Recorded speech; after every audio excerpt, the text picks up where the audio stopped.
Martial Peak, Chapter 5793, Even an old dog has a few teeth left. Yang Kai was dead set on killing Imo Nai, his murderous intent soaring to a whole new height. When the space-time river sealed off the void, it forced Imo Nai inside, whereupon Yang Kai rushed after him. In an instant, the space-time river that had formed a large sphere became extremely turbulent. Waves rose and fell, spewing Dao strength and black ink strength randomly. With the space-time river isolating everything, no one could see the battle, but they could clearly tell how dangerous it was from the upheaval in the space-time river. The black ink clansmen's hearts all jumped to their throats. If Imo Nai was defeated and died here, the Black Ink clan would not be able to survive much longer. After all, they would have to face the infamous Killing Star. With his means and brutality, he would not stop until he killed all of the Black Ink clansmen here. All of them were now thinking how they could get out of this situation. Perhaps the pseudo-royal lords could rush into the river to help Imo Nai, but at this moment, the pseudo-royal lords were unable to move about freely as they were tied up with their respective opponents. This was especially true for the pseudo-royal lords who were fighting against Yang Shui. Once they withdrew, she would definitely launch a fierce counterattack, which would result in far greater casualties. And once the Black Ink clan their advantage, they would no longer be able to turn the tide. More importantly, even if they really went to help, no one could say for sure how useful they would be. After all, Yang Kai's space-time river was too mysterious. Somewhere in the void, Tian Xiaozhu and several other Eighth Order masters formed a Six Paths formation to pin down Meng Quebec. This was the steadiest battlefront of them all, as both sides were quite lacking in comparison to other fights both in number and strength. On top of that, the Eighth Order masters as well as Meng Ke were heavily injured. Although the Eighth Order masters were barely able to maintain their battle formation, it was still a little difficult for them to display its full power. It could not be helped as two of the Eighth Order masters in it had originally withdrawn from the 8 trigrams formation because they could not withstand the pressure due to their wounds. They had been fighting Imo Nai with Yang Kai and were completely exhausted already. The only reason they were still able to fight was because they refused to back down. It was a shocking display of pure grit and willpower. After this battle, these two Eighth Order Masters' foundations would definitely be severely damaged regardless of whether they won or lost. Thus, Tian Xiaozhu and the others only managed to gain a slight upper hand against a heavily injured pseudo-royal lord like Meng Ke, and were unable to kill him. Amidst the heated battle, Meng Ke angrily shouted, "Old dog, I've had it with you." He was furious.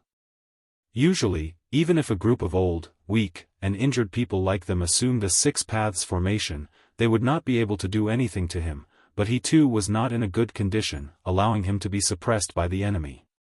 If this continued, he would quite likely die.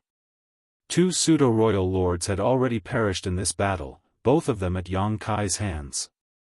One of them was killed by Yang Kai's sneak attack, while the other was killed after Yang Kai broke through to the Ninth Order Open Heaven realm. Be that as it may, if a pseudo-royal lord like him was really to die at the hands of ordinary Eighth Order masters, it would be too embarrassing. He was the 3rd pseudo-royal lord born in the Black Ink clan.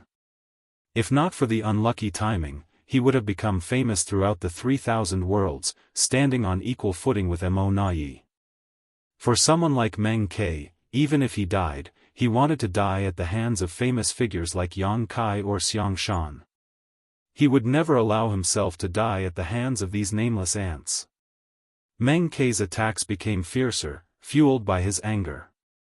He knew that his end was nigh, as such, he did not care about his own safety.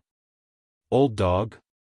Right across from him, Tian Xiaozhu, who was covered in blood, had his expression become fierce as he roared, "Today, I'll let you know that this old dog still has a few teeth left." Facing Meng Ke's powerful counterattack, not only did he not retreat, he instead charged straight at him, leading the battle formation, seemingly intent on perishing together with his enemy. The other Eighth Order masters, including Lin Wu who had joined last, followed after him without any hesitation. Under the violent collision, the already unstable Six Paths formation nearly collapsed. Fortunately, Tian Xiaozhu quickly adjusted everyone's aura, ensuring its continuous operation. However, this clash further worsened everyone's injuries, with the two most severely injured 8th Order Masters nearly fainting. It wasn't like Meng Ke didn't suffer from this desperate attack though, as his aura suddenly waned and black ink strength spurted uncontrollably from his wounds. Looking at the fearless 8th Order human masters and the human he had called Old Dog, Meng Ke could not help feeling some admiration. The human race is indeed incredible. Adjusting his chaotic aura and state of mind, he suddenly burst into laughter and pointed his halberd at Tian Xiaozhu. What a sharp-tongued old dog. Come, let's see who dies here today, you or I. I, Meng Ke, am just unlucky. I am not inferior to you, Mo Nai. Even if I die, I will still shine brilliantly in the end. As soon as he finished speaking, his aura soared as he charged straight at the Six Paths formation. How could Tian Xiaozhu and the others back down when challenged so openly? They quickly adjusted the battle formation before rushing forward to meet Meng Quebec. Both sides clashed a few more times, without even the slightest sign of retreating. Meng Ke was nearly demented in his onslaught as his body bordered on collapse. The 8th Order Masters led by Tian Xiaozhu did not fare any better. Their battle formation was unstable, and all of them had suffered critical wounds. All were hovering between life and death. The next clash would decide the victor and loser, who would live and who would die. Tian Xiaozhu shouted loudly, "This Tian is lucky to have fought with you all today. If there is a next life, I hope that we will fight shoulder to shoulder once more to kill the enemy. Kill, kill, kill." Everyone's eyes turned red. Although their auras were unstable and figures unsteady, their murderous intent shot through the sky. After forcefully adjusting everyone's chaotic aura and stabilizing himself, Tian Xiaozhu let out a long sigh before shouting, "Kill." The Six Paths formation left a streak of light as it charged straight towards Meng Quebec. A grim and dignified look appeared on Meng Ke's face as he glanced towards the spacetime river, coldly snorting in his heart, "Whether you see it or not, I, Meng Ke, will not disappoint the title of Black Ink Clan Pseudo-Royal Lord. Kill." As he shouted, Meng Ke surged his black ink strength as he smashed into the Six Paths formation.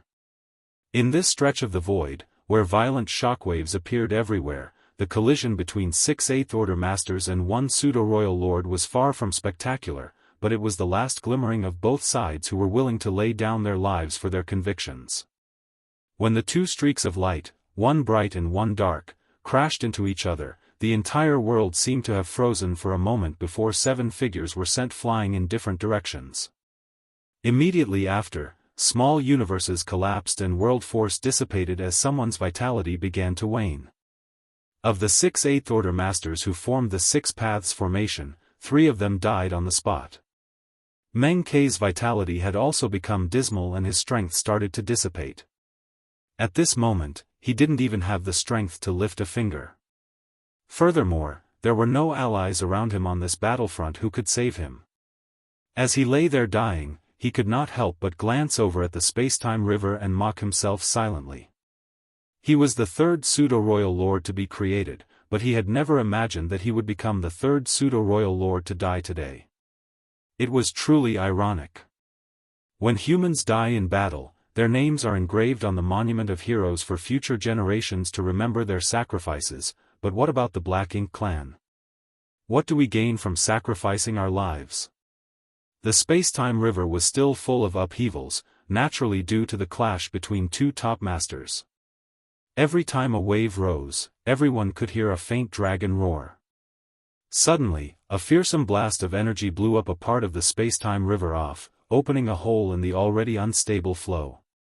Immediately after, a figure in a wretched condition leapt out of that hole.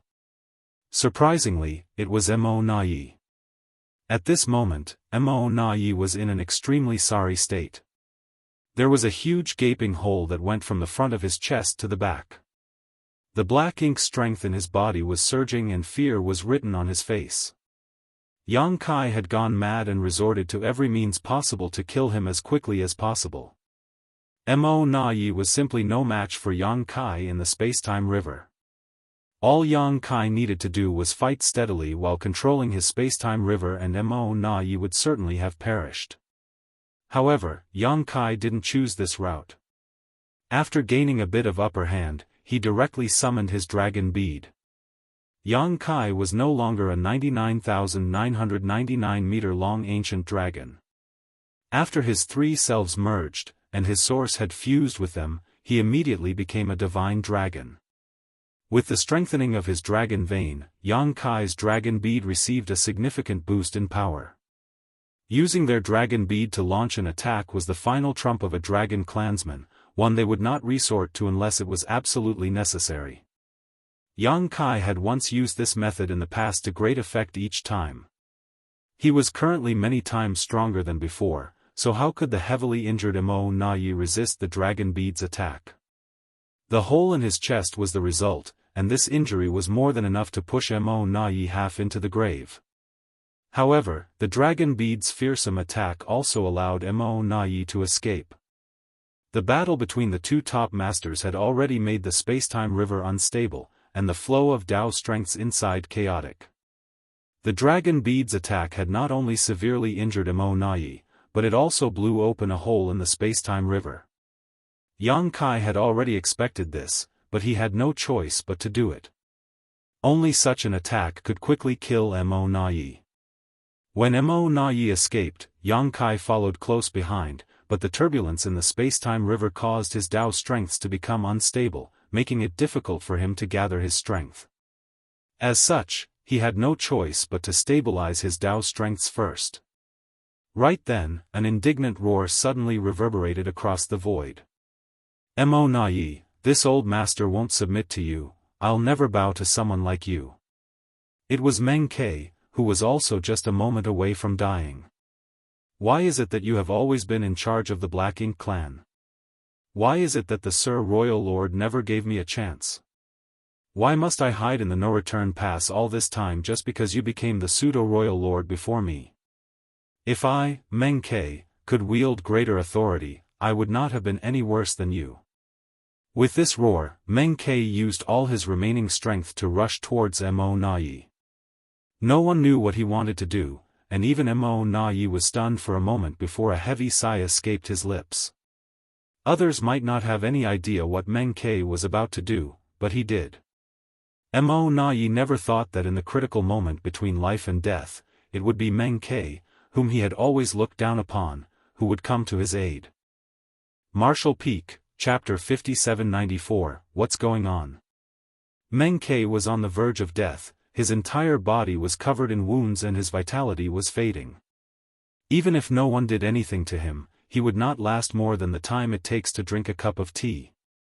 And naturally, Mo Na-yi could also see this. Perhaps it was because he was about to die that he was making such a surprising move. On the other hand, although Tian Xiaozhu and the others did not know what Meng Ke was planning to do, his actions were definitely far from normal. While Tian Xiaozhu and the others may have been oblivious, they still wanted to stop Meng Ke, but how could they do anything about it when they could not even gather their strength? 3 of their members had perished in the last exchange, and the 3 who were still alive were hanging by a breath. They had no choice but to helplessly watch Meng Ke approach Mo Na-yi, shining brilliantly like the last radiance of a setting sun. He looked like he wanted to kill Mo Na-yi immediately. And coupled with Meng Ke's furious roars, they all thought that there was some kind of irreconcilable grudge between these two, otherwise, why would Meng Ke still be so indignant even on the verge of death? In a flash, Meng Ke arrived before Mo Na-yi and their eyes met. Mo Na-yi's eyes happened to be filled with bitterness, while Meng Ke's eyes were shining brilliantly like raging fire, fueled by his last remaining life force. The next moment, Meng Ke's body quivered as he gathered all his strength and his black ink strength madly surged out. The richness and purity of that black ink strength had far exceeded the norm. In the blink of an eye, an enormous black ink cloud appeared in the place where Meng Ke once was and wrapped itself around Mo Na-yi before pouring into his body through his nose, mouth, and wounds like a living creature. Subsequently, Mo Naye's fading aura began to recover at a rate visible to the naked eye. Even the hole in his chest began to slowly close up. Correspondingly, Meng Kei's aura and vitality rapidly dwindled. Damn it! Tian Xiaozhu cursed through his teeth. After seeing this, how could he not tell that Meng Kei was not trying to harm Mo Nayi, but was instead trying to heal him? Although he had no idea what kind of profound secret technique Meng Kei had used, it was an undeniable fact that Mo Nayi was recovering. Never had this secret technique appeared before, nor had the humans ever seen it, so no one had been on guard against Meng Kei's actions before his death. Furthermore, no one had any strength to stop him either. After sparing no effort, Xianxia finally critically wounded Mo Nayi, but if the latter were to recover, all previous efforts would go down the drain. Tian Xiaozhu grit his teeth and gathered his strength, wanting to stop Meng Kei. However, as soon as he circulated his strength, his face turned pale and his mind went blank. The previous battle had exhausted all his small universe's strength, so now when he forcefully tried mustering it, his small universe immediately became unstable.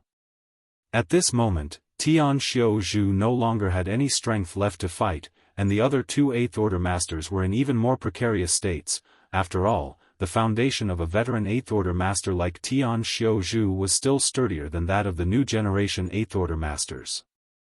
Meanwhile, Xianxia too wanted to stop it after seeing this, but he too was powerless to do anything.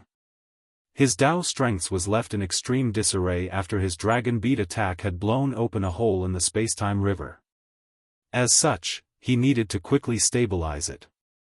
A short while later, the black ink cloud around Mo Nayi finally disappeared, but Meng Kei's figure was nowhere to be seen. It was as if this pseudo-royal lord had poured all of his energy into Mo Nayi's body before his death, helping him heal and recover. Mo Nayi had indeed recovered a little and many of his wounds had healed, but it was far from enough. Mo Nayi was a royal lord now, so the more serious his injuries were, the harder it was for him to recover. The infusion of a dying pseudo-royal lord's essence could do nothing about it. If he wanted to recover completely, he would need the infusion of the source of all the pseudo-royal lords present here. But this type of infusion could only be used voluntarily, and why would these pseudo-royal lords voluntarily kill themselves? Meng Kei's act of coming to his aid at the last moment already came as a surprise to Mo Nayi. After all, they had never been on good terms. For that reason, Meng Kei's last words seemed to echo so loudly in his ears. "Live, you must live on. The Black Ink clan is too stupid and ignorant, only by living can you finally help the Supreme One complete its grand plan." Mo Nayi suddenly realized that he had been underestimating Meng Kei all along. The reckless arrogance Meng Kei had displayed before him might have just been a front. "I misjudged him." Mo Nayi silently mocked himself. Suddenly, ripples appeared in the void as Xianxia furiously shouted, "Mo Nayi, today you die." Mo Nayi, who had just recovered a little, immediately looked up, only to see Xianxia hastily stabilizing his mind and his Dao strengths before charging straight at him with his spear. Mo Nayi's heart was filled with bitterness, knowing that he had failed to live up to Meng Kei's expectations. Against someone like Xianxia, if he couldn't defeat him, the only thing that awaited him next was death. As for escaping, it was naturally impossible to do so against a master of the Dao of space. Xianxia escaped from the pursuit of the Black Ink clan many times, the reverse had never happened. Since there was no way out, Mo Nayi had no choice but to fight. If Meng Kei was willing to sacrifice himself, so why could he not? "Xianxia!" Mo Nayi furiously roared, grinding his teeth. He did not retreat this time, but rather took the initiative to charge Xianxia. The two clashed again. In the last confrontation, Xianxia had the absolute upper hand. He even managed to fatally injure Mo Nayi using his dragon bead. Although Meng Kei had used a secret technique to help Mo Nayi steady himself, this kind of injury could not be so easily healed. So, when they were locked in another round of confrontation, Mo Nayi was still no match for Xianxia. Had he not recovered a little thanks to Meng Kei's help, he would have died within 5 moves. It was only because of Meng Kei's sacrifice that Mo Na Yi was able to even fight back against Yang Kai. Various Daoist strengths converged and merged, while Black Ink strength fiercely surged as the two figures clashed with each other.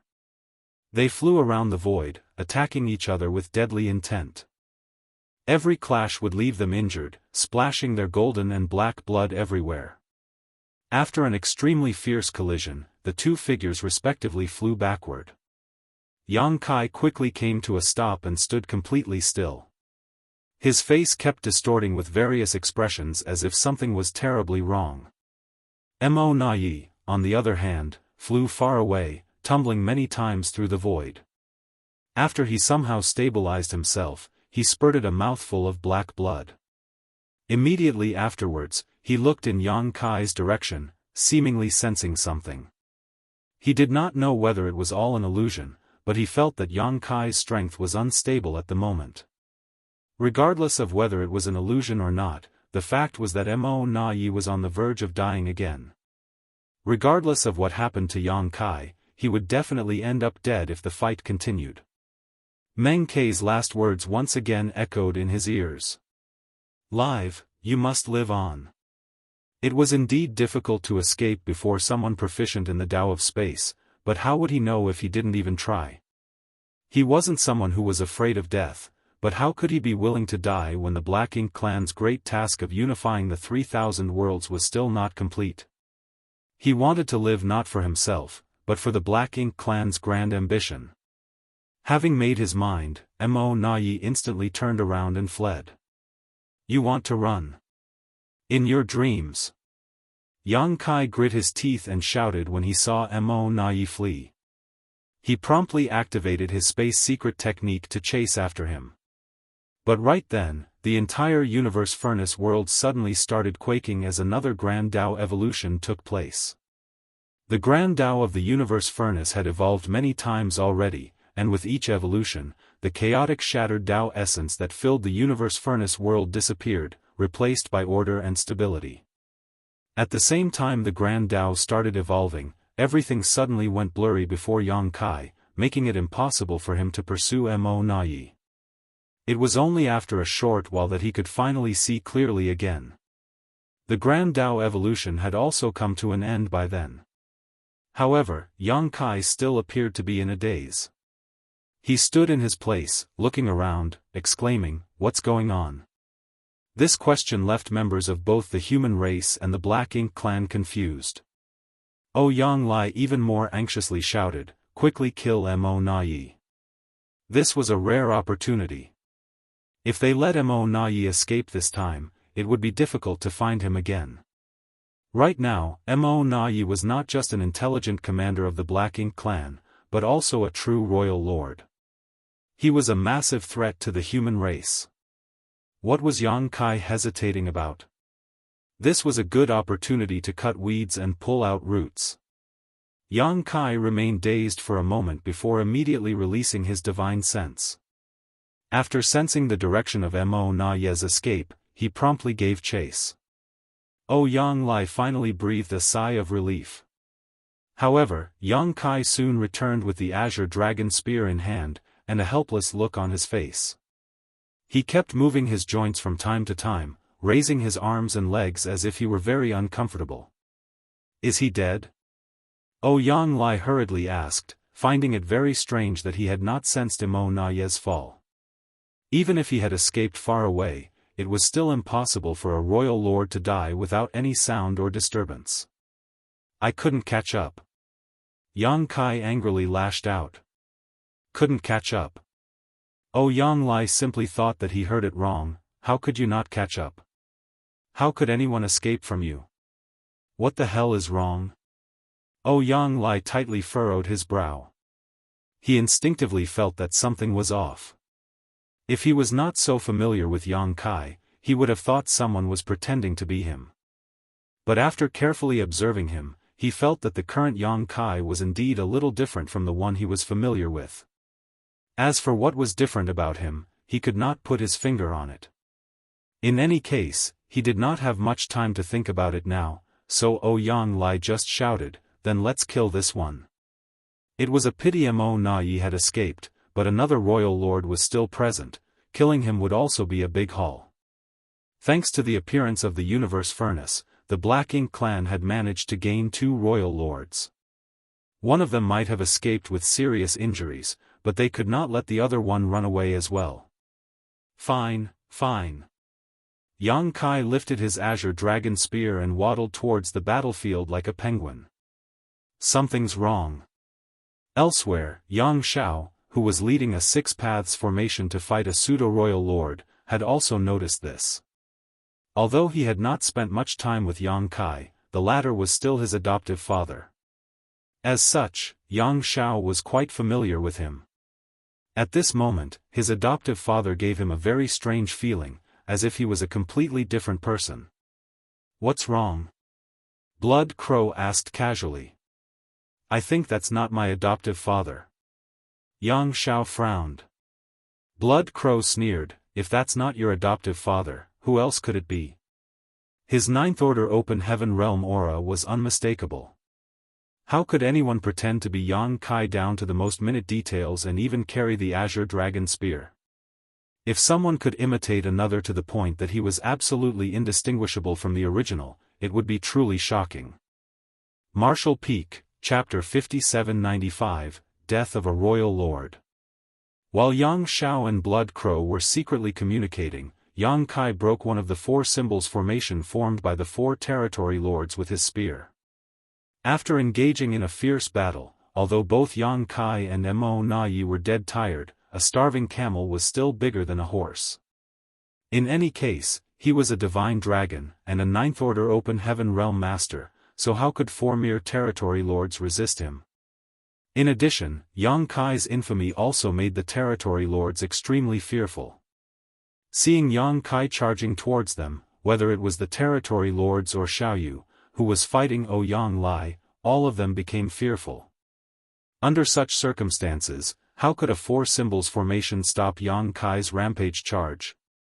He easily broke the battle formation after just a few attacks.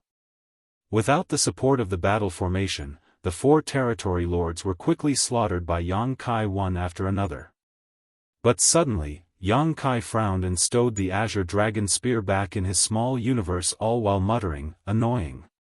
Saying so, Yang Kai's body went down on his 4s as an intense hostility and murderous intent broke out from him, like he was a ferocious beast that had been trapped for 10,000 years. He then slightly raised his head and stared in the direction of the other 4 symbols formation. The next moment, a mysterious energy surged from him before he disappeared, as if he had never been there. Inside the 4 symbols formation, the 4 territory lords were frightened like birds startled by the mere twang of a bowstring. After all, they had just witnessed their 4 companions being easily killed by Yang Kai. Now that it was their turn, how could they remain indifferent? Even before Yang Kai reappeared, the 4 territory lords, who had been struggling to maintain their battle formation, became extremely unsettled.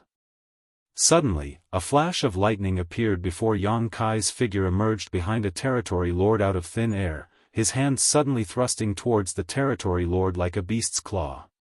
Furthermore, lightning was crackling around his palm. By the time Yang Kai pulled his hand back, a huge gaping hole had appeared in that territory lord's body while lightning crackled around the wound. The violent lightning energy made the territory lord shake uncontrollably. Immediately after, Yang Kai burst into laughter. Better. Ouyang Lai's eyes shrank upon seeing this. He had immediately realized something. On another side, Yang Zhao's eyes involuntarily widened as he blurted out, "Thunder Shadow Great Emperor."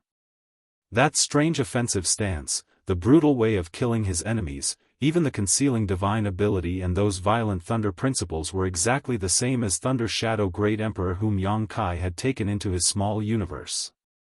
Blood Crow was also shocked beyond words. The other human race masters who saw this were also puzzled. What's going on?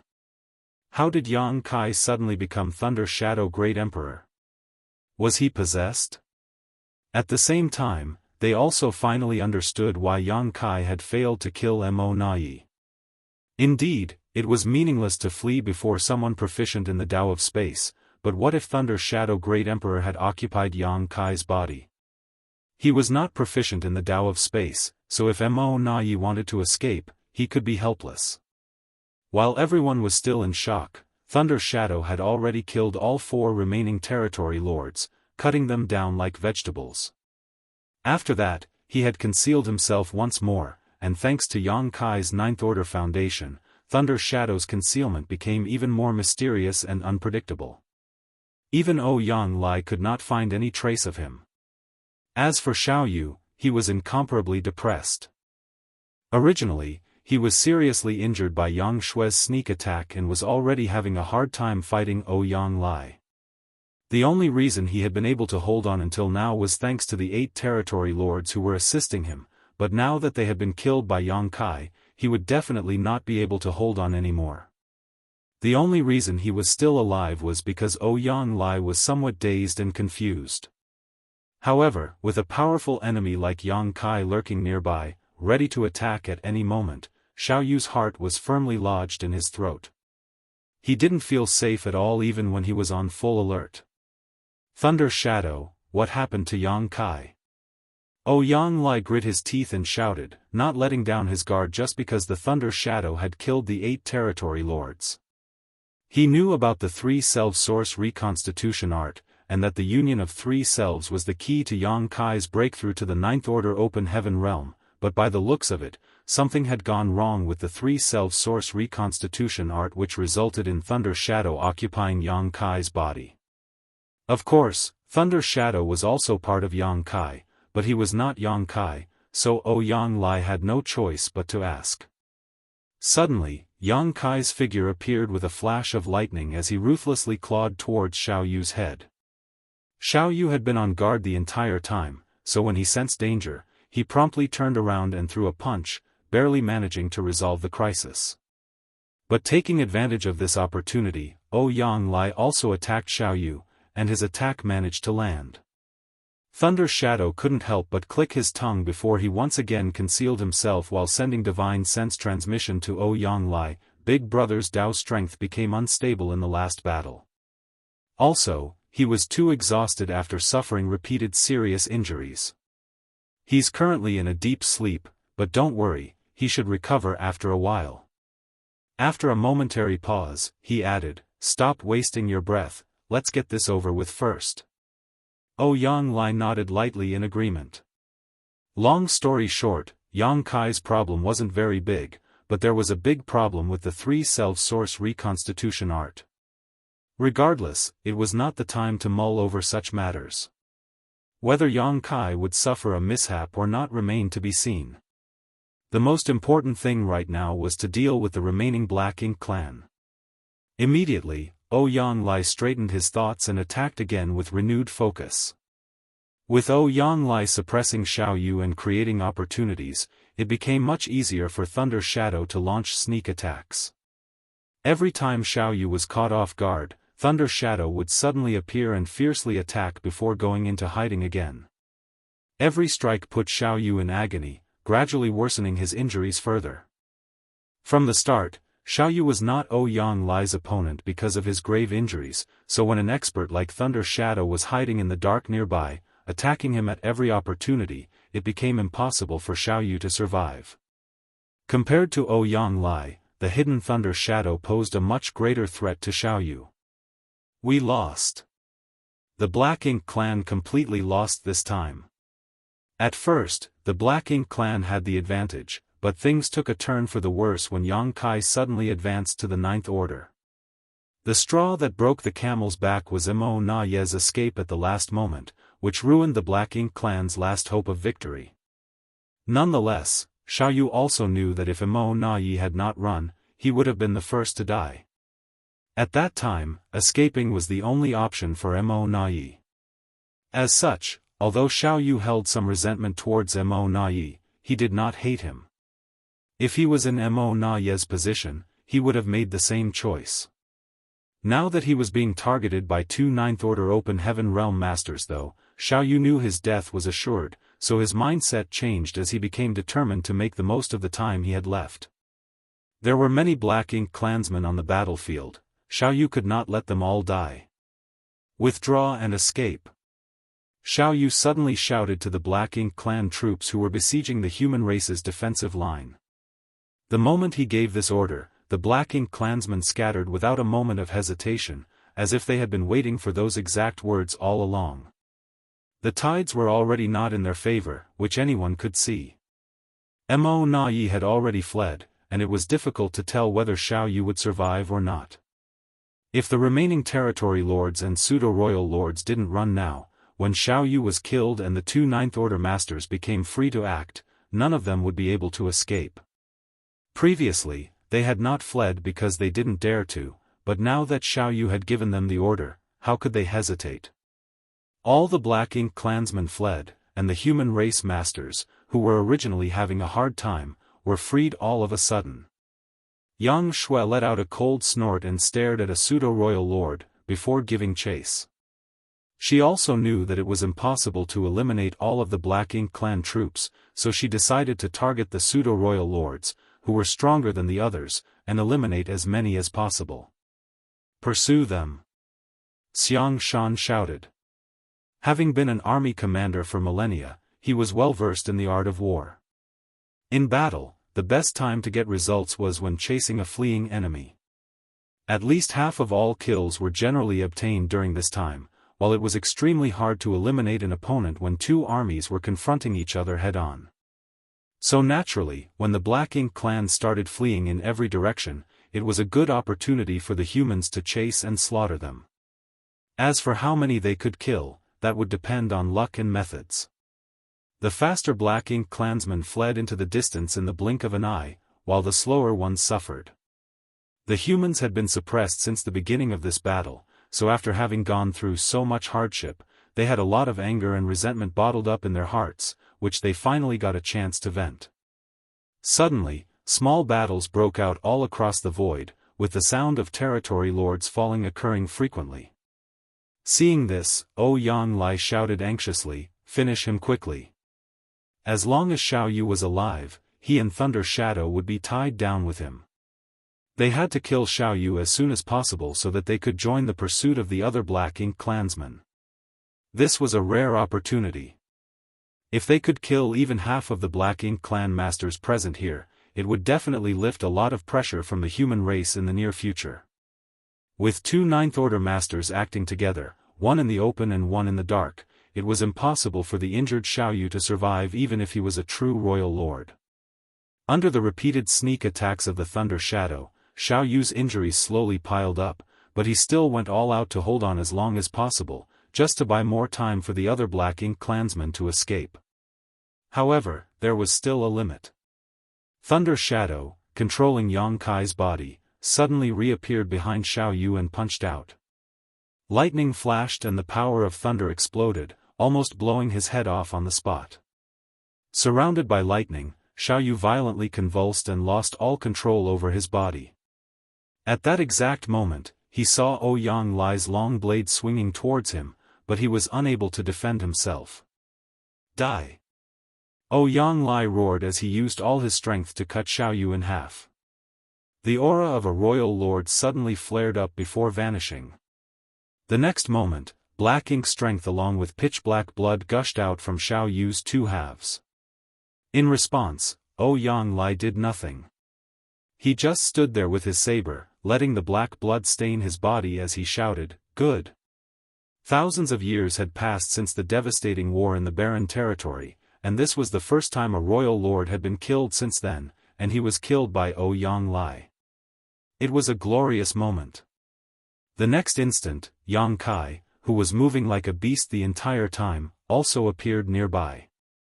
Yang Lai glanced at him as the corner of his mouth twitched.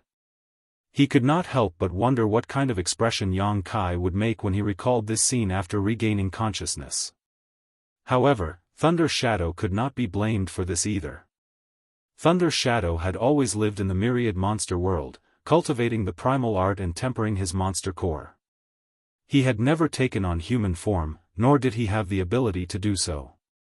He had always maintained his beast-like appearance, so suddenly asking him to smoothly control Yang Kai's body and act like a human was impossible. So, it was better for Thunder Shadow to simply act in accordance with his original nature. Don't just stand there. Kill! Thunder Shadow shouted as lightning crackled around him before he transformed into a streak of light that chased after the fleeing enemies. Ouyang Lai followed closely behind. A short while later, shockwaves of a fierce fight could be felt coming from the distant void. Martial Peak, Chapter 5796, Difficult. The human race masters were not pursuing the enemy aimlessly and haphazardly, especially since the Black Ink clan outnumbered them still. If they gave chase without any plan, it was likely the human race would suffer unnecessary casualties. Fortunately, Xianxia had quickly coordinated their efforts during the initial moments of the pursuit. All the humans assumed battle formations, and each battle formation would work in conjunction with one or two others, covering each other as they chased after the Black Ink clan. Although moving like this would result in fewer kills, it would ensure the safety of their troops. Furthermore, Xianxia had warned them not to maintain the chase too long. Those Black Ink clansmen here were definitely not all that had entered the universe furnace world. There were definitely many more of them hiding in the shadows, so it was imperative to act cautiously lest they fall into the enemy's trap. In short, the order was to kill all it was safe to kill before retreating. Nothing could be done about this, as after having fought continuously for days, every single human, whether weak or strong, whether newly promoted or veteran, had suffered some degree of injury, making it difficult for them to fight another prolonged battle. Only the 3 Ninth Order Masters were free to move about as they pleased. Whether it was Yang Shui, Ouyang Lai, or Thunder Shadow who had taken over Yang Kai's body temporarily, no Black Ink clansman in this universe furnace world could stop them. Thunder Shadow was on a rampage as all the Black Ink clansmen he encountered were killed without exception, even the pseudo-royal lords did not escape. The chase lasted for several days before everyone started returning one after another. When Thunder Shadow returned from the distant void, he saw a large group of humans gathered at the original battlefield. Upon sensing an aura approaching, many divine senses swept over him, one after another. The corner of Thunder Shadow's mouth twitched as he muttered, "Second brother, you explain, I'm not good with words." Saying so, his eyes suddenly became dim and dull, but turned bright and lustrous once more the next moment. A bitter smile appeared on Yang Kai's lips as he slowly shook his head. The one that took over couldn't help but rebuke in his heart. He did not show any restraint when killing the enemy, but now he ditched explaining himself to our allies. Shameless. Nonetheless, some things were unavoidable and one had to see them through whether they wanted to or not. He then straightened his clothes and surged space principles as he took a step forward. By the time he appeared next, he was already standing before the human race masters. Big brother? Yang Shui, who had been on tenterhooks all this time, had her eyes light up as she suddenly called out in surprise. She too had noticed that change in Yang Kai's behavior, but at that time, she was not that clear about the situation, nor did she have the time to inquire about it. Only after listening to Ouyang Lai's explanation did she learn that her big brother had cultivated a special technique that allowed him to tear his soul apart and form 2 soul clones. By uniting his 3 selves and fusing them into his source, he ultimately broke the shackles of the 8th Order Open Heaven realm and ascended to the 9th Order, allowing him to turn the tide of the battle.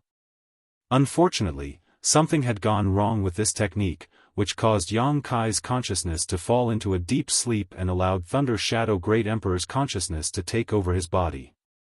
After listening to Ouyang Lai's explanation, everyone's doubts were finally cleared. The reason why Yang Kai's small universe was able to accommodate Feng Tianci, who was also an 8th Order Master, and Thunder Shadow Great Emperor who was in the same equivalent realm, was because those two were basically part of him to begin with. When Mo Nai fled, Yang Kai had given chase, but to no avail, because Thunder Shadow, who was not proficient in the Tao of space, was in control of Yang Kai's body, which made it hard to catch up to Mo Nai. Everyone was secretly shocked by this revelation. Much to their surprise, there was such a profound method in this world that could allow one to break through the shackles of the open heaven realm, other than using a supreme-grade open heaven pill. This was definitely good news. It had to be known that there were countless human race masters stuck at the peak of the 8th Order open heaven realm. They had no chance of reaching the 9th Order open heaven realm in their lives, as they had already reached the limit of their martial Dao. Furthermore, it was extremely difficult to find supreme-grade open heaven pills, so if they could spread this technique, the human race might gain many more 9th Order masters in the near future. Although judging by Yang Kai's previous performance, there were still some problems with this technique. Compared to advancing to the 9th Order open heaven realm, these trivial problems counted for nothing. This was definitely a technique that could change the current cultivation system of the human race. Thunder Shadow was not a master of the Tao of space, so Yang Kai returning using a space secret technique caused Yang Shui to misunderstand. Yang Kai gently shook his head and explained, "Big brother is still asleep, I am Old Fang." Everyone looked at each other in dismay. First, Thunder Shadow took over Yang Kai's body, and now Fang Tianci. It looks like this 3-self-source reconstitution art is quite problematic. A trace of disappointment flashed across Yang Shui's eyes, but since she was well acquainted with Fang Tianci, she pursed her lips and worriedly asked, "Can he wake up?" Fang Tianci replied, "Probably." "Probably?" Oh, Yang Lai furrowed his brow. This uncertain answer made him a little worried. Fang Tianci explained, "In order to kill Mo Nai as quickly as possible, Big Brother used his dragon bead to attack, which blew a hole in the spacetime river, causing his Tao strengths to become unstable. Furthermore, the prolonged high-intensity battle further aggravated his injuries, which sent his consciousness into a kind of defensive deep slumber. However, it still hasn't reached the point of no return, so there's a good chance he will wake up. As for when, it's hard to say." Having finished explaining, a light chuckle escaped his lips before adding, "Everyone, there is no need to worry. Whether it's me or Thunder Shadow, both of us originate from him. In the end, we are basically only his soul clones. We might have our own thoughts, but we will not harm ourselves." He could also tell that the masters of the human race were worried that Yang Kai would never wake up again, or that one of the two would take his place. Thus, Fang Tianci had to give an explanation. Yang Xiao, who was hiding behind Yang Shui, repeatedly nodded, "Old Fang, I trust your character." Fang Tianci glanced at him, smiling meaningfully. Yang Xiao's face twitched as many complex emotions raged around inside him. He could not wait to tear open a void crack and crawl inside. Old Fang knew a lot of his secrets, many of which he had never told to anyone else. How could he have known that the seemingly honest and upright Old Fang was actually a soul clone of his adoptive father? Had he known about this, he would have never confided his private thoughts all these years. "It's over. I'm afraid I won't be able to face adoptive father again." Now that I think about it, Old Fang's behavior had indeed been a bit strange these past few years. He would occasionally give me that meaningful smile. "Junior brother Fang, do you think that we can promote the 3-self-source reconstitution art to the rest of the human race?" Xianxia asked. The group of veteran 8th Order masters, cultivating and recovering in the vicinity these past few days, couldn't help but perk up their ears. This matter was of grave importance as it was related to their future and whether they could advance to the 9th Order open heaven realm or not. Fang Tianci replied calmly, "This 3-self-source reconstitution art was passed down to us by Wu Kuang. Wu Kuang can be considered martial ancestor Shi's reincarnation, and this secret technique was also derived from him. This secret technique may seem profound and powerful, but it actually has a lot of limitations. First of all, you need to be able to split your soul basically in half to create a special soul clone. That step alone is easier said than done for most. You need to split your soul in half." Oh, Yang Lai couldn't help but exclaim. Although Yang Kai had told him about the 3-self-source reconstitution art, he did not tell him the exact details or how it was executed. After hearing the actual process from Fang Tianci, he finally understood how dangerous it was. Severing one's soul was no joke and was extremely difficult to recover from. Fang Tianci nodded his affirmation. When you split your soul in two, the corresponding pain and injury is not something an ordinary person can endure. If something goes wrong, you might lose your mind and become crazed, which is the best-case scenario. In the worst case, your soul will simply be extinguished and you will die on the spot. Furthermore, this process must be done twice.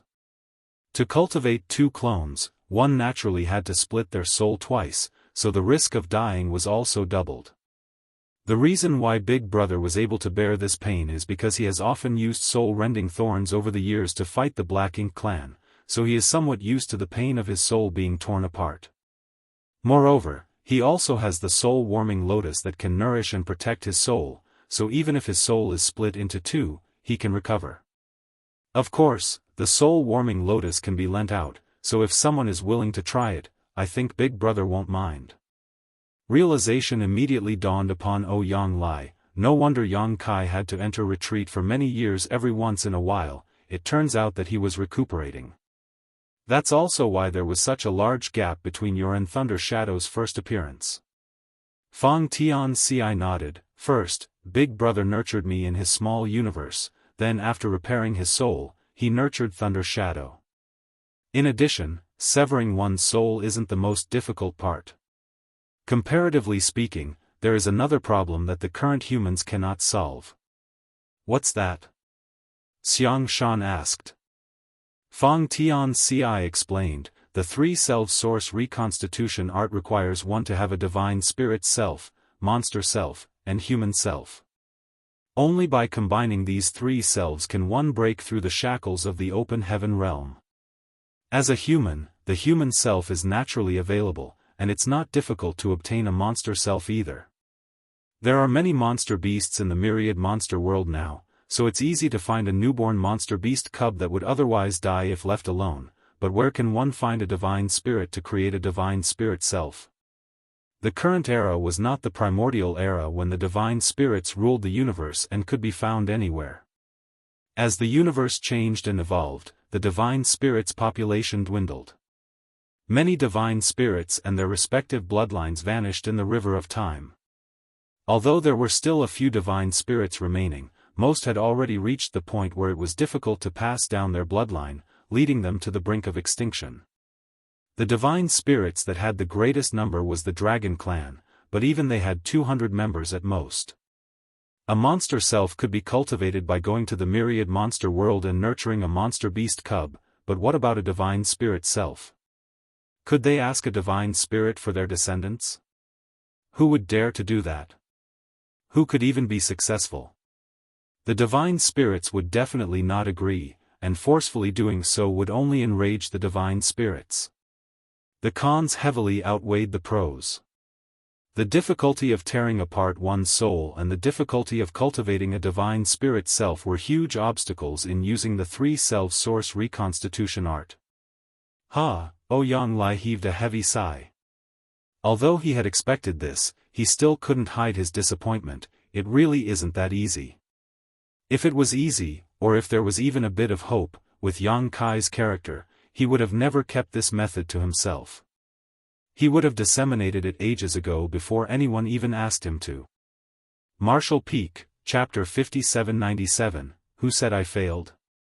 Since Yang Kai had not passed down this cultivation technique for so many years, it meant that it was not suitable for others. He had a divine spirit self, as well as the soul-warming lotus, so it could be said that the three-self source reconstitution art was simply tailor-made for him and no one else could imitate his success. All the Eighth-Order Masters in the vicinity, who were listening to this conversation, had a disappointed expression appear on their faces. The three-self source reconstitution art was an astonishing technique, but it was unsuitable for the general public to cultivate and thus couldn't be disseminated. As such, it didn't have much value. A silent and heavy air descended on everything, as Fang Tianci didn't know how to comfort them. In fact, there was one more thing he didn't mention, and that was that there was an even bigger issue with this technique. In order to cultivate this technique, one needed to cultivate 2 soul clones, and these 2 soul clones were different from ordinary soul clones. Whether it was the divine spirit self, monster self, or the human self, although they were inextricably connected to the true body, they could basically be considered independent entities with their own unique characters and thoughts.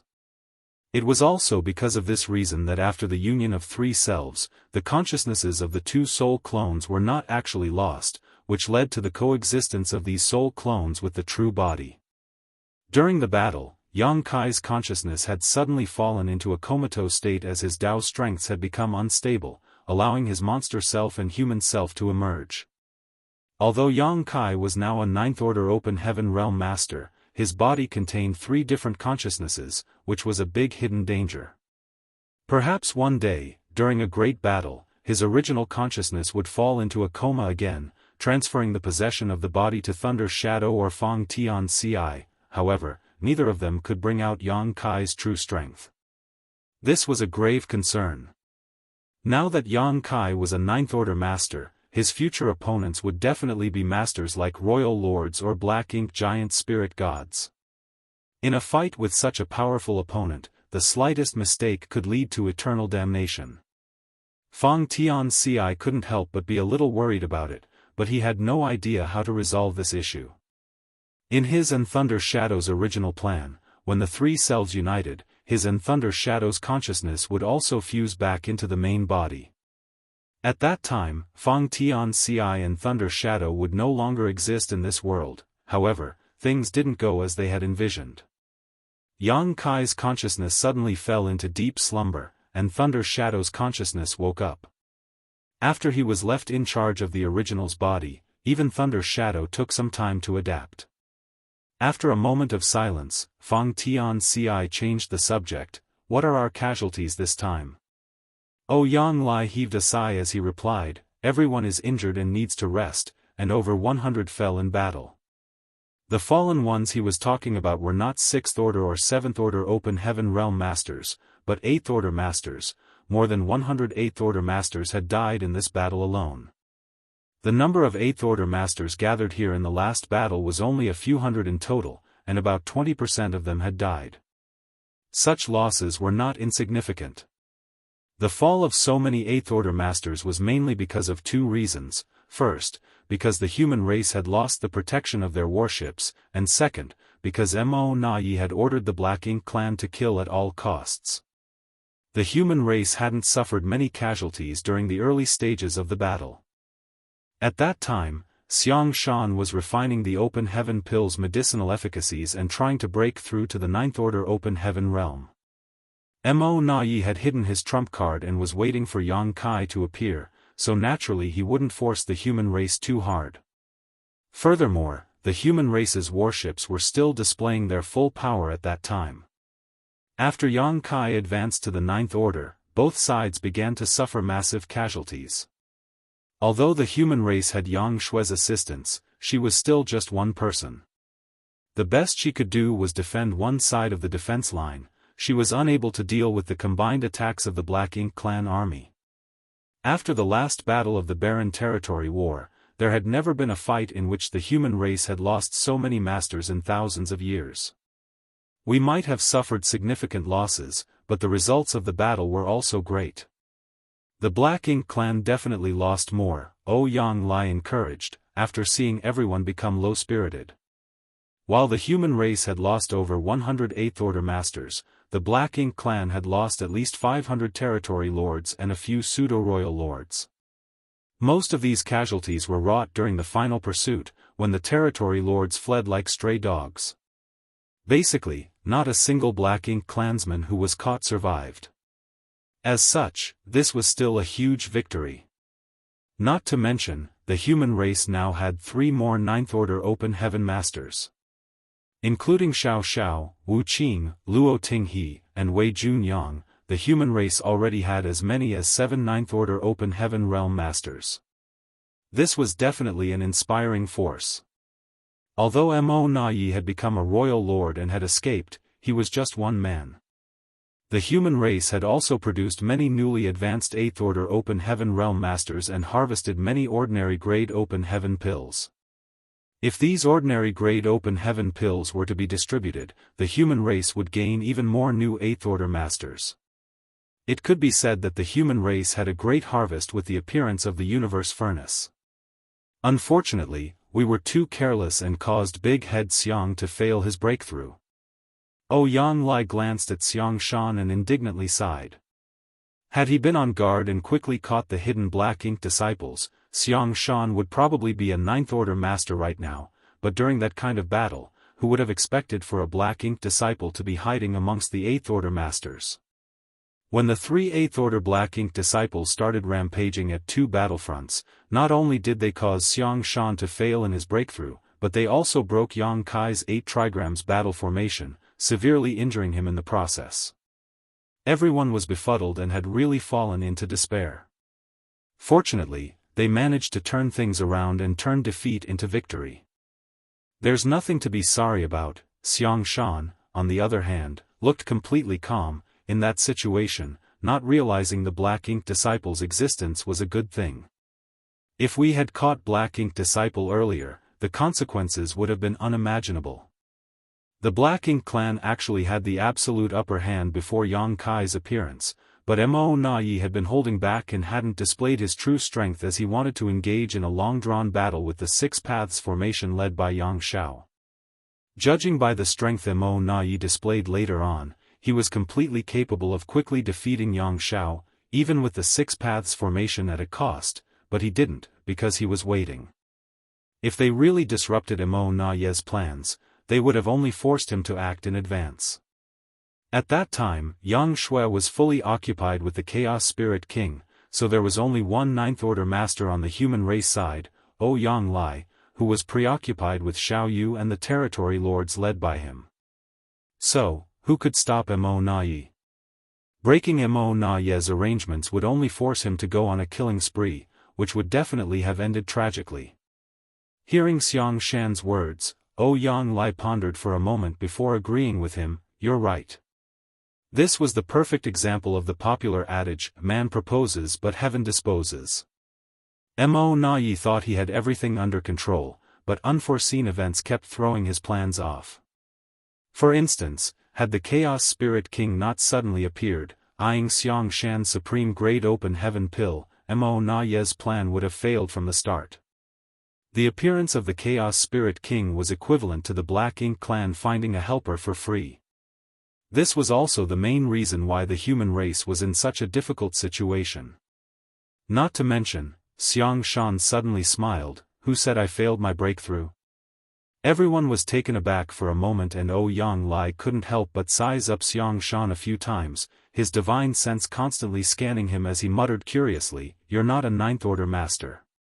It was an irrefutable fact that Xiangshan was still an 8th Order Master and had yet to break through. Moreover, everyone had witnessed him failing in his breakthrough. At that time, when the 2 Black Ink disciples were rampaging, Xiangshan had no choice but to stop his advancement. It was already pretty good that he did not suffer any backlash, so how could he possibly break through? After that incident, everyone believed that Xiangshan's path to reaching the 9th Order Open Heaven Realm was cut off, and he would remain at the peak of the 8th Order Open Heaven Realm for the rest of his life. I didn't say I was a 9th Order Master. Xiangshan shot a glance at him. A thoughtful look appeared on Yang Shui's face. Senior brother Xiang's situation is different from other veteran 8th Order Masters. In that case, does that mean the Supreme Grade Open Heaven Pill was useful to you? Xiangshan nodded slightly in affirmation. Over 90% of my small universe's boundary wall has been destroyed, leaving only a thin barrier behind. I think I can now break through with my own strength. From the beginning, Xiangshan was qualified to reach the 9th Order Open Heaven Realm as he broke through directly to the 7th Order millennia ago. However, because of a harrowing battle on the Black Ink battlefield in the past, during which his small universe was corrupted by Black Ink's strength, he had no choice but to sacrifice a large portion of it to protect himself, which caused his order to regress. Although he managed to recover his fallen order by repairing his small universe using a profound Een spirit fruit, his small universe's boundary wall seemed to have become much thicker because of that experience. These circumstances basically made it extremely difficult for him to break through with his own strength. While Luo Tinghe and Wei Junyang had broken through to the Ninth Order during the last 1,000 years in secluded cultivation, Xianxia had not made any progress. The boundary wall was so solid that even ordinary grade open heaven pills couldn't put a dent in it. It wasn't until he had refined a supreme grade open heaven pill that he felt a difference. Mo Nai had allowed him to refine the pill until the very last moment before ordering the Black Ink disciples to launch a sneak attack, clearly thinking that was enough to completely destroy Xianxia's path forward. But what Mo Nai never expected was that Xianxia would still be left with a ray of hope precisely because of this delay.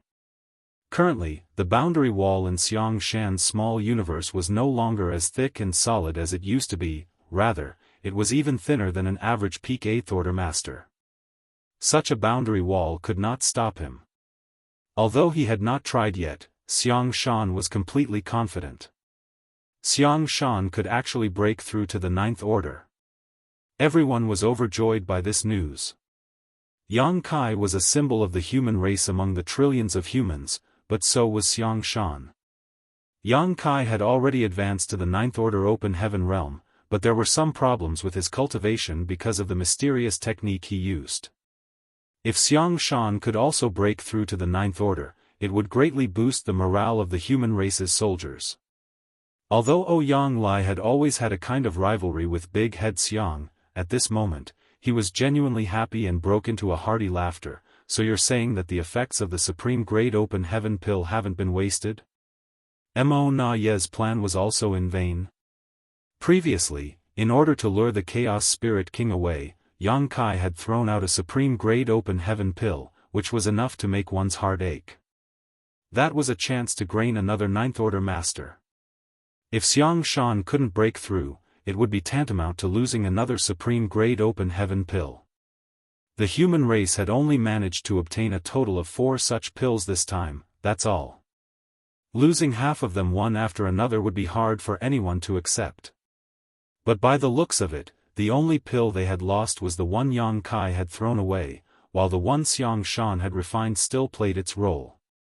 Everyone was overjoyed. There's no time to lose, quickly break through to the Ninth Order, Ouyang Lai urged. Xianxia agreed with a nod. That's what I was planning to do. Martial Peak, Chapter 5798, 3 Souls in One Body. Xianxia left to focus on his breakthrough. Perhaps, it would not take him long to become a Ninth Order Master. Almost everyone on the human race's side was busy recuperating as all of them had been injured in the last battle, the only different thing was the severity of their injuries. Ouyang Lai looked at Fang Tianci, who was controlling Yang Kai's body, and suggested, you should also go and recuperate. Junior sister Xue and I will act as protectors. Ouyang Lai was also injured, but his wounds were not that serious. As for Yang Xue, she was completely unharmed, just exhausted from having consumed a great deal of energy in the last fight. She would just need a little time to recuperate. Currently, most of the human cultivators were recovering, but with 2 Ninth Order Masters personally overseeing everything, there should be no problems at all. Fang Tianci nodded, good. He really did need to heal himself as his physical injuries were still quite serious. Yang Kai might have become a divine dragon and had astonishing healing abilities, but his consciousness was still in a coma. Fang Tianci had to find a way to awaken Yang Kai's consciousness. He immediately found a secluded spot and sat down cross-legged before stuffing a handful of pills into his mouth. The cacophonous battlefield suddenly sunk into silence. All the Black Ink clansmen had either died or fled, leaving behind traces of a horrific battle in the void. Most of the corpses of the human race masters had been collected, but as most of them had died without an intact corpse, it was impossible to gather everyone's remains. As the number, as well as quality of the masters participating in this battle were both extremely high, the loss of so many at once was extremely tragic and heart-wrenching. How many times has the Grand Tao evolved? Ouyang Lai suddenly asked. When Yang Kai attacked and almost killed Mo Nai, the Grand Tao of the Universe Furnace world had undergone another evolution, but as the battle was quite intense at that time, no one had paid any attention to it. The last one was the 8th time, Yang Shui replied, stuffing some recovery pills into her mouth. Oh, Yang Lai slowly nodded. The Universe Furnace is about to close. According to the information provided by Blood Crow, after the Universe Furnace world's Grand Tao underwent 9 evolutions, the Universe Furnace world would close and everyone would be expelled. The place they would reappear would be the same as the place from where they entered. In other words, the humans and Black Ink clansmen would appear in the same location they entered the Universe Furnace after they were expelled from the Universe Furnace world. This information was extremely important and could be used by the human race. If things went well, they could deliver a huge blow to the Black Ink clan. After all, the Black Ink clan outside did not know this matter.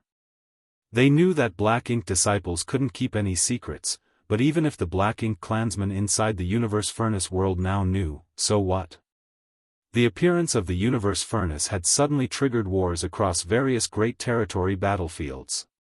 Many Black Ink clansmen forced their way through the human race's defensive lines and entered the Universe Furnace world through the projections. At that time, their entire focus was on destroying the human race's opportunity, but it would have never occurred to them that when the Universe Furnace closed, everyone would return to their original location. Currently, all the locations where the Universe Furnace's projection space had appeared should be heavily guarded by the human race army, waiting for the Black Ink clansmen to appear to destroy them. Of course, the human race had no way of interfering in places like the Barren Territory and Black Ink battlefield. After all, they were completely under the Black Ink clan's control. The Black Ink clan would be able to return safely from these 2 locations, but it would be difficult for them to safely return from the other entrances. It was foreseeable that the day this Universe Furnace closed would be the day the humans slaughtered many of them. The human race would definitely bag another glorious victory. As time passed, everyone separated to recover. Inside Yang Kai's body, Fang Tianci immersed his consciousness and tried to awaken Yang Kai's consciousness with Thunder Shadow's help. He had thought that it would be difficult, but much to their surprise, Yang Kai's consciousness woke up after a casual attempt. "Big brother, you're finally awake." Thunder Shadow's surprised voice rang out in his mind. Yang Kai couldn't help but be stunned for a moment, thinking that he was hearing things. However, when he realized that something was wrong with his body, he finally reacted. Fang Tianci and Thunder Shadow's consciousnesses are now sharing my body. What the hell is going on? Yang Kai's thoughts were still stuck at the moment he had injured Mo Nai and was preparing to pursue him, so he had no idea what had happened after that. Is Mo Nai dead? Yang Kai asked. He escaped, Fang Tianci replied. At that time, your consciousness suddenly sank into a coma and third brother's consciousness awakened a step ahead of me, putting him in control of your body. As he doesn't understand the Tao of space, he couldn't chase after Mo Nai. Thunder Shadow unhappily explained himself, there's nothing I can do about it. After Big Brother's consciousness fell asleep, I just suddenly woke up. I also chased after him, but he was too fast. It's all second brother's fault. If he had woken up earlier than me, perhaps Mo Nai would be dead now. Fang Tianci was also proficient in the Tao of space, and although his mastery wasn't as high as Yang Kai's, had he been in control of Yang Kai's body at that time, Mo Nai would have been unable to escape. It was just that at that time, Thunder Shadow had indeed awoken a step sooner, and by the time Fang Tianci's consciousness had awakened, Mo Nai had already fled out of their sight. At that time, it was already meaningless for him to take control of Yang Kai's body. Listening to their explanations, Yang Kai roughly understood what had happened. Although he found it a bit regretful, he still stated, as expected, a scourge will live for 1,000 years. Who would have thought that his consciousness would suddenly go haywire at such a critical moment? Just like how all of Mo Nai's schemes had come to nothing, Yang Kai never expected that one of his schemes would lead to so many variables. Then what about us? What's our situation now? Yang Kai felt a headache coming on. Originally, he had thought that after combining the three selves, all of his soul clones would merge into one, but after waking up, he discovered that there were two other egos in his body. He couldn't help but recall what befell Bustling World Great Emperor all those years ago. During the battle in the Shattered Star Sea, Bustling World Great Emperor had fallen to Wuquang's scheme and had almost had his body seized by the latter. Although Wuquang had ultimately failed, he had still managed to fuse with Bustling World Great Emperor and share his body. As a result, the souls of these two great emperors had to reside in one body for many years, fighting openly and covertly. Wuquang had also used Bustling World Great Emperor's body to accomplish many things. Ultimately, after killing Great Demon God Mo Sheng in the Star Boundary, Wuquang left the Bustling World Great Emperor's body and seized Mo Sheng's body. Duan Hongchen and Wuquang only had two souls in one body, but Yang Kai now had a total of three. The only silver lining he had over Duan Hongchen's situation was that the two others would not oppose him. After all, these two originated from him and shared the same ideals as him. Be that as it may, it was not good news either. If Yang Kai remained in this state for a long time, problems would inevitably appear. The current situation is probably a hidden danger brought about by the three-self source reconstitution art. Although third brother and I originated from you, we are still independent individuals. Perhaps because the differences are too great, the fusion of three selves is incomplete, Fang Tianci postulated. Everything from their strength, source, and their own destiny had all fused into the main body, but their egos remained untouched, and this was the root cause of Yang Kai's current situation. Yang Kai lightly nodded in acknowledgement, thinking that there should be a reason. He couldn't help but curse in his heart, that bastard Wuquang, he really harmed me. At that time, if he hadn't cultivated the three-self source reconstitution art, he could have used a supreme grade open heaven pill to advance to the ninth order and would not be in this awkward situation. But he had no other choice at that time either. Yang Kai could not place his hopes on the ethereal universe furnace. He had to try to find some definite way to break through to the ninth order. Wuquang's three-self source reconstitution art happened to give him that hope.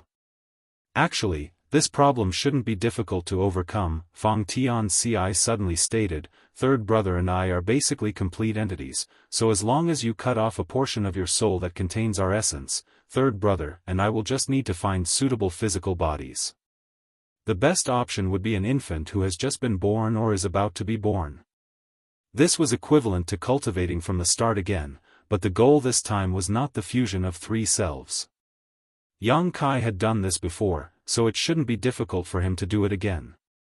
Wuquang could have used this method to separate himself from Duan Hongchen back then, but he wasn't willing to do so mainly because he would definitely enter a period of weakness after separating. He was afraid Duan Hongchen would finish him off during that time, which was why he was entangled with him for many years. Yang Kai nodded in agreement. There's no rush, we can discuss it after we've dealt with Mo. Not to mention, he would definitely be weakened for many years after splitting his soul. Now that the war had fully broken out between the Black Ink clan and human race, and he had reached the Ninth Order Open Heaven realm, how could Yang Kai allow himself to become weak when he should be focusing on destroying Mo? Furthermore, he didn't know if he would suddenly fall unconscious in the future. If that happened again, having these two to take over his body was a kind of safety measure. Even if the two were unable to display his full strength, they wouldn't be completely helpless against even powerful enemies. I'm not in a hurry. Big brother can do as you see fit, Thunder Shadow indifferently stated. At the very least, he didn't have to worry about where to go to kill his enemies. What's going on over there? Yang Kai looked up again. Someone seemed to be breaking through in that direction, giving off a fierce aura and energy fluctuations. Furthermore, they were giving a familiar feeling. It was none other than Xianxia. Didn't Xianxia fail to break through? Why is he breaking through again? Yang Kai couldn't understand. In his mind, Fang Tianci repeated what Xianxia had said before, after which, Yang Kai understood everything. In other words, Xianxia's supreme grade open heaven pill had not been wasted. He had indeed been interrupted at the critical moment of his breakthrough, but at that time, his small universe's boundary wall had almost been completely broken. As such, even if he was interrupted, the progress he made towards a breakthrough hadn't been lost. This was good news. In that case, the human race would be able to gain 4 new Ninth Order Open Heaven Realm Masters thanks to the Universe Furnace, which was in line with his initial expectations. This time, the Universe Furnace had produced a total of 9 Supreme Grade Open Heaven Pills. Yang Shui had obtained 1, Xianxia had obtained 1, and Yang Kai alone had obtained 2. The main reason for this was because he had the Great Sun and Moon marks, otherwise, it would have been impossible to find the whereabouts of these 2 pills so easily. Of the 2 pills Yang Kai obtained, one of them had allowed Yang Lai to reach the Ninth Order while the other was used to lure away the Chaos Spirit King. On the Black Ink clan side, Mo Na Yi obtained 1 while Xiao Yu had obtained another. In other words, the whereabouts of the other 3 Supreme Grade Open Heaven pills were still unknown. If the human race and Black Ink clan hadn't seized them, there was a high chance they had fallen into the hands of the Chaos Spirit clan. The Chaos Spirit clan were natives to the Universe Furnace world and had a massive population, which gave them a natural advantage in this place. Marshall Peak, Chapter 5799, Plan. As he was conversing with the two, Yang Lai and Yang Shui seemed to notice the change in his situation and quickly rushed over. When he got closer, Yang Lai sized up Yang Kai, furrowing his brow, wondering who was in control of Yang Kai's body. Yang Shui tentatively called out, "Big brother?" Yang Kai gently nodded, "You've worked hard." Yang Shui's eyes immediately turned red, "Big brother, you're finally awake." Yang Lai also let out a long sigh of relief, "Great, you're awake." Although Fang Tianci had assured that there was nothing wrong with Yang Kai, it was still worrying. After confirming that Yang Kai had woken up, he finally put his worried heart to rest. Mo Na Yi got away, Yang Lai reported.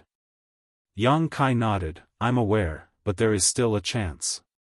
How many times has the Grand Dao evolved?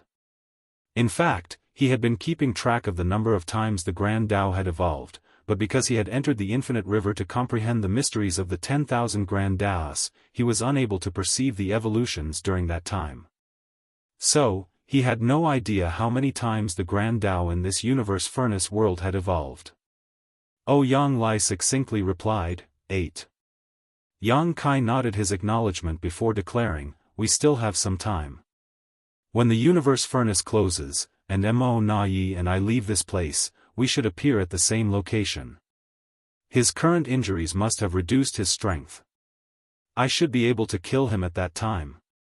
He and Mo Na Yi had entered the Universe Furnace from the same location, so when they were expelled from the Universe Furnace world, they would definitely appear at the same location.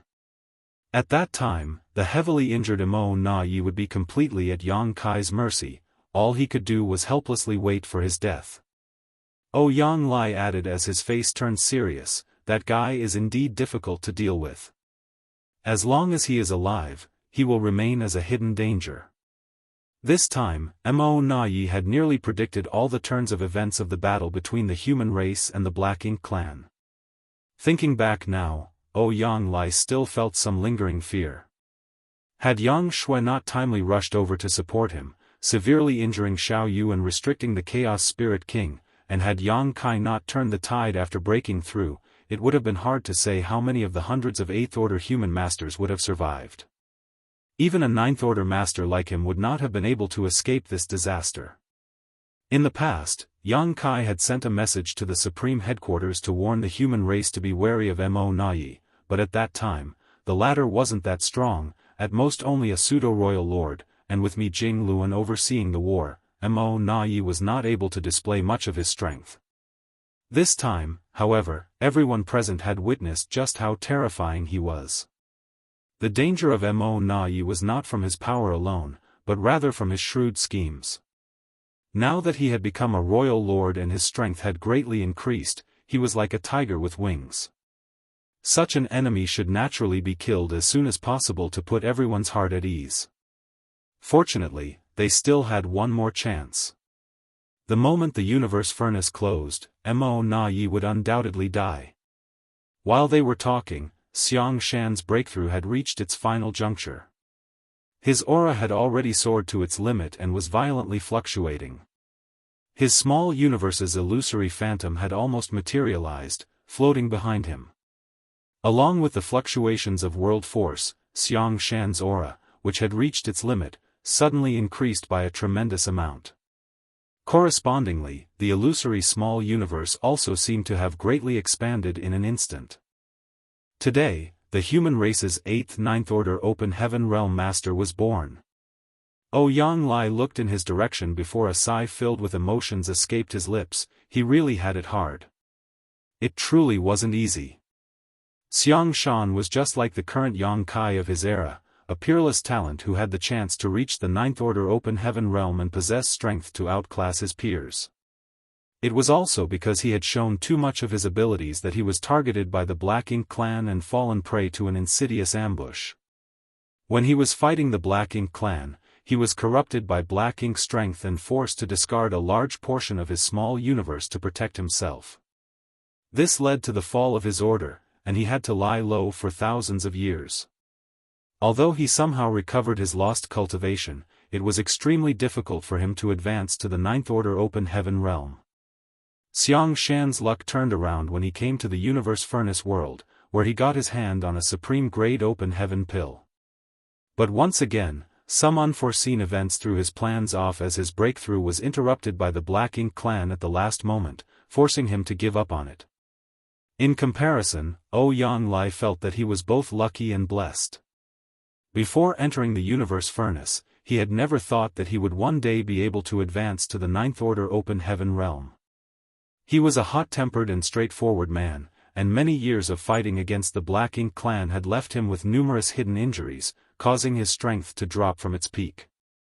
In the past, his only wish was to die on the battlefield one day while taking a few territory lords with him. This way, he would not have lived his life in vain. Even if he had entered the Universe Furnace, it was only to find a supreme-grade Open Heaven pill for Yang Kai or Xianxia so that they could advance to the Ninth Order. He had never thought of refining such a pill himself. Unexpectedly, Yang Kai gave him a supreme-grade Open Heaven pill and protected him while he was refining it.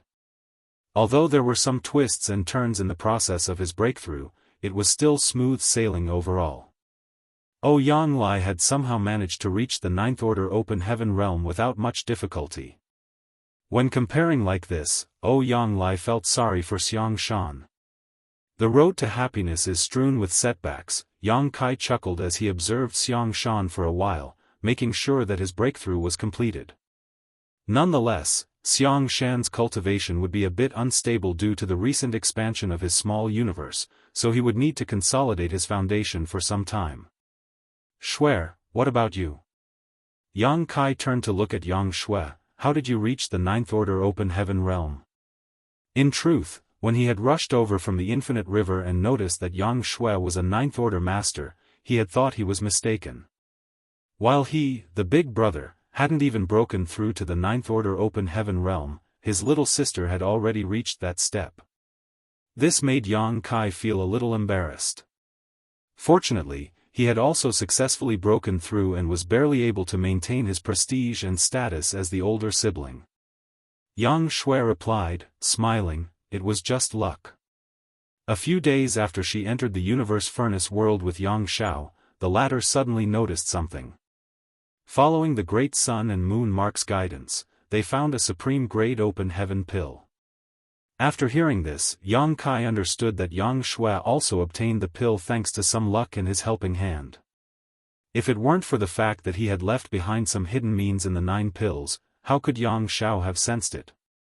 However, there was no need to explain such things in detail. In that case, didn't Xiao make a great contribution? While speaking, Yang Kai glanced towards the location where Yang Xiao was healing.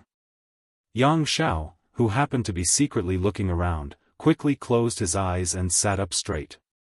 Yang Shui gently nodded, but then hesitated to speak. Yang Kai roughly knew what she was trying to say. Although Feng Tianxi's consciousness had been completely preserved after the three selves had united, all of his life's experiences had still been integrated into Yang Kai's soul, so Yang Kai knew exactly what Feng Tianxi had experienced over the years. Naturally, this also included the little secrets Yang Xiao had shared with him. Yang Kai had expected this though. The two children had grown up together and could be considered childhood sweethearts.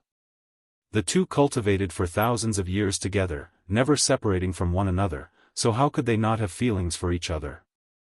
However, due to the difference in seniority between the two of them, they had never crossed that last line. They probably didn't want to make things difficult for him.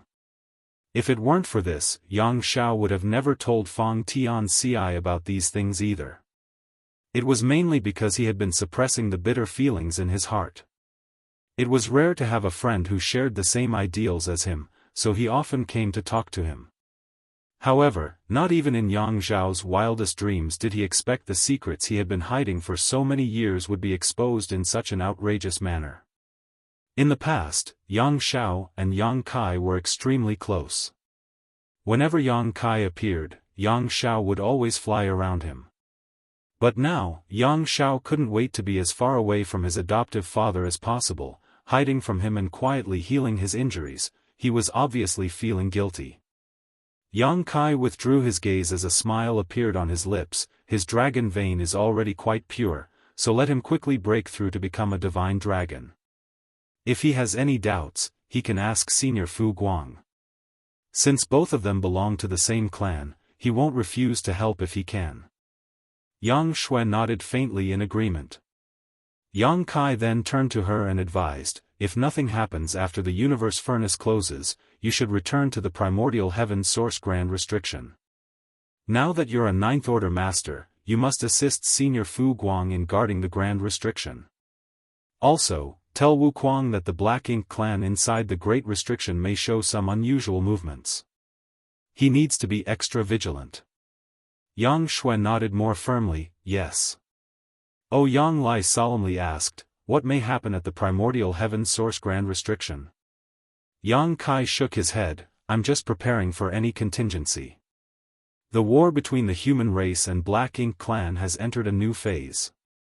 Comparing our current strength, the human race is far inferior to the Black Ink clan in terms of numbers, but we have a slight advantage in terms of top masters. This war will be the final one.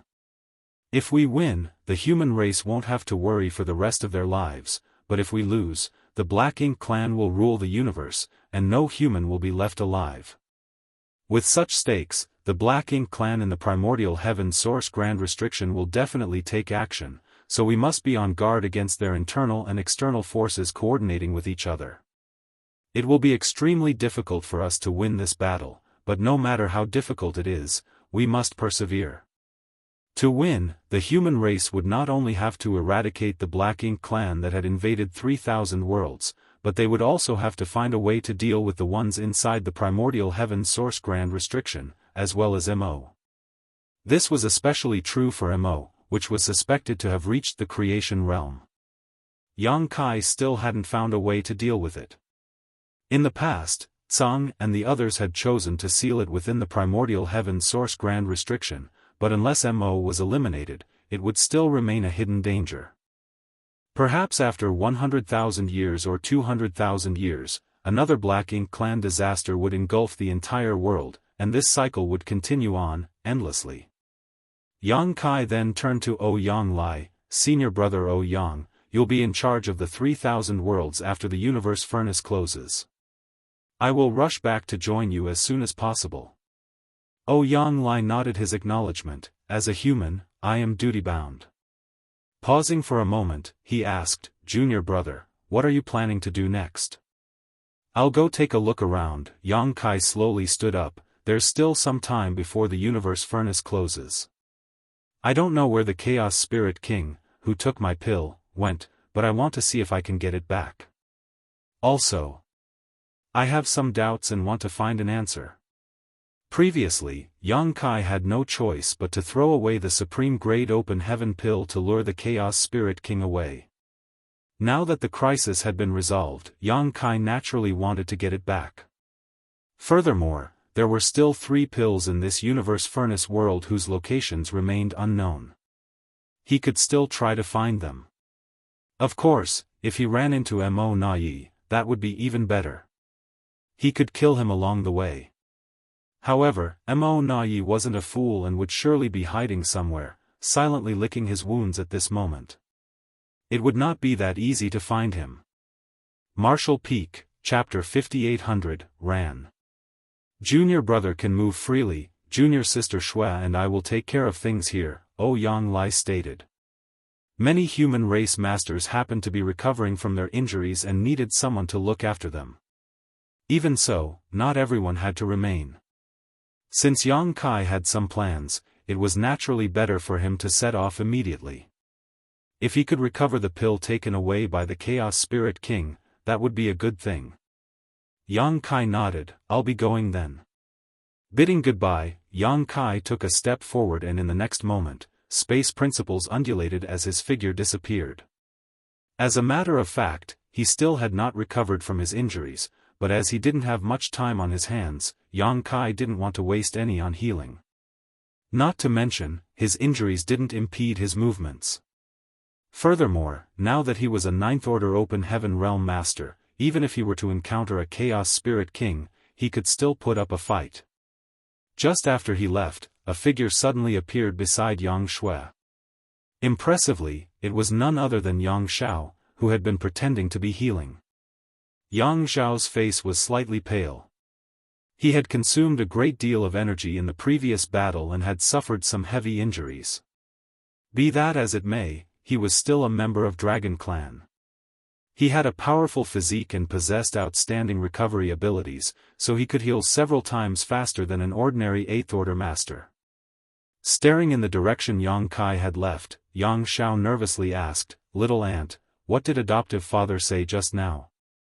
Yang Xue slowly shook her head as she replied, he did not say anything. Nothing. Yang Xiao's eyes widened in shock, he didn't ask anything about me? How is that possible? Why did he not say anything? This made Yang Xiao feel even more uneasy.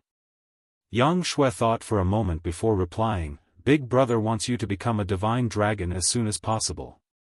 Yang Xiao paused for a moment, but when he saw that Yang Xue had nothing else to add, he asked in a huge surprise, That's it? Yang Xue couldn't help but glare at him, What else do you want to hear? Well, Yang Xiao couldn't help but frown, could it be that he doesn't know anything?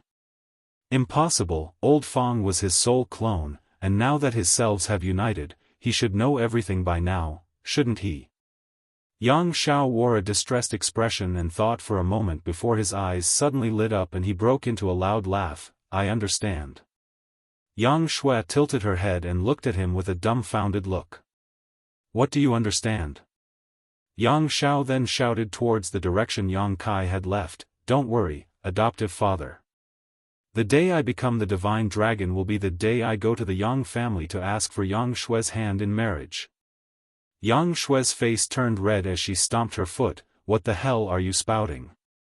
Yang Lai also couldn't help but turn his head and look at Yang Xiao in surprise before looking at Yang Xue. Suddenly, he seemed to have realized something. Yang Xue's face became even redder as she shot an angry glare at Yang Xiao. Immediately after, she turned around and left. Yang Xiao looked at Yang Lai innocently, Did I say something wrong? Did adoptive father not mean that? Yang Lai heartily laughed, No, you're right, that's what Yang Kai meant. You brat, you're really astute. Women get easily embarrassed though, are you not going to chase after her? Yang Xiao suddenly came to a realization. He bowed to Yang Lai before chasing after Yang Xue. Gazing over, Yang Lai couldn't help but nod his acknowledgement, young and vigorous, hot-blooded and unyielding. Good, very good. He couldn't help but think back to when he was young. At that time, he too was bold and daring. He would do whatever he wanted and couldn't care less what others thought about him. Turning his head, Yang Lai saw a figure slowly approaching from the distant void. When he got close, Yang Lai sized him up before asking, You just broke through, don't you need to stabilize your foundation? Xianxia replied, shaking his head, we don't have that kind of time. The universe furnace will close before I can consolidate my realm. He then turned his head to look in the direction Yang Xiao and Yang Shui had left, and asked, confused, what happened? Yang Lai immediately became spirited and explained what he had seen and heard. Xianxia nodded in understanding, since they have feelings for each other, let them do whatever they want. It's not like they're related by blood, they are just related because of their relationship with Yang Kai. It doesn't count. I'm sure junior brother Yang won't mind. Yang Lai nodded in agreement, that's right, we cultivators don't have so many worldly customs, and that brat, Yang Kai, doesn't seem to care about this matter either. Sighing, he continued, moreover, if the human race doesn't win this time, I'm afraid we won't have a future at all. If we stop them now, they'll only be left with regrets. Xianxia nodded and dropped this matter before changing the subject, I'm going to kill some enemies, I'll have to trouble you to take care of things here. Saying so, he turned into a streak of light and left, not caring if Yang Lai agreed or not. Yang Lai was mouth agape. He did not expect Xianxia to do something like this, and by the time he wanted to stop him, it was already too late. Nonetheless, he could not help but shout, Big Head Xiang, get back here. But why would Xianxia return? The streak of light gradually disappeared into the distance, as if it hadn't heard anything. Yang Lai was enraged, this is too much. He also wanted to go kill some enemies. He thought that Xianxia would want to stabilize his new ninth order cultivation, so he was planning on entrusting overseeing things here to him. After that, he would be free to do whatever he wanted, but he never expected Xianxia to beat him to it. But after giving it another thought, he understood why Xianxia was in such a hurry. When the universe furnace opened this time, Xianxia didn't even have time to do anything before he was drawn into the great battle between the human race and Black Ink clan. Now that he had just broken through to the ninth order, he couldn't wait to test his newfound strength. Xianxia had left, Yang Shui had also left. Looking around, Yang Lai found that only he among the ninth order open heaven realm masters was left to guard this place. He could not leave.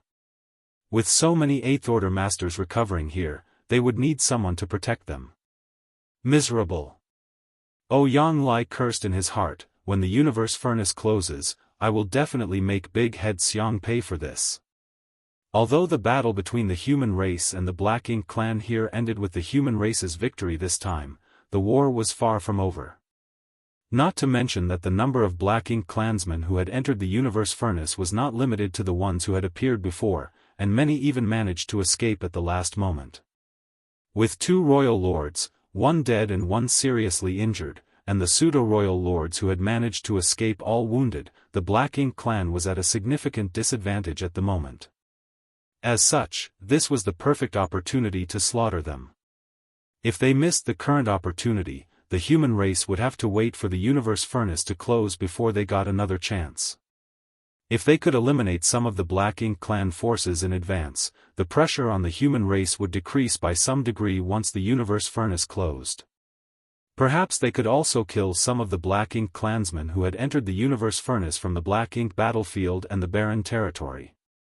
As time passed, the human masters began recovering one by one, but they didn't remain in place for long. Yang Lai ordered them to form battle formations and spread out to search for the Black Ink clan survivors. By the time the last batch of human race cultivators had recovered, a lot of time had already passed, but finally, Yang Lai, who had been guarding this place, was able to move again. Naturally, he showered Xianxia with curses in his heart. Somewhere in the void, a battle had just ended and Yang Kai happened to be standing there alone, surrounded by the corpses of several Black Ink clansmen. Calling it a battle could not be farther from the truth though, as it was really just a one-sided massacre. Even if the territory lords assumed battle formations, they were unable to do anything in front of the current Yang Kai. He was a ninth order master with the body of a divine dragon. Even if he hadn't fully recovered, killing a few territory lords was still as easy as chopping vegetables now. The advancement of one order had brought about an earth-shattering change in his strength. His small universe's size had expanded by several times. Of course, it was partly due to the increase in his cultivation, but the integration of Feng Tianxi's small universe had played no small role in it. Otherwise, how could Yang Kai, a newly advanced Ninth Order Open Heaven Realm Master, have such a strong foundation? Not only that, but his small universe also had another World Tree clone at the moment. In the past, Yang Kai had handed his last World Tree clone to Feng Tianxi to help him rapidly grow, but with the fusion of Feng Tianxi's small universe with his, that World Tree clone had also merged with it. Yang Kai already had a World Tree clone to begin with, so there was not much point in having a second. After returning to 3,000 worlds, I should find a suitable candidate and give it to them. It should help them save some time in cultivation and allow them to advance to the Ninth Order Open Heaven Realm earlier. After separating from Ouyang Lai and the others, Yang Kai began searching the void, mainly because he wanted to find the Supreme Grade Open Heaven pill he had thrown away. One more Supreme Grade Open Heaven pill meant the birth of one more Ninth Order Master, and currently, the human race did not have many Ninth Order Masters. Yang Kai especially wanted to bring a Supreme Grade pill back for Mi Jingluan.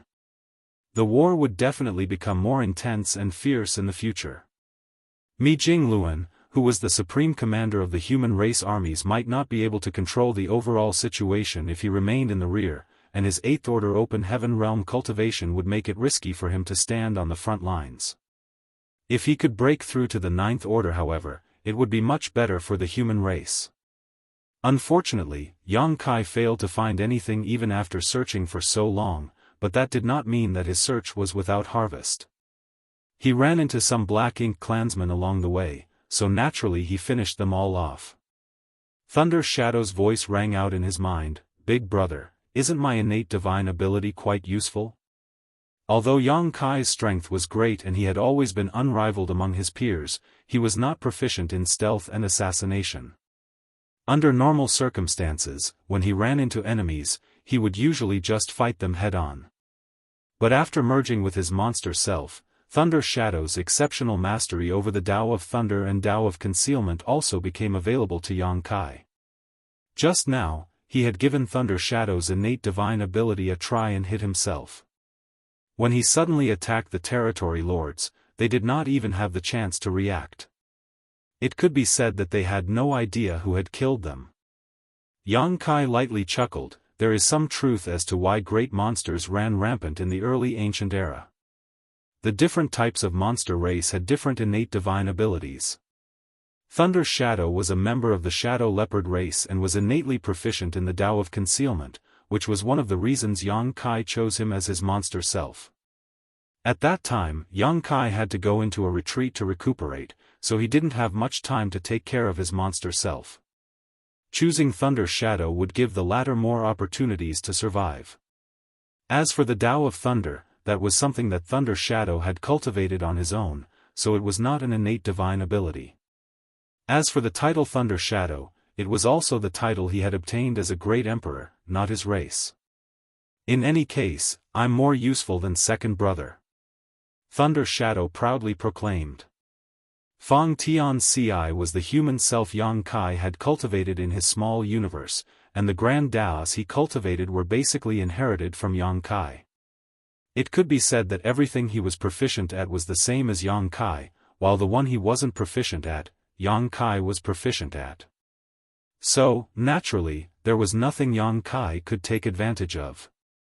Thus, from this fact alone, Thunder Shadow felt a sense of superiority. Martial Peak, Chapter 5801, Snatching Again. Feng Tianxi's indifferent voice rang out, "If one day Big Brother's consciousness falls asleep once again, who do you think should take control of Big Brother's body, you or I?" Thunder Shadow immediately fell silent. Inheriting Yang Kai's mastery of Grand Daos was also beneficial. If one day Yang Kai's consciousness was disturbed once again, it would naturally be better for Feng Tianxi to take over his physical body, because he would be able to bring out more of Yang Kai's strength. Back then, Thunder Shadow took over Yang Kai's body first only because of an accident. At that time, Xianxia had suddenly fallen into a coma and Thunder Shadow was the first to awaken, so taking over Xianxia's body was only natural. Feng Tianxi's consciousness only woke up after Thunder Shadow had lost Mo Nai. If Feng Tianxi had woken up first, Mo Nai might not have had a chance to escape. That was why Xianxia felt that Mo Nai was a scourge who could last for thousands of years and was not fated to die at that time. Second brother, don't jinx it. After remaining silent for a moment, Thunder Shadow finally squeezed out a sentence, be careful in the future, it may not happen again. There is always a chance for anything to happen. This has already happened before, we have to be on guard against it. How could there be so many chances? As the two kept quibbling in his mind, Xianxia couldn't help but burst into laughter as he listened. He didn't feel frustrated or anything, rather, he had a sense of novelty. Over these years, whether he was facing powerful enemies or exploring foreign lands, Xianxia had often been alone, without anyone to rely on. Now that he had a human self and a monster self by his side, he would not feel too lonely. Leaving them to their own devices, Xianxia calmly observed his surroundings.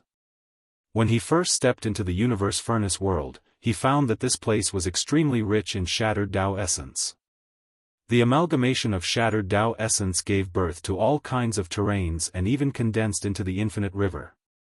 It also gave birth to extremely unique native creatures like the Chaos Spirit clan.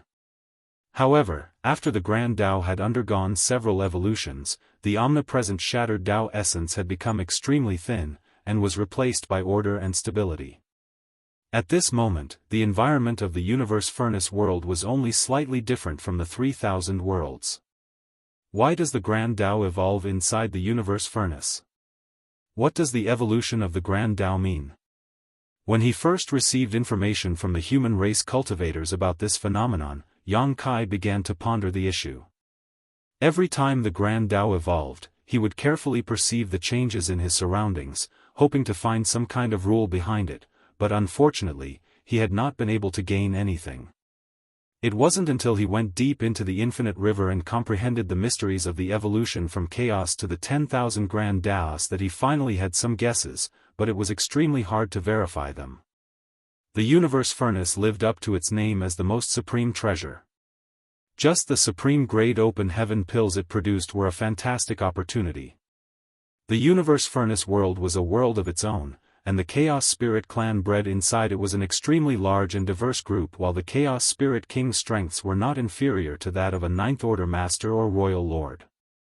However, Xianxia had a faint feeling that the supreme grade open heaven pill was not the greatest opportunity inside the universe furnace. The universe furnace itself was the real opportunity, and if he could find its true location, that would really be the biggest harvest. But since ancient times, no one had ever seen the true body of the universe furnace, let alone reached it. Xianxia wanted to find the true body of the universe furnace. If he could accomplish this feat, it would definitely be of great help to the human race. At the very least, there would be no need for them to compete for supreme grade open heaven pills in the future. Of course, he knew that this was a daunting task and he too might not be able to accomplish what many great experts had failed to do throughout the ages. Regardless, he could only do his best and leave the rest to the heavens. According to the information Xianxia had gathered so far, the infinite river was the biggest hint. The infinite river stretched across the entire universe furnace world, so it must have some kind of connection to the universe furnace itself. As for the evolution of the universe furnace's Grand Tao, it was nothing more than the process of the chaos evolving into the 10,000 Grand Daoists.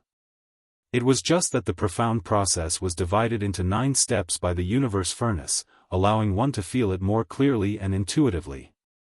Xianxia had a vague feeling that the intrinsic quality of the universe furnace was perhaps the profound mystery of chaos evolving into 10,000 Grand Daoists. As for the supreme grade open heaven pill and the Chaos Spirit clan it gave birth to, they were just side effects of the process. Big brother, second brother has ulterior motives, he wants to take over your body. Thunder Shadow didn't bother to haggle with Feng Tianxi and simply pleaded his case to the higher-ups. Xianxia couldn't help but laugh, but just as he was about to speak, a look of surprise appeared on his face as he looked in a certain direction, found it. Saying so, he activated Thunder Shadow's innate divine ability and flew in that direction. In his mind, the two were still engaged in a verbal spat, but after a moment, Fang Tianci, who had noticed the strangeness, shouted, "Shut up and focus." Thunder Shadow suddenly became silent, but after a moment, he indignantly stated, "Look, it's my innate divine ability." Fang Tianci couldn't bother to argue with him any further. A moment later, Thunder Shadow's voice rang out again, "This Chaos Spirit King really isn't very smart. Why did it suddenly come back here? It's as if it's afraid that others won't be able to find it." Thunder Shadow had a sense of familiarity when it laid eyes on the scenery before him. It was the exact same location where the Black Ink clan had fought with the Chaos Spirit King over the Supreme Grade Open Heaven Pill previously, where the colony of the Chaos Spirit clan was.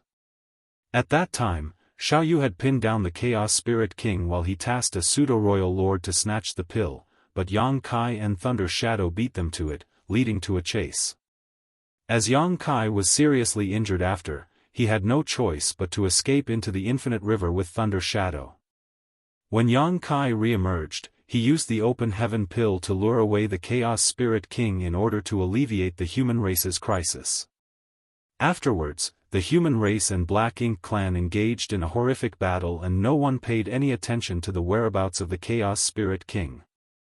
In the end, Yang Kai found the Chaos Spirit King back here. "Big brother, did you know this guy would return here?" Thunder Shadow asked. As Yang Kai quietly approached like a shadow, he casually replied, "As you said, it's not very smart, so it was worth a shot."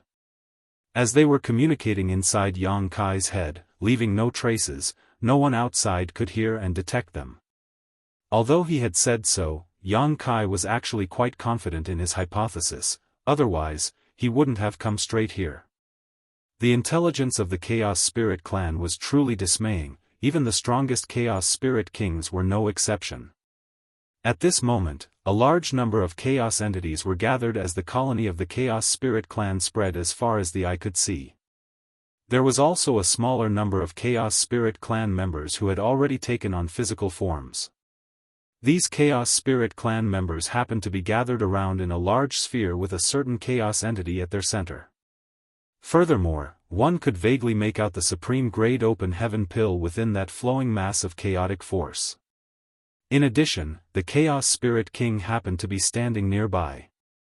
Apparently, the Chaos Spirit King was extremely vigilant as it had suffered a loss once already. Its powerful divine sense was constantly sweeping through the void, and even the slightest oddity or movement would draw its attention. To be honest, if it weren't for Thunder Shadow's innate divine ability, Yang Kai could forget about sneaking into this place, and even with the help of Thunder Shadow's mastery of the Tao of Concealment, Yang Kai was still being extremely cautious. Bit by bit, Yang Kai slowly approached, trying his best not to leak even a hint of his aura. Having reached the Ninth Order Open Heaven realm, Yang Kai naturally didn't fear this Chaos Spirit King, but he also had no intention of fighting it. The opposite party wasn't a part of the Black Ink clan and he would not gain anything by defeating it. It would be even worse if he lost, which was entirely possible. It could even be said that Yang Kai would be on the losing end if they fought, no matter the outcome. Therefore, Yang Kai had already made up his mind to simply snatch the pill and flee. The Chaos Spirit King's thoughts were simple: if you eat my pill, you must spit it out. I found it first, so it's mine. Stealthily approaching, Yang Kai pushed Thunder Shadow's innate divine ability to its utmost limit. At some point, the Chaos Spirit King who was observing the surroundings suddenly turned its head, looking in the direction Yang Kai was hiding. In front of someone as strong as this Chaos Spirit King, and a vigilant one at that, there was no such thing as a perfect concealment technique. When the distance between them reached a certain limit, Yang Kai's existence was ultimately discovered. Yang Kai was already prepared for this though. The moment the Chaos Spirit King noticed that something was wrong, Yang Kai surged his space principles and stepped forward, instantly arriving at the place where the Chaos Spirit clan members were gathered. The next moment, loud splashing sounds rang out as he summoned the space-time river. Just like last time, the enormous river carried away everything, engulfing the Chaos entity, refining the pill and the several nearby Chaos Spirit clan members into it. Immediately after, a violent roar mixed with a fearsome chaotic blast rushed into Yang Kai's mind. The soul-warming lotus promptly responded, radiating colorful light and blocking the soul attack. "Damn it," Thunder Shadow cried out in alarm, but he didn't make another move. Obviously, he had been dazed by this roar. Fang Tianci also found it extremely unbearable. The Chaos Spirit King hadn't even made a move yet, but his voice was already so powerful. It just showed how strong it was. Suppressing his discomfort, Fang Tianci grabbed Thunder Shadow's soul and rushed into the soul-warming lotus. While the two were protecting themselves, the Chaos Spirit King's attack was already upon Yang Kai, while Yang Kai had just finished sweeping the Chaos Spirit clan members into the spacetime river and was about to escape. An earth-shattering chaotic force suddenly blasted Yang Kai, shattering the void around him. A muffled grunt escaped Yang Kai's lips before he promptly summoned his Azure Dragon Spear and thrust it towards the Chaos Spirit King. In this brief confrontation, Yang Kai's figure was sent flying while the Chaos Spirit King had to take a few steps back. The next moment, Yang Kai grabbed the spacetime river and instantly surged his space principle again. As he took a step forward, he disappeared and reappeared in the distance. An enraged roar came from behind him as a powerful aura rushed over at extreme speed. Obviously, the Chaos Spirit King was already chasing after him. Yang Kai finally experienced how helpless Xiaoyu felt. Being chased by such a strong existence was not a good experience, but what made him feel even more helpless was that he couldn't really fight back against the Chaos Spirit King. While he was fleeing, he shook the spacetime river, and under the impact of the various Dao strengths, the Chaos entity and Chaos Spirit clan members that were caught up in the river quickly dissolved. After a short while, Yang Kai plucked out a pill, stored it away, and fled. Inside the soul-warming lotus, the two passengers felt sluggish. A look of lingering fear could be found on Thunder Shadow's face as he muttered, "That Chaos Spirit King is strong. But, it is quite unlucky to have encountered you, big brother." Twice, the Supreme Grade Open Heaven pill had been snatched away by Yang Kai. The Universe Furnace had appeared so many times, but it was unlikely that such a thing had ever happened before. From this point alone, this Chaos Spirit King was truly unlucky. Martial Peak, Chapter 5802, Off You Go. Regardless of whether the Chaos Spirit King was unlucky or not, its anger was obvious at this moment. The last time it had lost its pill, it had relentlessly chased after Xiaoyu. As a result, Xiaoyu had to spend a great deal of effort to escape from it. From this, it could be seen just how persistent the Chaos Spirit King was towards the Supreme Grade pills. As for Yang Kai, now that he got his hands on the Supreme Grade Open Heaven pill, it wasn't difficult for him to escape from this Chaos Spirit King. How could he not be able to do what Xiaoyu could? All he needed to do was use his instantaneous movement a few times and this Chaos Spirit King wouldn't be able to find him. However, he didn't do so, rather, he kept the Chaos Spirit King at arm's length, occasionally using his space secret techniques to increase the distance between them. Sometimes, he even exposed his aura so that the other party could pursue him. Thunder Shadow couldn't understand what was going on and asked, "Big brother, what are you trying to do with the Chaos Spirit King?" If he was not planning anything, why would he lead it on? He could have easily shaken it off by now. Before Yang Kai could answer, Fang Tianci understood and explained, "It's to prevent others from running into this Chaos Spirit King and suffering some kind of mishap." The Black Ink clan in the Universe Furnace world had suffered great losses in the last battle. Of the two royal lords, one was dead and the other was seriously injured.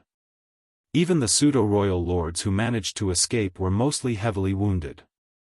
As long as the human race masters were careful enough, even if they ran into the Black Ink clan, they would not be in any kind of grave danger.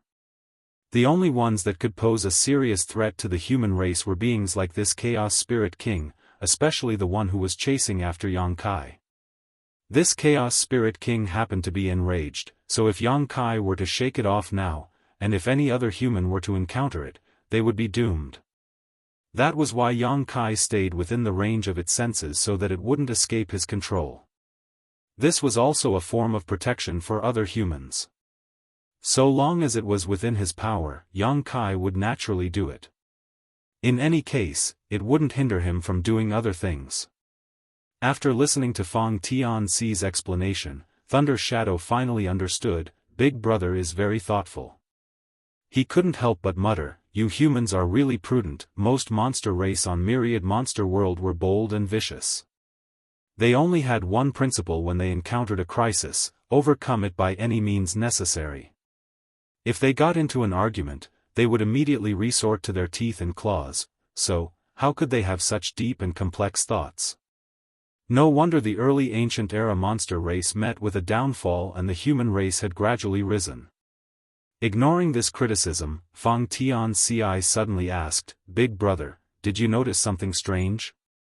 Xianxia instead asked back, "What is it?" "There seems to be something wrong with the number of Chaos Spirit Kings inside the Universe Furnace." "You think so too?" Xianxia raised his brow. He had also noticed this problem before, but he hadn't given it too much thought. "What's wrong with the number of Chaos Spirit Kings?" Thunder Shadow interrupted, totally confused. Feng Tianxi simply continued, "According to Big Brother, 9 supreme-grade open heaven pills were formed when the Universe Furnace opened this time. Including the one in Big Brother's possession, 6 of them have already been accounted for, leaving only 3 which are missing." "That's right." Inside the soul-warming lotus, a thoughtful look appeared on Thunder Shadow's face. The Universe Furnace has undergone 8 Grand Dao evolutions, so the 9th one should be happening soon. After 9 Grand Dao evolutions, the Universe Furnace will be closed, Feng Tianxi added. Thunder Shadow nodded again. Once the Universe Furnace is closed, the 3 missing pills will neither fall into the hands of the human race nor the Black Ink clan, but will instead belong to the Chaos Spirit clan. It can even be said that the 3 pills are currently in the hands of the Chaos Spirit clan, but we don't know where they are. Thunder Shadow looked at him, furrowing its brow as a befuddled look appeared on its face. "What are you trying to say?" Xianxia chuckled. "Second Brother is saying that since these 3 pills are now in the hands of the Chaos Spirit clan, shouldn't 3 Chaos Spirit Kings have been born by now?" "You mean, they haven't?" Thunder Shadow's voice gradually became feebler and feebler. Feng Tianxi further added, 3 Chaos Spirit Kings should be born with the opening of the Universe Furnace this time, but what about the past? Each time the Universe Furnace opens, some Chaos Spirit Kings should have been created. But how many Chaos Spirit Kings have we seen since we entered the Universe Furnace? It was just 1. But according to Feng Tianxi's speculations, there should be a lot more Chaos Spirit Kings in this Universe Furnace, at least a few dozen. Except, judging by the current situation, this Universe Furnace world definitely didn't have that many Chaos Spirit Kings, otherwise, they wouldn't have encountered only 1 until now. Perhaps there are other Chaos Spirit Kings, it's just that we haven't discovered them yet. But there are definitely not that many Chaos Spirit Kings in this Universe Furnace world, Feng Tianxi concluded. Thunder Shadow thought for a moment before asking, "What does this have to do with the current situation?" Feng Tianxi chuckled wryly, "It doesn't matter, we were just casually discussing." Thunder Shadow couldn't help but let out a sigh of relief, thinking that these two were talking about something he hadn't realized. He always believed that he wasn't stupid. Xianxia then stated, "Perhaps the effects of the Supreme Grade Open Heaven pill on the Chaos entities aren't as great as we think. Even if those mindless Chaos entities can refine pills, they may not be able to immediately become a Chaos Spirit King. Rather, they may just become a relatively powerful Chaos Spirit." The Chaos Spirits also varied in strength. Some were as strong as 8th Order Masters while others were only as powerful as 2nd or 3rd Order Masters. The gap between them was enormous. It might be also because of this that not many Chaos Spirit Kings had been born even after so many Supreme Grade Open Heaven pills fell into the hands of the Chaos Spirit clan. As for the exact truth, Yang Kai didn't dare to jump to conclusions, but this conjecture was likely close to correct. Thunder Shadow asked, then, the Chaos Spirit King is relentlessly chasing us all the way just for this pill that might not even help a Chaos entity under him advance to become a Chaos Spirit King? Yang Kai laughed. In the end, we were the ones who snatched it. If it wants to pursue us, let it. Saying so, he suddenly turned and flew off in a certain direction. The Chaos Spirit King also pursued right behind him like a shadow. In that direction, a pseudo-royal lord, who happened to be flying through the void, suddenly tensed up as a sense of crisis gripped his heart. A moment later, a powerful and fearsome aura locked onto him. The pseudo-royal lord suddenly turned his head and saw a streak of light shooting straight towards him from a distance. That streak of light happened to be flickering and the void around it was rippling. Sensing that familiar and shocking aura, the pseudo-royal lord's soul nearly left his body as he shouted in panic, Yang Kai. Damn my rotten luck. This pseudo-royal lord couldn't figure out how he had encountered this killing star in this place. In the last battle, after Mo Na-yi fled, the Black Ink clan had suffered a crushing defeat, and the Black Ink clansmen had scattered in all directions. Fortunately, the human race didn't have enough manpower to wipe them out. He happened to be quite lucky as he was not targeted by Yang Shui at that time, giving him a chance to escape that disaster with his life. He had been on the run ever since and had not stopped for a moment. Even if he ran into some humans along the way, he would try his best to conceal himself so as to avoid exposing his whereabouts. According to the information he had obtained from the Black Ink disciples, the Universe Furnace would close soon. He had entered the Universe Furnace world from the barren territory, so, as long as he waited for the Universe Furnace to close, he would be able to safely return there. By then, the human race would not be able to do anything to him, no matter how many Ninth Order Masters they had gained. His journey had been smooth and uneventful so far, and after a long period of safety, he believed that the storm had already passed. But much to his horror, he ran into the most difficult human to deal with. He had also suffered injuries in the last battle, but his wounds weren't that serious. So, at this moment, his strength had not suffered that much. After a brief moment of fear, the pseudo-royal lord became solemn and roared, "Come." In front of such a human who was proficient in the Tao of space, escaping was an unrealistic dream. The pseudo-royal lord immediately made the most appropriate response, taking up an offensive stance to let Yang Kai know that even if he killed him, he would have to pay a huge price. A pseudo-royal lord was also a royal lord, only slightly weaker than a true royal lord. How could he allow himself to be trampled upon? Seeing the pseudo-royal lord in front of him assume an aggressive posture, Yang Kai was slightly surprised, but he did not take it too seriously. While the other party let out an angry roar, Yang Kai quickly closed the distance between them. After reaching a certain critical point, he raised his hand and made a grabbing motion, causing Tao strengths to undulate around him. The next moment, the space-time river gushed out with crashing sounds. The enormous river was like a whip, one end held in Yang Kai's hand as it lashed straight towards the pseudo-royal lord. For the Black Ink clansmen who had participated in the last battle, the space-time river was still fresh in their memories. A pseudo-royal lord got swept into the river at that time before Yang Kai had even broken through. Yang Kai then dove into the river and slaughtered that pseudo-royal lord within a few breaths. Although Yang Kai had only managed to kill that pseudo-royal lord at that time due to a sneak attack, it still showed how strange this river was. Mo Na-yi also suffered a great loss inside this strange river. Seeing Yang Kai summoning this enormous river once more, the pseudo-royal lord immediately became vigilant.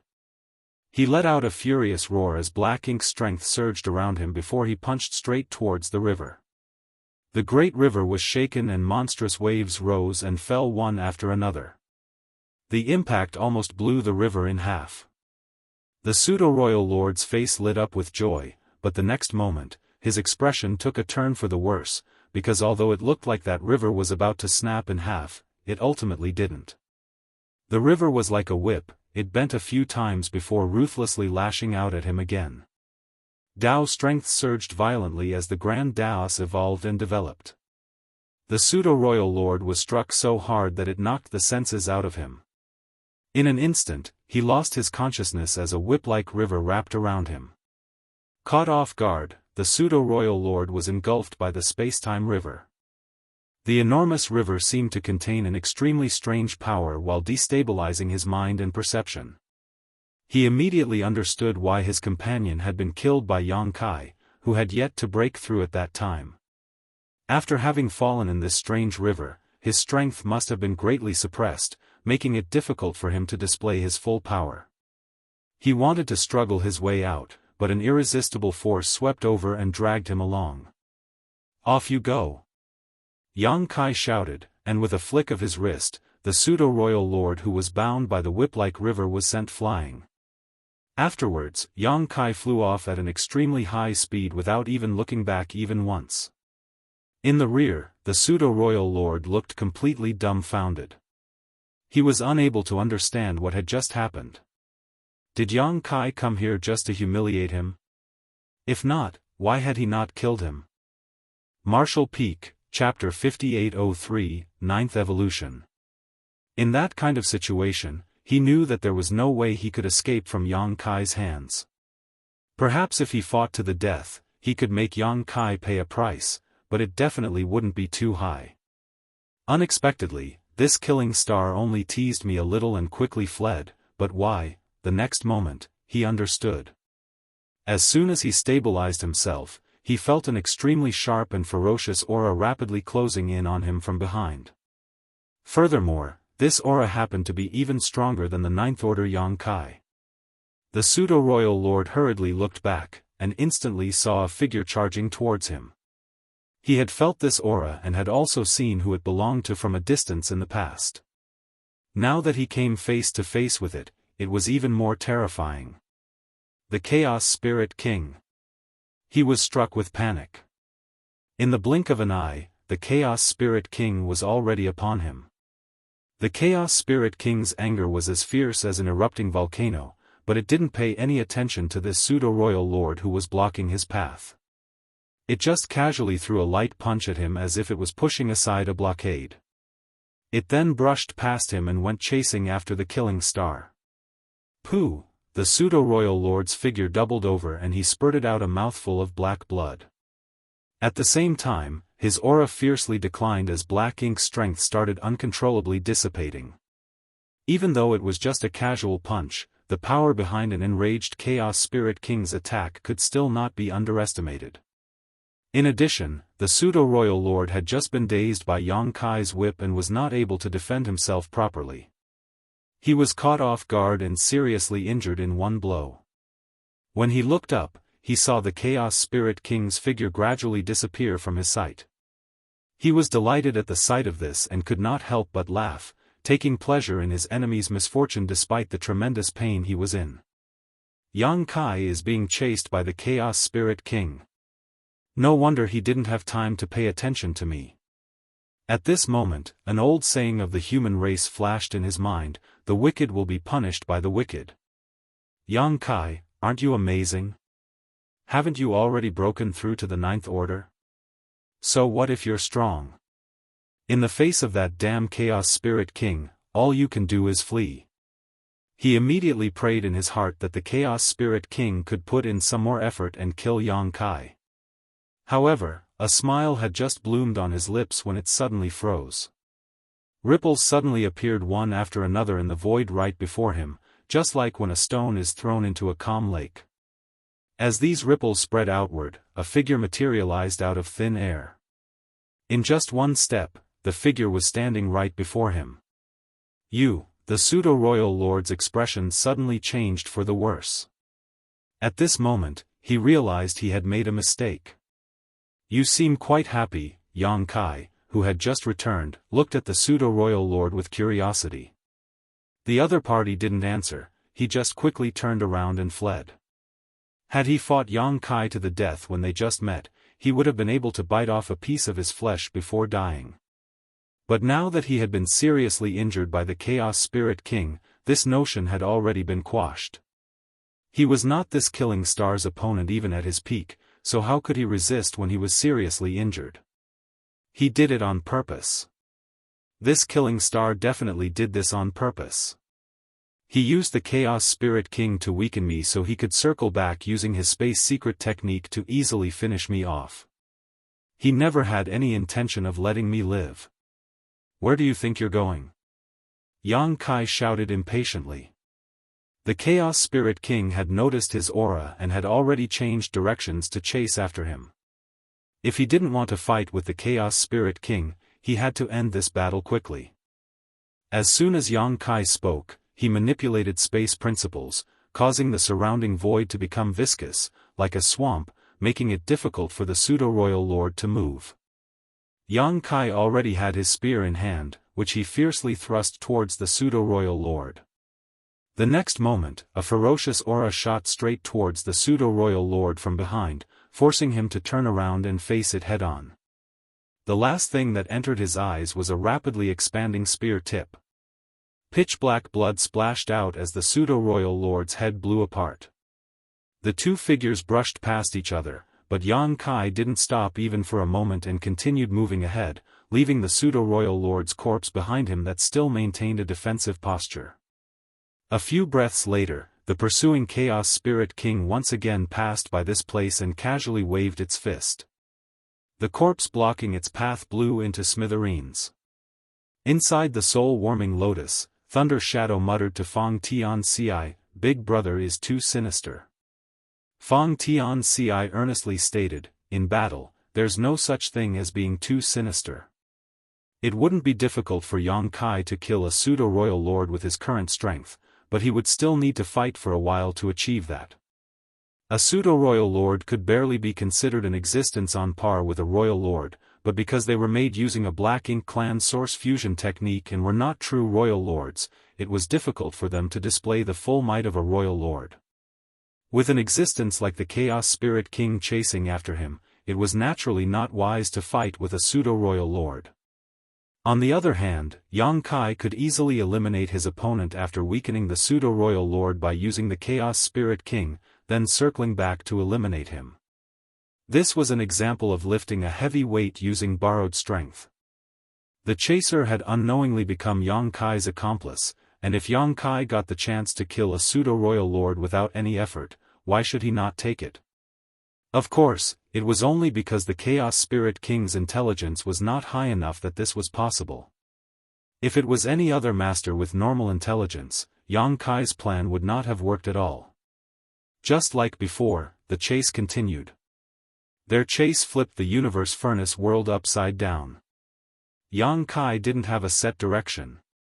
In any case, he was just leading the Chaos Spirit King on a wild chase around the universe furnace world.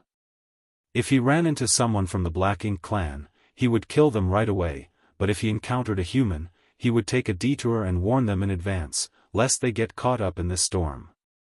Yang Kai might be slightly weaker than the Chaos Spirit King, but if he were to focus on escaping, the Chaos Spirit King would not be able to do anything to him. As luck would have it, the Chaos Spirit King's sentience wasn't very developed. It was certain that Yang Kai had snatched the Supreme Grade Open Heaven Pill, so it kept chasing after him relentlessly. The number of Black Ink clan survivors Yang Kai encountered started to decrease over time. Of course, it might have been because they had been killed, but the bigger reason was that the survivors had gone into hiding. Right now, things were extremely unfavorable for the Black Ink clan in the Universe Furnace world. The human race had 4 Ninth Order Open Heaven Realm Masters who had split up to hunt down any Black Ink clansmen they could find. On the other hand, the only Royal Lord on the Black Ink clan side was heavily injured and was nowhere to be found. So, how could the Black Ink clan still have the strength to resist the humans in this kind of situation? Naturally, they used all kinds of means to hide themselves, waiting for the Universe Furnace world to close. Although most of them knew that another bloody battle would break out when the Universe Furnace closed, they did not have much choice in the matter. As time passed, Xianxia became slightly disappointed. There was no trace of Mo Nai, nor was there any trace of the other 3 supreme-grade open heaven pills. The universe furnace world was quite vast. Perhaps there were some places he had yet to explore, or perhaps the 3 pills had already been refined, or perhaps they had fallen into the hands of some Black Ink clansman or human. Everything was possible. As for Mo Nai, if he was hell-bent on hiding, it wouldn't be easy to find him. Xianxia was in no rush though. He could end Mo Nai once the universe furnace closed. During this trip to the universe furnace, the human race had not only dealt the Black Ink clan a severe blow, they had also gained 4 new 9th Order Open Heaven Realm Masters. Xianxia also got his hand on another supreme-grade Open Heaven pill which he could bring back and give to Mi Jingluan. In short, this trip was worth it. At some point, the Grand Tao within this world suddenly started undulating before the last remnants of the chaos rapidly disappeared. The 9th Grand Tao evolution was finally taking place. After this evolution, the universe furnace would soon close. As for the Chaos Spirit King who had been chasing after Xianxia all this while, it seemed to have also noticed this and became even more agitated, pushing its speed even higher. Be that as it may, it had never been able to close the distance between them from the moment it had started chasing Xianxia. No matter how hard it tried, it was useless. Second brother, take the helm. Xianxia suddenly shouted. Inside the soul-warming lotus, the corner of Fang Tianxi's mouth twitched. What does Big Brother think of his body? But after giving it another thought, he realized that it was quite appropriate to address his physical body as a ship on which the 3 brothers were riding. Without further thought, Fang Tianxi immediately took control of the body. However, he didn't have full control over it, mainly because Xianxia was still occupying the majority of his physical body, so he was unable to control it too smoothly. It wasn't that Xianxia was on guard against him, but rather that he needed to focus on something else. Fang Tianxi only needed to control the body to escape the Chaos Spirit King's pursuit, which didn't require much fine control.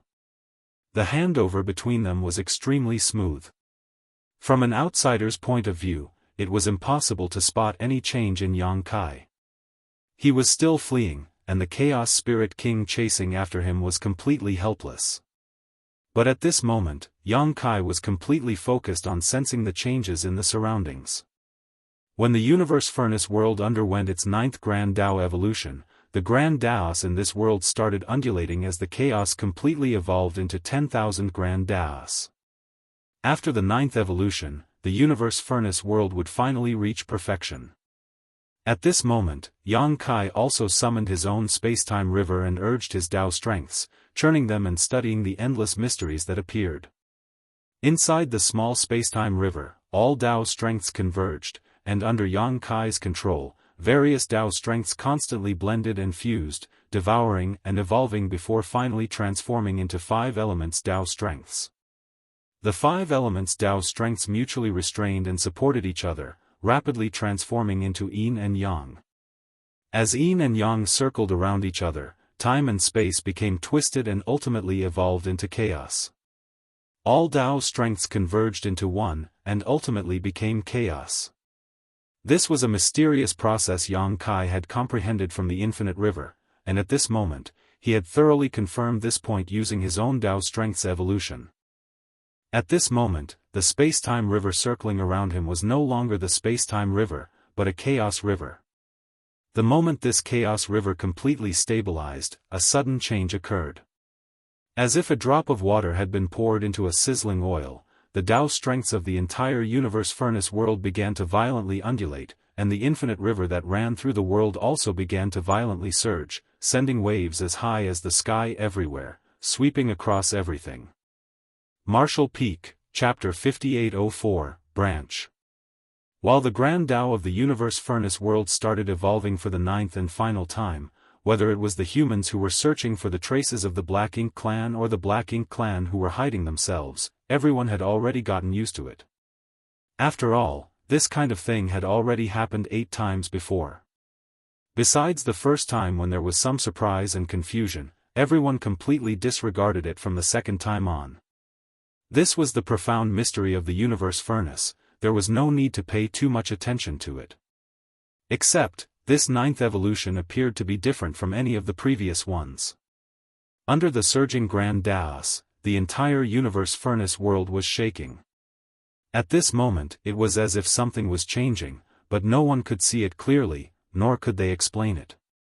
The infinite river that ran through the entire universe furnace world, from shallow to deep, contained the mysteries of chaos evolving into 10,000 Grand Daoists. Every evolution of the Grand Daoist was also a manifestation of the mysteries of chaos giving birth to 10,000 Grand Daoists. The universe furnace seemed to be demonstrating the truth of the Grand Dao to all living beings, the essence of the world itself. When the last Grand Dao evolution occurred, Xianxia used his own spacetime river as a foundation and prompted the 10,000 Grand Daoists to revert to chaos. By doing just the opposite, it was no different from erecting a different flag amid this surging tide. Vaguely, he seemed to have touched something. At this moment, Xianxia felt an inexplicable pressure on him from all directions, causing the spacetime river around him to violently shake, almost collapsing it. If one followed the heavens, they would achieve twice the results with half the effort, but if one defied the heavens, the opposite would happen. What Xianxia was currently doing was tantamount to opposing the natural order of the universe furnace world. When the last Grand Daoist evolution was taking place, any act of rebellion would naturally be suppressed by this world. The speed at which he was fleeing suddenly slowed down, but the Chaos Spirit King chasing after him didn't appear to be affected by it at all, it was quickly closing the distance between them. Fang Tianxi, who had taken control of a portion of Xianxia's body, and was running for his life, was greatly alarmed. He might not have any idea about the exact cause behind this sudden change, but he knew that it had something to do with his main body. Gritting his teeth, he quickly prompted space principles and executed instantaneous movement, but he didn't teleport too far. Meanwhile, Xianxia was completely focused on maintaining his own spacetime river. The exploration of the infinite river had allowed him to glimpse at some things, but he was unable to thoroughly understand them. If he wanted to verify his theory, he could only rely on this method. He had been meaning to do this for a long time, but the Chaos Spirit King that was chasing him right now had become a potential threat. There was nothing he could do about it either. When he snatched back the Supreme Grade Open Heaven pill, it was destined that he would not be able to shake off this Chaos Spirit King, otherwise, others would definitely suffer because of him. The long river around Xianxia kept shaking. It appeared to be on the verge of collapse, but Xianxia continued to persevere, and soon, a look of joy overtook his face. Because the Grand Dao evolution, which should have started and ended in a flash, had not disappeared, and was instead showing signs of intensifying. This was undeniable proof that his actions had some effect. Although he was going against the entire world with his might alone, as the saying went, even a single rat dropping could ruin a pot of porridge. The current Xianxia was that dropping that had fallen into this universe furnace world. The Grand Daoist undulated even more fiercely, shaking the universe furnace world non-stop. Whether it was the human race or the Black Ink clan, all of them were shocked and confused, not knowing what was happening. At this moment, Fang Tianxi's voice rang out, "Big brother, I can't hold on much longer." From the start, he had only been in control of a small portion of Xianxia's body, and Xianxia's actions made his job even more difficult. Even if he used a space secret technique, he was unable to teleport far. Meanwhile, the Chaos Spirit King kept relentlessly chasing after them, closing the distance to a dangerous degree. In a moment, he might fall into the range of the Chaos Spirit King's attacks. If that really happened, Xianxia would not be able to do anything, he might even possibly put himself in danger. Fang Tianxi shouted his plea, but Xianxia did not give any answer. It remained unknown whether he heard him or not. Xianxia also felt like he couldn't hold on any longer. In the universe furnace world right now, when chaos was giving birth to 10,000 Grand Daoists, filling every step of this place, he could only rely on his own strength to go against it. So, he was really under intense pressure. He didn't even know if his actions were meaningful or not, but he had indeed caught a glimpse of some things in the infinite river. If he didn't verify his speculations now, he might never have another chance in his life. He didn't want to miss this rare opportunity, so he had no choice but to persevere. Fortunately, his divine dragon body had become stronger than ever after he had broken through to the 9th order. Had he still been in the 8th order, it would have been difficult for him to hold even this long. At this point, every single breath felt like millions of years. Suddenly, a fearsome attack came flying at him from behind. Apparently, the Chaos Spirit King had already reached the range it could begin attacking him. It was also at this moment that Xianxia, who was fully focused on circulating his strength, suddenly saw a massive, winding river. Naturally, this was the legendary infinite river that ran through the entire universe furnace world. As a matter of fact, although this river ran through the entire universe furnace world, it wasn't everywhere. Xianxia was still quite a distance away from the infinite river. However, he noticed that the space inside the universe furnace world had become unstable at this moment. He wasn't the only one who noticed this. At this moment, all the surviving humans and Black Ink clansmen saw this enormous river appear, flowing from an unknown source towards the end of this world. The great river happened to be shaking, and beside it, tributaries that had never been seen before and had never been detected by any living being rapidly appeared one after another. If the massive river was a giant tree, then these tributaries that had suddenly appeared were branches. It was difficult to calculate how many branches there were, as there were too many to count. These tributaries flowed continuously and quickly filled the entire universe furnace world like a spider web. In these tributaries, what flowed was the 10,000 grand Daoist after they had evolved. This was a remarkable sight to behold.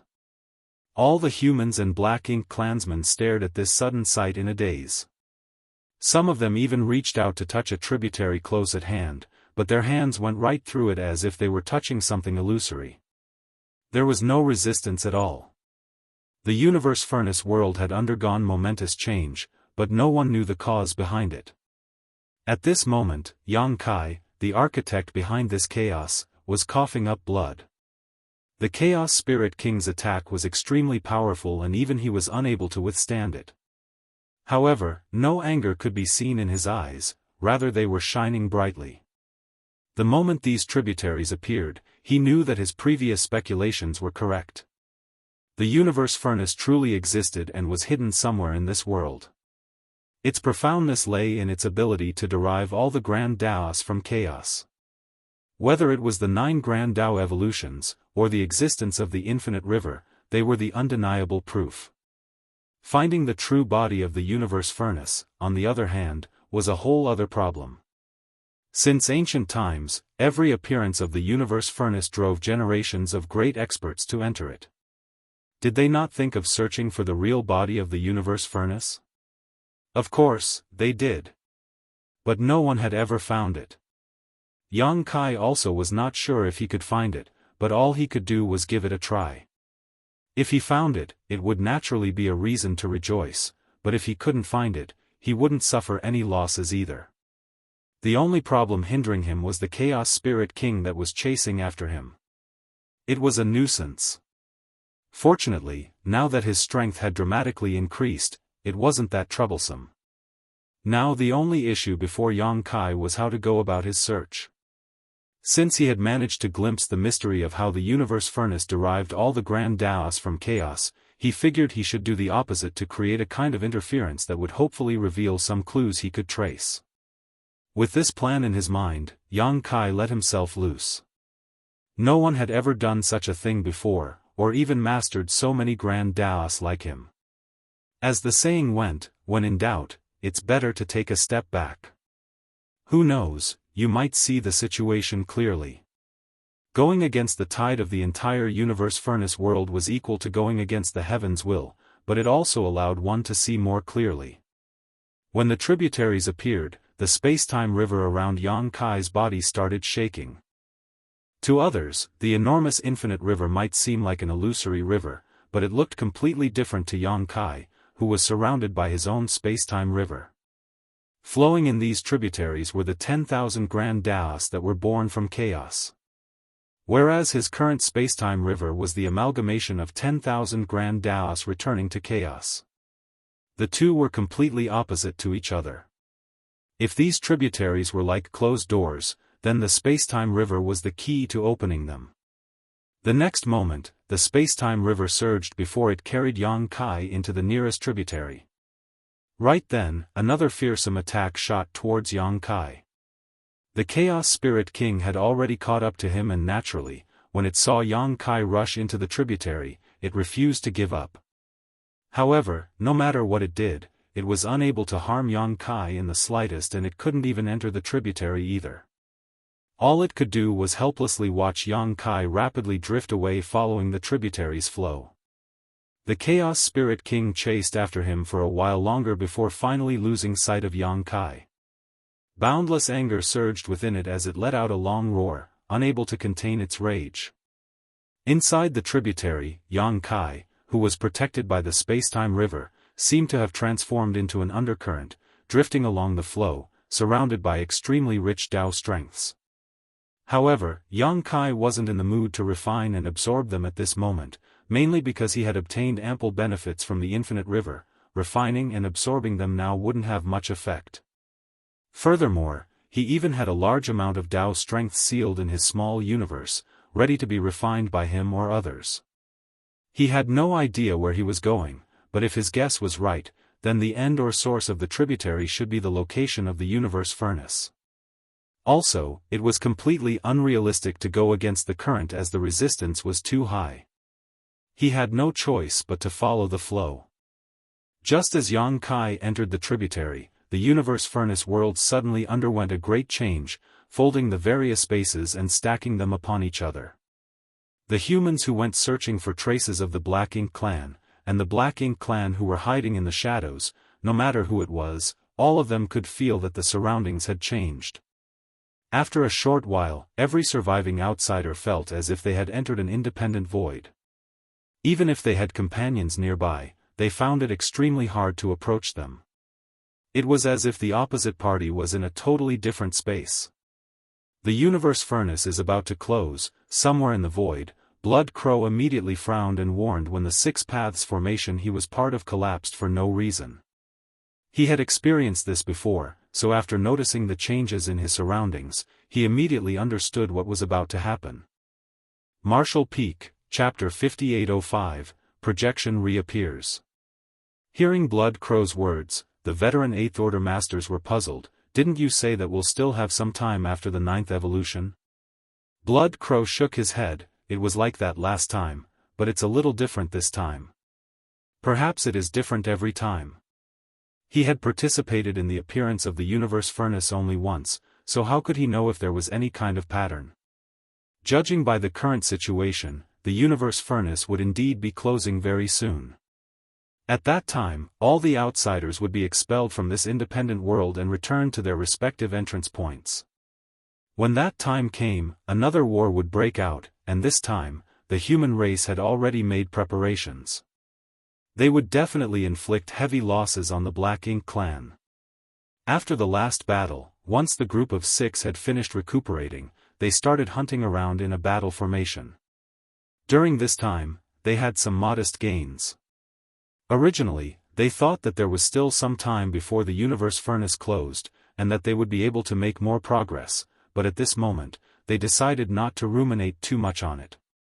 The 6 8th Order Masters came from the various entrances of the universe furnace, so once the universe furnace was closed, they would be forced to return to different places. Immediately, each of them cupped their fists and bid their farewells before settling down to adjust their breathing and recover their strength. Not only them, but all of the human race masters who were still active appeared to have noticed it. Everyone immediately stopped what they were doing and started getting ready for the imminent battle. In comparison, the Black Ink clansmen who were relatively well informed were a little uneasy and restless. Although they knew that this day would eventually come, when it really did, they discovered that they had not been prepared. The news they had received from the Black Ink disciples had left them deeply concerned. They didn't know what kind of terrible situation they would face after the universe furnace closed. In the end, they had to return to various Great Territory battlefields. After the universe furnace closed down, whether they lived or died would all depend on the outside battle situation between the Black Ink Clan army and the human race army. Moreover, many of the Black Ink clansmen were oblivious to this truth. While the undercurrents were surging, Yang Kai, protected by his space-time river, followed along the flow of the infinite river tributary. He had no idea where he was going or whether his actions had any meaning, but now that things had reached this point, he had no choice but to follow through. This stream was filled with an extremely rich and pure Dao strength, so pure that it had condensed into a liquid form that was flowing in the tributary. Yang Kai couldn't help but fall into deep thought. Previously, his actions had given birth to a strange change in the universe furnace. Spiderweb-like tributaries had filled the entire universe furnace world in the blink of an eye. This scene had not gone unnoticed by him. The reason he was able to enter the tributary was because he had used his own comprehension of the evolution of Grand Daos, and used Dao strengths to stimulate the 10,000 Grand Daos to revert back to chaos. If the tributary was a locked door, then his method was the key to opening it. Even if others had seen these tributaries, they could forget about entering them without the corresponding means.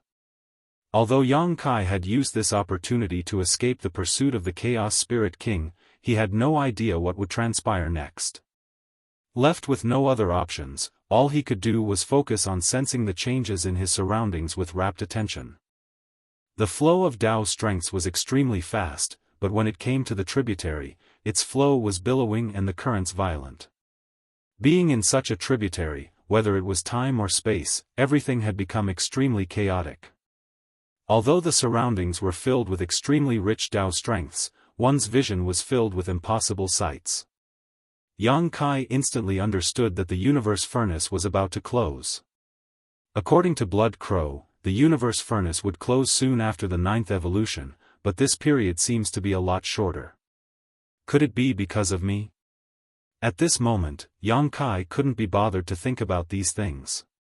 All he wanted to know was where he would eventually end up if he allowed himself to drift like this. Perhaps the end of this tributary would allow him to discover some unknown truths.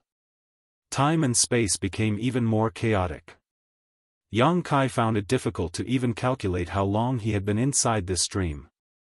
At some point, the space-time river around him seemed to have suffered a huge impact, instantly shaking it and destabilizing his body. The impact was so huge that it sent his world force and blood into turmoil. Yang Kai's face turned pale. For him to suffer such an impact with his current cultivation realm meant that it was comparable to an all-out attack from a royal lord. Sensing the source of the impact, Yang Kai instinctively reached out towards it. When he closed his fist, there was something in his hand. It was a very small object, but when he opened his fist and took a close look at it, a strange expression appeared on his face. Much to his surprise, it was a grain of sand. Moreover, he had seen this kind of grain of sand before. He had seen them at the bottom of Infinite River, countless of them at that, which had gathered at the riverbed. These grains of sand were not some simple sand particles, but rather some kind of embryonic universe world. However, because of the massive pressure and rich Dao strength in the Infinite River, these universe worlds were only in their nascent form and looked like sand in a riverbed. Surprisingly, such a thing had actually appeared in this tributary. The Infinite River that ran through the entire universe furnace world was the main river, and all the tributaries were part of it. Now that the grain of sand that should have existed in the depths of the main river had appeared, didn't that mean that something inside the main river had been forced out? Realizing this, Yang Kai's expression changed slightly. The tributary he was in was probably not as safe as he had imagined. He clearly remembered that a large number of mystical celestial phenomena were forming inside the Infinite River. These celestial phenomena may have looked small and unimposing inside the Infinite River, but they were actually filled with all kinds of strange and dangerous anomalies. It was just a grain of sand that hit me this time, but what if it was a celestial phenomenon? Yang Kai's head immediately started spinning. Although he was in a crisis, he was still extremely excited. The fact that things had been pushed out of the main river and into the tributary meant that the Tao strength turbulence had swept through the entire universe furnace. Even the infinite river was unable to avoid it. He could not help but be excited about what astonishing discovery he would find at the end of this tributary. Realizing that the environment he was in was not that safe though, Xianxia became more cautious as he meticulously scanned his surroundings, lest he get pulled into some strange celestial phenomenon. Fortunately, nothing of that sort happened, though quite a bit of sand was indeed flowing towards him along with the current. Xianxia, who was already prepared for this, easily resolved the issue. While Xianxia was moving along the tributary towards an unknown future, the universe furnace world closed down amidst violently shaking, the survivors disappearing under the great repulsive force one after another. Azure Sun territory was a frontline battlefield where the humans fought against the Black Ink clan. Countless from both sides had sacrificed their lives here over the past thousands of years. There was not a single corner in this place where the blood had not been spilled and someone had not lost their lives. But despite the numerous battles fought on this great territory battlefield over thousands of years, it was still orderly and controllable. However, a few decades ago, when the universe furnace suddenly appeared, a true war broke out. No battle of that scale and intensity had been fought for thousands of years. Countless Black Ink clansmen fought in that battle, including a few pseudo-royal lords. While on the human race's side, Ninth Order masters, who had long been in hiding, personally stepped forward to meet the enemy. Both sides suffered heavy casualties, but things had slowly stabilized after a large number of masters from both sides entered the universe furnace. More than half of the pseudo-royal lords had entered, but the human race's Ninth Order master had not. As such, how could the Black Ink clan be their opponents now? Over the next 20 years, the human race swept through the entire Azure Sun territory under Luo Tinghe's leadership, setting off a one-sided massacre of the Black Ink clan until they were completely helpless. At present, Azure Sun territory was basically under the human race's control. Although the Black Ink clan was still launching ambushes in some places, they were no longer a threat and would be wiped out sooner or later. These Black Ink clan forces also wanted to escape from Azure Sun territory, but the various territory gates had already been occupied by the humans, leaving them nowhere to run. Originally, the Black Ink clan believed that the humans would launch a massive counterattack after capturing Azure Sun territory, so massive Black Ink clan armies had already deployed across the nearby Great Territories, preparing for battle. But to the Black Ink clan's surprise, the human race army in Azure Sun territory did not continue the triumphant march.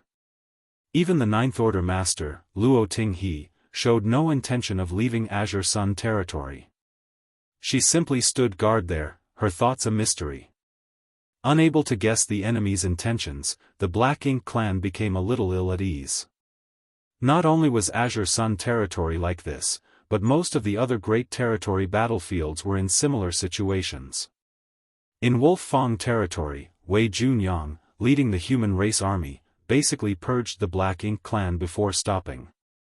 When the news reached the no-return pass, Mou, who was overseeing the general situation, felt both uneasy and puzzled, wondering what these two Ninth Order human race masters were up to.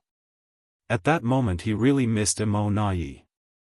Had Mou been here, he might have been able to see through the humans' actions. Unfortunately, Mou had entered the universe furnace world, and Mou did not have any other useful subordinates under him. Except for the Great Territory battlefields that had the two Ninth Order masters, where the battle already settled, war was still raging on the rest of the Great Territory battlefields. Both the human race and Black Ink clan kept investing their troops there, and large and small battles would break out almost every few days. The Black Ink clan had suffered massive casualties, but the human race's casualties weren't small either. Among the many pieces of information relayed back to the no-return pass, there was one that Mou was extremely concerned about. And that was that no matter which Great Territory battlefield it was, the human race seemed to care a great deal about the location where the universe furnace projection had appeared. Even if they had advantages in battle, they maintained a heavy deployment at the location of the projection space, strictly guarding it and preventing the Black Ink clan from approaching. What's so special about those locations? Why are they specifically guarding them? The human race's movements gave Mou a bad feeling. If his hunch came to be true, then all the Black Ink clansmen who had entered the universe furnace might have a disastrous end waiting for them. Because of his hunch, he issued several orders to all the Black Ink clansmen deployed on the various Great Territory battlefields to pay close attention to the locations where these projections had appeared. When the Universe Furnace's 9th Grand Dao evolution was taking place and the Universe Furnace world started shaking, the very same scene that had occurred several decades ago reappeared.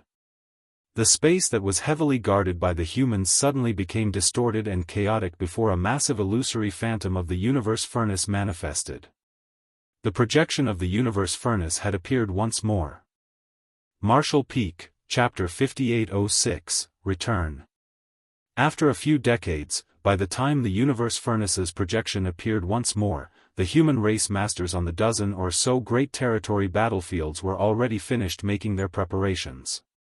Not to mention Azure Sun Territory and Wolfang Territory, which had practically been conquered, even the Great Territory battlefields where wars were still raging had humans basically completely controlling the specific areas. The news immediately reached the Supreme Headquarters, causing Mi Jingluan to frown. It's a little fast. According to the information provided by Blood Crow, the last time the Universe Furnace manifested, it took over 100 years for it to close. Of course, the 100 years was the flow of time in the outside world.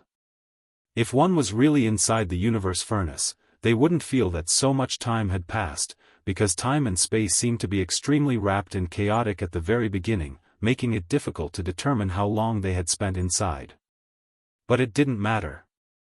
All the necessary arrangements had been made, and the rest would depend on how effective these arrangements were. Putting down those reports, Mi Jingluan picked up another set. The emergence of the Universe Furnace had triggered an all-out war between the human race and the Black Ink clan. The human race was not completely prepared yet, but neither was the Black Ink clan. Azure Sun Territory and Wolfang Territory, under the leadership of two Ninth Order Masters, had basically been reclaimed. The Black Ink clansmen that were present there had either been killed or had fled long ago. The territory gates leading to two territories were now completely in human hands. All that was left were some finishing touches.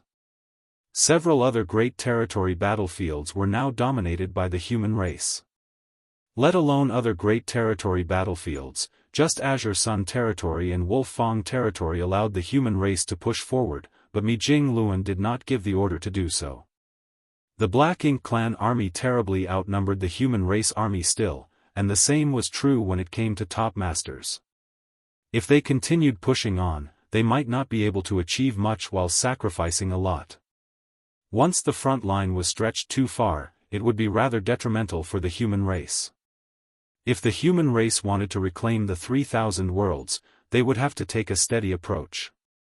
They would have to sweep through the great territories one by one and drive the Black Ink clan out of their homeland, where they had lived for millions of years. As such, Mi Jingluan was waiting for the Universe Furnace to close. Only by killing all the Black Ink clansmen that had entered the Universe Furnace would the human race be free from any attack in the rear. Otherwise, if the human race masters were sent to the front lines and the Black Ink clan were to stir up trouble in the rear, that would be quite troublesome. And at this moment, the time had come. What he needed to consider now was how the human race would proceed after reclaiming the current Great Territory battlefields. When the massive Universe Furnace Phantom appeared, apart from Azure Sun Territory and Wolfang Territory, the Black Ink clan and the other Great Territory battlefields immediately took action. MOU had already passed down an order a long time ago that if anything unusual transpired in those locations where the Universe Furnace's projection had once appeared, the Black Ink clan army should immediately engage. They should not hesitate to attack regardless of what the humans were planning. A huge battle instantly broke out, and this time it swept up all the occupied Great Territory battlefields. Not long after the projection of the Universe Furnace appeared, figures appeared inside the projection one after another. These figures were none other than members of the Black Ink clan who had entered the Universe Furnace. Most of them were still in a state of confusion, as the majority of Black Ink clansmen did not know that when they left the Universe Furnace world, they would return to their original location. While they were still reeling from confusion, powerful attacks came raining down on them from all directions. The human race masters, who had long been prepared, immediately used their strongest divine abilities and secret techniques. Not only that, but the human race masters who had appeared together with the Black Ink clansmen from the Universe Furnace world also quickly assumed battle formations, resisting the aftershocks of the attacks from their own side, while searching for opportunities to kill the powerful enemies near them. One after another, fearsome auras flared up before vanishing. Within moments, the territory lords had suffered heavy casualties, and even the pseudo-royal lords found it difficult to protect themselves from this barrage. In Azure Sun territory, Luo Tinghe's slender figure had already charged straight into the enemy lines, reaping their lives with unstoppable force. Any territory lord that was targeted by her was dead within 3 breaths. In Wolf Fang territory, Wei Junyang, dressed in golden armor and holding a long spear, went on a killing spree, leaving rivers of blood behind him. The territories where the 2 Ninth Order masters were stationed were basically seeing a one-sided slaughter. Only pseudo-royal lords managed to hold on, but that too was only for a short while. If things were favorable for the human race in some places, there would naturally be other places where they were losing ground. Profound Nether Territory Battlefield was a great territory battlefield that was once personally overseen by Yang Kai, the Killing Star, so the Black Ink clan had attached great importance to it. Things had been extremely tense for Profound Nether Territory Battlefield over the past few decades. If it weren't for the Divine Spirit's support, Profound Nether Army would have already been lost. Even with the Divine Spirit's assistance, however, it was still difficult for Profound Nether Army to secure another victory. The main reason was that the enemy had deployed a large number of pseudo-royal lords. Fortunately, after a series of large and small battles, the Profound Nether Army had managed to firmly control the area around the Universe Furnace projection. But when the Universe Furnace projection appeared once more, and the Black Ink clan army went on offense, the Profound Nether Army actually had a difficult time holding their ground. It wasn't that Profound Nether Army was weak. It was an army that had Yang Kai at its helm. In name, Yang Kai was still the army commander of Profound Nether Army. With a leader like him, the entire Profound Nether Army was second to none, whether in terms of military strength or morale. The main reason the Profound Nether Army was losing ground was because they had deployed most of their masters to guard the location of the Universe Furnace's projection, thereby weakening their forces in the other areas, which the Black Ink clan took advantage of. When the war broke out, the Profound Nether Army, adhering to the principle of minimizing losses, fought while slowly retreating. When the report of this was sent back to the Black Ink clan army's leader misunderstood his enemy as weak and vulnerable, which in turn ignited the Black Ink clan's momentum. While things were dragging on like this, several figures appeared in the Universe Furnace projection. Immediately after, just like the other great territory battlefields, the prepared human race masters fired their divine abilities and secret techniques at the Black Ink clansmen who had suddenly appeared. Right then, a fearsome aura suddenly appeared, shaking heaven and earth before a furious roar resounded throughout the entire Profound Nether territory. Ouyang Lai has come. Bastards of the Black Ink clan, come suffer death. A few decades ago, Ouyang Lai had entered the Universe Furnace through Profound Nether Territory's entrance. Ninth Order. In the rear of the Black Ink clan army, the pseudo-royal lord commander's face drastically changed as he started shaking. When he noticed that Ouyang Lai's aura had reached the Ninth Order, he knew that things were looking bleak for the Black Ink clan in Profound Nether Territory. While the Black Ink clansmen were in a state of panic, the human race were in high spirits. Before Yang Kai had taken charge of Profound Nether Army, Ouyang Lai was well known for his rampages in Profound Nether Territory, so, he was quite famous here. At this moment, many old Eighth Order masters were both envious and gratified after hearing him announce his name and feeling the awe-inspiring might of his Ninth Order Open Heaven Realm cultivation. Ouyang Lai has advanced to the Ninth Order Open Heaven Realm. He must have obtained a supreme-grade open heaven pill in the universe furnace. At this moment, the sudden appearance of a ninth-order open heaven realm master would definitely play a decisive role in the battle. Ever since Yang Kai started cultivating his human self and went into retreat, the profound Nether Army had been lacking a central pillar to rally around. Fortunately, the war hadn't been too intense thanks to the peace treaty, so it didn't matter if Yang Kai was present or not. Now that Ouyang Lai had returned even stronger than before, his presence would undoubtedly breathe new life into the entire profound Nether Army. Profound Nether Army's morale soared and their momentum rose to a whole new level as they swept through the Great Territory. On another Great Territory battlefield, a pseudo-royal lord shouted at the top of his lungs, "Xianxia has broken through to the Ninth Order Open Heaven realm."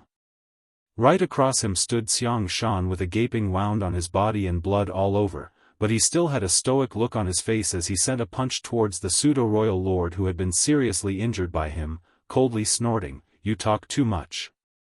Just one punch sent the pseudo-royal lord into a fit of coughing blood. In just a few dozen breaths, the pseudo-royal lord's aura who was fighting Xianxia perished under his torrential attacks. This was the first pseudo-royal lord that had fallen in this great territory, but it would definitely not be the last. Killing a pseudo-royal lord was entirely possible for Xianxia with his current strength, but to kill him so quickly was only possible because he caught his opponent off guard. This pseudo-royal lord was also quite unlucky. Just as he led the Black Ink clan army over, he spotted Xianxia who had just appeared. He happened to have fought with Xianxia many years ago, and very well knew just how powerful Xianxia was. But at that time, he was just an innate territory lord. Now that he was a pseudo-royal lord, he immediately had the urge to finish off Xianxia. Except, he was taken aback the moment they exchanged blows. He had indeed become a pseudo-royal lord, but Xianxia had advanced to the Ninth Order Master. Moreover, Xianxia, a Ninth Order Master, kept pressing the pseudo-royal lord and ruthlessly injured him at the cost of getting himself injured. The pseudo-royal lord was already caught off guard, and now that Xianxia was putting his life on the line, coupled with the gap between their strengths, how could the pseudo-royal lord be his opponent?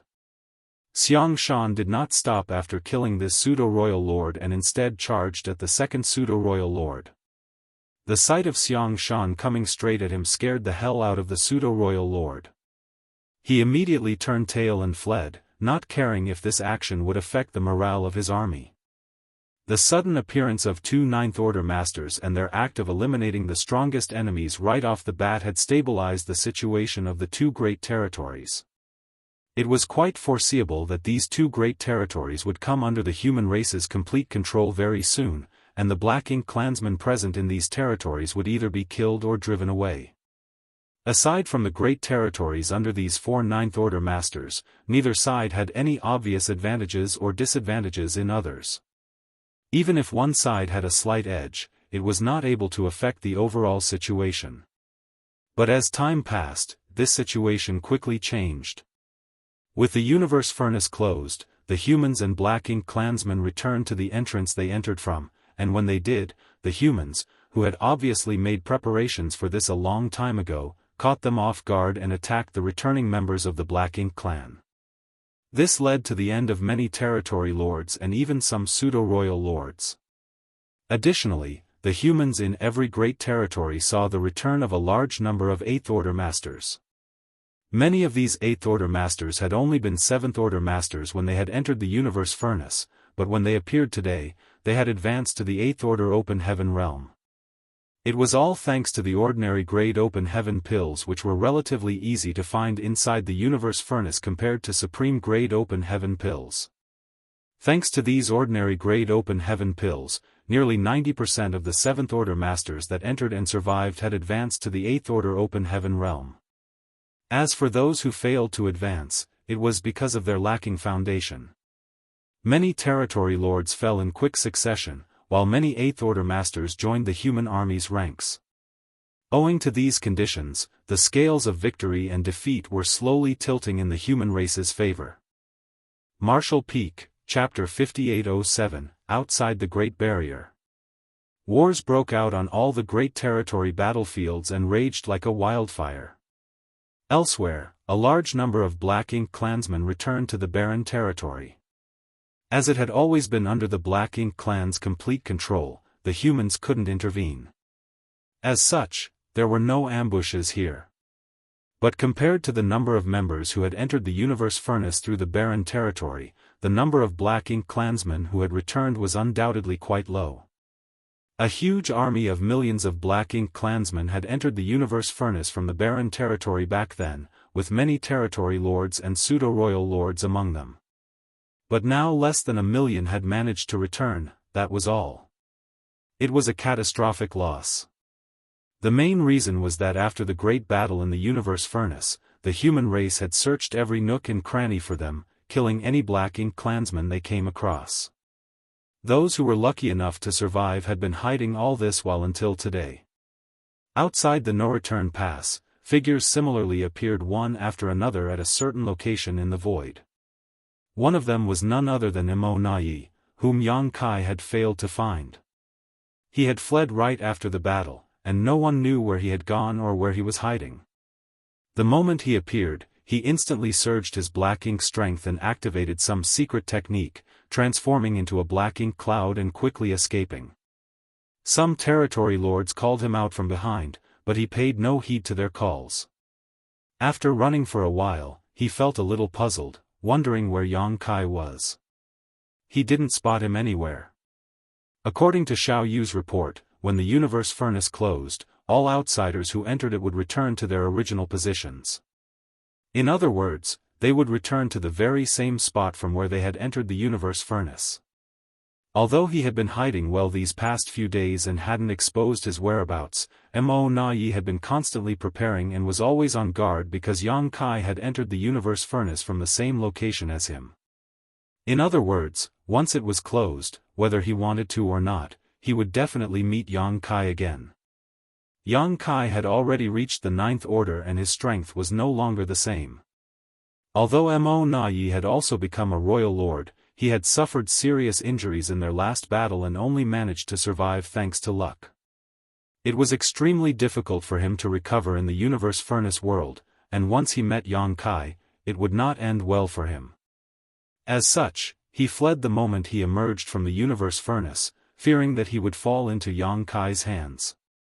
However, Yang Kai was nowhere to be seen at this moment. Instead, some territory lords had appeared. Mo Na-yi was unable to figure out what was going on, but he couldn't bother to waste too much time pondering about it. He just kept fleeing in the direction of the no-return pass. Only by escaping to the no-return pass and obtaining the support of Royal Lord Mo could he have a chance to survive.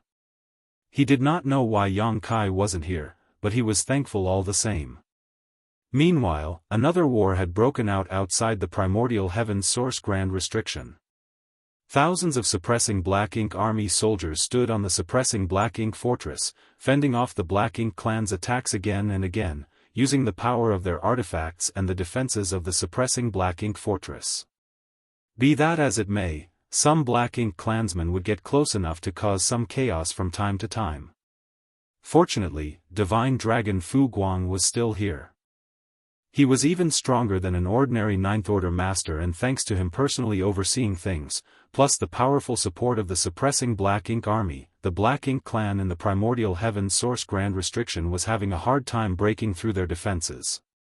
However, according to Wu Kuang's report, the primordial heaven's source Grand Restriction had become a little unstable. After all, this was a Grand Restriction that Tsang and the other martial ancestors had deployed millions of years ago. Even with Wu Kuang personally presiding over it now, it was still difficult for him to reproduce its peak strength. Especially after the primordial heaven's source Grand Restriction had been opened twice, which had a significant strain on its integrity. This allowed the Black Ink clan to easily find weak points in the Grand Restriction and continue to break it down. What particularly worried Wu Kuang was that he could faintly feel undulations of Mo's aura. During the last crusade, when the Black Ink clan army and the human race army waged war just outside the primordial heaven's source Grand Restriction, Tsang had fallen after using Mu's final trump card to force Mo into a deep sleep. This was the primary reason the primordial heaven's source grand restriction could be maintained until now. The grand restriction was more than capable of sealing ordinary black ink clansmen in, and could even stop royal lords with ease, but it was definitely not capable of sealing Mo in its current condition. The day it was fully awake would be the day the primordial heaven's source grand restriction collapsed. Wuquang had been monitoring Mo's movements for thousands of years, and he had not noticed anything unusual all this time. But recently, Mo's still and tranquil aura had begun fluctuating, which was undoubtedly a bad sign. The human race was able to deal with the invasion of the Black Ink clan army, they were able to deal with royal lords as well, but right now they had no means to restrain an ancient existence like Mo. When the universe furnace's projection appeared once again, it triggered a battle outside the primordial heaven's source grand restriction. Two royal lords forced their way out of the gap Wuquang had opened all those years ago, not hesitating to endure the pressure of the grand restriction. Seeing this, Fu Guang promptly charged straight towards them, fighting 1 against 2, with him not faltering in the slightest. But with Fu Guang pinned down by 2 royal lords, innate territory lords took advantage of the situation and besieged the suppressing Black Ink army. In a flash, the battle became extremely intense. Seemingly because Mo was showing signs of awakening, the Black Ink clan in the primordial heaven source grand restriction became even more active.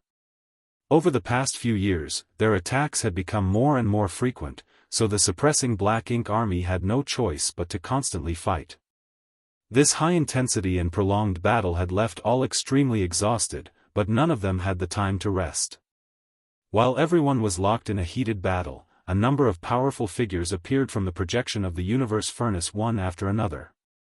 Back when the universe furnace had appeared, the suppressing Black Ink army had sent 58th Order Masters inside, but only less than 40 managed to return. Clearly, the battles inside the universe furnace were no less dangerous than the battles outside. The Black Ink clan had suffered tremendous casualties, but so had the human race. The 8th Order Masters of the suppressing Black Ink army had lost more than 20% of their original number. The return of nearly 48th Order Masters undoubtedly made the suppressing Black Ink army breathe a sigh of relief though, and when they sensed that one aura among these returnees was extremely powerful, it further boosted their morale. Someone had broken through to the 9th Order. Soon, someone confirmed who had broken through to the 9th Order Open Heaven realm. It's Xuer. Xuer has advanced to the 9th Order. Shan Qing Luo's pleasantly surprised cry rang from a warship cruising through the battlefield, waiting for an opportunity to kill more enemies. Yu Ru Meng, Su Yan, and the others, who were standing beside her, were both surprised and gratified. In fact, back when the suppressing Black Ink army had arranged for 8th Order Masters to enter the universe furnace to search for opportunities, Fu Guang basically tried to arrange for all of them to enter. Naturally, this was because of Yang Kai, and Fu Guang had his own considerations as well. Nonetheless, the wives came to a unanimous decision to give this opportunity to Yang Shui. Although they were women, they had killed a fair share of powerful enemies in their lives. Even if their husband had made great contributions to the human race, they weren't willing to take advantage of his reputation. Everyone yearned for a chance to grab the opportunities presented by the universe furnace, so if all of them were to enter, they would easily become the target of criticism. If just Yang Shui was to enter, it would not be an issue, but considering Yang Shui's safety, Yang Xiao was also allowed to enter, otherwise, Yang Xiao, as a member of the Dragon Clan, would never have had the chance to enter the universe furnace. Now that Yang Shui had reached the 9th Order Open Heaven realm, she had lived up to everyone's expectations and efforts. Our dear husband has only one sister, so we should dote on her. I wonder if he knows that Xuer has advanced to the 9th Order? If he comes to know, it will definitely make him very happy. Just as they were thinking this, a voice drifted into their ears. It was none other than Yang Shui. Big Brother has broken through to the 9th Order in the universe furnace, sister-in-laws, there is no need to worry. The women were stunned for a moment before a beautiful smile bloomed on their faces. He always manages to achieve miracles, Su Yan smiled, not too surprised. Everyone thought that the peak of the Eighth Order Open Heaven realm was Yang Kai's limit, even the Black Ink clan. However, as people who had shared their lives with Yang Kai for so many years, these women always believed that he would not resign himself to his fate and would definitely try to break through to the Ninth Order. And now, he had done it. Because it was him. The warship continued to shuttle back and forth as the women aboard it seamlessly cooperated with each other, releasing their secret techniques and divine abilities one after another, forcefully paving a path filled with fire and blood on the battlefield. The sudden appearance of a Ninth Order master had instantly turned the situation around. Black Ink clansmen were being slaughtered at an incredible rate, and by the time the two royal lords who were fighting Fu Guang noticed that the things were not in their favor and wanted to flee back to the primordial heaven source grand restriction, it was already too late. Yang Shui, holding her sword, stood before the gap, blocking it. She hesitated for a moment before allowing the first royal lord to rush back into the primordial heaven source grand restriction and then joining forces with Fu Guang to attack the second. After an intense battle, the royal lord fell. Many royal lords had pushed their way out of the primordial heaven source grand restriction over the years, but under Fu Guang's personal supervision, they were rarely able to do anything. Vice versa, it was now very difficult for Fu Guang to kill a royal lord. Most of the time, these royal lords would flee back to the primordial heaven source grand restriction at first notice of things not in their favor, and Fu Guang was simply powerless to do anything, despite his fearsome strength. But this time, with the addition of Yang Shui, a Ninth Order Open Heaven Realm Master, and thanks to her act of letting one royal lord escape, the remaining royal lord lost any chance of surviving. Finally, they managed to win after a hearty and delightful battle, but the suppressing Black Ink army did not rejoice. Instead, they silently regulated their breathing and started preparing for the next battle. At the same time, Fu Guang and Yang Shui also received a piece of bad news. This news came straight from Wu Kuang, who was presiding over the primordial heaven source grand restriction. As the reincarnation of Shi and a Ninth Order master himself, Wu Kuang was now able to control the primordial heaven source grand restriction to a great extent. All these years, the Black Ink clan kept coming out of it, partly because of the Black Ink clan's efforts and partly because Wu Kuang was intentionally controlling it, relieving the pressure inside the primordial heaven source grand restriction. After all, he wasn't the true Shi and the primordial heaven source grand restriction had been in a state of disrepair for many years. Its internal pressure was too high. If he didn't find a way to relieve it, he wouldn't be able to control it in his current state. Every time the Black Ink clan came out, there would only be one or two royal lords, which was thanks to Wu Kuang's careful control. Had he not been regulating the grand restriction, the number of royal lords that would manage to come out would have been far greater. The suppressing Black Ink army only had so many people, so even with the help of a powerful weapon like the suppressing Black Ink fortress, they would not be able to deal with so many Black Ink clansmen. Once the number of Black Ink clansmen exceeded the limit of what the suppressing Black Ink army could endure, they would surely be destroyed. And now, even though Wu Kuang's strength was increasing by the day, he was slowly losing control over the primordial heaven source grand restriction. The next time the Black Ink clan tried to break out of the primordial heaven source grand restriction, they would be accompanied by a few royal lords. He could not say for sure whether it be 2 or 3, or even more. All he could do was do his best and ask Fu Guang and Yang Shui to make preparations. Martial Peak, Chapter 5808, Edge of the Universe. Pure Dao strength coursed through Yang Kai's body, leaving him disoriented. Helpless, he had no choice but to follow the flow. According to his speculations, the source or end of the river was bound to have some grand secrets. Going against the current was too difficult, even for Yang Kai, who had already reached the Ninth Order, so he could only go along with it.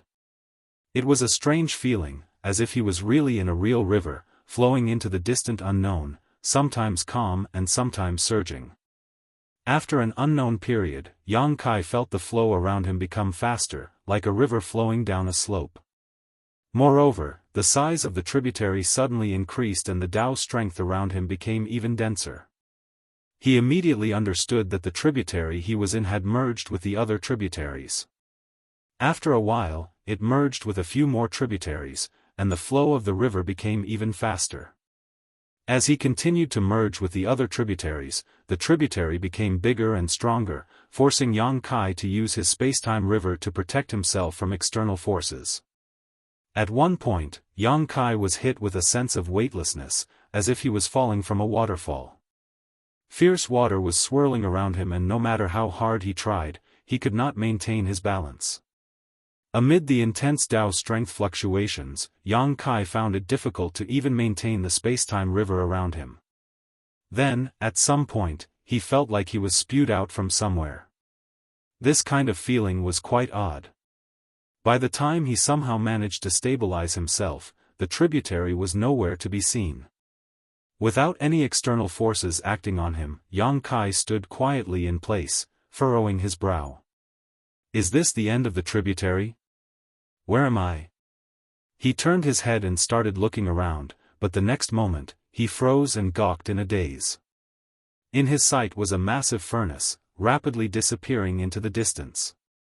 This furnace was simple and unadorned, and covered in complex patterns. An incredibly ancient aura was radiating from it. The universe furnace. Suddenly, Thunder Shadow's voice rang in his mind, seemingly shocked by this sight. Yang Kai's recent actions had left him somewhat confused, but now he finally understood that Yang Kai's purpose was to explore the mysteries of the universe furnace. And now, the greatest mysteries of this world had truly appeared before his eyes. The massive furnace flying through the void before them was no different from the one that had been projected onto the various great territory battlefields.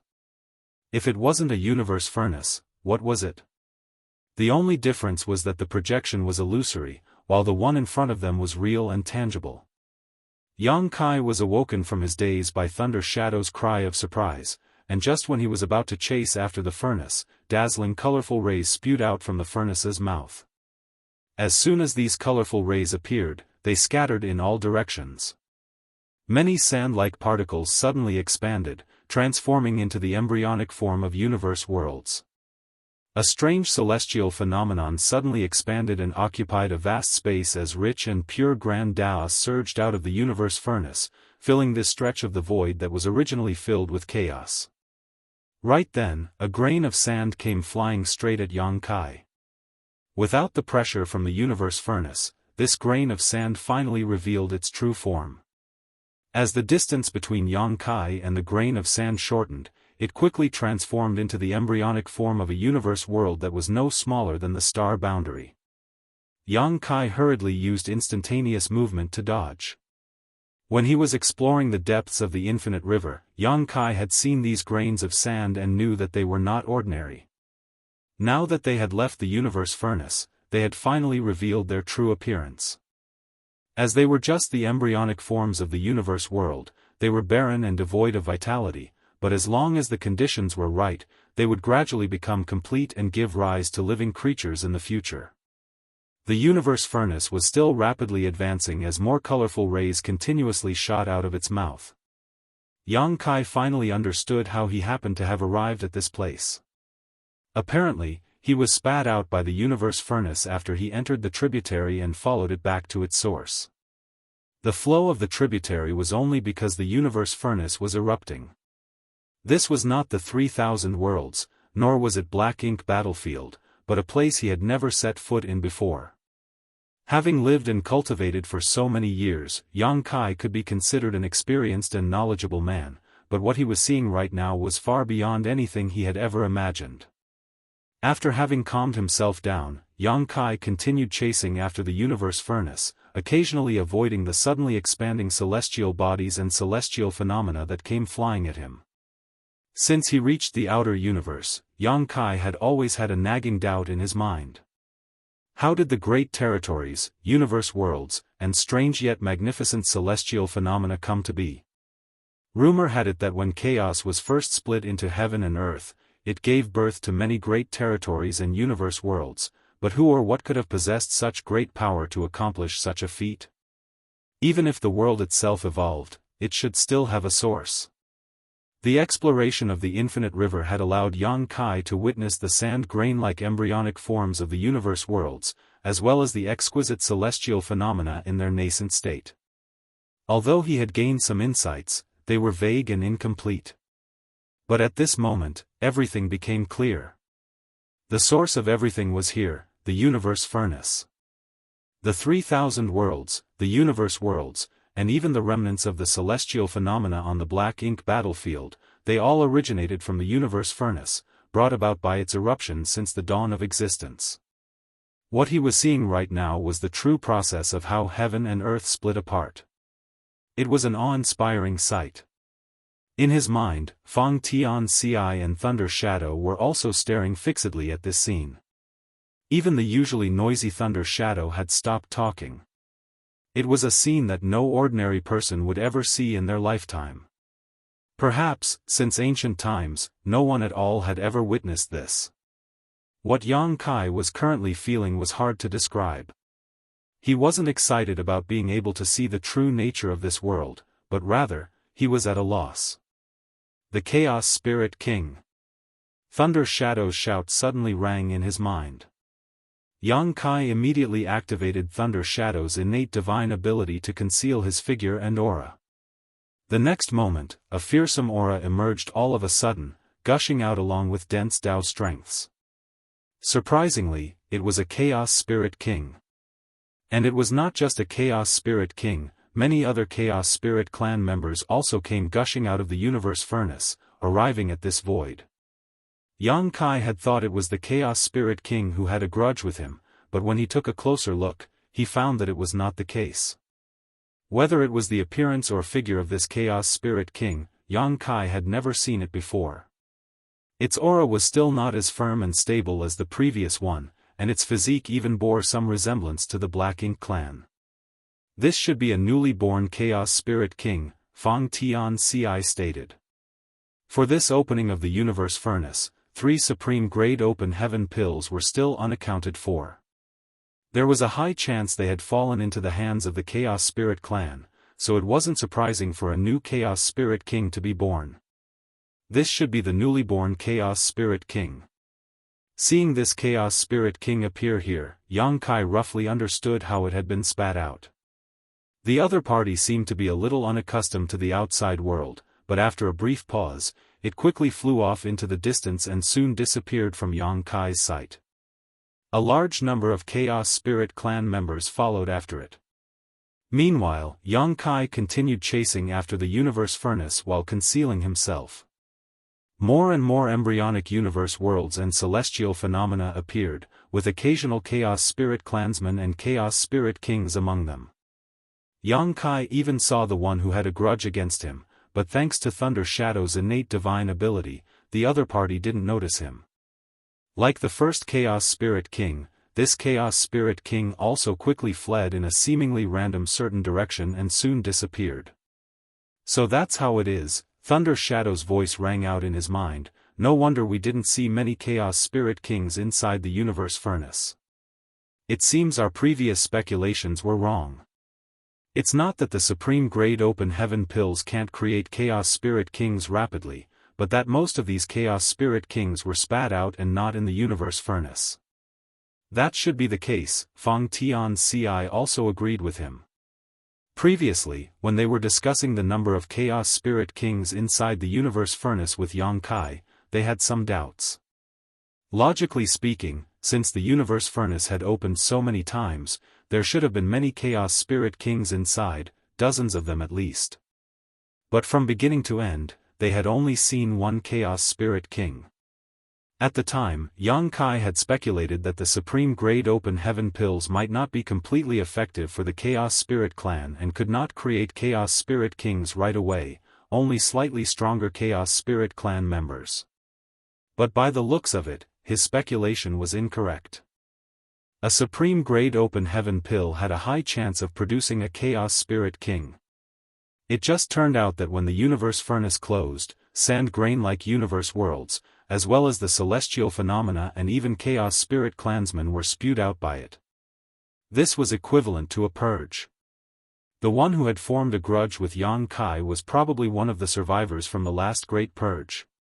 While chasing the universe furnace, Yang Kai kept an eye on everything happening along the way. Wherever the universe furnace passed, the universe seemed to be reborn, though everything was primitive and desolate. Perhaps after countless years, this stretch of the universe would be filled with vitality, but right now, it was destined to be filled with nothing but death and silence. After an unknown period of time, the universe furnace's eruption gradually weakened, as if it was nearly finished spewing out everything inside. Finally, nothing gushed out of the universe furnace. Chaos. Yang Kai suddenly whispered. What? Thunder Shadow asked. Chaos. Yang Kai repeated, the edge of the universe is chaos. As a matter of fact, Yang Kai had already noticed it when he was first spewed out of the universe furnace. It was filled with nothing but chaos, just like when he had first entered the universe furnace. There was no order inside the chaos, everything was extremely chaotic. However, after the grand Daoist inside the universe furnace had evolved 9 times, the chaos had evolved into order. And after everything inside the universe furnace had been expelled into this void filled with chaos, it had washed away the disorder. Especially the rich and pure 10,000 grand Daoists, which seemed to neutralize the chaos. But no matter what, it was still a place filled with chaos. Martial Peak, Chapter 5809, The Cycle of Devouring and Expelling. Before the Black Ink Clan's invasion, the 3,000 worlds were flourishing and each great territory had its own unique style. The great territories were connected by territory gates, forming an extremely complicated yet interconnected great world. The human race had lived in such a great world for countless years, ultimately dominating it. However, there was also a black ink battlefield outside this great world, which was originally the frontline battlefield against the Black Ink Clan, consisting of various great passes made by the human race's ancestors. The Black Ink battlefield was vast and boundless. The deepest region that the human race had reached now was the location of the primordial heaven source grand restriction. Yang Kai might have gone a bit farther when he was chased by the royal lord and fled deeper into the void, eventually hiding inside the great sea celestial phenomenon. But what was behind the primordial heaven source grand restriction? What was further behind the celestial phenomena sea? Where was the end of the universe? Yang Kai had thought about these questions before, but he could not find any answer to them. Until today, when his actions allowed him to see the real body of the universe furnace, allowing him to find the answer to his question. The edge of the universe was chaos. It could even be said that the universe had no end, because chaos itself was disorderly and chaotic. If the 3,000 worlds and the Black Ink battlefield were considered a single entity, then this whole entity should be surrounded by endless chaos. The eruption of the universe furnace was slowly transforming this chaos into a part of the universe, expanding its borders without limit.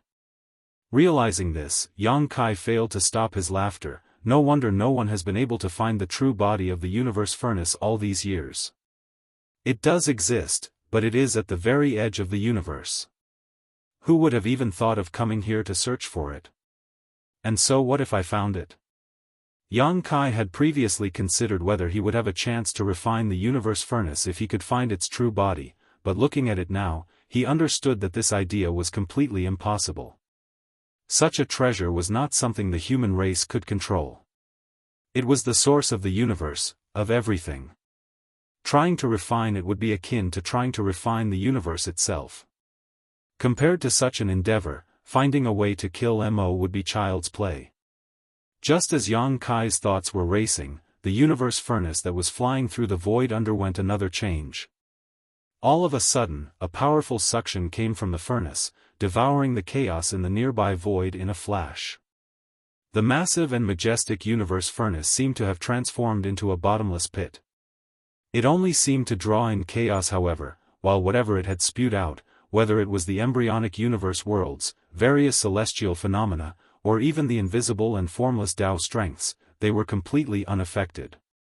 Furthermore, the devouring force became stronger and stronger, so strong that an enormous vortex visible to the naked eye had appeared at the mouth of the universe furnace. Watching this from afar, Xianxia was stunned, but not too surprised. When he was in the universe furnace world, Xianxia had discovered that whether it was the infinite river that flowed across the entire universe furnace world or the 9 grand Dao evolutions of the universe furnace, all of them involved the mysteries of the chaos evolving into 10,000 grand Daos. When he first entered the universe furnace, it was also filled with chaos, and it was in that chaos-rich environment that all kinds of strange things were born, even the Chaos Spirit clan. But the key question was, where did the chaos in the universe furnace come from? It came from here. The universe furnace was located at the edge of the universe and swallowed chaos to fill itself. Whenever it reached its limit, it would convert this chaos into 10,000 grand Daos. And when the universe furnace had been filled to its limit, it would appear once more. When the chaos inside the universe furnace had completely evolved into the 10,000 grand Daos, the universe furnace would close and everything inside would be spewed out, expanding the universe further. This was a true samsara. It could be said that regardless of whether it was the world the human race had explored or the world they had not set foot on, both had been created by the repeated samsara of the universe furnace. This process had been going on for countless years, and perhaps it would continue until the chaos was completely consumed by the universe furnace.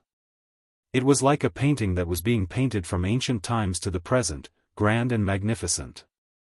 Compared to this, the war between the human race and the Black Ink clan seemed so small and insignificant.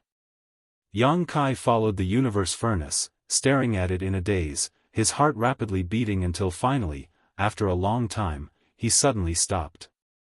There was no need to follow any further. After witnessing the entire process of the universe furnace expanding the universe, witnessing the cycle of the universe furnace devouring and expelling, Xianxia had figured out the origin of how worlds were created and how the universe came to be. It could be said that many of Xianxia's doubts had been answered. However, no matter how one looked at such a painting, it was still shocking. His original intention was to find the true body of the universe furnace and try to refine it to see if he could use it for himself.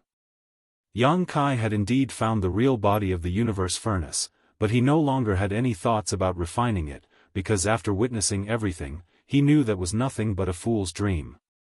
"Big brother, how do we go back?" After a long silence, Thunder Shadow suddenly asked a crucial question. Xianxia had been expelled by the universe furnace along with the tributary. Now that the universe furnace was swallowing the chaos, it had obviously closed down. In other words, the members of the human race and Black Ink clan inside the universe furnace had already left, so how could he return? Even if he were to rush into the universe furnace now, it would be meaningless, not to mention the fact that there was still a question of whether he could. Even if he did somehow manage to get inside, there was a high chance he would be trapped and unable to escape. Then he would have no choice but to wait for the next time the universe furnace opened. It was hard to say when the universe furnace would open again. Maybe it would open in 10,000 years, or perhaps it would be hundreds of thousands of years, no one could say for certain. Xianxia turned a deaf ear to Thunder Shadow's question, and instead silently circulated his strength, trying to connect with the world tree. Even at the primordial heaven source grand restriction, Xianxia only needed to connect with the world tree to reach it. After receiving the old tree's guidance, he could then enter the grand ancient ruins boundary. Unfortunately, he did not get any response this time. Although he had expected this, Xianxia was still a little disappointed after having gotten the confirmation. The reason he was able to connect to the world tree was because he had refined and saved thousands of universe worlds in the past. Each of these universe worlds had a corresponding world fruit on the old tree, and through this relationship, he had formed a close connection with it. So, whenever he wanted, he could use the world tree's power to enter the grand ancient ruins boundary. It could be said that the world tree itself was connected to all the remaining universe worlds and the 3,000 worlds itself. Back then, Xianxia had left behind a completely dead universe world just outside the primordial heaven source grand restriction so that he could easily check up on it whenever he wanted. However, this place was at the edge of the universe, and the world tree's connection clearly couldn't reach such a distant and mysterious location, so it was naturally impossible to reach out to it. If we go in the opposite direction, we'll eventually find our way back. Yang Kai heaved a sigh. Perhaps it would take an incomparably long time for him to return to the 3,000 worlds, but that was the only way. Although he had miscalculated and this venture didn't yield much tangible results, the fact that he was able to witness the universe furnace swallow and refine chaos, giving birth to the new universe worlds, made this trip completely worthwhile. This might not enhance his strength, but it would have a profound impact on his future path.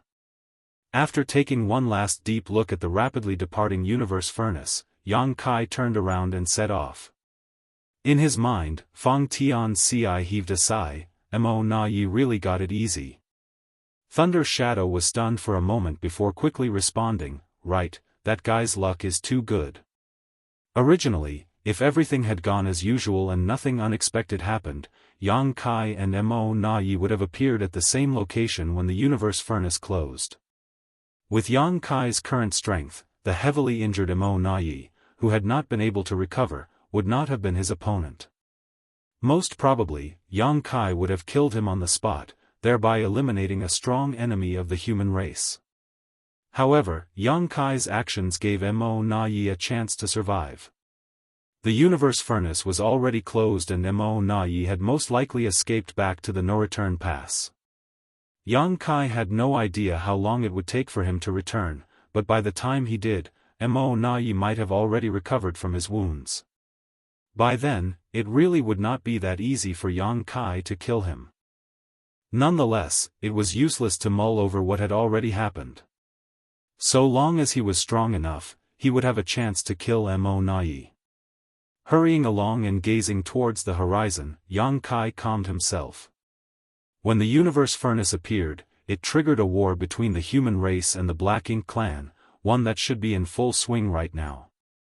Fortunately, the human race had given birth to 4 new Ninth Order Open Heaven Realm Masters in the universe furnace, him, Xianxia, Yang Shui, and Yang Lai.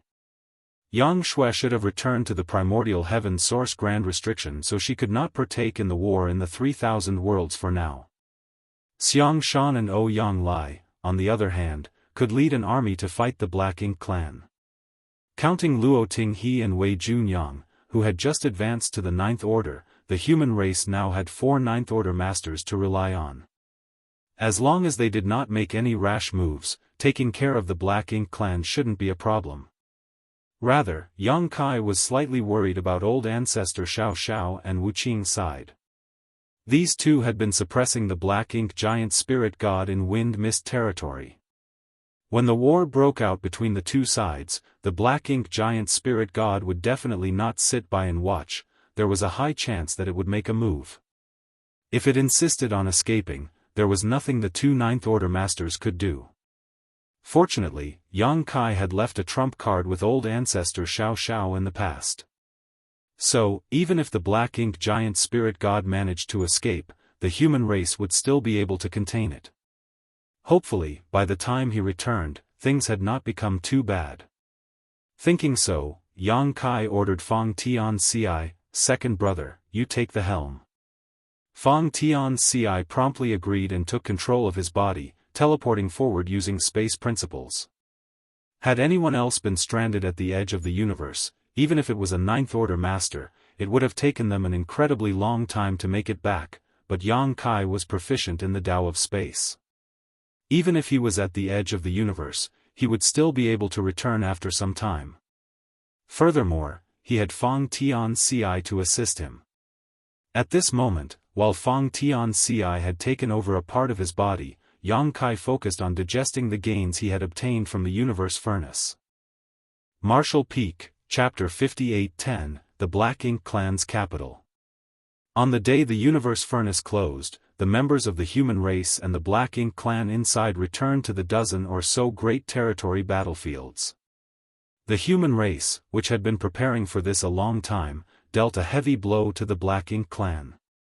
In Azure Sun territory and Wolf Fang territory, the 2 great territory battlefields which the humans had basically conquered, most of the returning Black Ink clansmen were either killed and heavily injured. Apart from a few pseudo-royal lords who managed to make it out alive somehow, there were no other survivors. Having broken through to the Ninth Order, when Ouyang Lai and Xianxia returned to Profound Nether territory and Blood Flame territory respectively, the Black Ink clan was caught off guard. The two went on a killing spree, killing many Black Ink clansmen and traumatizing the survivors. Afterwards, the Profound Nether and Blood Flame armies gathered their entire force and attacked the Black Ink clan's main camps under the leadership of the two Ninth Order masters. The two sides engaged in a fierce battle with blood and flesh covering the endless void. Although the Black Ink clan side had a few pseudo-royal lords, their numbers were still insufficient to deal with these two newly promoted Ninth Order masters. For a time, the momentum of the human race armies in Profound Nether territory and Blood Flame territory was unstoppable. The Black Ink clan army collapsed the moment they clashed, suffering countless losses. At the same time, the Azure Sun and Wolf Fang armies, who had already finished their preparations, sent troops to the nearby Great Territory battlefields under the leadership of Luo Tinghe and Wei Junyang. The battle situation in every Great Territory battlefield was different. In some, the human race occupied the advantage, and in others, the Black Ink clan held the upper hand. Naturally, there were also those where both sides were basically evenly matched. But despite the situations, favorable and unfavorable, the fact was that the human race had gained many new and powerful troops. The only thing waiting for the Black Ink clan was defeat. The human race armies led by the Ninth Order masters were basically invincible. In just 3 years, the humans conquered another 2 Great Territory battlefields. At this time, the battle led by Ouyang Lai and Xianxia in Profound Nether territory and Blood Flame territory had also come to an end. Since the Black Ink clan did not have spare royal lords to send, it was extremely difficult for their army to resist the humans' offensive. Of the dozen or so Great Territory battlefields, the human race had already reclaimed 6. The Supreme Headquarters spread this news far and wide, boosting the human race's morale greatly. As the war raged, the recruitment office on the Star Boundary was also filled with a crowd eager to enlist. In fact, ever since the recruitment office was established, cultivators kept coming in a constant stream to sign up. But as the situation was unclear before, and a full-scale war had not broken out between the two races, the recruitment office had a lot of restrictions on the number of new recruits they could accept. But now, a full-scale war had broken out between the two sides, and this was a war that concerned everyone's survival. This war would eventually end with the total destruction of one side. As the battlefront would be extended every time the human race reclaimed lost territory, the requirements imposed on the recruitment office for new recruits had been lowered.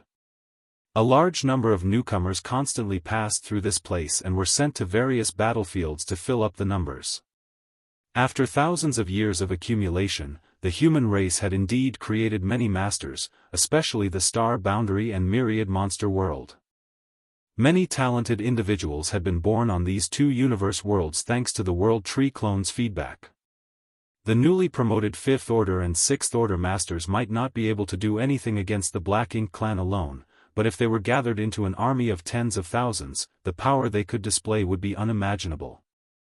At the Supreme Headquarters, Mi Jing Luan was also constantly transferring various resources and personnel to various battlefields to ensure the logistics of the army.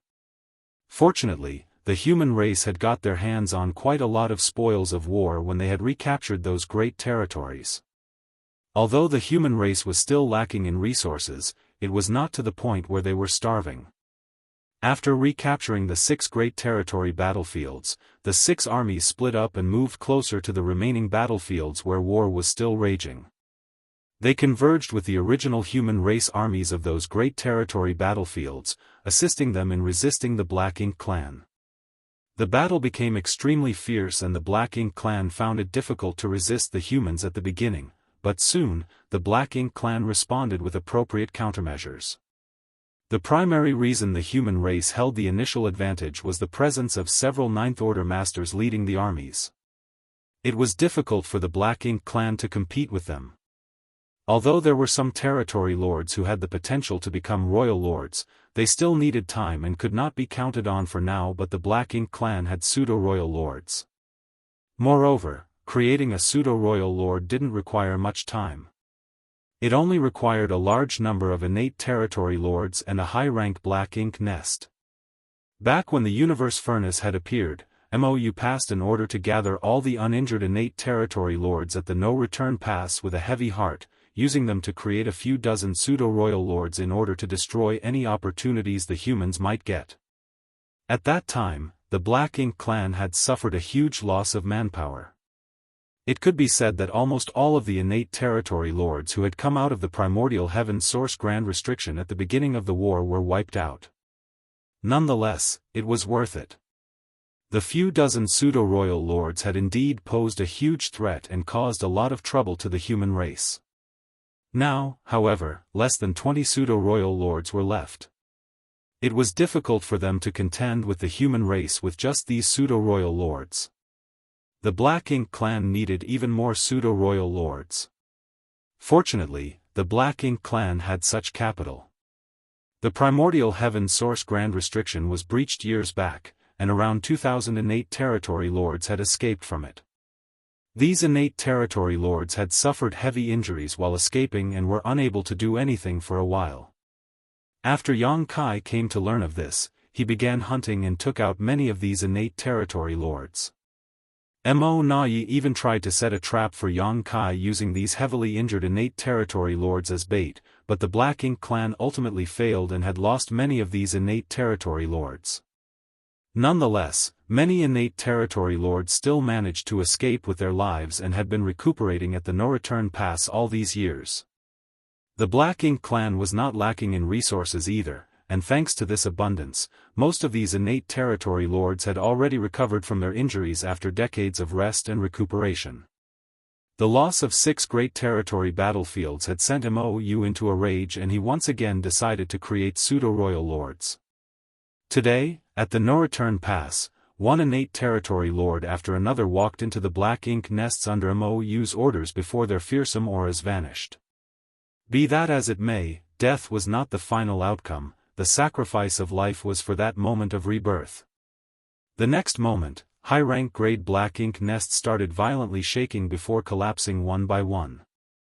Soon after, one powerful pseudo-royal lord after another emerged from the collapsed Black Ink nests. Today, 50 pseudo-royal lords were created in the Black Ink clan. Without any delay, these 50 new pseudo-royal lords left the no-return pass under MOU's orders, dispatched to support the various great territory battlefields. The addition of 50 pseudo-royal lords instantly put a lot of pressure on the human race. Surprisingly, the human race army's ferocious advancement was stopped. After having reclaimed 4 great territories in just 3 years, most humans believed that the coming war would be as easy and smooth as the autumn wind sweeping away the fallen leaves, but to everyone's dismay, they once again entered a stalemate. Every time a Ninth Order Open Heaven realm joined the battle, the Black Ink clan would send at least 3 pseudo-royal lords to confront him or her. It was extremely difficult for the Ninth Order masters to do anything in this kind of situation. Fighting for several years, countless lives on both sides were lost, and there was no end in sight to the bloodshed. A few years later, the human race ceased their offensive and instead sent out teams led by masters to find opportunities to kill Black Ink clansmen. They had some results as they managed to lure a few pseudo-royal lords into ambushes where they were killed in one fell swoop by the Ninth Order masters. After having suffered losses a few times though, the pseudo-royal lords became more cautious and no longer dared to act alone, lest the humans take advantage of them. Nonetheless, they failed to break the stalemate. All in all, battles of all sizes erupted from time to time, but no one was able to gain much advantage. This situation continued for several decades. In the last few decades, neither side was able to advance any further after the human race took back 6 great territory battlefields. Everyone was filled with energy, but had nowhere to use it. Many people had already realized what the problem was. Although the human race had several Ninth Order masters, they lacked a method to quickly kill pseudo-royal lords. It could also be said that they lacked a master who could break through the ranks of 1 million enemy troops and strike fear into the hearts of the Black Ink clan. The Ninth Order Masters were strong enough to kill pseudo-royal lords in one-on-one combat, but as the pseudo-royal lords never acted alone anymore, they could not do anything to them either. If there was a master who could quickly kill a few pseudo-royal lords in a head-on battle, the human race would definitely be able to break the stalemate and rout the Black Ink clan's forces. Xianxia may have been stronger than the others, but he couldn't accomplish such a feat. There was only one person who could do such a thing. The Lord of the Star Boundary, Army Commander of the Profound Nether Army in name, the one who was best at creating miracles, the one who was invincible in the same realm, Yang Kai. When he was in the Seventh Order, he killed feudal lords as easily as cutting melons and chopping vegetables. When he was in the Eighth Order, he slaughtered innate territory lords like chickens and dogs. Now that he was in the Ninth Order, it would be a piece of cake for him to deal with a few pseudo-royal lords. Unfortunately, no one knew where Yang Kai was right now. The human race knew that Yang Kai had entered the universe furnace from the entrance on the Black Ink battlefield. In other words, when the universe furnace closed, he should have appeared outside the no-return pass. If that was the case though, he should have returned by now. In the beginning, no one had paid much attention to this. After all, it would take some time to return from the Black Ink battlefield, but it had now been several decades, yet there was no sign of him. This begged the question, did something happen to him? If not, how could he have disappeared for so long?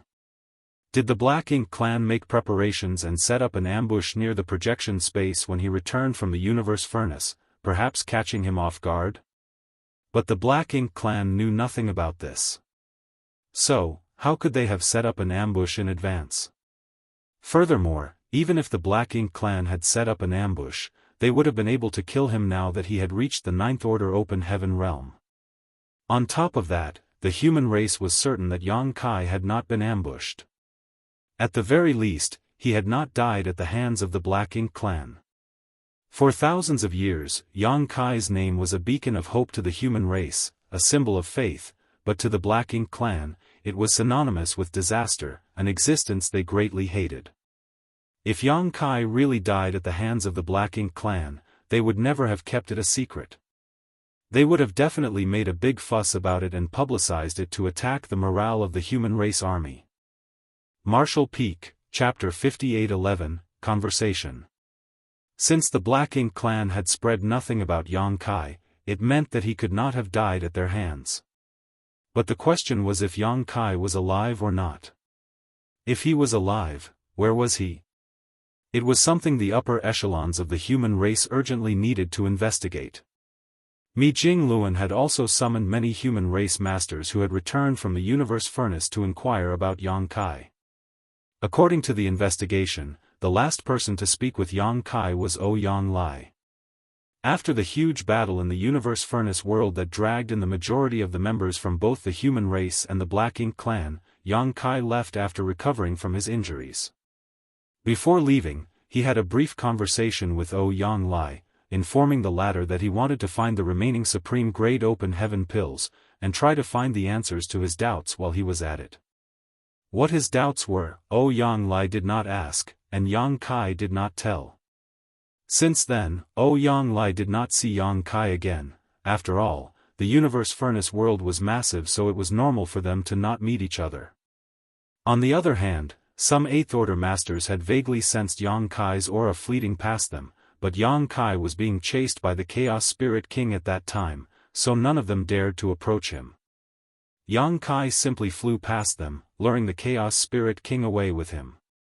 Without any useful information, Mi Jingluan was unable to deduce Yang Kai's whereabouts. Yang Kai was pursued by the Chaos Spirit King after he had parted with Ouyang Lai. In other words, he must have gone seeking trouble with the Chaos Spirit King and perhaps even snatched back the supreme grade open heaven pill he had lost. Otherwise, the Chaos Spirit King wouldn't have reacted like that. With Yang Kai's means and strength, it should have been easy for him to throw off the Chaos Spirit King. He could have easily escaped by just using his space secret technique a few times. Yang Kai must have let himself be pursued on purpose, probably because he was afraid the Chaos Spirit King would start attacking the others in its fury. So, he decided to keep it preoccupied like this.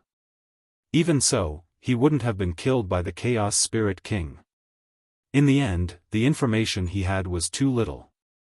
Even with Mi Jingluan's intellect, it was difficult for him to deduce what had happened to Yang Kai. He only knew that something must have happened to him, otherwise, he would have appeared long ago. Today, Mi Jingluan made his way to the star boundary without alerting anyone and appeared inside High Heaven Palace. When head manager Xianxia learned of his arrival, she hurriedly came to greet him. Mi Jingluan explained his purpose for coming, to which Xianxia naturally agreed. After making some arrangements, Mi Jingluan met Xianxia, who was staying at High Heaven Palace. All of Yang Kai's wives were currently assigned to the suppressing Black Ink Army, stationed just outside of the Primordial Heaven Source Grand Restriction, under Fu Guang's command, resisting the Black Ink clan. The only exception was Xianxia, who was proficient in alchemy. There was a constant need for supplies during a war, especially pills. The soldiers needed pills to cultivate and heal their injuries. As such, the status of alchemists had risen to unheard of heights, especially great grandmasters like Xianxia. They were practically indispensable to ensure the smooth progress of the war. How could Mi Jingluan bear to deploy such a person to the front lines? Basically, all the alchemists and artifact refiners had been gathered on the safe and secure star boundary. Every year, a massive amount of resources would be sent to the star boundary, where they would be refined into pills and artifacts before being sent to the front lines. Mi Jingluan and Xianxia did not know each other. They had never even met before, but because of Yang Kai, and Xianxia's attainments in the Tao of alchemy, Mi Jingluan still knew a little about her.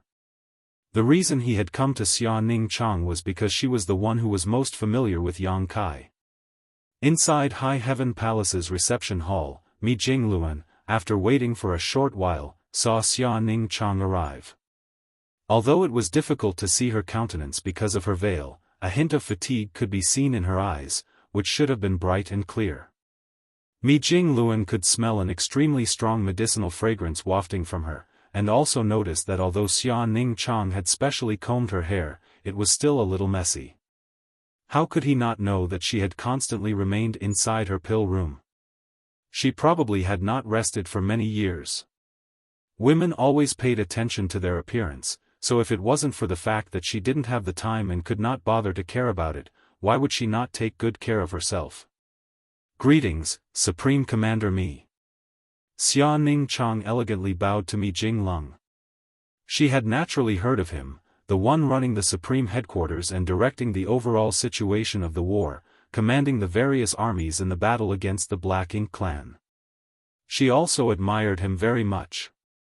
Mi Jingluan promptly stood up and helped her up. Madame Xia is too polite. After exchanging some pleasantries, both took their seats. Mi Jingluan was still pondering on how he should ask her about Yang Kai, but to his surprise, Xianxia was the one who asked him, "Did Supreme Commander Mi come here to inquire about my husband?" Mi Jingluan was stunned for a moment before nodding his affirmation, "Indeed." He then asked curiously, "Madam doesn't seem worried?" He didn't see any sign of worry in Xianxia's eyes. Logically speaking, as Yang Kai's wife, Xianxia shouldn't have been able to remain so calm after not having heard anything about her husband for so many years. Under the veil, a smile seemed to have appeared on Xianxia's lips. "How could I not be worried? It's just that my husband should be fine." Hearing her say so, Mi Jingluan couldn't help but ask out of curiosity, "How can you be so sure?" He had failed to find any clues on Yang Kai's whereabouts, so how could Xianxia confirm that Yang Kai was safe? Had it been many years ago, when Yang Kai was in control of that artifact called the Loyalty List, they could still determine Yang Kai's situation through the life and death of the people who had left their names on the Loyalty List. But back when Yang Kai embarked on his journey to the Black Ink battlefield, he voluntarily lifted the restrictions placed on the 9 people on the Loyalty List. Yang Kai no longer had any life-and-death relationship with them. Xianxia was silent for a moment before replying, "A feeling?" Mi Jingluan couldn't help but break into a fit of laughter. How could she judge such a big matter based on her feelings? It was simply too childish. Xianxia added, this mistress and husband met each other when we were still young disciples of High Heaven Pavilion. Senior sister Su Yan was also with us. In the beginning, husband's aptitude for cultivation was very poor and he was almost kicked out of the sect. Recalling the past, the corners of Xianxia's eyes curled up like crescent moons. Obviously, she was fondly remembering those times. Mi Jingluan didn't interrupt her and quietly listened. Only now did he realize that Yang Kai's rise to power was no different than an insignificant character's arduous struggle. From being a sweeper in a small sect in a remote backwater world, he had grown up to become a cornerstone of the entire human race, a symbol of faith. Such a journey required outstanding willpower, and he had clearly put in far more effort than those born with extraordinary talent. Mi Jingluan couldn't help but heave a long sigh. When great waves wash away the sand, one's spirit is revealed, and only as the ocean flows can one's true colors be seen. Xianxia lifted her hand and brushed her hair behind her ear. Husband has always accomplished great things. We sisters have been under his wings for many years, but oftentimes, we are unable to help him. In fact, everyone is quite anxious, so whether it is Sister Ru Meng or Senior Sister Su Yan, all of them have been diligently cultivating all these years, hoping that someday, even if they cannot help husband, they will not become a burden to him. Mi Jingluan solemnly stated, Madam Xia, there is no need to be so serious. Yu Ru Meng and the others are currently at the Primordial Heaven Source Grand Restriction under Senior Fu Guang's command, resisting the Black Ink clan inside the Grand Restriction while ensuring its integrity. They have been working hard for many years without anyone to rely on. Madam, you might not have been fighting on the battlefront, but you have been refining pills for the human race, doing your absolute best. All of you are exemplary figures of the human race. No one would dare to say that you are a burden. Xianxia continued with a smile, the Black Ink clan's invasion concerns the survival of the human race, so we naturally must do our best. We are doing what we can, and so is my husband. For many years, my husband has been constantly on the move. Often there are no news for many years. Back when he first entered the Black Ink battlefield without hesitation or looking back, there had been no news of him for almost 1,000 years, but, she paused for a moment before her tone became firm, but, husband has never disappointed us sisters.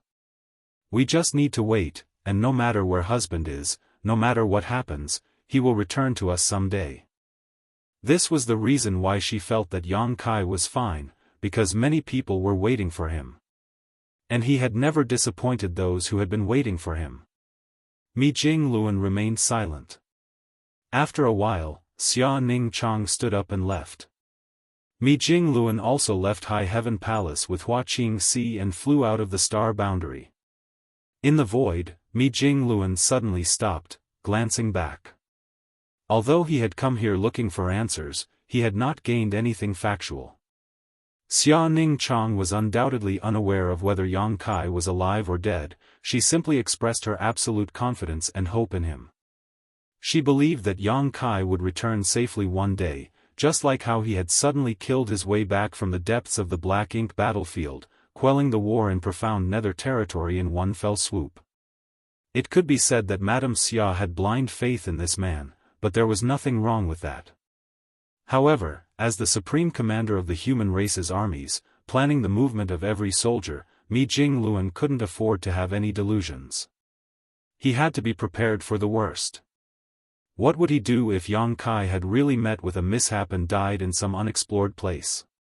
War could not tolerate any unrealistic fantasies.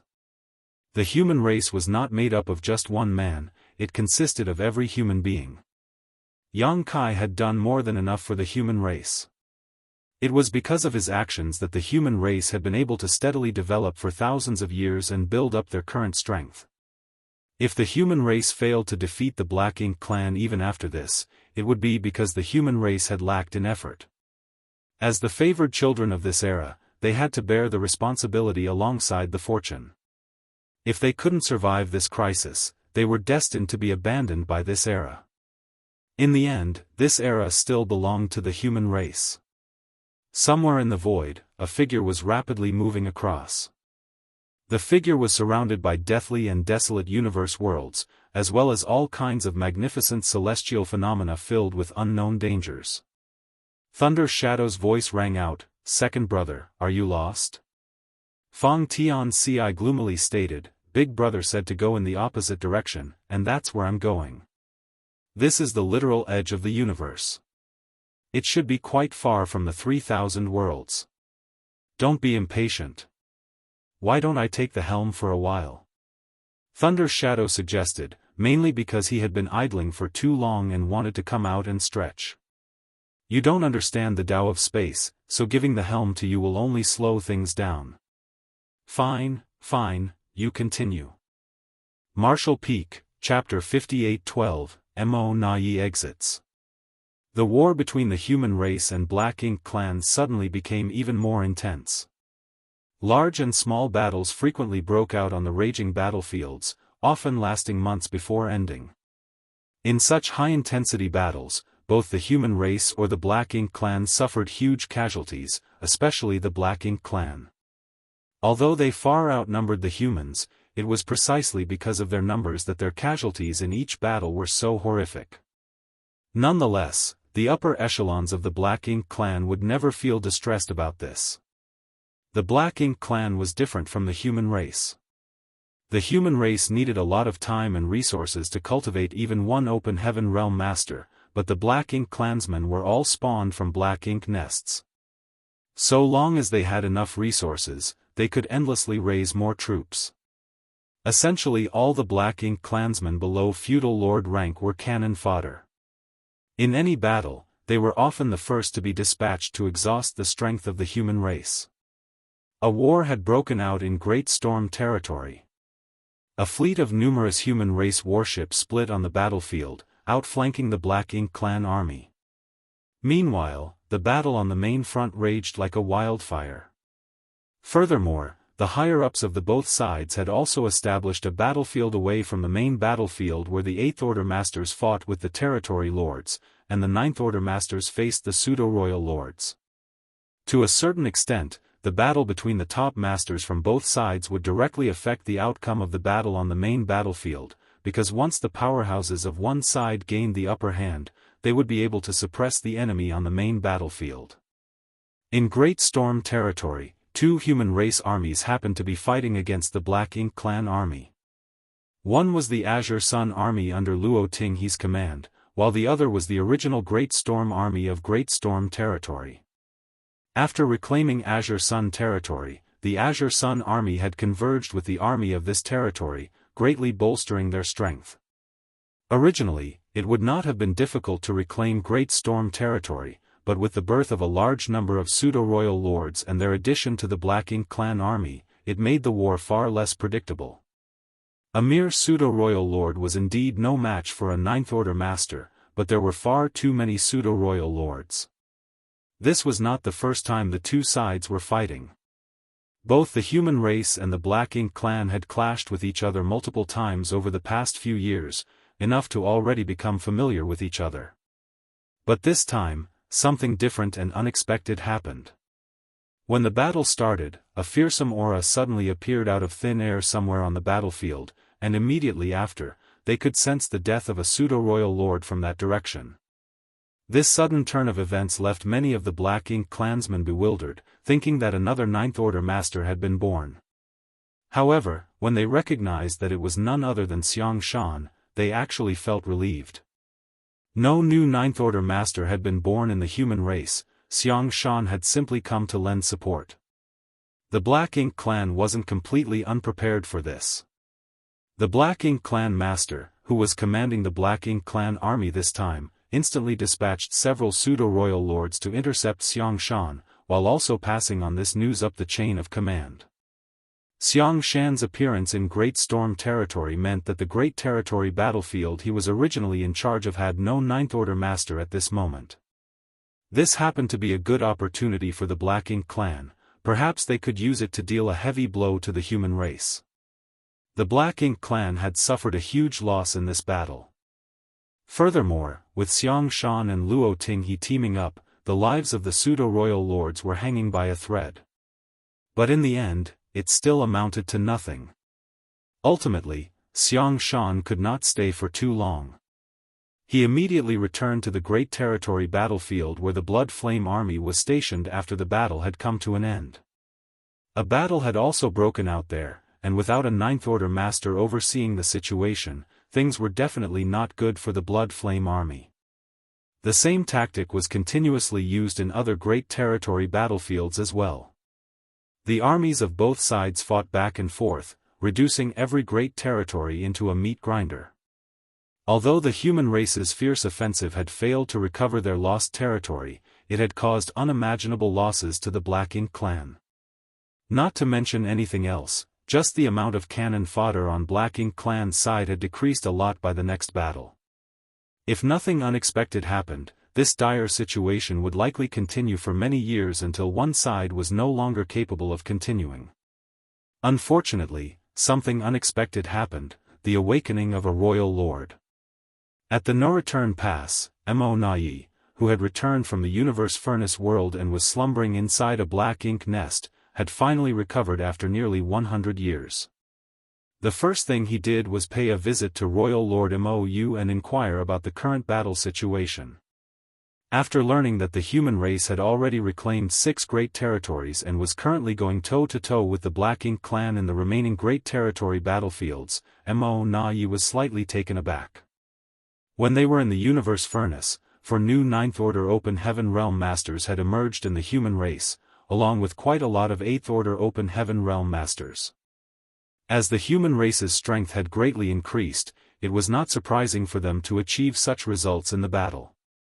What took him by surprise was that the Black Ink clan was able to defend the remaining Great Territory battlefields without losing any ground.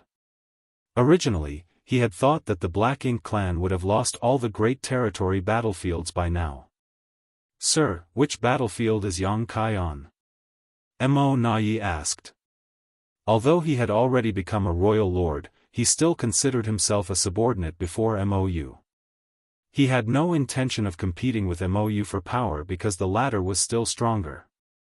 Mou was very satisfied with the way Mo Nai addressed him. To be honest, when Mo Nai returned from the Universe Furnace, he was greatly shocked by the latter's advancement to becoming a royal lord.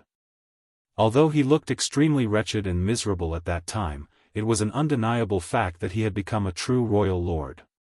Furthermore, Mo Nai looked extremely flustered at that time, as if he was being chased by something terrifying.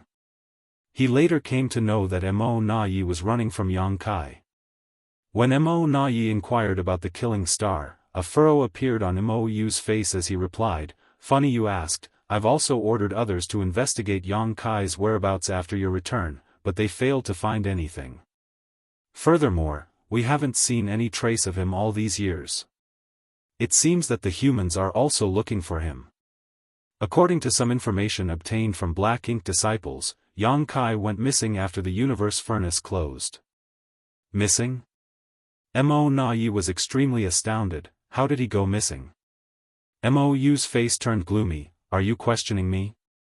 Mo Nai quickly bowed. "This subordinate doesn't dare. But, it's very strange." Mou took a deep look at him before nodding and continuing, "It's strange indeed. I've also been on guard against him coming to the No-Return Pass to cause trouble these years, but he is indeed missing, otherwise, he would have definitely shown up by now." Mou knew that Xianxia had already advanced to the Ninth Order Open Heaven Realm.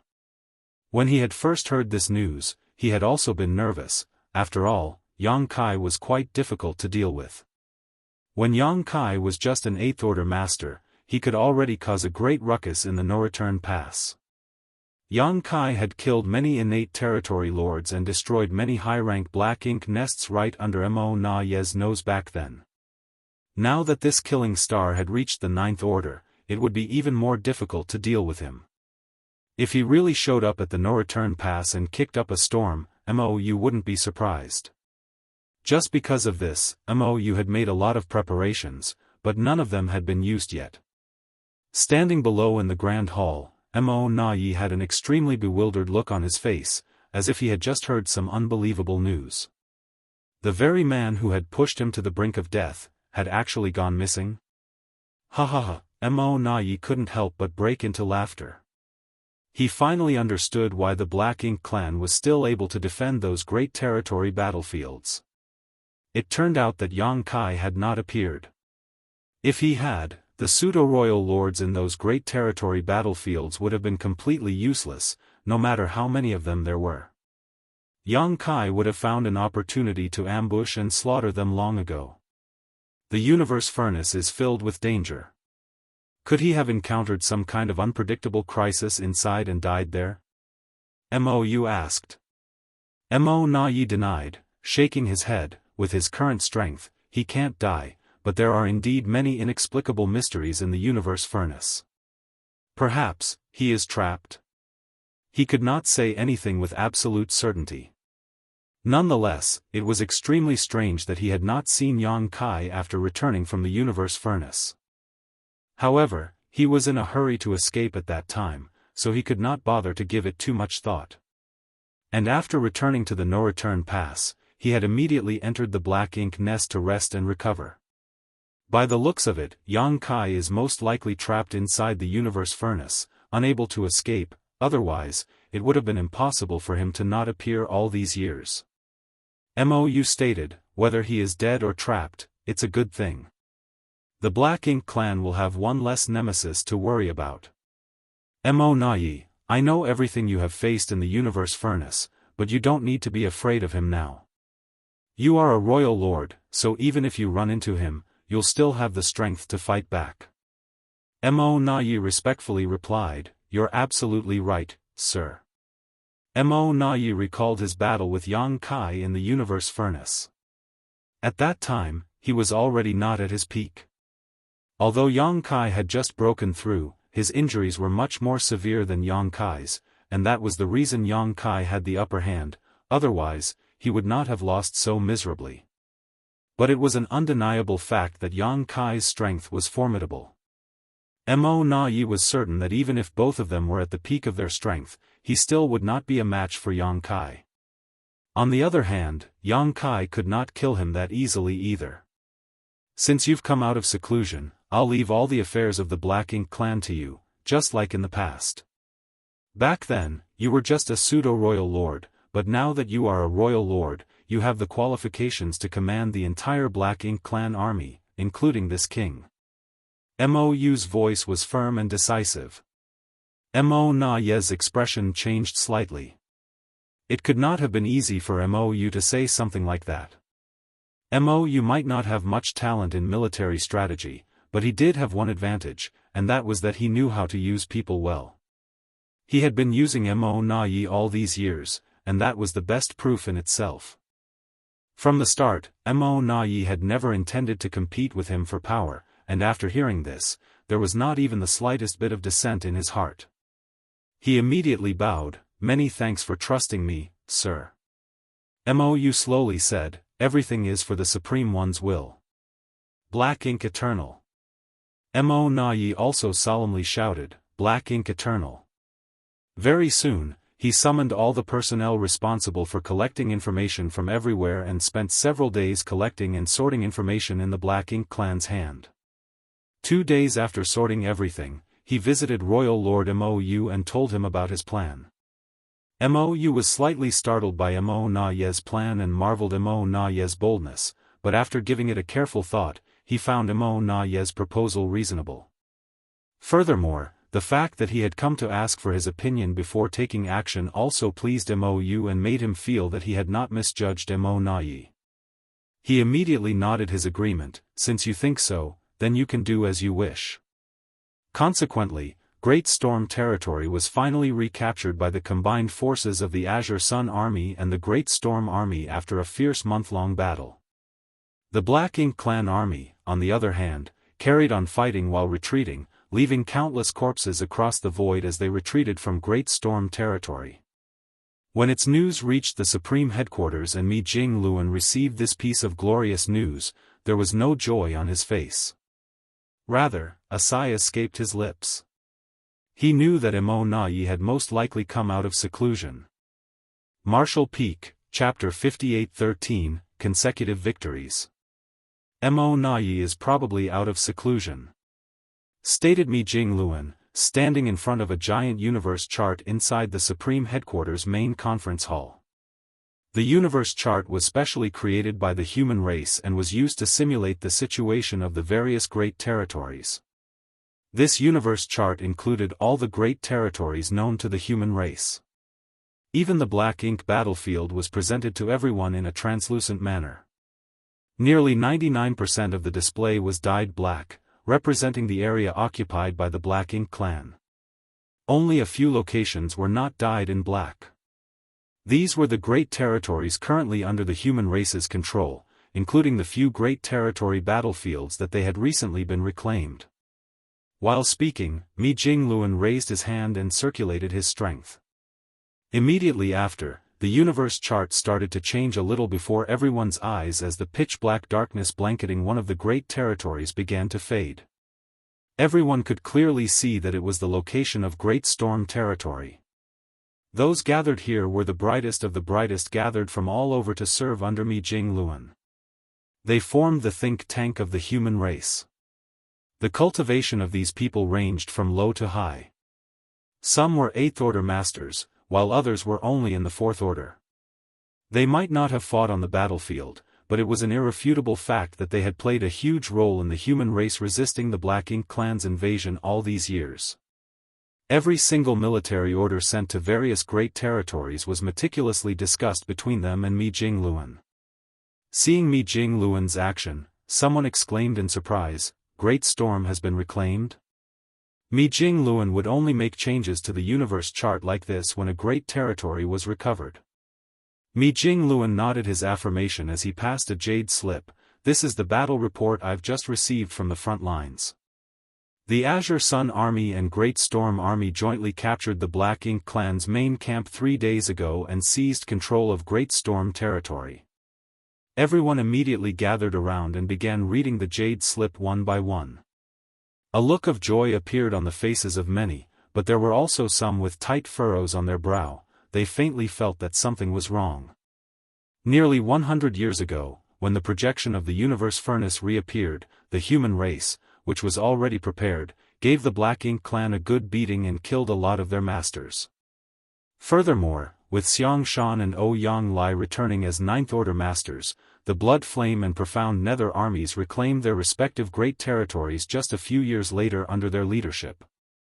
Over the next few years, the human race army's morale was through the roof as they swiftly reclaimed a total of 4 great territories. So, counting Azure Sun and Wolf Fang territories, the human race had already regained 6 of the dozen or so great territory battlefields. Unfortunately, their good days soon came to an end. The next couple of decades were filled with arduous struggles and horrific battles. The Black Ink clan had produced dozens of pseudo-royal lords out of thin air, erasing the advantages brought about by the 9th Order human masters. Over the next 100 or so years, the human race had not been able to make any significant progress and had failed to recover any more great territories. Yet they were suddenly able to recapture Great Storm territory despite it being a pure stalemate just months ago. This was quite strange. Furthermore, there also appeared to be a little problem with the battle report. Those with sharp minds had already noticed that something was amiss. Combined with what Mi Jingluan had said at the beginning, someone couldn't help asking, "Sir Mi, why are you so certain that Mo Nai has come out of seclusion?" Mi Jingluan happened to be deep in thought, looking at the universe chart. Hearing the opposite party's question, he replied with a question of his own. "First, tell me about the battle report. What does everyone think?"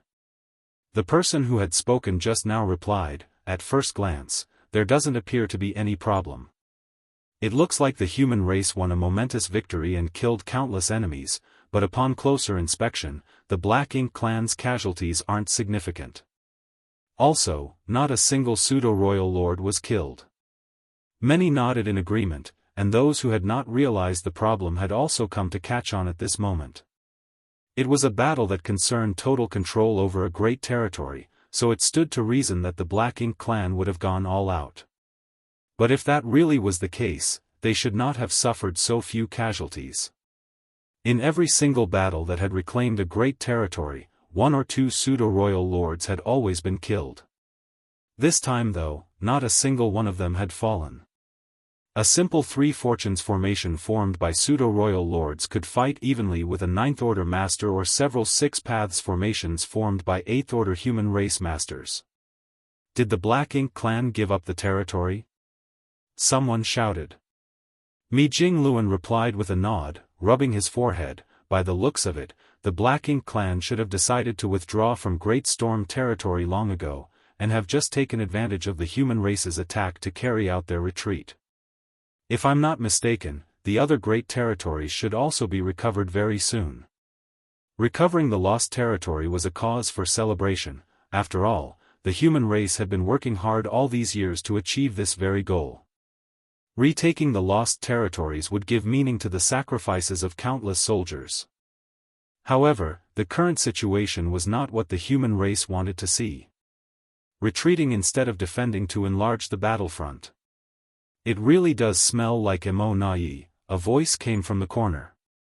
Over the years, everyone had fought against Emo Nai's schemes many times under Mi Jingluan's leadership. It was a battle of wits and strategy using the deployment of their respective armies. As such, everyone was quite familiar with Emo Nai's tactics. The Black Ink clan had been stubbornly resisting and defending the various great territory battlefields for the past 100 years, but now they had suddenly changed tactics. It was obvious that someone of great authority was behind this. It could be none other than Emo Nai. In fact, when the human race had reclaimed 6 great territory battlefields, Mi Jingluan had said that recovering the lost territories was not entirely a good thing. The human race's goal was not just to recover their lost territories, but also to injure, or preferably kill, as many Black Ink clansmen as possible. If they could recover their lost territories, and also kill a large number of enemies at the same time, that would be the perfect scenario. It was because there were simply far too many great territories in the 3,000 worlds.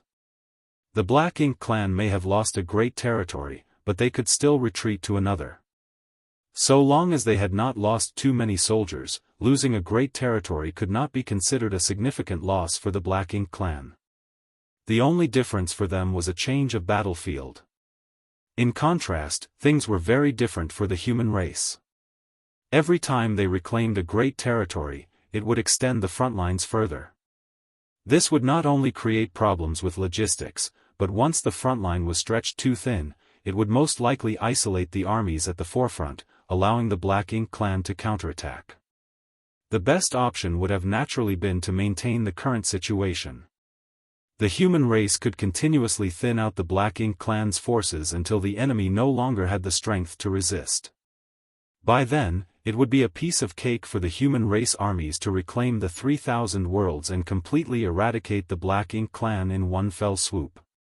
Thus, although the human race had not been able to take back any more great territories for the past 100 or so years, every time a war broke out, the human race would do everything possible to kill as many Black Ink clansmen as they could.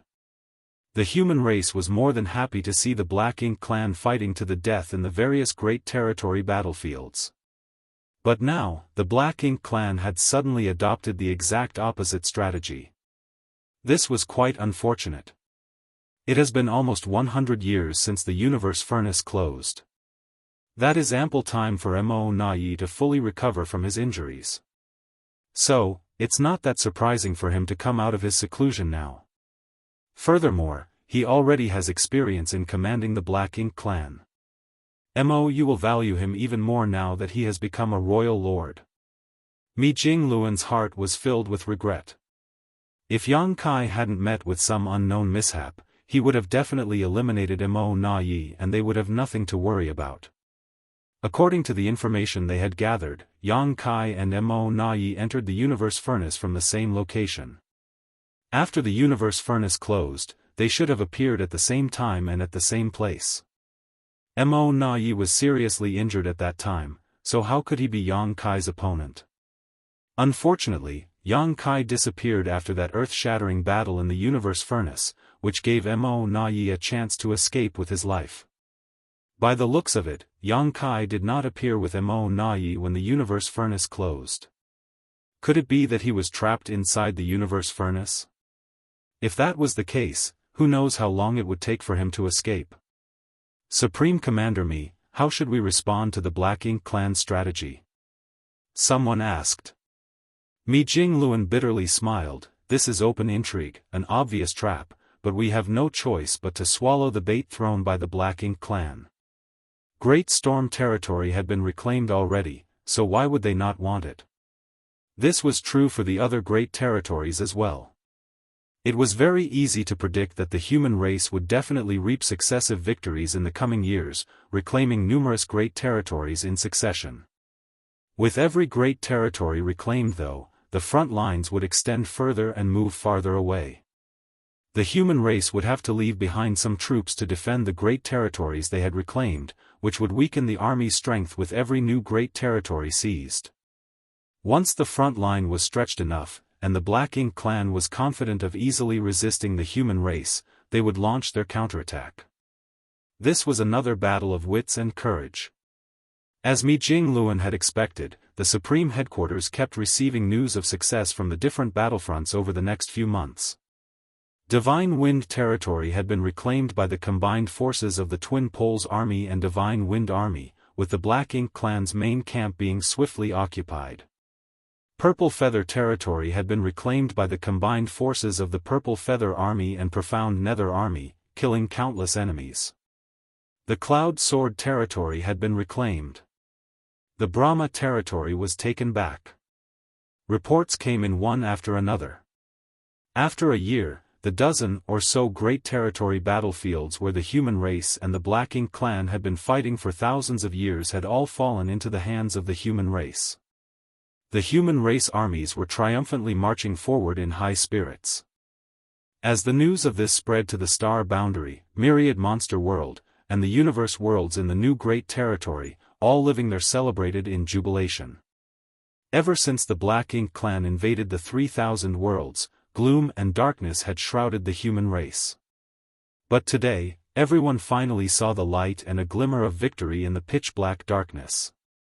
It seemed as if the human race would be able to reconquer the great territories one after another as easily as crushing dry weeds and smashing rotten wood, restoring peace to the 3,000 worlds. Only a few people understood that these beautiful dreams would not really come true. The real war had just begun. Who knows how much blood would be shed, how many would die in this bloody war which concerned the fate of the two races. Meanwhile, Xianxia was struggling hard on his way back. Thunder Shadow's voice rang in Xianxia's mind, "Big brother, you can do it. Just a little faster and we will be able to escape." Thunder Shadow sounded panicked and clearly a little nervous. This could not be helped as Xianxia happened to be in the middle of a crisis.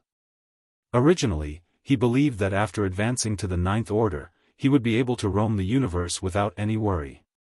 Even if he were to run into someone stronger, he could still escape. Now though, he found himself completely helpless against this strange celestial phenomenon he had encountered on his way back.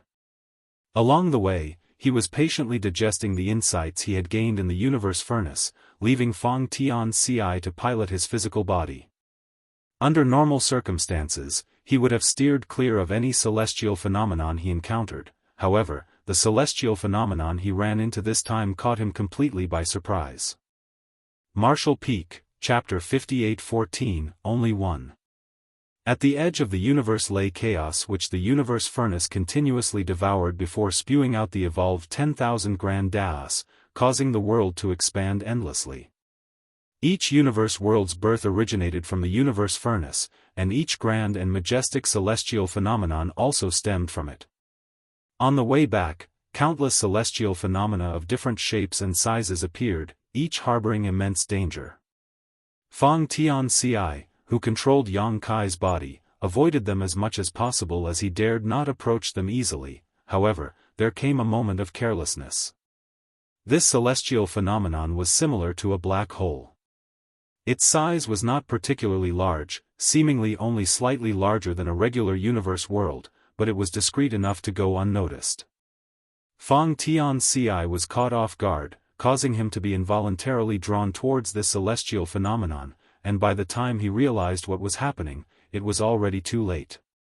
This seemingly ordinary black hole celestial phenomenon emitted an overwhelming devouring force, causing everything nearby to collapse towards it.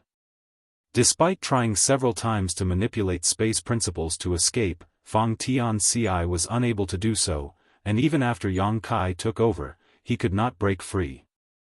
Under the terrifying devouring force, the surrounding void became highly viscous and distorted, greatly reducing the effectiveness of space principles in this area.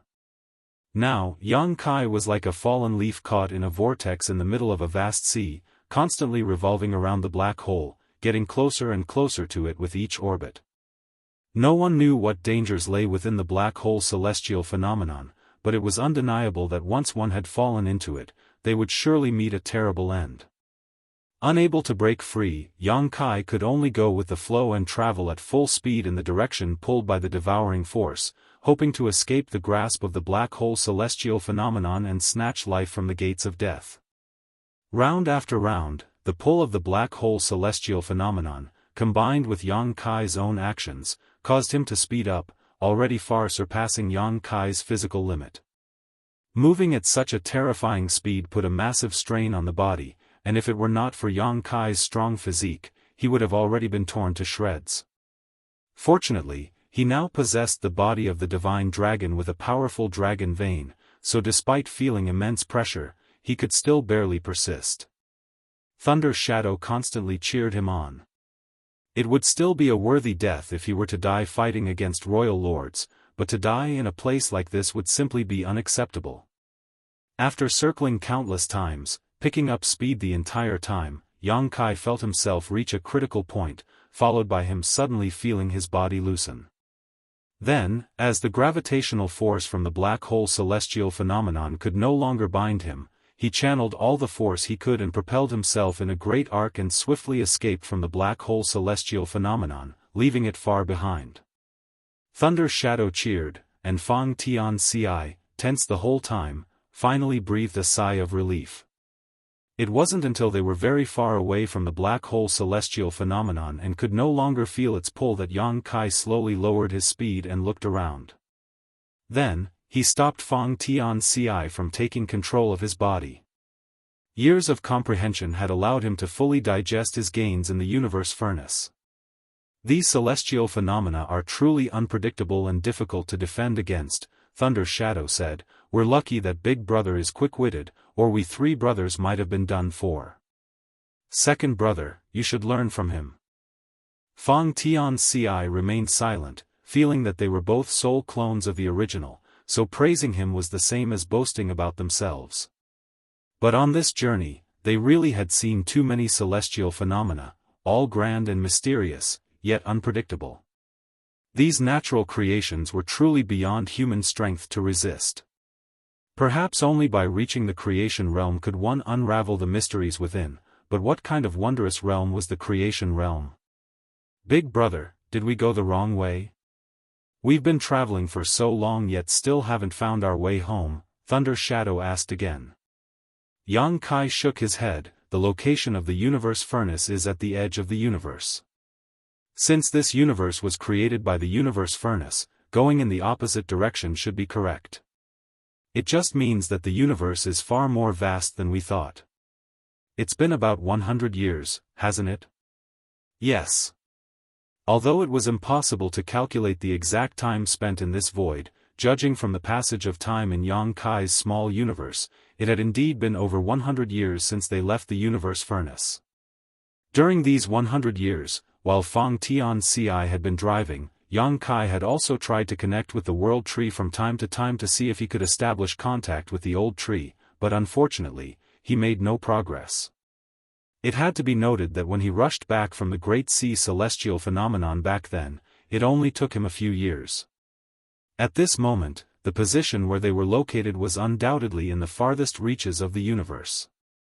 Sometimes, Yang Kai would wonder if he had lost their way, but on this silent journey through the void, there were no suitable reference points to discern the correct direction. After flying forward for a while, he came across a universe world, and Yang Kai descended to it. He then carefully sensed his surroundings. Thunder Shadow was at a loss at the sight and didn't know what Yang Kai was doing, so he quietly asked Fang Tianci, "Is Big Brother looking for something?" After pondering for a moment, Fang Tianci answered, "He should be investigating whether there have been any changes in this universe world." Changes? Thunder Shadow became even more bewildered. The universe furnace splits heaven and earth apart, constantly expanding the universe. The universe worlds that are spewed out from the furnace were all barren and lifeless, with not even basic world principles. However, after countless eons of accumulation, the 10,000 grand Daoists which make up the universe itself will eventually allow these universe worlds to undergo some changes. Their world principles will gradually form and improve, and vitality will spring up in the world, giving rise to life. Every universe world in the 3,000 worlds should have been born this way. So what? Thunder Shadow became even more confused upon hearing that. Fang Tianci almost choked, not knowing how to explain it to him. Yang Kai chuckled, "We're checking the completeness of the world principles in the universe worlds we have encountered on our journey. The more complete they are, the closer we are to the 3,000 worlds. The 3,000 worlds may just contain the earliest universe worlds created from the universe furnace, which is why they are so wonderful and full of vitality." Finally, Thunder Shadow understood. "Oh, I see," he couldn't help but retort, "Second brother, you're so dumb. You can't even explain something so simple. What's the use of you?" Fang Tianci seriously wanted to hit him. Thunder Shadow asked again, "So, how about this universe world? Are the world principles complete?" Yang Kai shook his head, "Of course not. If the world principles were complete, it would not be as barren and lifeless as this. But there are already signs of world principles being born here. Maybe in several million years, this will be a thriving universe world." Those words made Thunder Shadow thrilled. "That means we are headed in the right direction." "Correct." Yang Kai replied with a smile and flew up into the sky, continuing on their journey. He suddenly realized that it was a good thing that the wills of his human self and monster self had not been erased during the unification of the three selves. At least, he wouldn't be too lonely on this journey home. Although Yang Kai didn't know how many years it would take for them to return, he believed that as long as he kept heading in the right direction, he would eventually make it back. After a moment, Thunder Shadow's voice echoed in Yang Kai's mind, "Big brother, do you think our universe is the only one?" As Yang Kai traveled using his space secret technique, he casually asked, "What do you mean?" "Think about it, our universe was created by the universe furnace from chaos, and according to what you said, Big brother, the 3,000 worlds were the first to be born. But what if the universe furnace opened up some other universes beyond the chaos before the birth of the 3,000 worlds, and we are just unaware of each other due to the sea of chaos and vast distances between us?" Yang Kai smiled and replied, "That's not POS. Initially, he wanted to say that it was impossible, but he suddenly realized that what Thunder Shadow said was not impossible at all. Chaos was boundless, and the void was limitless. If the universe furnace had indeed created another universe somewhere in the sea of chaos, and there was a barrier to it, it would be difficult to detect the existence of each other.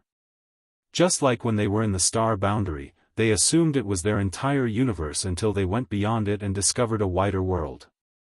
Even in the currently known world, Yang Kai didn't know what lay in the deeper parts of the black ink battlefield because no one had ever explored it. The unknown represented infinite possibilities. Though Thunder Shadow had always been talkative and not used his brain much, his question made Yang Kai contemplate. Before Yang Kai could answer, Thunder Shadow asked, "Did I say something wrong?" In the soul-warming lotus, Fang Tianci suddenly looked at Thunder Shadow and said, "Third brother, you are actually capable of saying thought-provoking things sometimes." Thunder Shadow became defensive upon hearing it. "What do you mean? Don't think I don't know you're calling me stupid. You said it yourself. Second brother, let's fight. I've been holding back for too long." Ignoring the noise in his mind, Yang Kai smiled and thought to himself, "Is there really another universe out there? If so, what would it look like? Whether there were other universes or not, the only thing he needed to do was to return home as soon as possible. The universe furnace had closed, and the war between the human race and the Black Ink clan must have broken out in full force. Although the humans had gained tremendous benefits in the universe furnace and had greatly increased their strength, the Black Ink clan was never an easy opponent to deal with. Xianxia naturally recalled that before the appearance of the universe furnace, a gap had opened in the primordial heaven source grand restriction which allowed a large number of innate territory lords to escape. Although these territory lords were severely injured and not very useful right away, they should have restored their strength by now, and they would undoubtedly cause great trouble for the humans. It was still unknown who would emerge victorious in this war. Martial Peak, Chapter 58-15, Plan. As Xianxia traveled forward on his journey, he searched for a universe world every few years to investigate the situation and determine his direction based on the completeness of the world principles he found. In this way, he could ensure that there were no large mistakes with his traveling direction. There were too many unknown wonders in this vast universe. If Xianxia wasn't in a hurry to return to the war, he would surely explore them thoroughly.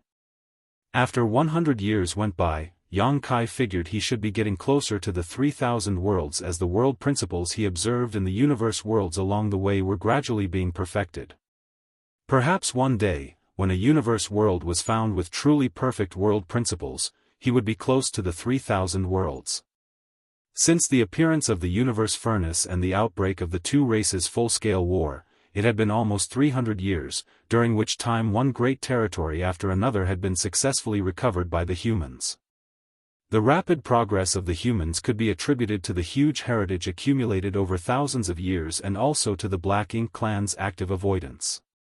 Therefore, although the humans had reclaimed many great territories in recent years, the number of fallen Black Ink clansmen was not high. Even if the Ninth Order Open Heaven Realm Masters personally made a move, it was difficult to kill those pseudo-royal lords who already had countermeasures. Years of fighting had made the human race masters aware of some abnormalities.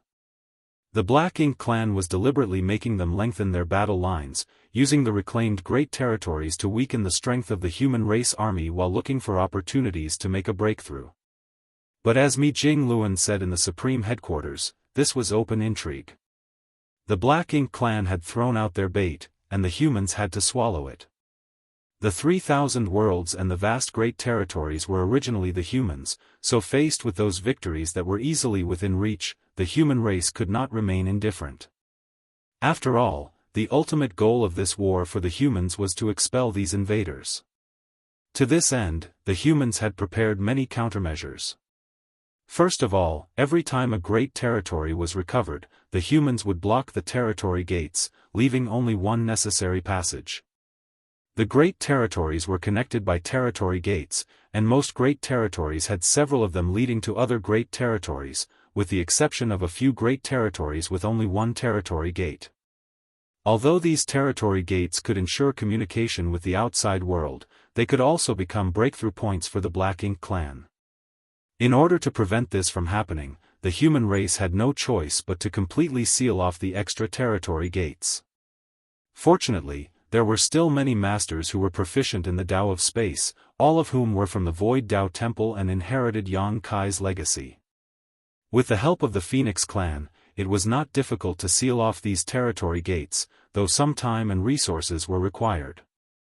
After reclaiming each great territory, all territory gates except for the essential ones were sealed to ensure that the Black Ink clan could not suddenly attack through them. In addition, the masters of each army coordinated and reorganized each time more territory was taken. At present, although the human race had only a few Ninth Order masters, they had a total of 9 of them. Xianxia was missing, Wu Kuang and Yang Shui guarded the primordial heaven source grand restriction, Xiao and Wu Qing were restrained the Black Ink giant spirit god in wind mist territory, O Yang Lai commanded the profound nether army, Xiang Shan commanded the blood flame army, Luo Ting he commanded the azure sun army, and Wei Junyang commanded the wolf fang army. With over 10 armies, however, and only 4 Ninth Order Open Heaven Realm Masters available, they couldn't manage everything. Under the arrangements of the Supreme Headquarters, many masters were recruited to bolster the armies that did not have a ninth-order master, including many divine spirits, to ensure that each one had what it took to fight against the pseudo-royal lords. A large number of warships and evil-purging divine spears were also allocated to the frontline battlefields. With various measures in place, the human race masters steadily swept away the Black Ink clan in each great territory, never giving them any chance to rest.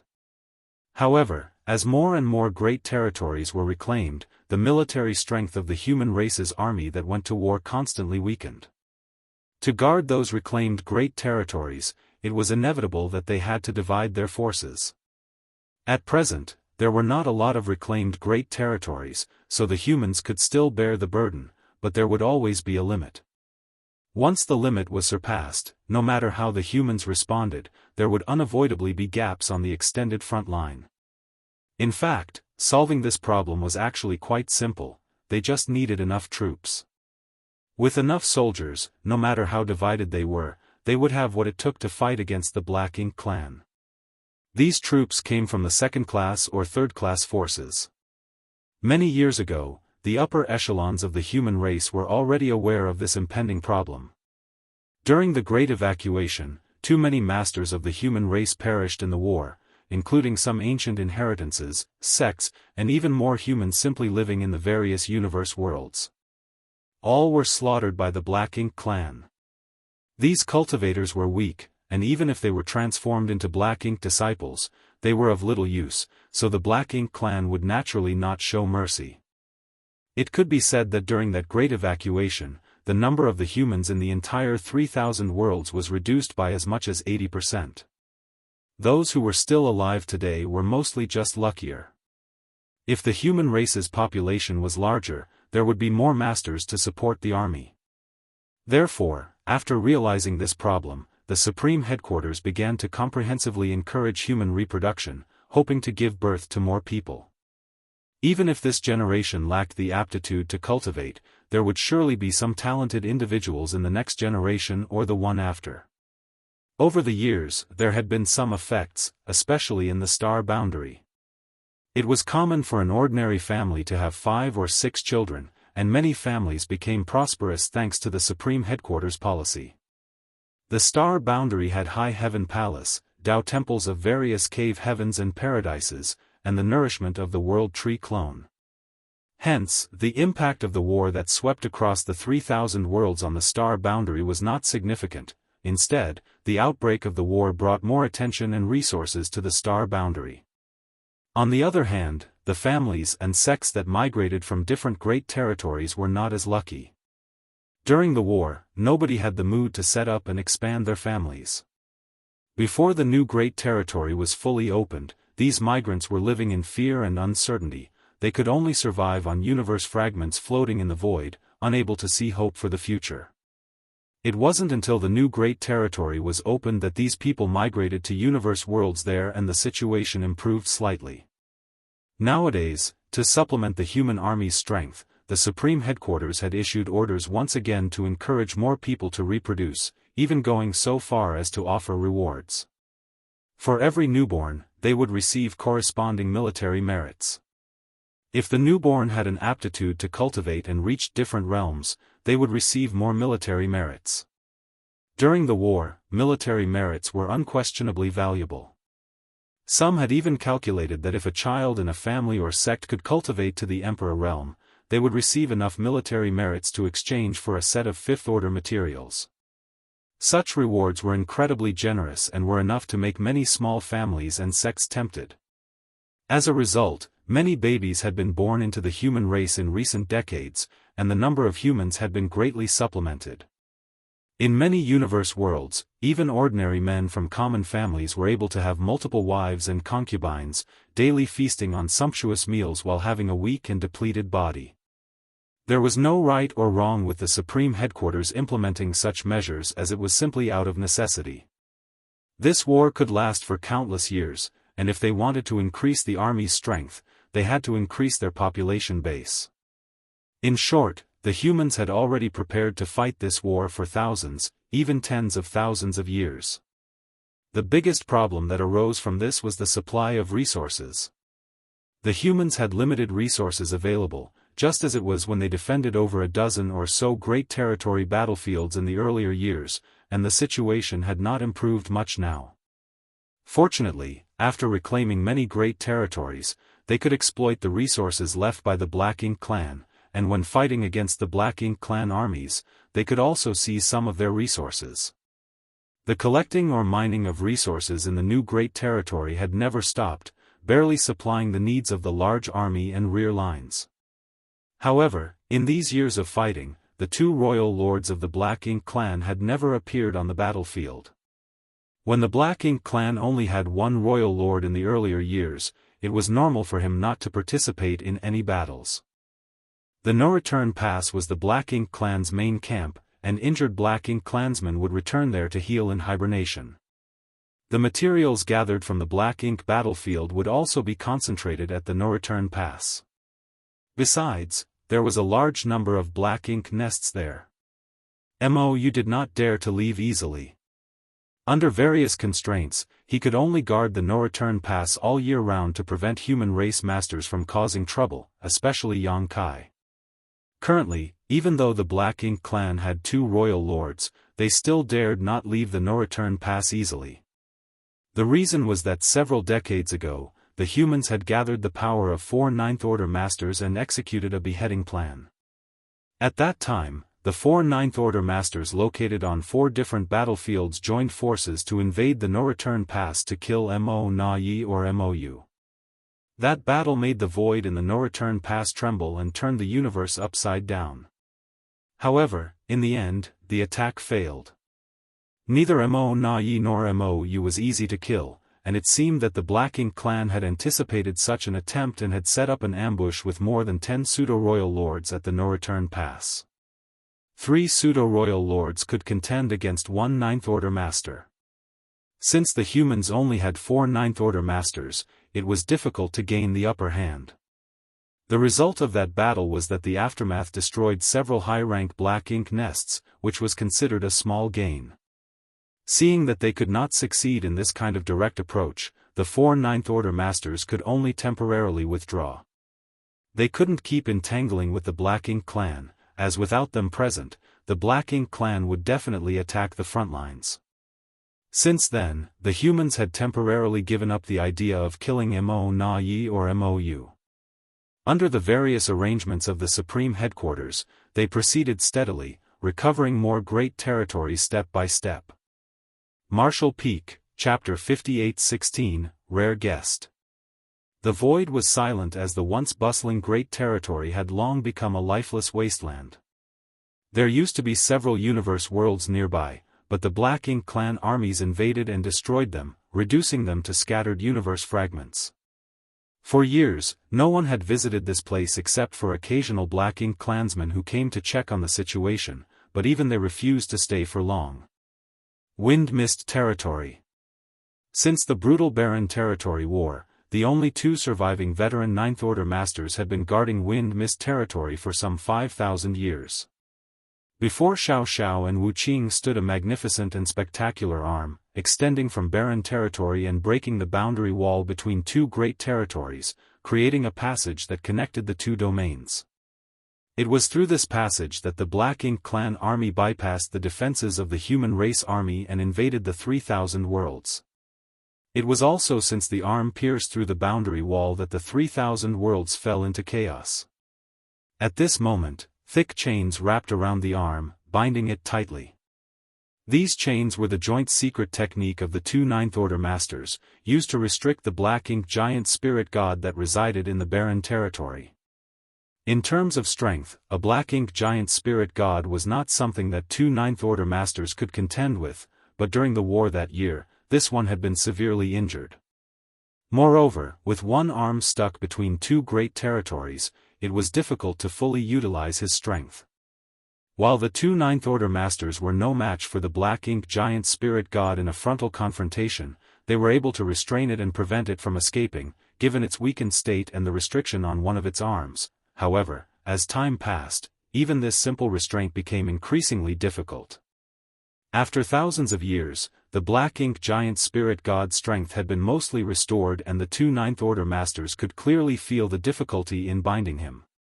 100 years ago, the Black Ink Giant Spirit God nearly broke free during a rebellion, and the Ninth Order Masters didn't know how much longer they could hold him down. Trapped in wind-mist territory and isolated from the world, they had no way of knowing the current situation of the 3,000 worlds or what the status of the human race was. It seemed as though the world had forgotten about them. The torment of solitude was far worse than the pressure that the Black Ink Giant Spirit God had inflicted upon them. Over the years, Xianxia visited them twice and informed them about the situation of the human race, but after those 2 times, he never visited them again. The Great War in the Barren Territory took the lives of almost all veteran Ninth Order Masters, leaving just the 2 of them alive. The dead were finally freed, but those who survived had to bear with the aftermath. The supplies that Xianxia had given them back then were almost depleted, and now they could only try to minimize the consumption of their own power in order to persist a little longer. In this extremely quiet environment, both of them just meditated with their eyes closed. In fact, they had spent most of their time this way, only taking action when Black Ink Giant Spirit God attempted to break free. Suddenly, both of them felt something and opened their eyes, turning their heads to look in a certain direction. Over there, a figure was strolling towards them with a composed posture, exuding an unmasked magnificent and powerful aura. A royal lord. Wuxia raised an eyebrow slightly and said, "A rare guest. For so many years of entanglement with the Black Ink Giant Spirit God, no one from the Black Ink clan had dared to approach this area. This was mainly because there were not many masters on the Black Ink clan side, the only royal lord had to guard the no-return pass all year round, and the innate territory lords did not dare to come here and act recklessly. So, even though the Black Ink clan knew that 2 Ninth Order Masters were restraining the Black Ink Giant Spirit God here, they never had any intentions of interfering. However, the situation now was different. The number of powerful Black Ink clansmen had surged, not only with an additional royal lord but also with a large number of pseudo-royal lords being created. Moreover, the Black Ink Giant Spirit God's injuries had already improved. With things the way they were, the Black Ink clan naturally had some thoughts about this situation. "MOU?" Xianxia smiled and looked at the lone royal lord who came. She had heard Xianxia mention that the only royal lord of the Black Ink clan was named MOU, who guarded the no-return pass all year round, and who Xianxia had fought with on several occasions. Although Xianxia seemed calm and relaxed when he talked about it, Xianxia knew that the real situation must have been that he was being chased after by the royal lord. Since the one who was strolling over was a royal lord, Xianxia naturally thought he was MOU. The visitor stood still in front of the 2 Ninth Order Masters, maintaining a relatively safe distance, and smiled slightly with a hint of surprise. "Senior Xianxia knows my name?" He easily called out Xiaoxiao's name, which was not surprising since over the years many humans had fallen into the hands of the Black Ink clan, and once transformed into Black Ink disciples, they could extract some basic information from them. There were only 2 Ninth Order Masters here, a male and a female, making it easy to distinguish them. Xiaoxia looked at him coldly and said, "Senior. I dare not accept such a title. We are of different races and enemies, so how can I be considered your senior?" The visitor did not seem to mind and just smiled casually. Then, Wuxia quickly asked, "You're not MOU, are you? Who are you?" They had never met MOU. Even though they had participated in the Barren Territory War, at that time, MOU was stationed in the no-return pass, so they didn't know what MOU looked like. Judging from the visitor's tone though, it was obvious that he was not MOU. The visitor cupped his fist and loudly said, "Black Ink clan's Mo Na-yi greets 2 esteemed human seniors." "Mo Na-yi, you are Mo Na-yi?" Xiaoxia frowned and immediately used her divine sense to probe Mo Na-yi without disguise. She seemed to be trying to determine if Mo Na-yi was truly a royal lord, but after observing him, it became clear that he was indeed one. Xiaoxia was puzzled. Mo Na-yi also became surprised and asked, "Senior Xiaoxia has heard of me?" Only someone familiar with him would show such a surprised reaction. After asking though, Mo Na Yi looked like he suddenly realized something and said to himself, Brother Yang must have mentioned me to you too, right? He was originally just an innate territory lord, so the Ninth Order masters would not pay much attention to him. Yang Kai was the only person who had visited this place over the years, and since these two Ninth Order masters knew of his existence, it must have been because of Yang Kai's mention of him to them. Mo Na Yi smiled and seemed very pleased. Brother Yang and I have rarely crossed swords before, but I regard him as my greatest opponent, and it seems he doesn't underestimate me either. It is my honor. He addressed them as seniors and Yang Kai as Brother Yang, making Xiao and Wuqing feel uncomfortable. They hadn't encountered someone from the Black Ink clan who was so polite before. If it was not for his Black Ink clan's identity, he would seem like a human who was well versed in politics and double talk. As expected, anyone who was mentioned by Yang Kai was not to be trifled with. They had heard of Mo Na Yi before, but only in passing. On the other hand, Yang Kai mentioned that there was a talented figure in the Black Ink clan named Mo Na Yi, but they hadn't paid much attention to it at the time. It wasn't until Mo Na Yi introduced himself that they suddenly remembered Yang Kai's evaluation from years ago. Wait! You can't be Mo Na Yi. Wuqing suddenly said coldly. Mo Na Yi raised his eyebrows. Senior Wuqing, what do you mean? If I am not Mo Na Yi, who else could I be? As far as I know, Mo Na Yi is an innate territory lord. Although an innate territory lord is much stronger than a normal territory lord, they have inherent limitations and can never become royal lords. You are a royal lord, so how could you be Mo Na Yi? Wuqing snorted. Mo Na Yi chuckled. Senior Wuqing makes a good point. Innate territory lords do indeed have a hard time reaching the realm of royal lord, but there are always exceptions. The human's knowledge of the Black Ink clan is not as comprehensive as you imagine. Besides, the two of you have been isolated here for thousands of years. How much information could you have gathered? Those words darkened Wuqing's expression.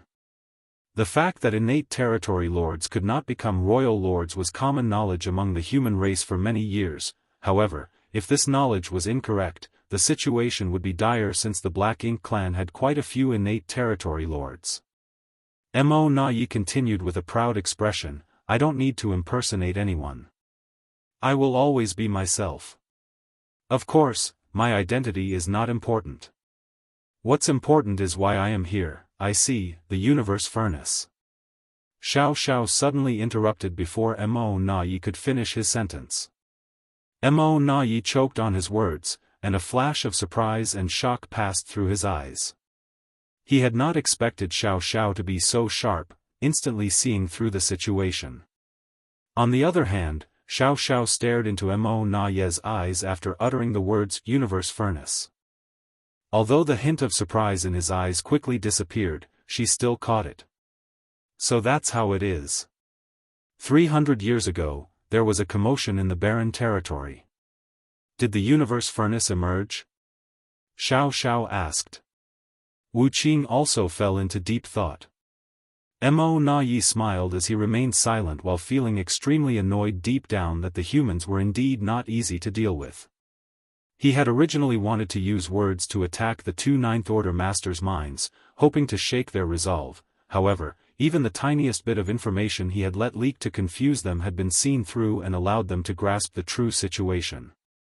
It's true that the universe furnace emerged. Seeing Mo Na Yi's reaction, Xiao knew that her guess was correct. Although Xiao and Wuqing had been isolated in Wind Mist territory, they could sense some of the situations in the barren territory due to the Black Ink giant spirit god's arm tearing a hole in the boundary wall between the two great territories. They might not notice small movements, but they could not miss the obvious signs of a massive Black Ink clan's army gathering. At the time, the two of them thought that the Black Ink clan's army was preparing to launch an attack on the humans. Although they were a little suspicious, they didn't pay much attention as there was nothing they could do about it. But now, it seemed that things were not as simple as they thought. Upon careful recollection, there was indeed some abnormal commotion in the barren territory before the Black Ink clan gathered their army. Marshall Peak, Chapter 58-17, Ask Two Seniors to Die. Through the hole in the boundary wall, Xiao and Wuqing vaguely perceived some minor commotion, but they didn't pay much attention to it at the time. However, decades later, a similar commotion came again from the barren territory, with traces of powerful Black Ink clansmen appearing among them. Xiao and Wuqing had never figured out what happened on the other side in the barren territory until Mo Na suddenly appeared, this time as a royal lord. It was then that Xiao connected the dots. She stared at Mo Na while explaining to Wuqing, in the universe furnace, there are supreme-grade open heaven pills that are born from heaven and earth. These pills are not only useful to the human race though, but also to the Black Ink clan. Wuqing turned to her with a look of surprise in his eyes. In terms of age and seniority, Wuqing was much younger than Xiao, so there were many things that he did not know despite both of them being Ninth Order masters. On the other hand, Xiao knew about this because she had heard her senior Ninth Order masters talking about it previously. Finally, Wuqing realized, so, he was able to become a royal lord because he got an opportunity in the universe furnace? Xiao nodded, otherwise, how could an innate territory lord become a royal lord? The two seemingly unrelated events, an innate territory lord becoming a royal lord and the commotion in the barren territory, combined to reveal the truth. Wuqing secretly breathed a sigh of relief, thinking that the information on the human side should not be wrong. An innate territory lord could not become a royal lord, but if he had an opportunity in the universe furnace, things could be explained. You're quite lucky, Xiao said while looking at Mo Na with a sarcastic smile. There should be many Ninth Order masters born in the human race too, right? Over the years, every time the universe furnace opened, the human race would gain benefits to varying degrees. Therefore, after realizing that the universe furnace had reappeared, Xiao was certain that there must have been Ninth Order masters born among the human race.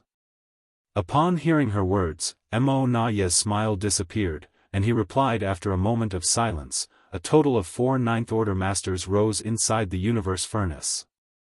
He spoke the truth, though he did not mention that the human race already had 2 Ninth Order masters before that, Luo Tinghe and Wei Junyang. Yang Kai should be one of the 4. Xiao nodded lightly, speaking with a tone of certainty rather than asking a question. Mo Na's brow twitched. The fact that the other party trusted Yang Kai so much showed that this Ninth Order master also had high hopes for him. Well, the higher the expectation, the greater the disappointment.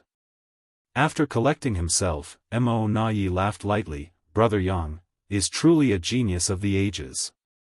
I have always respected him. In the past, I have had many dealings with him. It looks like you suffered quite a bit, Xiao said, her smile widening.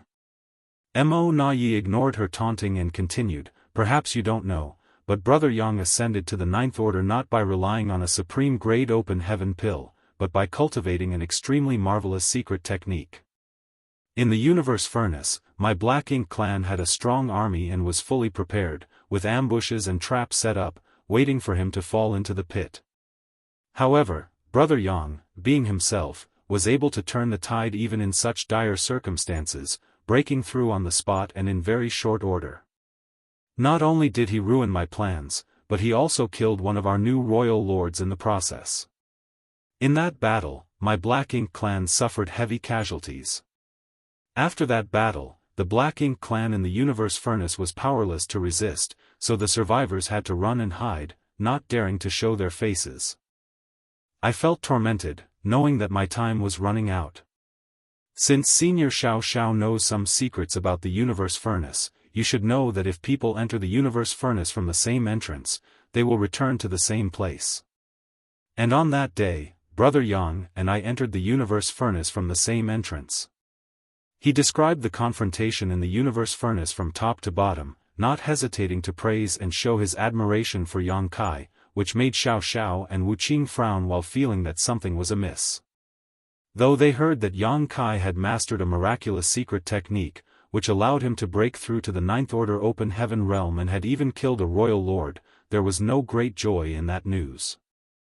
Sure enough, Mo Na Y's tone changed. When the universe furnace closed, I was prepared to fight Brother Yang to the death.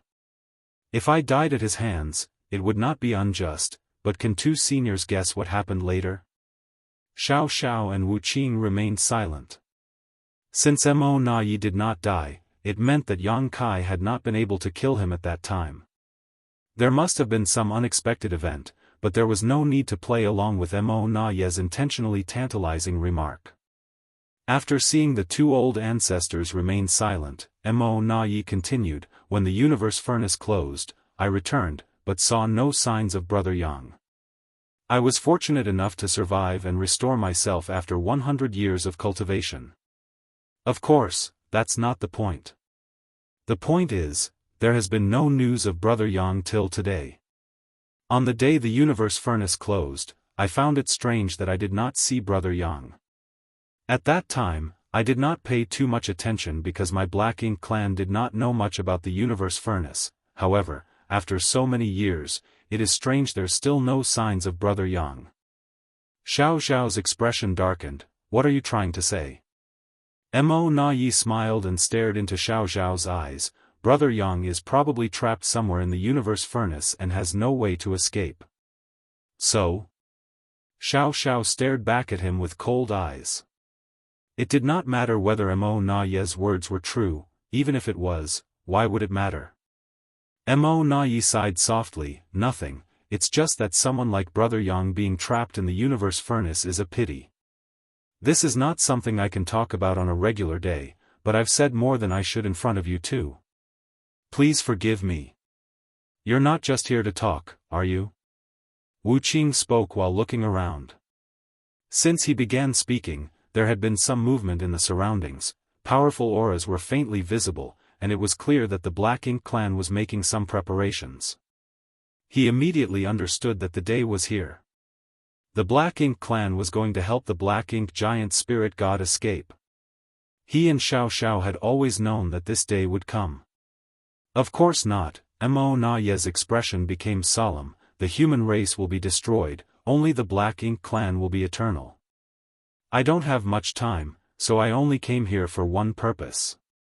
After a pause, he shouted loudly, I ask two seniors to please die. As he spoke, Black Ink strength surged around him as he charged fiercely towards Xiao and Wuxia.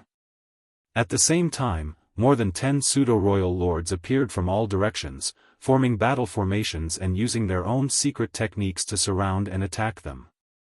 Not only that, but at the moment the Black Ink clan began to attack, the towering arm that had remained motionless began to shake violently. Suddenly, the thick chains that locked the arm tightened and showed signs of being broken free. In your dreams. Xiao shouted out, summoning a massive yin-yang fish under her feet, enveloping all from the Black Ink clansmen within it. Wuxia also summoned a giant halberd and charged towards Mo Na Yi. In the next instant, the two figures collided, with Wuxia's attack becoming more and more ferocious, causing Mo Na Yi to be instantly knocked back. In terms of raw strength, Wuxia was far above Mo Na Yi. After all, he had ascended to the Ninth Order thousands of years ago and had not stopped improving his heritage during these years, whereas Mo Na Yi had only recently broken through. He was naturally not Wuxia's opponent. Mo Na Yi had already known this was the case but was not worried at all because his main goal was to help the Black Ink giant spirit god break free as well as to use the opportunity to surround and kill these two Ninth Order masters. For this reason, he brought the grand formation that was usually used to deal with Yang Kai. His previous chat with Xiao and Wuxia was just to delay time to set up the heaven-sealing earth-locking grand array. The entire section of the void had been completely isolated, leaving the two Ninth Order masters no chance of escape. In the end, they would be killed by him and the many pseudo-royal lords working together. After this battle, the human race would no longer be able to fight back. An unrestrained Black Ink giant spirit god would eventually lead the Black Ink clan to eradicate the human race. After repelling Mo Na Yi, Wuxia did not chase after him but immediately retreated to Xiao's side to join forces and fight the dozen or so pseudo-royal lords. To ensure that they could kill these two Ninth Order masters, Mo Na Yi not only came in person but also brought some 20 pseudo-royal lords, 10 of whom were being used to maintain the grand formation on the periphery. However, with a royal lord plus more than 10 pseudo-royal lords, they were already more than enough to defeat the two Ninth Order Masters without any external help. The huge yin-yang fish pattern continued to rotate, with yin and yang intermingling and reversing within it.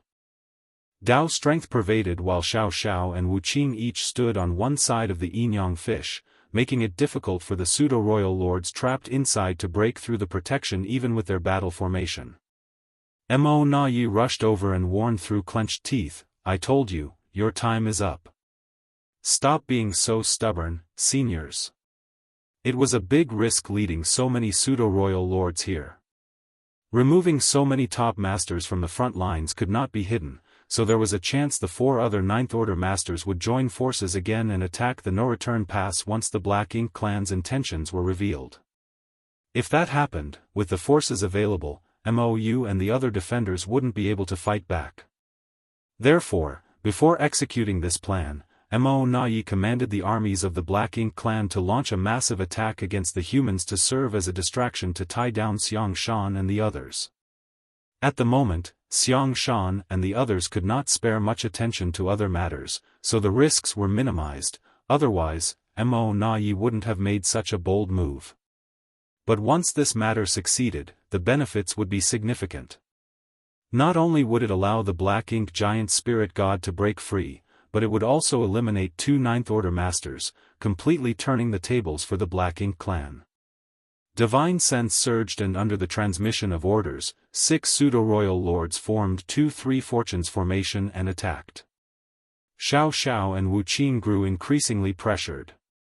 They had never fought against pseudo-royal lords, only hearing about them from Yang Kai previously.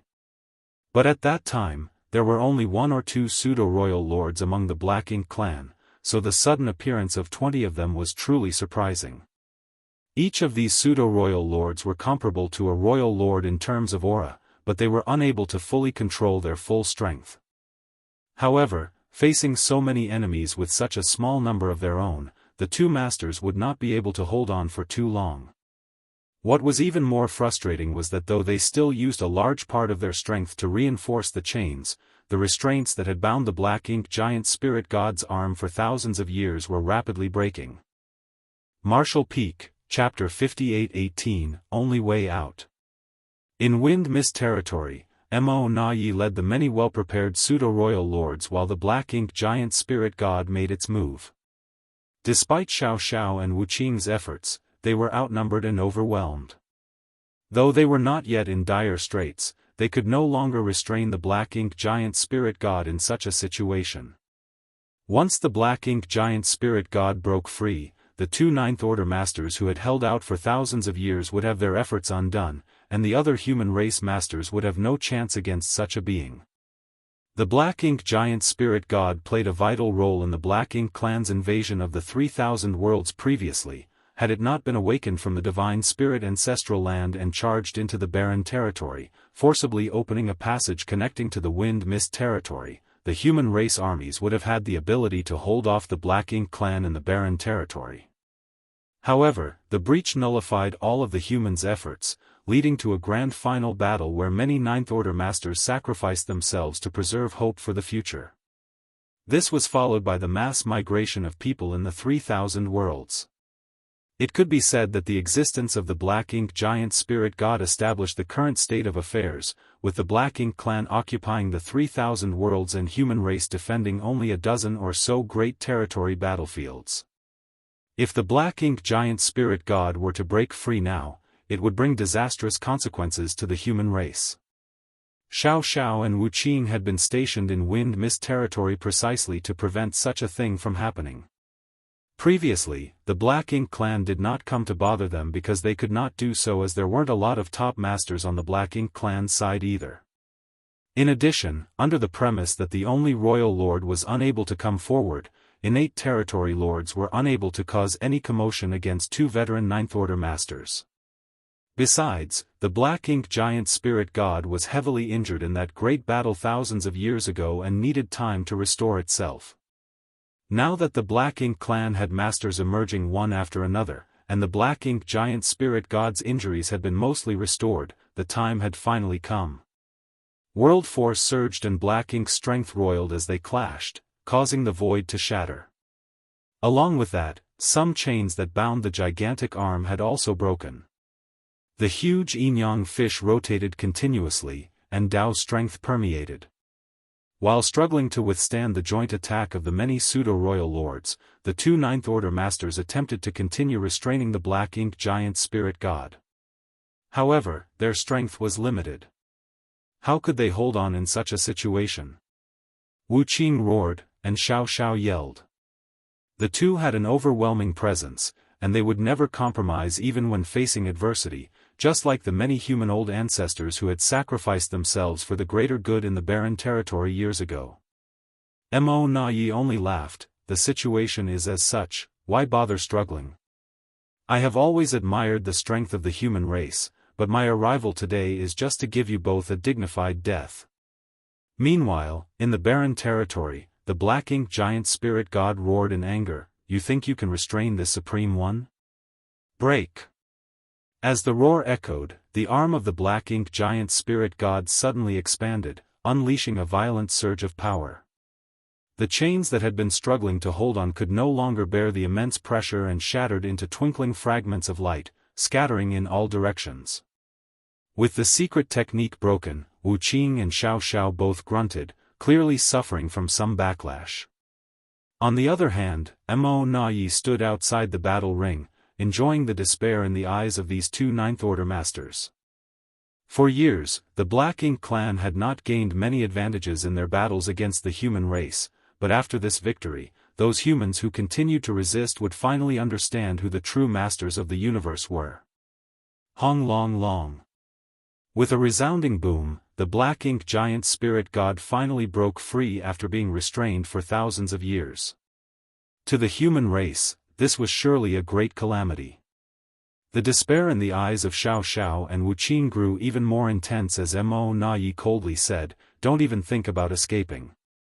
This space has already been sealed off, and with your strength alone, you won't be able to get away. He had even brought the grand array that could be used to deal with Yang Kai, fearing that these two Ninth Order masters would try to escape.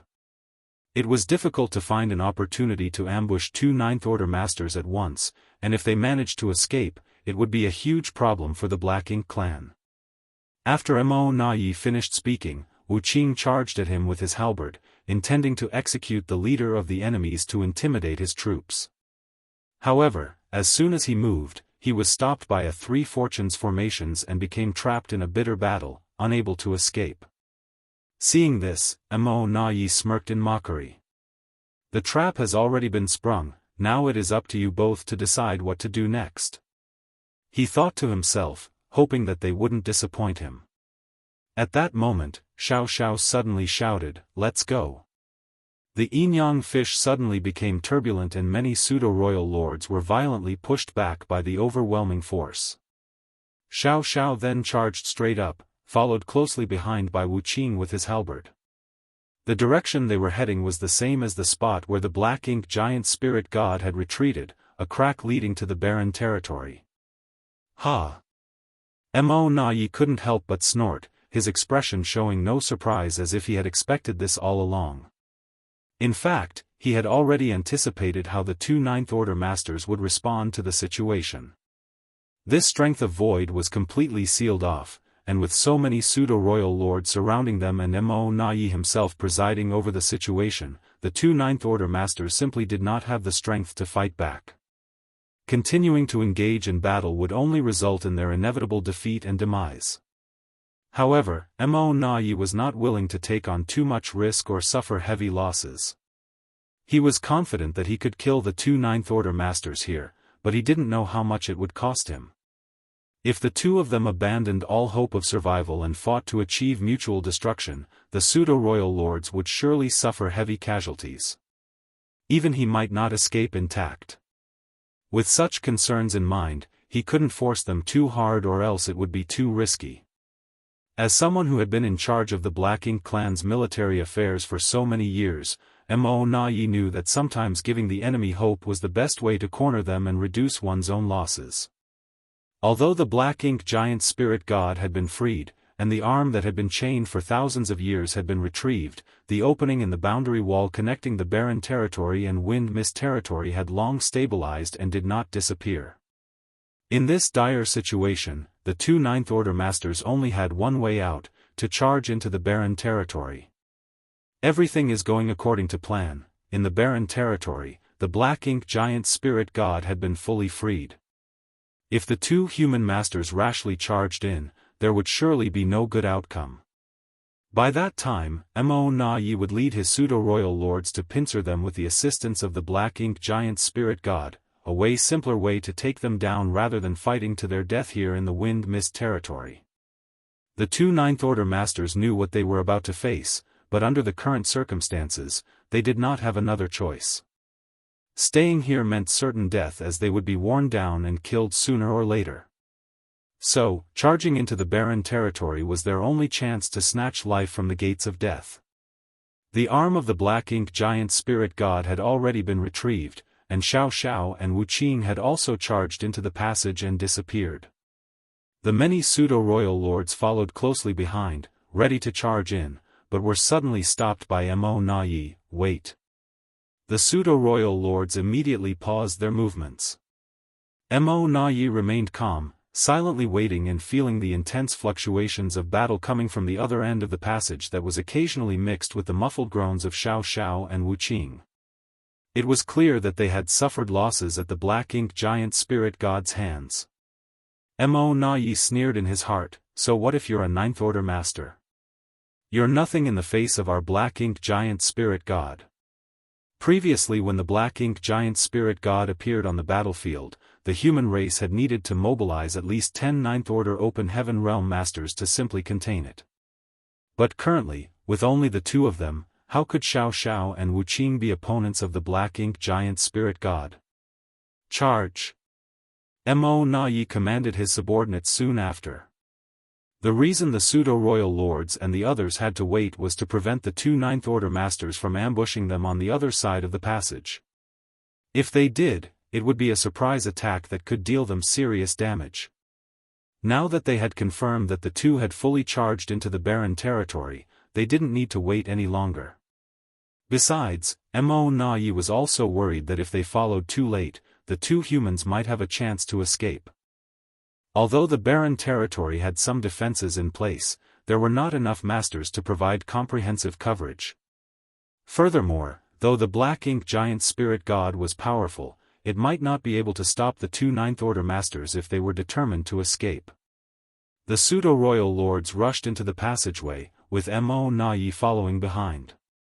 Soon after, the many Black Ink clansmen entered the barren territory.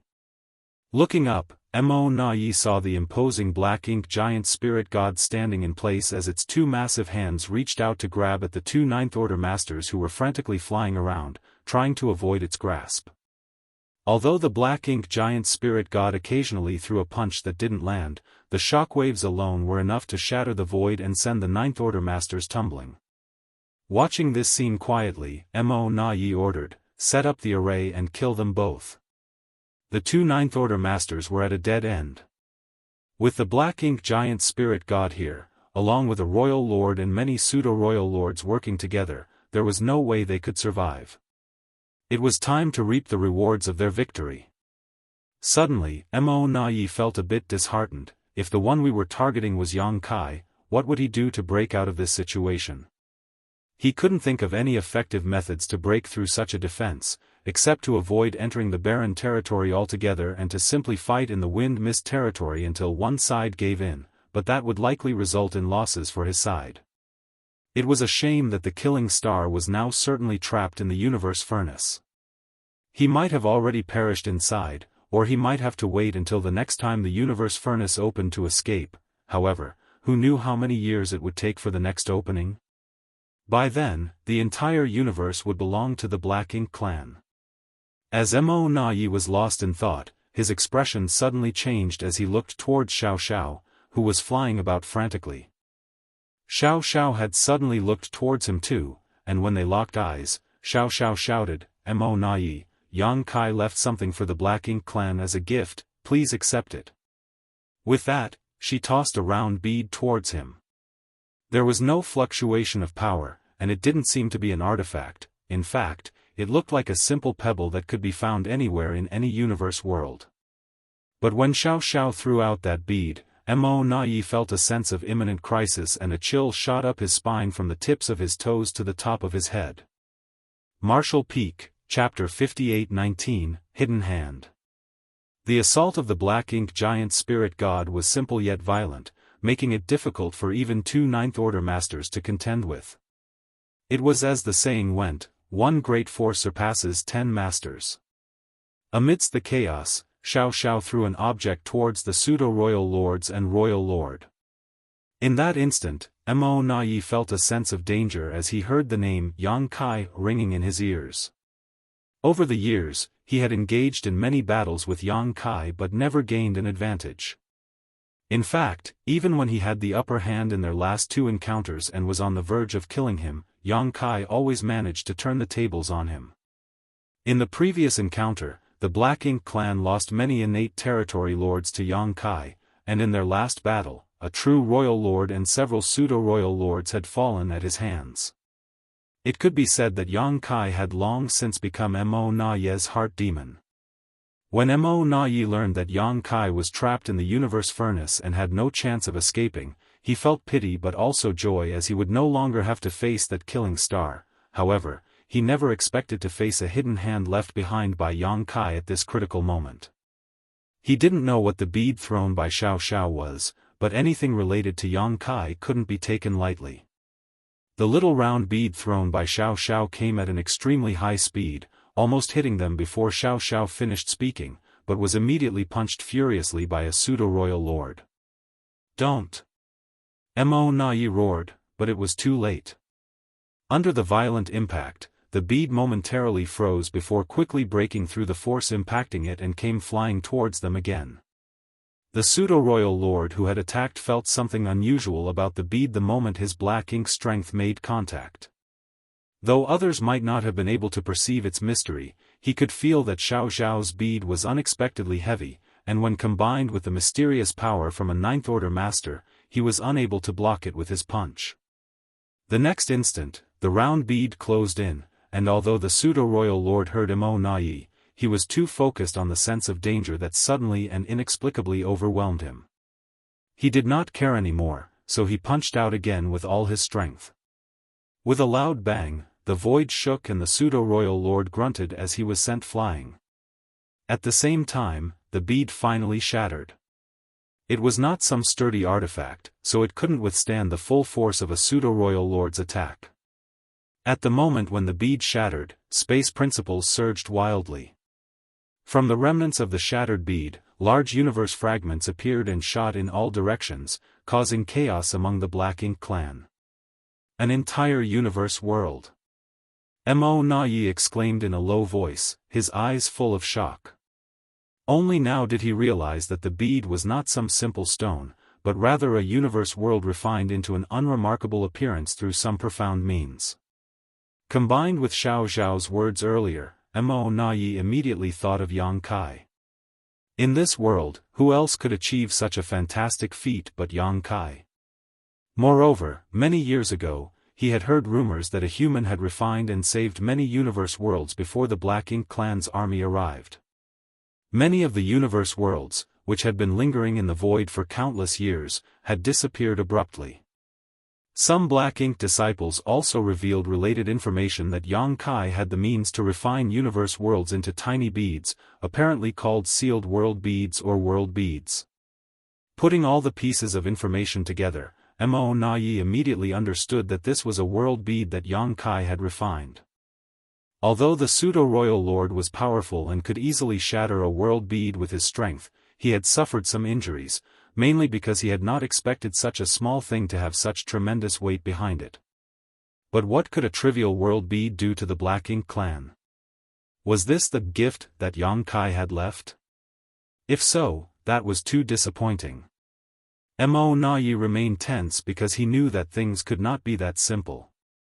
While resisting the impact of those shattered universe fragments, he calmly observed his surroundings. The next moment, Mo Nai caught a glimpse of something horrifying, causing his expression to change dramatically. In his field of vision, a huge universe fragment that covered the sky suddenly exuded an extremely terrifying aura. As the aura emerged, a figure slowly rose up in the void. The figure was majestic and towering, with a bald head that shone like the sun. Despite its ferocious appearance, there was a strange simplicity in its expression. It seemed to have just woken up from a deep sleep, and its bleary eyes were still mixed with a hint of confusion and sleepiness. It also had a somewhat displeased expression, just like anyone who was forcibly awakened from their sleep would feel. Mo Nai's soul trembled as he exclaimed, "A giant spirit god. How could there be a giant spirit god? How could there be a giant spirit god inside?" He immediately realized that a giant spirit god had been sealed within Xiao Zhao's world bead, and he finally understood that the world bead was not the gift from Yang Kai to the Black Ink clan, but rather this giant spirit god was. Although the giant spirit god seemed to have just awakened from a deep sleep, no one dared to underestimate its power. The Black Ink giant spirit gods were created based on this unique race. Mo had to split parts of his soul to create them. Thus, each Black Ink giant spirit god could be seen as a soul clone of Mo. In the whole universe, there was no race more powerful than the giant spirit god clan, and only supreme masters like Mo could surpass them. The Black Ink clan had always considered the restrained Black Ink giant spirit god their strongest hidden hand. They had ignored it for many years, not because they had forgotten about it, but because they were waiting for the right opportunity to release it. Now that the opportunity had come, Mo Nai led many pseudo-royal lords to besiege the two Ninth Order masters in Wind Mist territory, taking the chance to help the Black Ink giant spirit god break free. After they succeeded, the Black Ink clan would have the power and strength to eradicate the human race. This Black Ink giant spirit god was their greatest trump card, and the human race would ultimately find it impossible to contend with. But never had they imagined that Yang Kai had a way to deal with the Black Ink clan's long-preserved hidden hand. Worse, he clearly discovered this card long ago. Mo Nai did not know when Yang Kai had given the world bead to Xiao Xiao, but it was definitely not recently. Perhaps 1,000 years ago, or maybe 2,000 years ago, or even earlier. Did Yang Kai predict this day even back then? Mo Nai quickly dismissed this idea. Although Yang Kai was powerful and agile, it was impossible for him to know everything beforehand. He must have given the world bead containing the sealed giant spirit god to Xiao Xiao just to guard against the day the Black Ink giant spirit god would escape. He knew the Black Ink giant spirit god would surely break free one day, and in this universe, only a true giant spirit god could stand against it. Though there was clearly some forethought put into this, the events of today were more coincidence than careful planning. Realizing this, Mo Nai was filled with bitterness. He thought that Yang Kai was trapped in the universe furnace and he would never have to deal with this powerful enemy again, but who would have thought that he had still fallen into Yang Kai's trap even though Yang Kai was not even here anymore. This killing star was indeed his lifelong enemy. With his thoughts in chaos, Mo Nai heard Xiao Zhao's explosive shout, "Ada, kill the enemy." She had learned the name of the giant spirit god from Yang Kai himself. In the world today, there were only two known giant spirit gods left, Ada and Aer. Their names were simple and they were easy to tell apart. Ada was bald, while Aer had a tuft of baby hair on his head. Back when the Black Ink clan army breached the no-return pass, the human race was promptly assisted by Aer, who was wandering around the 3,000 worlds. Somehow, Aer seemed to know what was happening and stormed into the barren territory to face off against the Black Ink giant spirit god. After the human army suffered a crushing defeat, they withdrew, but Aer stayed behind. For thousands of years, he had been locked in battle with another Black Ink giant spirit god, a battle so intense that it literally shattered space wherever they went. Today, the barren territory was home to the giant spirit god and the Black Ink giant spirit god. In truth, the human race wanted to locate Ada earlier, but unfortunately, they had never been able to determine his whereabouts and the matter was eventually left unresolved. It wasn't until Yang Kai went out searching for traces of the first primordial light that he found Ada, sleeping in one of the dead universe worlds. Ada must have been eating well as he was sleeping so soundly that he was totally unaware of what was going on in the outside world. That time, Yang Kai had traversed almost the entire 3,000 worlds, personally investigating each universe world. However, instead of immediately awakening Ada after finding him, he first refined the entire universe world to leave as a hidden hand. Then, when he went to visit Xiao and Wuxia, he quietly handed the world bead over to Xiao to keep until the day they needed Ada's power to counter the Black Ink Giant Spirit God. As Mo Na predicted, Yang Kai knew that the day would come when the Black Ink Giant Spirit God would break free, and the Black Ink clan undoubtedly used it as a trump card. When that day came, Xiao could summon the world bead and awaken Ada. No matter what the Black Ink clan was planning, Ada's appearance would surely catch them off guard. It was just that Yang Kai would never expect that the sleepy Ada would react slowly even after being forcibly awakened. Though, to be fair, this guy had always been a simpleton. It was only after Xiao shouted that Ada gradually focused his sleepy eyes, rubbed his bald head, turned his neck slowly, and looked around. Upon seeing the black figures around him, his already unpleasant mood became much worse. Black Ink Clan! Ada exclaimed, his voice like thunder, shaking the void all around him. With an irritated look, he shouted, "Little friend told Ada to kill all from the Black Ink clan." The little friend he was referring to was undoubtedly Yang Kai. While he was sleeping in the world bead, he repeatedly heard Yang Kai's voice echoing in his ears, telling him to kill all from the Black Ink clan after he woke up. Despite being annoyed, Ada remembered those words. After waking up from his thousands of years of sleep, Ada finally saw them and began slowly striding towards the largest cluster of Black Ink clansmen. Little friend said to kill, so I should kill. Even if Yang Kai had not encouraged Ada, there was already an irreconcilable enmity between the Giant Spirit God clan and the Black Ink clan, so Ada would have killed them regardless.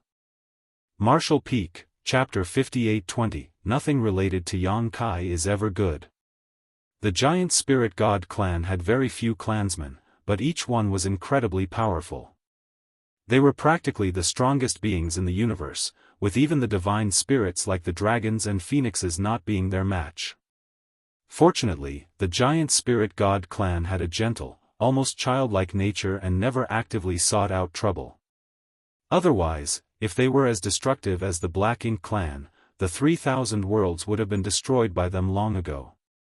This race fed on dead universe worlds and had the unique ability to sense the location of dying universe worlds from afar. Yang Kai and Ada first met during the Star Boundaries crisis. During the great battle with Great Demon God Mo Sheng, the star boundary was brought to the brink of collapse. Ada arrived and slept outside the star boundary, waiting for an opportunity to eat it. It was from Ada that Yang Kai learned how to save the star boundary. Later, Yang Kai broke free from the shackles of the star boundary and went to the Grand Ancient Ruins boundary in the 3,000 worlds to obtain a root of the world tree, which he then planted in the star boundary to bring it back to life. Ada then disappeared without a trace, but it was thanks to his guidance that the star boundary was saved. Without Ada telling him to search for the world tree, Yang Kai would not have been able to save the dying star boundary. Years later, Yang Kai discovered traces of a giant spirit god in the void, thinking it was Ada, but it turned out to be another giant spirit god named Aer. Under Aer's guidance, he entered the chaotic dead territory and met Big Brother Huang and Big Sister Lan. Because giant spirit gods fed on dead universe worlds, they had an irreconcilable enmity with the Black Ink clan since ancient times. If the dead universe worlds were like pieces of meat for the giant spirit gods, then the universe worlds corrupted by Black Ink strength were like disgusting rotten flesh. The giant spirit gods would never feed on such filth. The existence of the Black Ink clan was naturally in opposition to the giant spirit gods. It was because of this that Air rushed over to assist the humans in the barren territory to fight against the Black Ink Giant Spirit God. Otherwise, with the Giant Spirit God's gentle character, how would they easily start a fight with another creature? In the late ancient era, during the Great War between the Black Ink clan and the human race, the Giant Spirit Gods were also active. Both Ada and Air had even participated in the war against the Black Ink clan back then. At that time, there were more than these two giant spirit gods, but after the endless fighting that lasted for countless years, the already small number of giant spirit god clan members was reduced to 2. Many years later, Ada woke up from his slumber and saw the only race that the giant spirit god deeply hated, which caused his terrifying aura to sweep across half the barren territory. He took big steps forward, and although his movements were clumsy, he was extremely fast. He reached out his gigantic hand and grabbed at the gathering place of the pseudo-royal lords. The hand was so big that it seemed to cover the entire sky, and the pseudo-royal lords were all shocked as they quickly tried to flee in all directions. However, there was an extremely mysterious force surging in the area covered by the giant hand that stirred the void, leaving many pseudo-royal lords staggering despite Ada missing the target. Without giving them a moment to catch their breath, another gigantic hand slapped down. The next moment, a miserable cry resounded as a pseudo-royal lord who could not dodge in time was instantly smashed into paste, exploding into a blood mist from which thick black ink strength dissipated. The survivors were terrified at the sight as even a true royal lord like Nayi had to flee desperately under the wild attacks of the giant spirit god. Such power was simply impossible for any royal lord to resist, and he finally understood the pressure that the two Ninth Order Masters faced when confronting the Black Ink Giant Spirit God. Ada shouted as he slapped his hands down one after another, causing chaos throughout the entire barren territory. Many pseudo-royal lords were unable to avoid being hit either directly or by the shockwaves of these attacks. As strong as the pseudo-royal lords were, they could not withstand the might of a giant spirit god. Within moments, 3 pseudo-royal lords died, and several more were injured to the extent that they were coughing up blood non-stop. Nayi was also grazed by the giant palm and his vitality fluctuated wildly as his heart filled with fear. Even in this situation though, he continued to give orders, commanding the rest to form battle formations and kill the enemy. However, even after the pseudo-royal lords formed battle formations, they were no match for the giant spirit god. Often, before they had a chance to fight back, the battle formation was broken and they were left dazed from the crude yet overwhelming power used against them. Nayi felt a chill all over his body as he commanded the battle as he cursed Yang Kai in his heart. How malicious can he be to have this hidden hand and not show it after all this time? Over the years, nothing related to Yang Kai was ever a good thing. Nayi couldn't help but think back to the great battle between the Ninth Order Masters and the Black Ink Giant Spirit God. The Ninth Order Masters were not necessarily stronger than the Black Ink Giant Spirit God, but with the cooperation of a dozen of them, they were still somewhat able to hold it back. Just how much courage and determination did that take? At this moment, if there were more royal lords cooperating with him, Nayi would have had the confidence to contain this giant spirit god, but there were only 2. Besides, Mou was currently stationed at the no-return pass, unable to come to the rescue, so what could Nayi accomplish alone? Although there were enough pseudo-royal lords, they were ultimately not true royal lords, so Nayi did not expect much from them. Originally, victory seemed certain for the Black Ink clan after forcing Xiao and Wuxia into the barren territory. However, they had turned the tables by using their previously displayed despair to trick their opponents into letting their guard down. The situation became awkward as the Black Ink Giant Spirit God struggled to quickly kill the 2 Ninth Order Masters, while pseudo-royal lords were being decimated. If this continued, their situation would only become worse and there would be more casualties. Nayi had no choice but to shout loudly, "Supreme One!" He could only beg the Black Ink Giant Spirit God for assistance. However, the Black Ink Giant Spirit God ignored him even after hearing this cry, treating the 2 Ninth Order Masters like annoying insects buzzing around him. It frustrated the black ink giant spirit god who sought to crush them. In truth, Xianxia and Wuxia were in a precarious state. Though the pseudo-royal lords were struggling to withstand the aftermath of the giant spirit god's attacks, Xianxia and Wuxia also couldn't hold out for long despite being stronger. However, the two of them had no intention of fleeing. They gritted their teeth and continued to fight back against the black ink giant spirit god, provoking its anger and preventing it from helping the pseudo-royal lords. After a while, another pseudo-royal lord's aura was extinguished. He had failed to avoid a fierce attack from Ada and was instantly obliterated. As a result, four pseudo-royal lords from the Black Ink clan had fallen, while all the others were now heavily injured.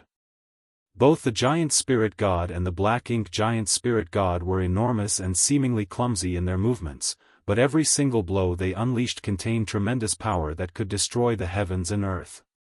It was impossible to completely avoid such attacks. Perhaps after killing some enemies, Ada's sleep-addled head became clearer. At a certain moment, after sweeping his palm around, he stopped in his tracks and stared in one direction. Big guy. He finally saw the Black Ink giant spirit god. Enraged, his eyes immediately erupted with boundless fury towards that entity that looked almost identical in appearance and size but was completely different in nature. He seemed to have a great deal of hatred towards this being. In an instant, he abandoned the numerous pseudo-royal lords and Mo, instead taking large strides towards the Black Ink giant spirit god.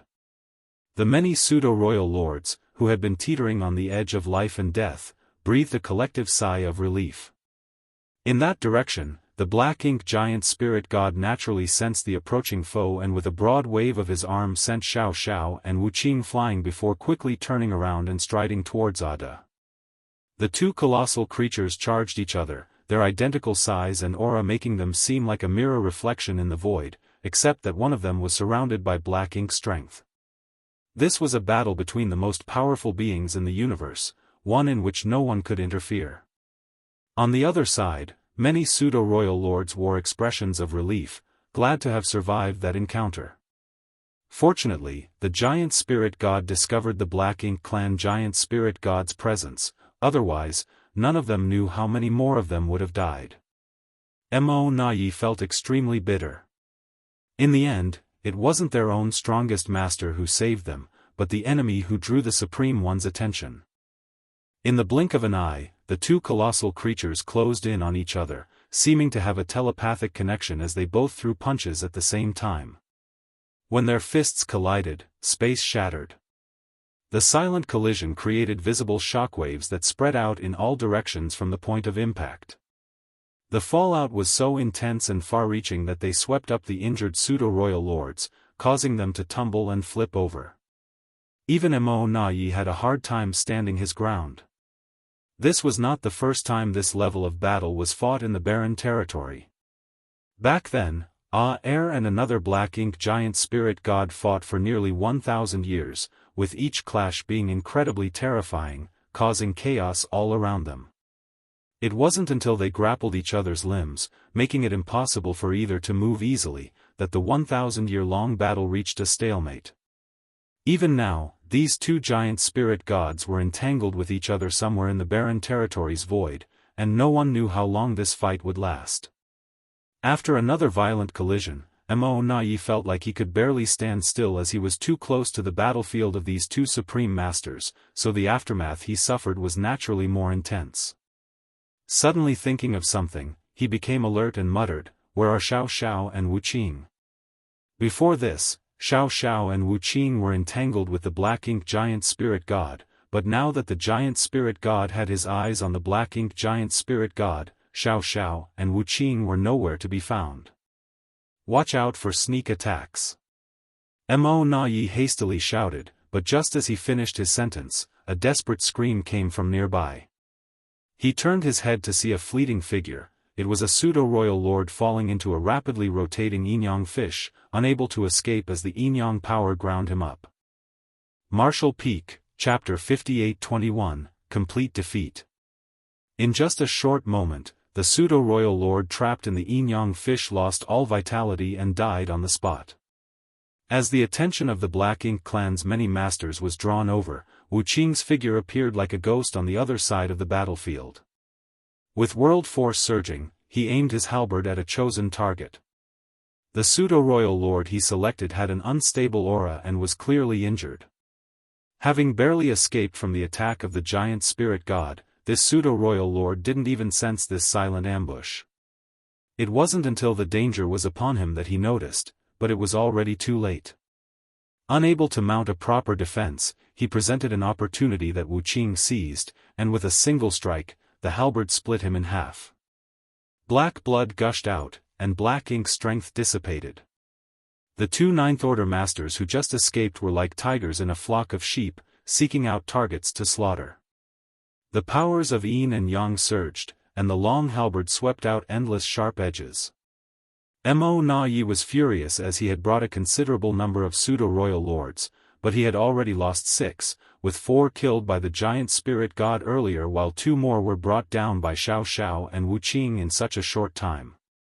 These pseudo-royal lords were the backbone of the Black Ink clan's forces against the humans, and though they had not suffered significant losses on the real battlefield, significant casualties had been taken here, causing Mo Na Yi great distress. This operation was supposed to be foolproof. If they had succeeded, not only would they have killed 2 Ninth Order masters, but they would also have assisted the Black Ink giant spirit god in breaking free from its bindings, killing 2 birds with 1 stone. Unfortunately, this seemingly perfect plan had been blown apart after Yan Kai's hidden hand was revealed. Mo Na Yi roared in anger and charged towards Wuqing. After the initial panic, the pseudo-royal lords hastily formed battle formations against the 2 Ninth Order masters and barely managed to hold their ground. Upon noticing Mo Na Yi's movements, Wuqing immediately flew towards Xiao's position, ignoring Mo Na Yi's attack from behind. With a fierce blow, he pierced through another pseudo-royal lord who was suppressed by Xiao. Xiao understood Wuqing's intention and fully cooperated. Grand Dao strength surged, suppressing the pseudo-royal lord and rendering him immobile. With 2 Ninth Order masters joining forces, the lone pseudo-royal lord was no match at all. In a state of extreme shock, he could only watch as Wuqing pierced him with a single strike. At the same time, Wuqing's figure shook as he spurted fresh blood. It was a result of Mo Na Yi's attack. The pseudo-royal lords, who had just regained their footing, gathered together in their battle formations from all directions while Mo Na Yi also charged over with haste. On the other hand, Xiao grabbed Wuqing's shoulder as the yin-yang fish rolled back, wrapping around them while they withstood the relentless attacks of their enemies as they carved a bloody path out. Powerful secret techniques bombarded them, but they were all dissolved by the yin-yang fish. The shield Xiao was manipulating trembled, costing her a great deal of energy to maintain. After a moment, the chaotic battle suddenly calmed down as the 2 sides stood across from each other in the void, facing off from afar. In the eerie and quiet stalemate, only the fierce residual waves of the 2 giant spirit gods battling each other in the distance could be felt. Xiao's chest heaved, and Wuqing's face was pale with a hint of fresh blood at the corner of his mouth. On the opposite side, Mo Na Yi and the pseudo-royal lords looked at them coldly with eyes full of resentment and anger. However, even with all the rage they felt, it was useless in this situation. Their plan had completely failed. Although the Black Ink giant spirit god had managed to escape, the humans gained another giant spirit god to assist them. These 2 were now mutually restraining each other, making the Black Ink clan's plan to use the Black Ink giant spirit god to sweep away the human race completely useless. In addition, the 2 Ninth Order masters were also not dead and could escape at any time because their location was right at the entrance to the Wind Mist Territory passage. In the end, the Black Ink giant spirit god was still contained, while the 2 Ninth Order Open Heaven Realm masters were now free. Mo Na Yi clenched his fists tightly as his heart bled. Originally, in terms of royal lords and Ninth Order masters, the Black Ink clan was inferior to the human race. The Black Ink clan only had 2 royal lords left, while the humans had 4 available in the 3,000 worlds. The advantage that the Black Ink clan could occupy was mainly due to the many pseudo-royal lords on their side. Xianxia and Wuxia had been trapped in Wind Mist territory for so many years, so though they could restrain the Black Ink giant spirit god, they were of no use on the battlefield. But now, they were freed. On the main battlefield, there would be 2 more human armies led by veteran Ninth Order masters. This was a disaster for the Black Ink clan. And the reason for this outcome was a hidden hand left behind by Yang Kai millennia ago. Mo Na Yi could not understand why Yang Kai had kept such a hidden hand until now instead of using it earlier. Regardless, the Black Ink clan had lost this battle. They thought that Yang Kai, who was trapped in the universe furnace, would no longer cause them any trouble, and that they could completely rid themselves of this heart demon. But who would have thought that they were still shrouded in his shadow? Mo Na Yi, before reaching the entrance to the passage, Xiao smiled coldly and said, "When I see you on the battlefield, I'll be sure to take your head." Standing beside her, Wuxia gestured threateningly with a fierce look on his face. Then, the 2 turned around simultaneously and leapt towards the passage that was connected to Wind Mist territory, disappearing in an instant. Mo Na Yi simply watched without trying to stop them. In fact, he couldn't stop them. The 2 had already planned their escape. Even if Mo Na Yi had set up an ambush on the other side of the passage in advance, that might not be enough to contain them. In the previous situation, he believed that victory was already assured and thus there was no need to waste troops by setting up ambushes. But after Xiao summoned the world bead that sealed the giant spirit god, chaos ensued. Under the frenzied attack of the giant spirit god, he had no choice but to react in the moment. Now, pursuing the enemy was meaningless as they could potentially be ambushed by them. It was a complete and utter defeat, with heavy casualties.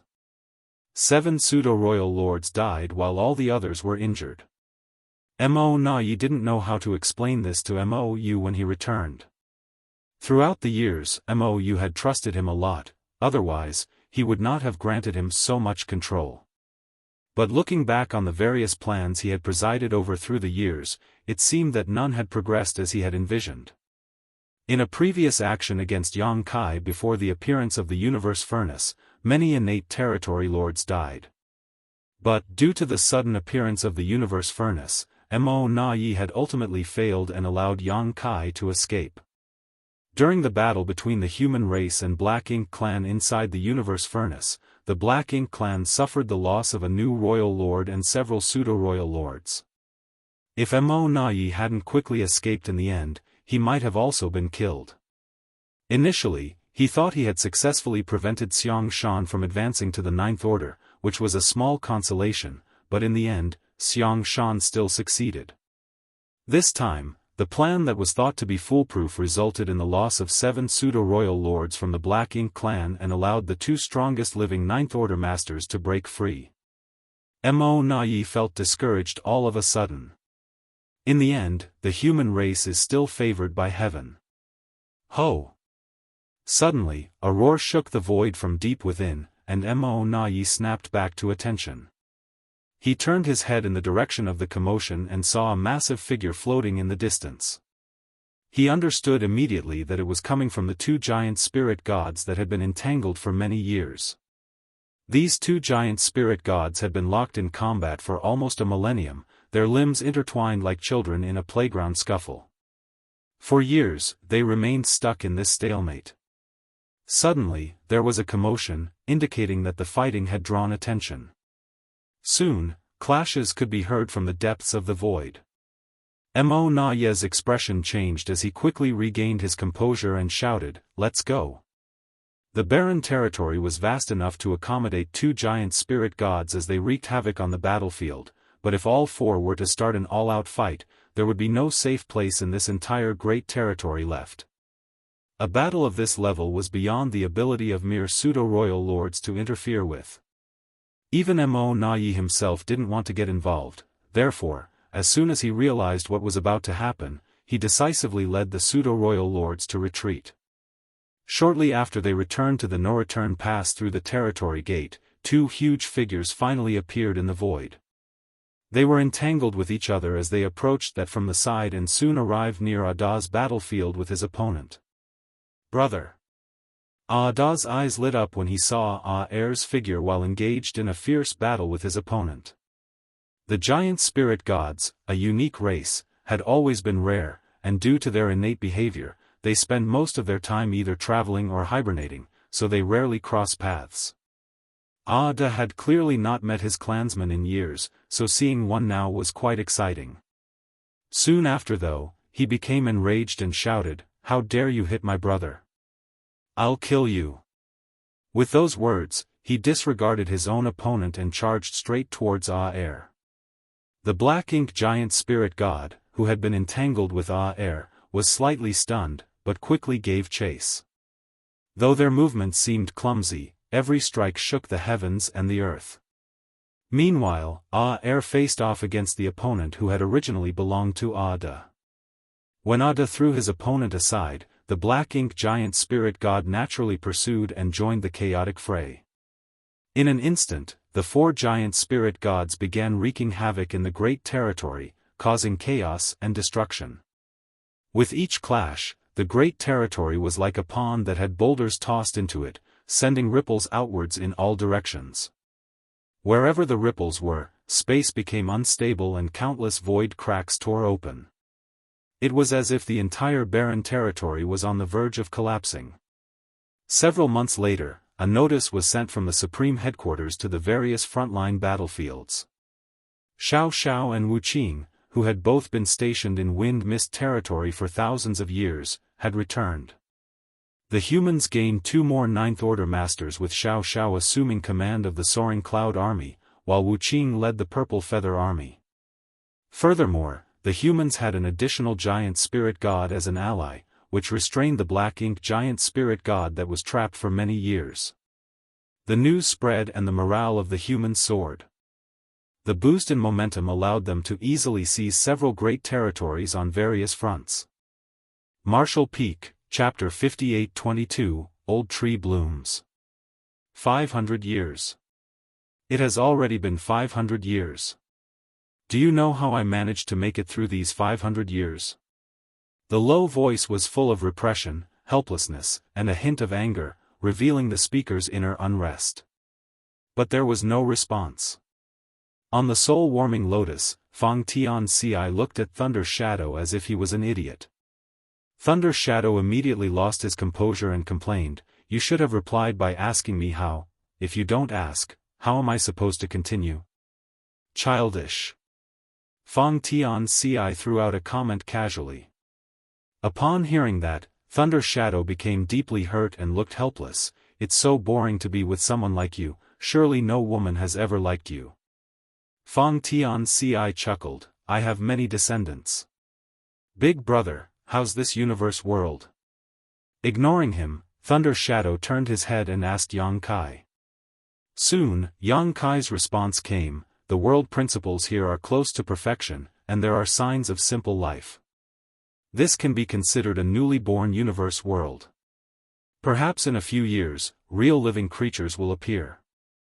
Thunder Shadow immediately became excited. "Doesn't that mean we are getting closer to the 3,000 worlds?" According to Yang Kai's previous speculation, by exploring the universe worlds along the way and observing the completeness of their world principles, one could determine whether the direction of travel was correct. The closer they got to the 3,000 worlds, the more complete the world principles in the universe worlds would be.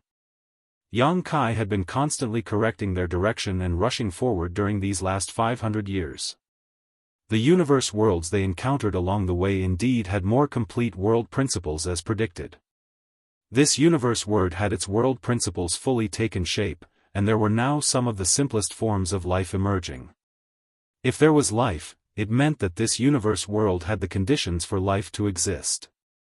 Perhaps after another million years of evolution, some unique creatures specific to this universe world would emerge.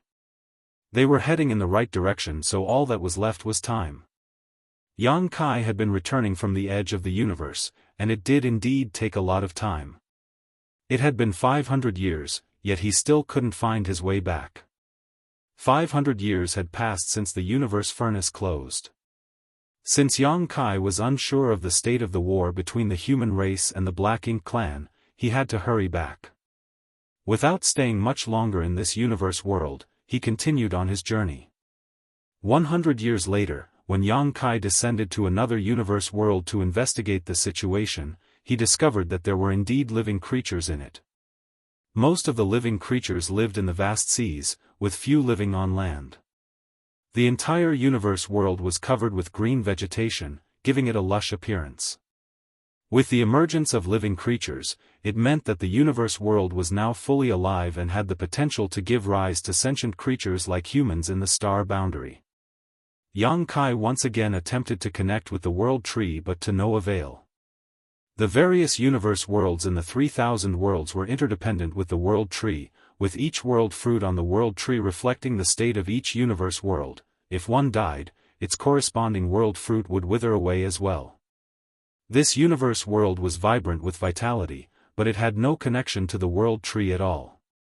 Ultimately, it was because the power of the world tree had not yet reached this place. After all, this place was just too far away from the 3,000 worlds. Yang Kai couldn't help but recall his previous speculations after hearing Thunder Shadow's casual remark that left him with much to ponder. Was the universe furnace the thing that created the 3,000 worlds and the Black Ink battlefield? What about beyond? Is there truly only one universe? Are there more unknown universes beyond this one? Perhaps the 3,000 worlds is one universe, and the Black Ink battlefield is another?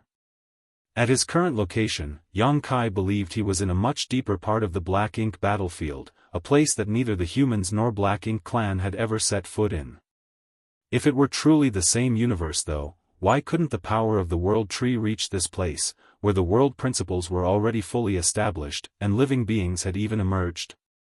Yang Kai found himself deep in thought. Perhaps I can find a way to connect this universe world to the world tree? If I succeed, I could use the old tree's power to return to Grand Ancient Ruins boundary without wasting any more time and energy on the journey. The road ahead was clearly still quite long, and though Yang Kai used space secret techniques to speed up his travel, it still took him 600 years with no sign of the end. At this point, he was uncertain when he would finally see the familiar landscape again. Then, Yang Kai had an idea. He had an item that he could use to test his theory. Without hesitation, he soared into the air and found a mountain valley filled with the fragrance of flowers. Then, he opened the portal to his small universe and moved a towering tree out of it. It was a world tree clone. This was not the one that belonged to him, but to Fang Tianci. During the union of the three selves, Fang Tianci's small universe merged completely with Yang Kai's, strengthening the size of his small universe and adding to his heritage. Naturally, the world tree clone was brought into Yang Kai's small universe as well.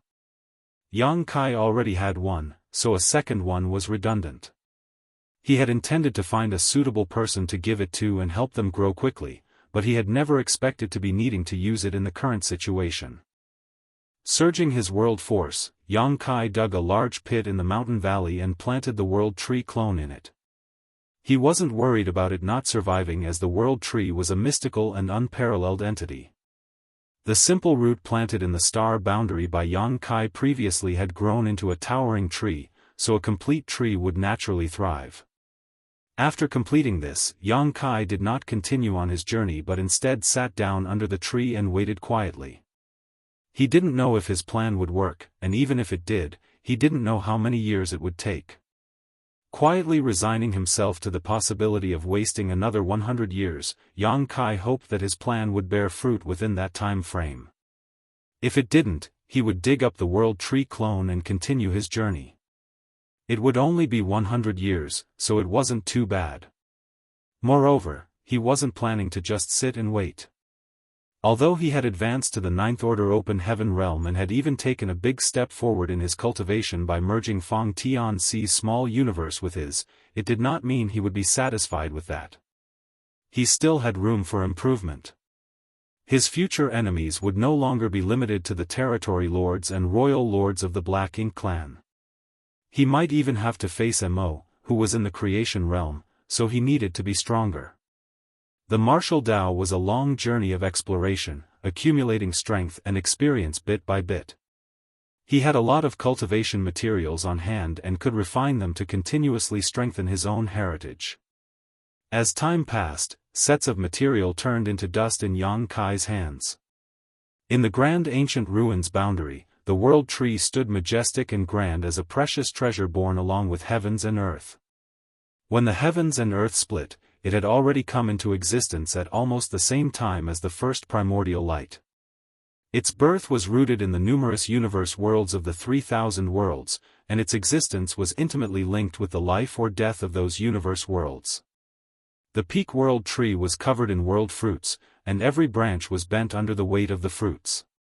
But, as the Black Ink clan invaded the 3,000 worlds, one by one the universe worlds were corrupted by the Black Ink strength, causing them to die, which resulted in the withering of world fruits in droves. Until today, there were only slightly over 2,000 fruits left on its branches.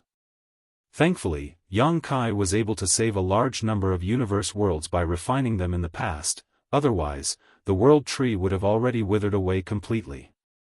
Despite this, the world tree still appeared old and feeble. The loss of so many universe worlds in the 3,000 worlds had drained the world tree of its vitality, so it spent most of its time standing in silence apart from when Yang Kai visited it. It could do nothing to stop the calamity befalling the 3,000 worlds, and if the human race were to lose, the world tree would perish with them. Suddenly, an old face appeared on the thick trunk with a look of surprise and doubt showing on its brow. It vaguely felt that something in a very distant place seemed to have a faint resonance with itself, but this feeling flashed by, making it difficult to determine its authenticity. After a brief moment of hesitation, the old face on the trunk gradually disappeared. The withering and falling of world fruits caused its vitality to plummet, leaving it with little energy to think about minor issues. Most of the time over the years, it had been asleep, only waking when Yang Kai contacted it. In the distant void, Yang Kai sat cross-legged under the tree in that universe world, constantly refining various materials to enhance his strength. The towering tree behind him danced in the wind, while the massive roots began to intertwine deep in the earth in a place invisible to the naked eye, madly devouring the power of this universe world and merging with it.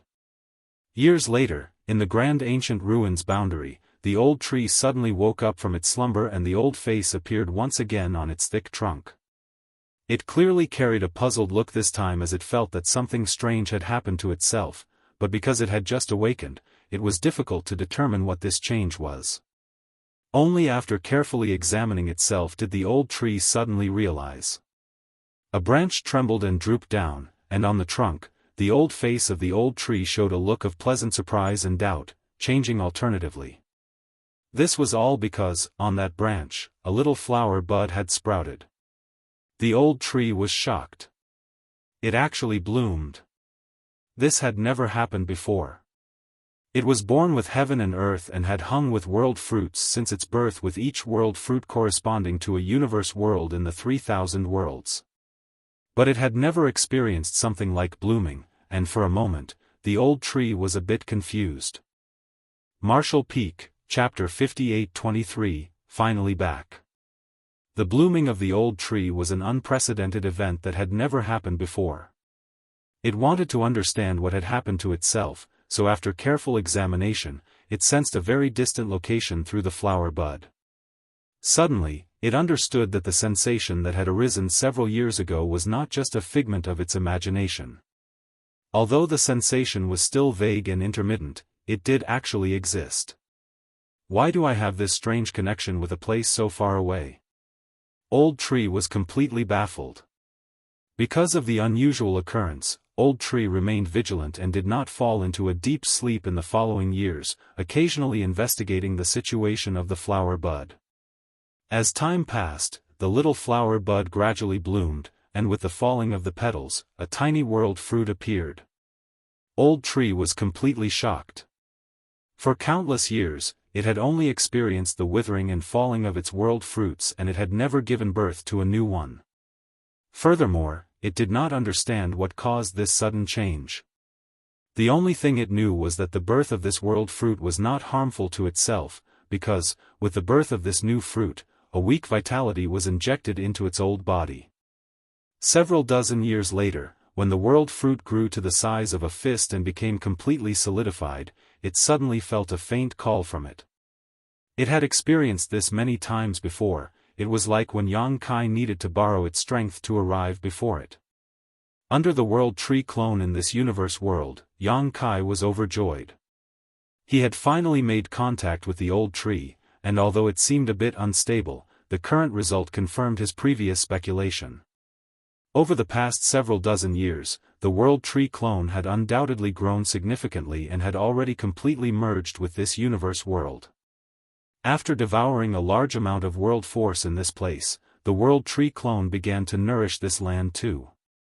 Over the years, Xianxia tried connecting with the world tree every once in a while but made no progress. That made him think that his previous idea was wrong.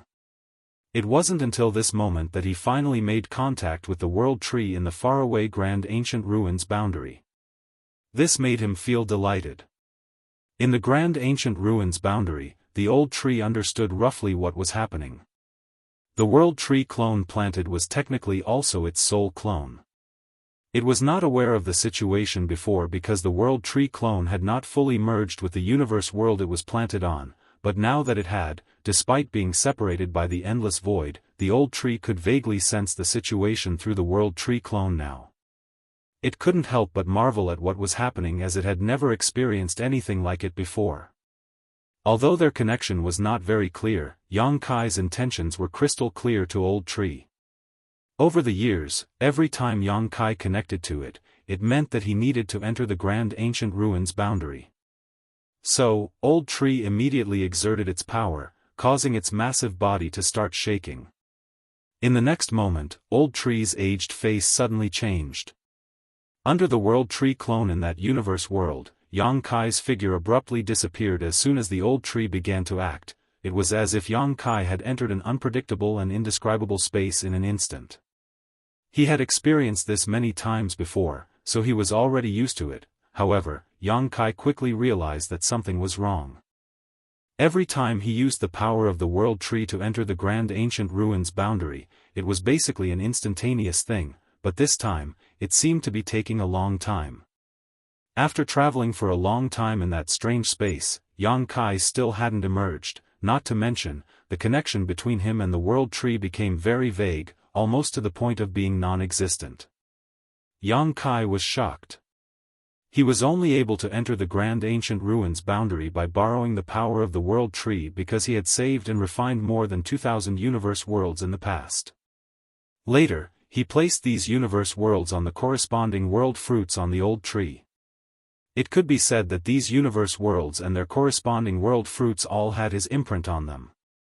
It was precisely because of these marks that he had an unbreakable connection with old tree, which allowed him to use the latter's power to enter the Grand Ancient Ruins boundary. Having a connection was the reason why they could sense each other. Now that their connection was almost about to be cut off, it became a nightmare for Xianxia. If the connection was truly cut off, he didn't know what he would encounter. It was highly likely that he would be trapped on the way of trying to enter the Grand Ancient Ruins boundary, and it would be difficult for him to find his way out. Thankfully, the blurry connection was re-established again when it was on the verge of cutting off, clearly because old tree had also sensed it and was exerting all its efforts. Without daring to delay, Xianxia immediately used his space secret technique to move forward quickly. However, it was in vain. The road ahead was long and the end was nowhere in sight.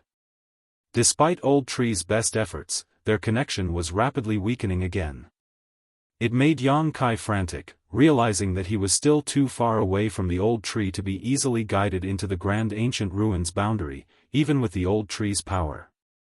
If their connection was completely lost, he might never find his way back. At this critical moment, Xianxia quickly immersed himself in thought to figure out a plan while rushing forward. He had weathered many storms over the years, so he developed a calm demeanor in the face of crises. Suddenly, Xianxia lit up as he thought of a solution. He quickly opened a portal to his small universe and a towering tree appeared in it. it was his own World Tree clone. By planting a World Tree clone in a newborn universe world, he was able to establish a connection with the old tree. If a planted World Tree clone had such an effect, then his own World Tree clone must also have it. Sure enough, when Yang Kai did this, the blurry connection between him and the old tree instantly became strong. At the next moment, Yang Kai felt the power of his small universe uncontrollably flowing out like a dam breaking, gushing like a raging river. In the grand ancient ruins boundary, the old tree's old face was full of hardship, obviously nearing its limit. The giant world tree was also shaking constantly until at a certain moment, ripples appeared on the newly formed world fruit, followed by a figure breaking out of it and falling in front of the old tree. Subsequently, the shaking trunk gradually calmed down, and on the tree's surface, the old tree's aged face looked even more withered and old. Looking at the familiar figure that suddenly appeared, it couldn't help but breathe a sigh of relief.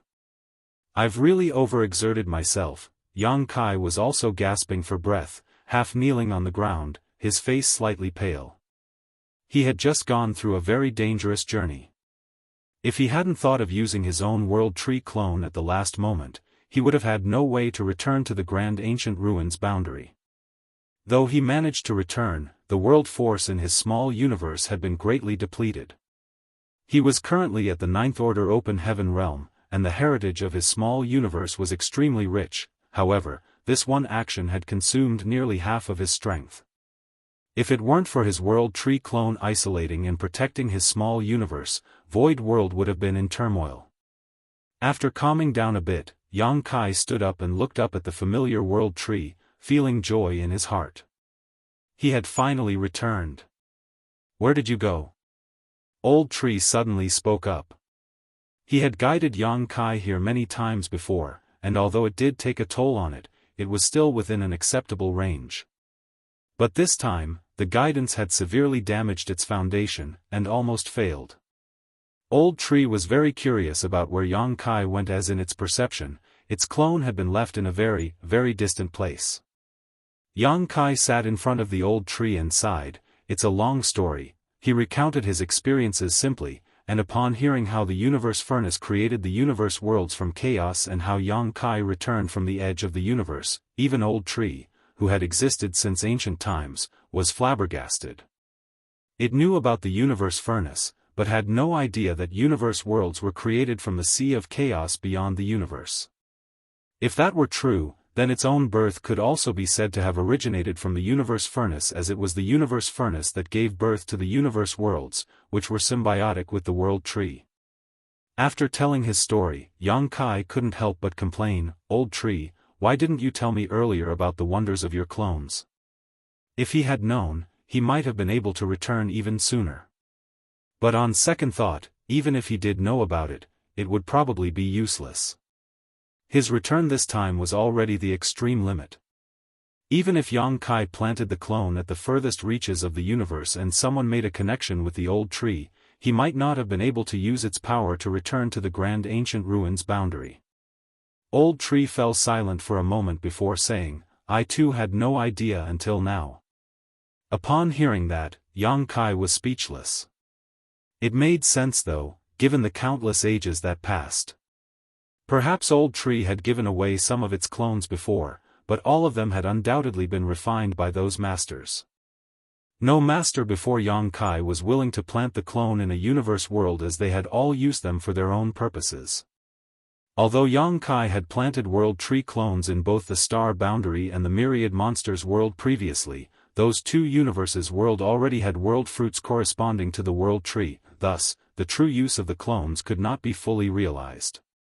This time, Yang Kai had a sudden inspiration and planted a World Tree clone in a very remote location, which created an inseparable connection between that universe world and the World Tree. It could be said that from ancient times to the present, no one had ever done what Yang Kai did, so of course, Old Tree did not know about it, becoming surprised when a branch suddenly bloomed and bore fruit. Though the World Tree existed for a long time and saw and experienced many things, it didn't mean it was all-knowing and all-powerful. At the very least, it was not aware of the creation of the universe worlds by the universe furnace from chaos. Common people, and even Old Tree, only thought of the universe furnace as an opportunity, but the true mystery of the universe furnace was only known to Yang Kai. Old Tree, I have your clone in my small universe too. Doesn't that mean that in the future, no matter where I am, you can guide me here? Yang Kai asked, only realizing this after experiencing today's events. Marshall Peak, Chapter 58-24, Source. If that were the case, then his actions would be much easier in the future.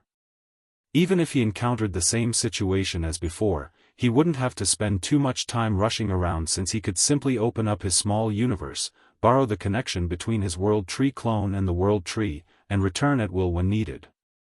That was what he thought, but Yang Kai couldn't shake the feeling that something wasn't quite right. The situation seemed more complicated than he had imagined.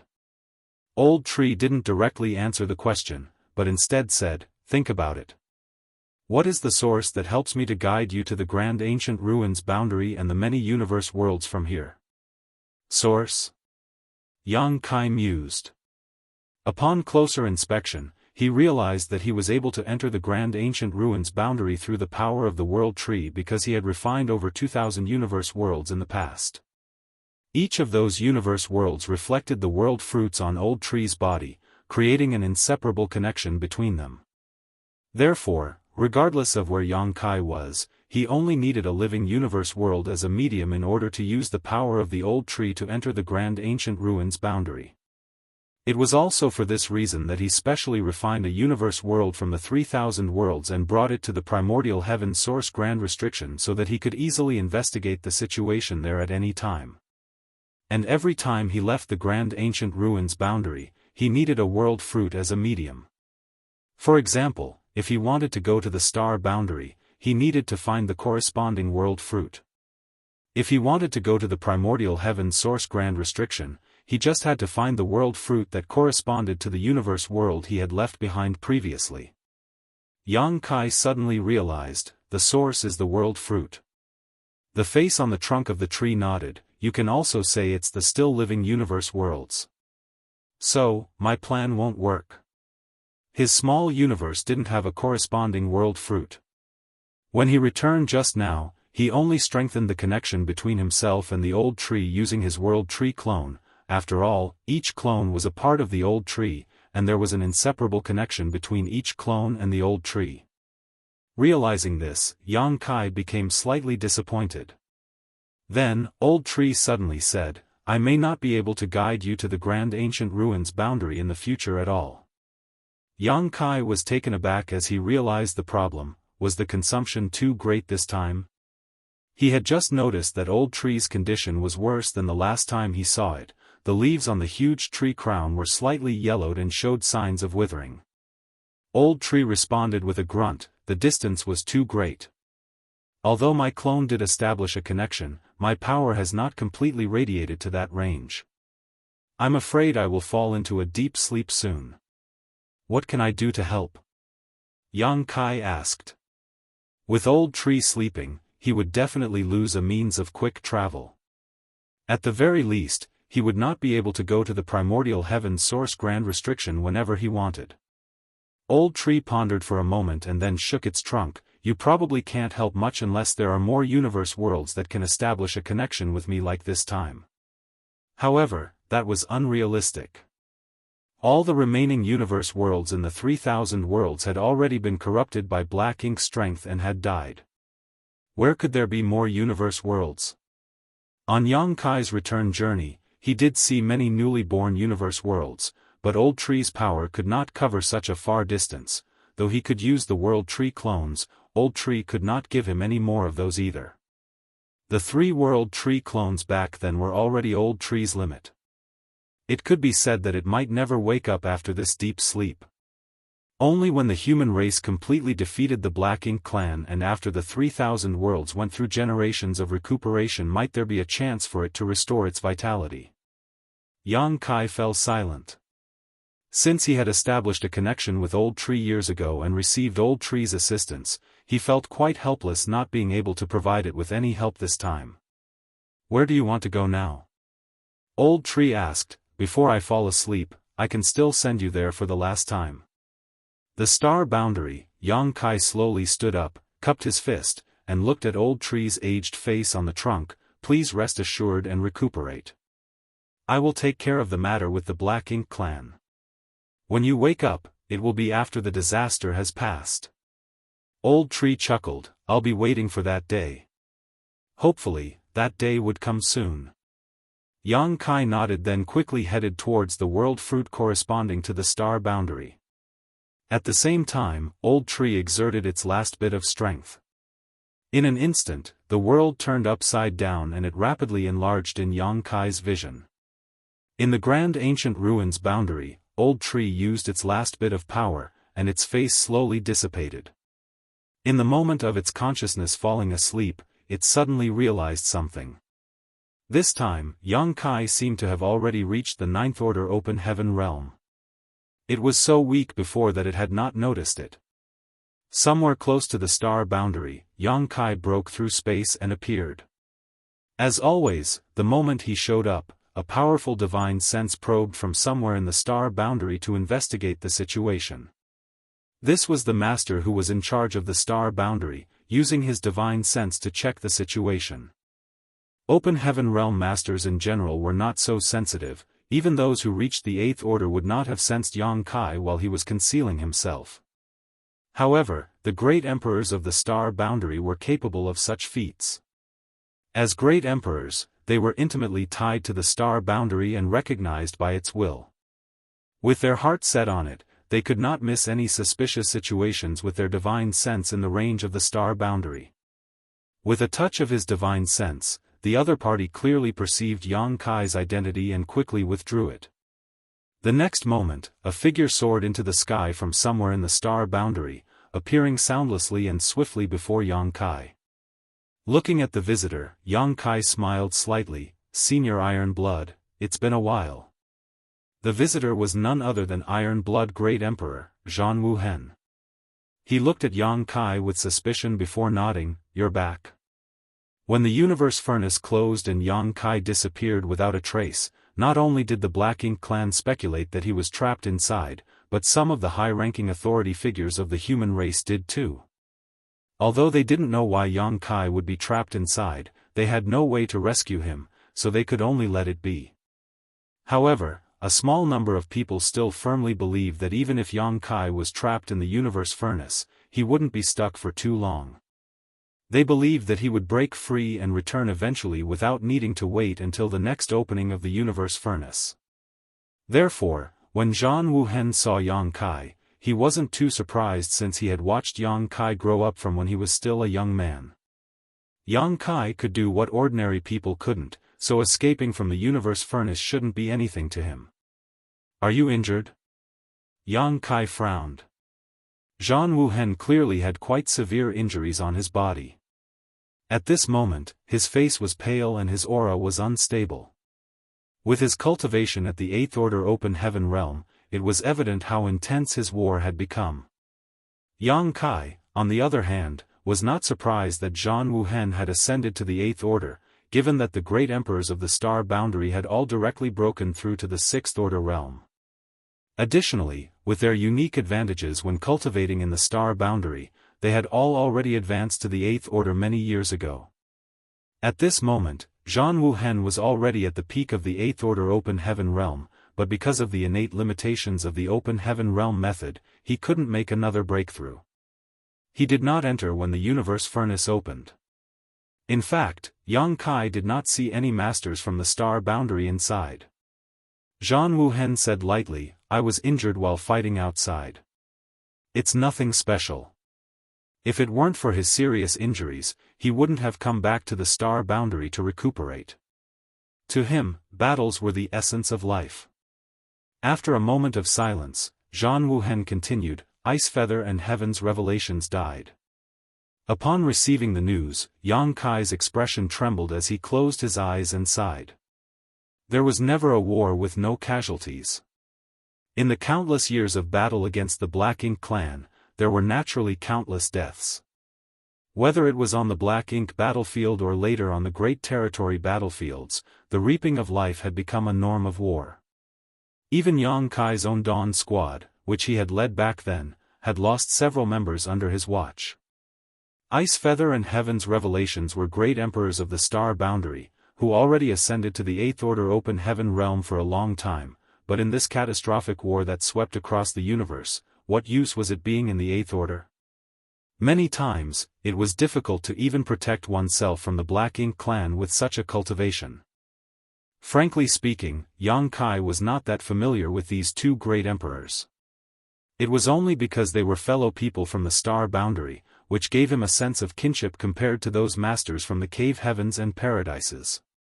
Even so, when he heard the news of their deaths, his heart sank. Is the war that intense? Yang Kai furrowed his brows and asked. Zhan Wuhen nodded. You'll have to ask the Supreme Headquarters for the specifics. They have a better grasp of the situation. He paused, then continued, their sacrifice was not in vain. The Star Boundary's reputation was not tarnished, and their deaths also made room for successors. There are a few new great emperors who have emerged, all who directly ascended to the Seventh Order, with the potential to reach the Ninth Order in the future. Every universe world had a limit to the number of great emperors it could sustain. The Star Boundary's limit was 10 many years ago, but with the continuous nourishment of the World Tree clone, its capacity had increased, and now it can support 12 great emperors. However, as long as the older generation great emperors remained, it was difficult for newcomers to rise to power. With the fall of Ice Feather and Heaven's Revelations, two great emperor positions were vacated in the Star Boundary. Currently, there were many talents in the Star Boundary who had already directly ascended to the Seventh Order, so they should be able to gain recognition from the Star Boundary's will and become great emperors in the future, achieving twice the result with half the effort when they cultivate in the Star Boundary. But, Yang Kai shook his head, there isn't much time left for them to grow. The time it took to advance from Seventh Order to Ninth Order was incredibly long.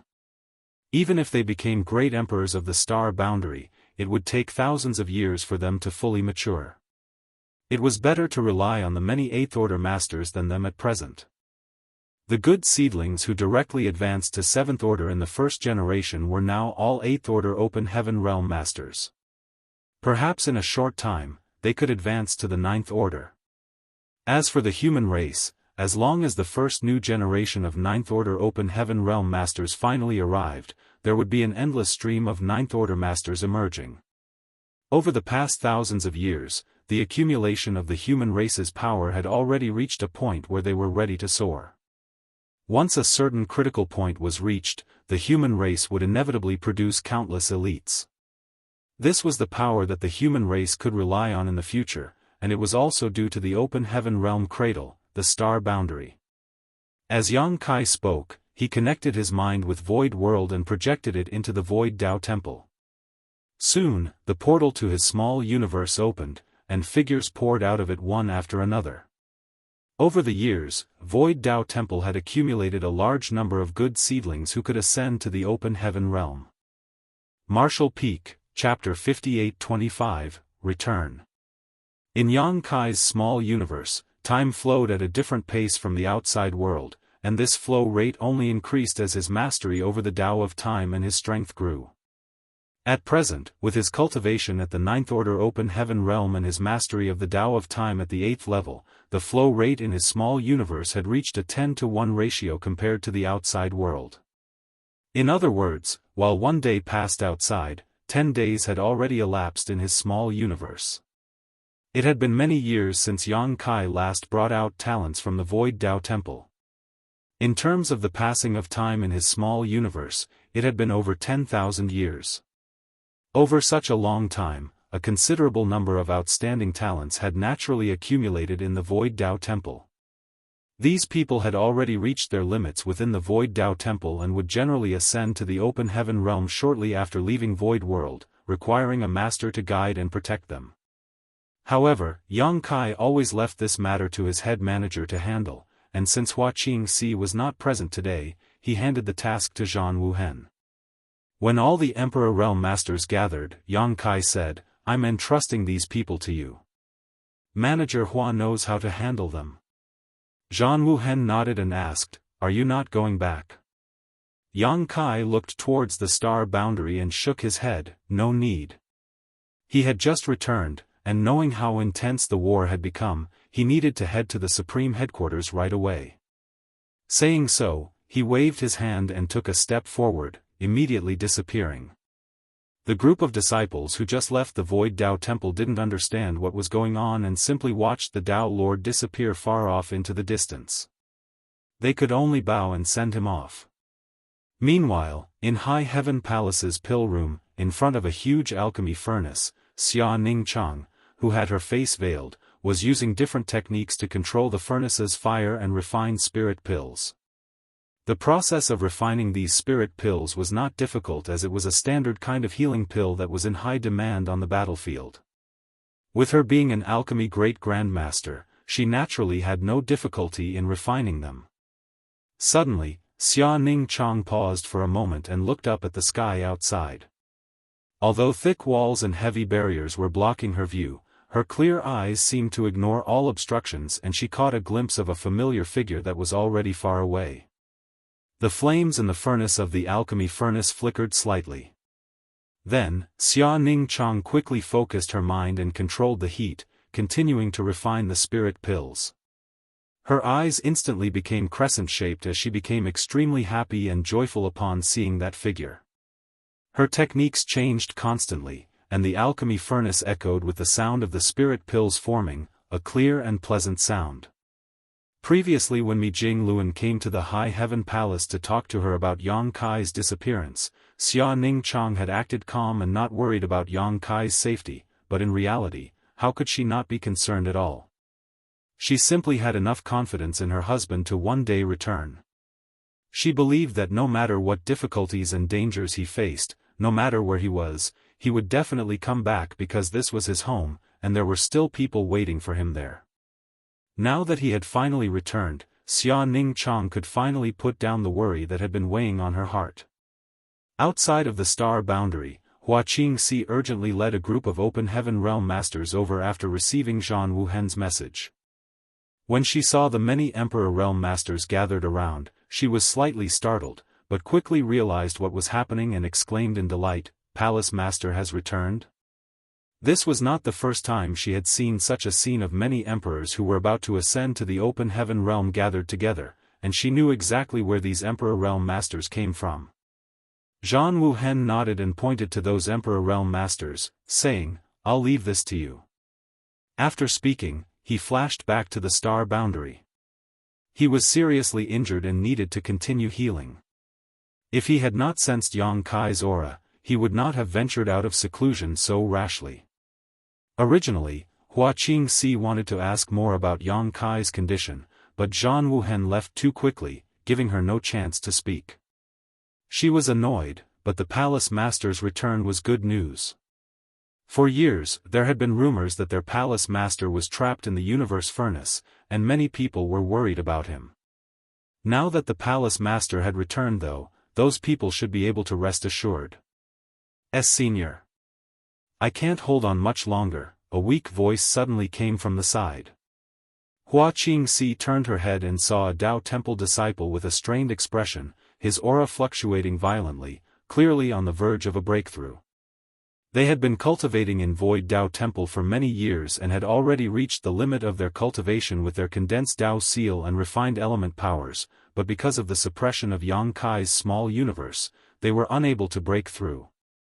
Now that they had left his small universe and the suppression was gone, they were basically ready to burst forth. Not only the speaker, but many others showed signs of imminent breakthrough. Hua Qingxi was used to this kind of situation already and immediately ordered these disciples to spread out and find suitable positions. Afterwards, she had the Open Heaven Realm Masters she brought to stand guard for the disciples. She personally distributed Heavenly Yuan Seal stabilizing pills to the Dao Temple disciples, which drastically increased the success rate of their breakthrough. It should be noted that those selected from Void Dao Temple were all talented individuals. At the very least, they could directly ascend to the 5th Order Open Heaven Realm, and many among them could directly ascend to the 6th Order. Every now and then, there were even a few who directly ascended to the 7th Order. Without the heavenly Yuan seal stabilizing pill, it was likely that some would fail in their breakthrough. However, over the years, there had not been a single disciple from Void Dao Temple who suffered such a fate. This was largely thanks to the efficacy of the heavenly Yuan seal stabilizing pills. Everything was proceeding in an orderly manner. On the other hand, Yang Kai had arrived at the territory gate of High Heaven Territory. Security was extremely tight here, with several Eighth Order Masters personally guarding the portal with a purifying black ink battleship sealed with a large amount of purifying light on standby. High Heaven Territory and the New Great Territory were now the most important rear bases for the human race and the foundation of their existence. Their importance was equivalent to the control of the no-return pass by the Black Ink clan. As the only gateway in and out of these territories, this territory gate naturally received the highest level of attention and was highly guarded. The purifying Black Ink battleship stationed there could prevent any Black Ink disciples from infiltrating, and all soldiers returning from the front lines, regardless of their cultivation, had to pass through it. Yang Kai walked over without hiding his tracks. The Eighth Order Masters guarding the area naturally noticed his aura, and each of them became suspicious and uncertain. There were only a few Ninth Order Masters among the human race, and all of them were well known and usually leading an army to fight the Black Ink clan. Therefore, it was natural for them to be puzzled by the sudden appearance of another Ninth Order Master in the rear area. The group of Eighth Order Masters quickly gathered together and waited attentively. It wasn't until Yang Kai's figure appeared in their sight that one of the Eighth Order Masters suddenly realized, "It's him." Saying so, he showed a happy expression and took the initiative to welcome Yang Kai. As he approached, he cupped his fist and said, "Yang. I suddenly don't know how to address you." He was much older than Yang Kai in terms of age and was also a seasoned veteran Eighth Order Master. They had met each other a few times before, and he had always addressed Yang Kai as junior brother. But now that Yang Kai had advanced to the Ninth Order, calling him junior brother seemed inappropriate. Besides, his seniority was much higher than Yang Kai's, so calling him sir was also quite inappropriate. After a moment of consideration, this Eighth Order Master called out, "Army Commander Yang." In terms of titles, Yang Kai was still Army Commander of the Profound Nether Army, though currently, Yang Lai was taking charge of it. However, as long as the Supreme Headquarters didn't issue a clear transfer order, Yang Kai would always be the Army Commander of Profound Nether Army. Yang Kai recognized the person and greeted him, "Senior Brother Hai." After all, they did meet each other a few times, so Yang Kai had some impression of this veteran Eighth Order Master before him. Chi Hai's heart warmed as Yang Kai addressed him as senior brother, obviously trying to avoid the awkwardness of addressing him according to their cultivations. In the past, there was no need for such a thing as all Ninth Order Masters had lived for countless years, with intimidating seniority and status, so the title of Old Ancestor was appropriate. But now, the situation was different. Yang Kai had just ascended to the Ninth Order realm, and in the future, there would be more rising stars reaching that height as well. The title of Old Ancestor would no longer be suitable for the new generations. At this moment, many Eighth Order Masters had gathered around. Whether they knew Yang Kai or not, they had already guessed his identity and bowed respectfully. The eyes of the younger generation Eighth Order Masters were full of admiration and awe when they looked at Yang Kai. Even as they took their first steps on their martial Dao, Yang Kai's name had been famous, and many aspired to become like him.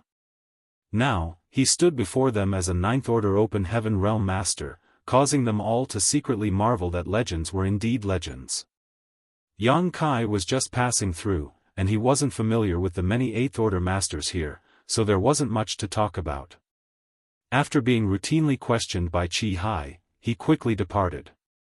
Passing through the territory gate, he arrived at the nearby Great Territory and headed straight for the Universe Fragment where the Supreme Headquarters was located. Soon, the Universe Fragment was in sight. At a glance, there were figures on it, and many masters gathered around, busy doing who knew what. In the main conference hall, Mi Jing Luan was studying the situation of the various battlefields and discussing corresponding plans with many staff members. The staff members had different thoughts and often argued over some details, but ultimately, Mi Jingluan was the one to make the final decision. The entire hall was bustling like a crowded marketplace. Suddenly, Mi Jingluan turned and looked outside. The staff members who were arguing were immediately silenced, looking at him with surprise and suspicion. "This is..." Mi Jingluan frowned and took a few steps forward, coming outside the main hall. As he looked up, he saw a stream of light swiftly approaching from the void, appearing before him in the blink of an eye. Then, the stream of light dispersed, revealing a familiar figure. Looking at the person who had suddenly appeared before him, Mi Jingluan couldn't help but blink his eyes, thinking he was imagining things. Yang Kai smiled and cupped his fist. "Senior brother Mi." Following Mi Jingluan, the other staff members became slightly shocked as well and then began to stir, with low cries ringing out.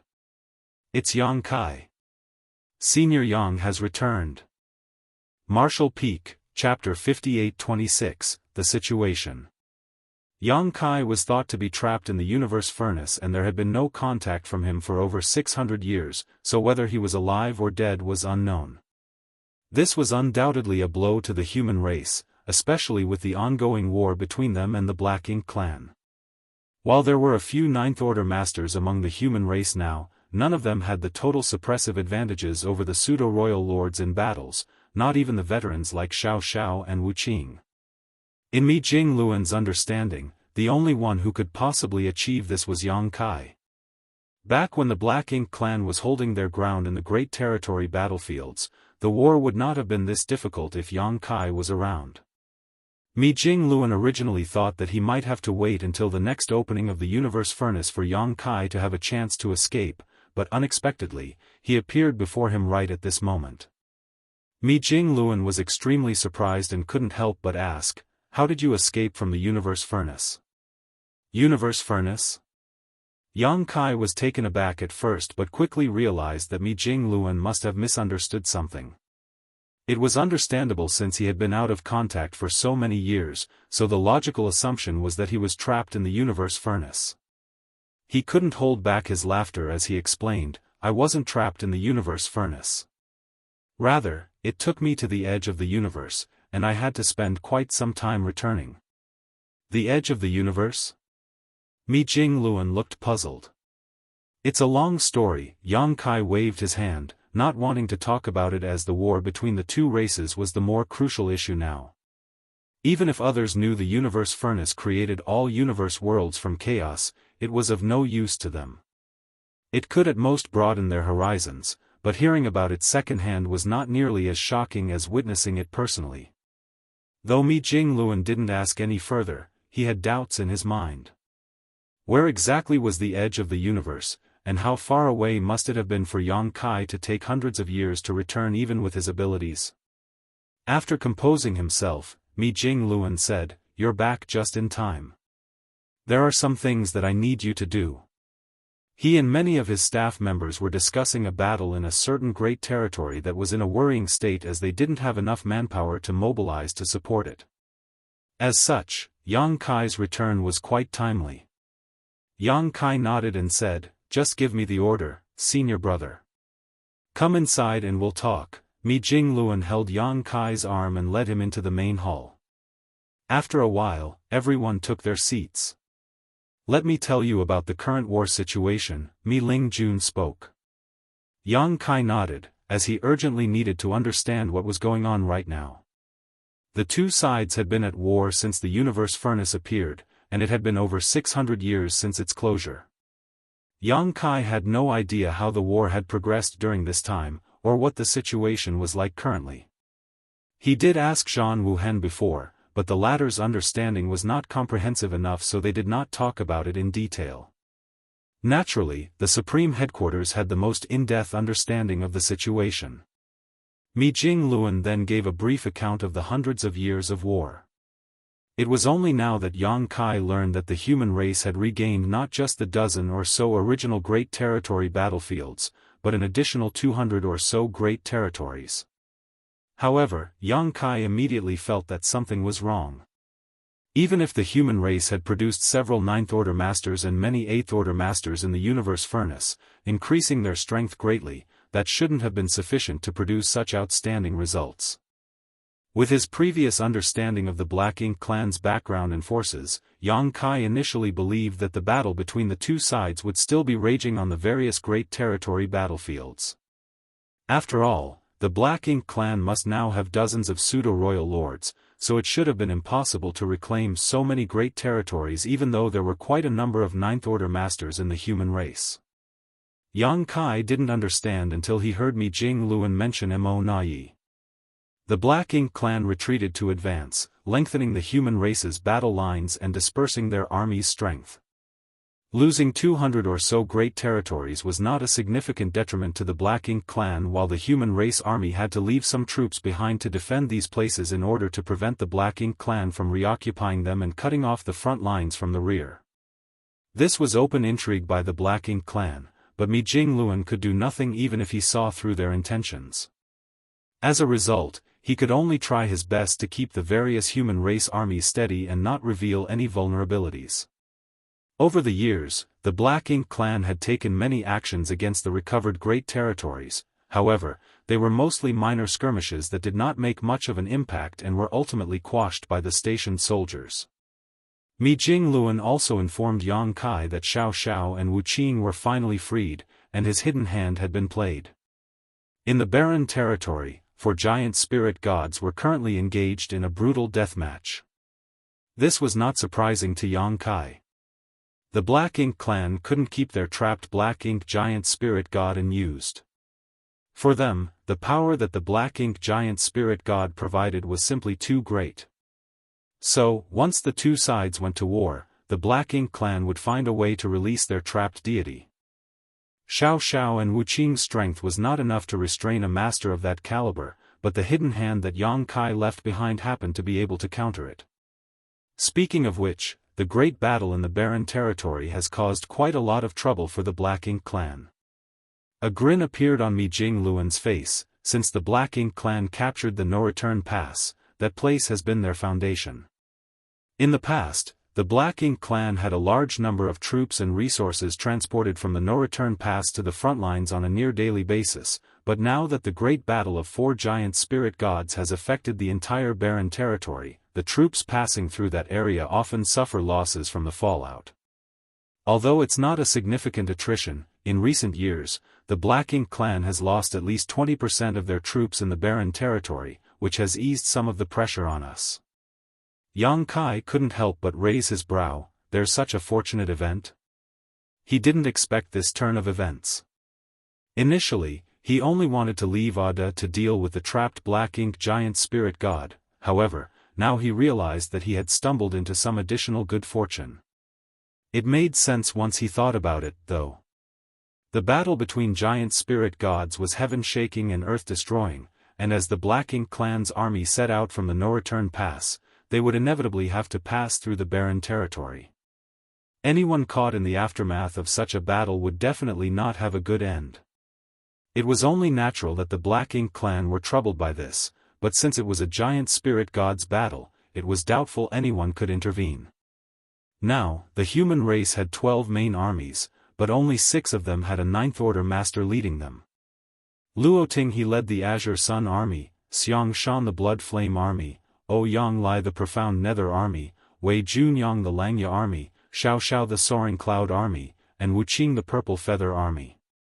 The remaining 6 armies were Shocking Thunder, Red Flame, Burning Moon, Twin Instrument, Azure Dawn, and Jade Cicada. Although I had dispatched many divine spirits to assist the latter 6 armies, they are still lacking in comparison to the others, especially the Red Flame Army, which is now in a standoff with the Black Ink clan in the E5 Great Territory. Saying so, Mi Jingluan pointed his finger casually, and the huge universe chart in front of him suddenly expanded, presenting a map of the void with the E5 Great Territory on it. Not every great territory in the 3,000 great territories had a distinct namesake. Just like High Heaven Territory, it used to only have a code name because there were no powerful sects present, nor did the people inside have the ability to break free from the constraints of their universe worlds. It was not until the star boundary rose to fame, and because Xianxia was from it, that the territory hosting the star boundary was renamed High Heaven Territory. Similarly, the new Great Territory was also just a code name in the universe chart. However, the Myriad Monsters world in the new Great Territory now had the qualifications to represent it. Perhaps in the future, when the universe chart was updated, the new Great Territory would be christened the Myriad Monsters Territory. Only when a great territory had a powerful great force as a hegemon would it be named after that force. E5 territory was a barren great territory. Although there were a few universe worlds, there were no second-class great forces. The cultivation of the top masters in the few universe worlds there was not even comparable to that of the star boundary in its early years. Back when the Black Ink clan invaded E5 territory, the living beings in those few universe worlds were almost all butchered. Now, the Red Flame Army had arrived and was fighting for control of this great territory while the Black Ink clan was deploying their troops to resist. Looking at the universe chart, red and black light occupied roughly half of the territory each. The red represented the Red Flame Army, and the black represented the Black Ink clan. The Black Ink clan has clearly been waiting for this moment after giving up so many great territories. We suspect they are preparing a full counterattack against the Red Flame Army. In recent years, the Black Ink clan has been mobilizing their masters to E5 territory, and in the last war, the Red Flame Army was already having a difficult time holding on while suffering many casualties. If we continue like this, without more support, the Red Flame Army won't hold on for much longer.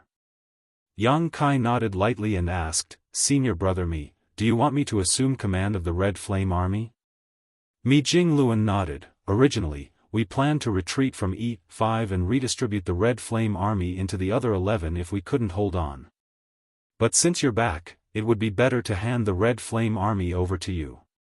After Xianxia pondered about it for a moment, he said, "I don't have any objections, but I have some ideas of my own."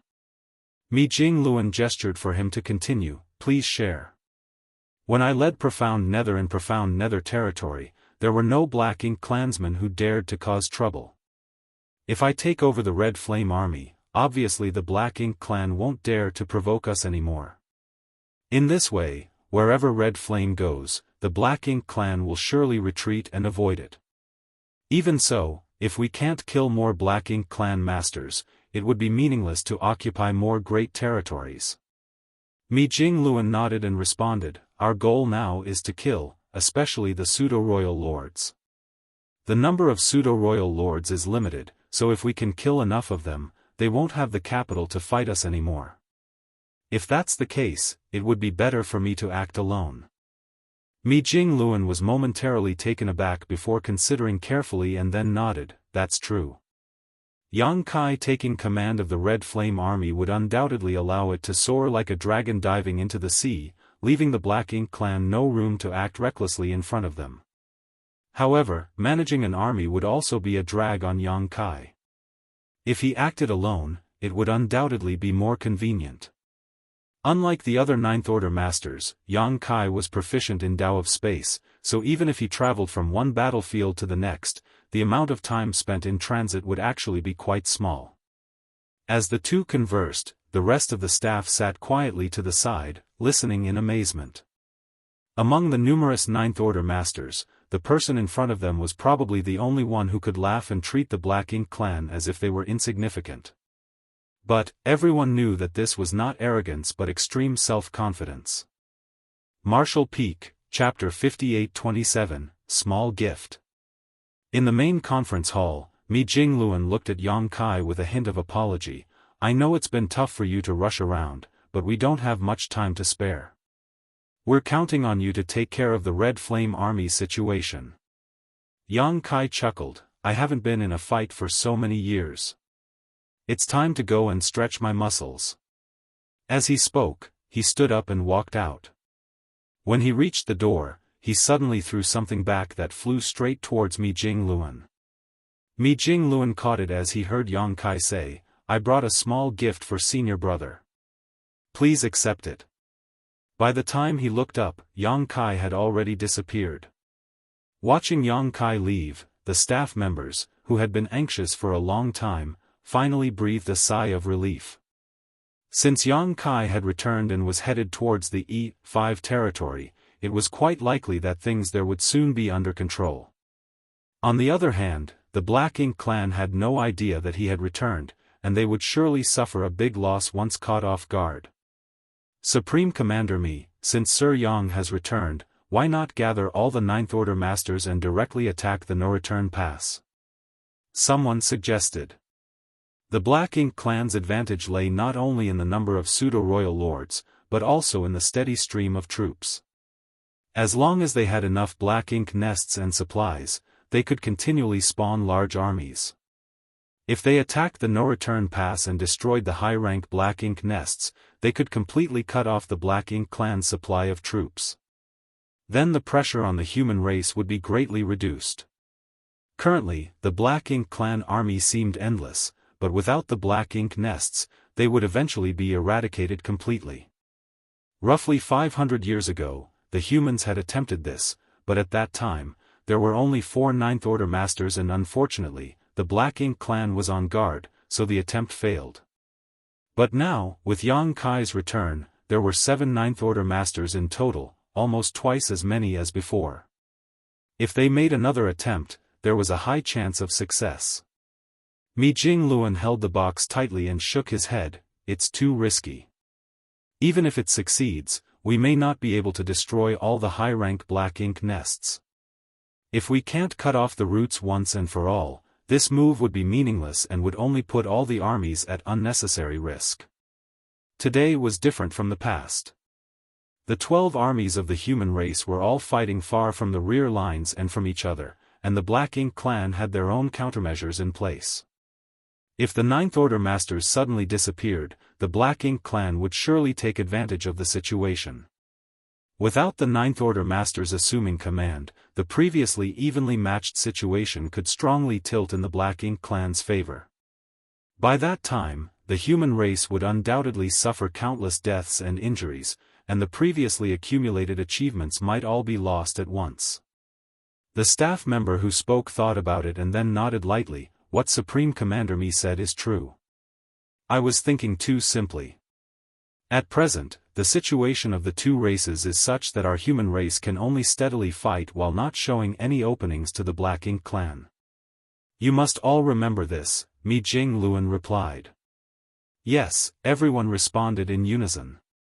Mi Jingluan withdrew his gaze and casually opened the box that Yang Kai threw to him before leaving. Since Yang Kai said it was a small gift he had brought back, Mi Jingluan didn't give it much thought, but the moment he opened the box, his expression froze stiff. Not only him, but all the other Eighth Order Open Heaven Realm Masters in the main hall were instantly attracted to the object in the box. Lying in the box was a multicolored light pill, with a wondrous aura emanating from it that made both Mi Jingluan and the Eighth Order staff feel as if the bottlenecks that had bound them for millennia were showing signs of loosening. Although they had never seen this kind of pill before, the Eighth Order Masters who felt the abnormality at this moment recognized its origin at a glance. A supreme-grade open heaven pill. Someone exclaimed. Mi Jingluan became even more shocked as the words passed through his ears. The small gift Yang Kai brought back is actually a supreme-grade open heaven pill? He couldn't believe his eyes. But only something like the mysterious energy of such a pill could loosen the shackles of an Eighth Order Open Heaven Master. In this world, there was probably nothing else that could do this except for a supreme-grade Open Heaven pill. This was a priceless treasure that all peak Eighth Order Masters dreamed of. It was an opportunity to break through the shackles of the Open Heaven Realm method. This spirit pill also represented the birth of a Ninth Order Open Heaven Realm Master.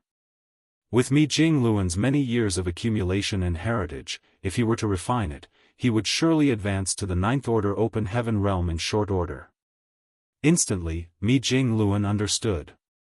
This supreme-grade Open Heaven pill was probably snatched by Yang Kai from the Chaos Spirit King. Years ago, he had talked to many masters who had returned from the Universe Furnace to find out about Yang Kai's whereabouts. Some had reported feeling Yang Kai's aura from afar, but also that he disappeared quickly. It seemed that Yang Kai was being chased by the Chaos Spirit King at that time. At that time, Mi Jingluan speculated that Yang Kai had probably gone to trouble the Chaos Spirit King again and snatched the supreme Great Open Heaven pill he lost in the great battle against the Black Ink clan. However, as Yang Kai had been missing for so many years, there was no way to verify this. It wasn't until now, with the spirit pill in his hand as proof, that Mi Jingluan's guess was confirmed. Yang Kai had indeed snatched the spirit pill back. No wonder the Chaos Spirit King had been chasing after him all that time. Encountering Yang Kai was bad luck for the Chaos Spirit King, who had to fight for the spirit pill several times. Gently closing the wooden box in his hand, Mi Jingluan momentarily pondered before saying, "I need to enter retreat for a while. You guys can handle things here on your own. If it's not an emergency, feel free to consult amongst yourselves." The others nodded in agreement. After that, Mi Jingluan stepped out of the main hall, holding the box tightly in his hand. At present, there were many masters at the peak of the Eighth Order Open Heaven realm, many of whom had made great contributions to the human race on the battlefield. These individuals were commendable, having risked their lives for the greater cause. They too required supreme Great Open Heaven pills to break through their current bottlenecks. However, there was only one pill. Mi Jingluan was not a selfish person.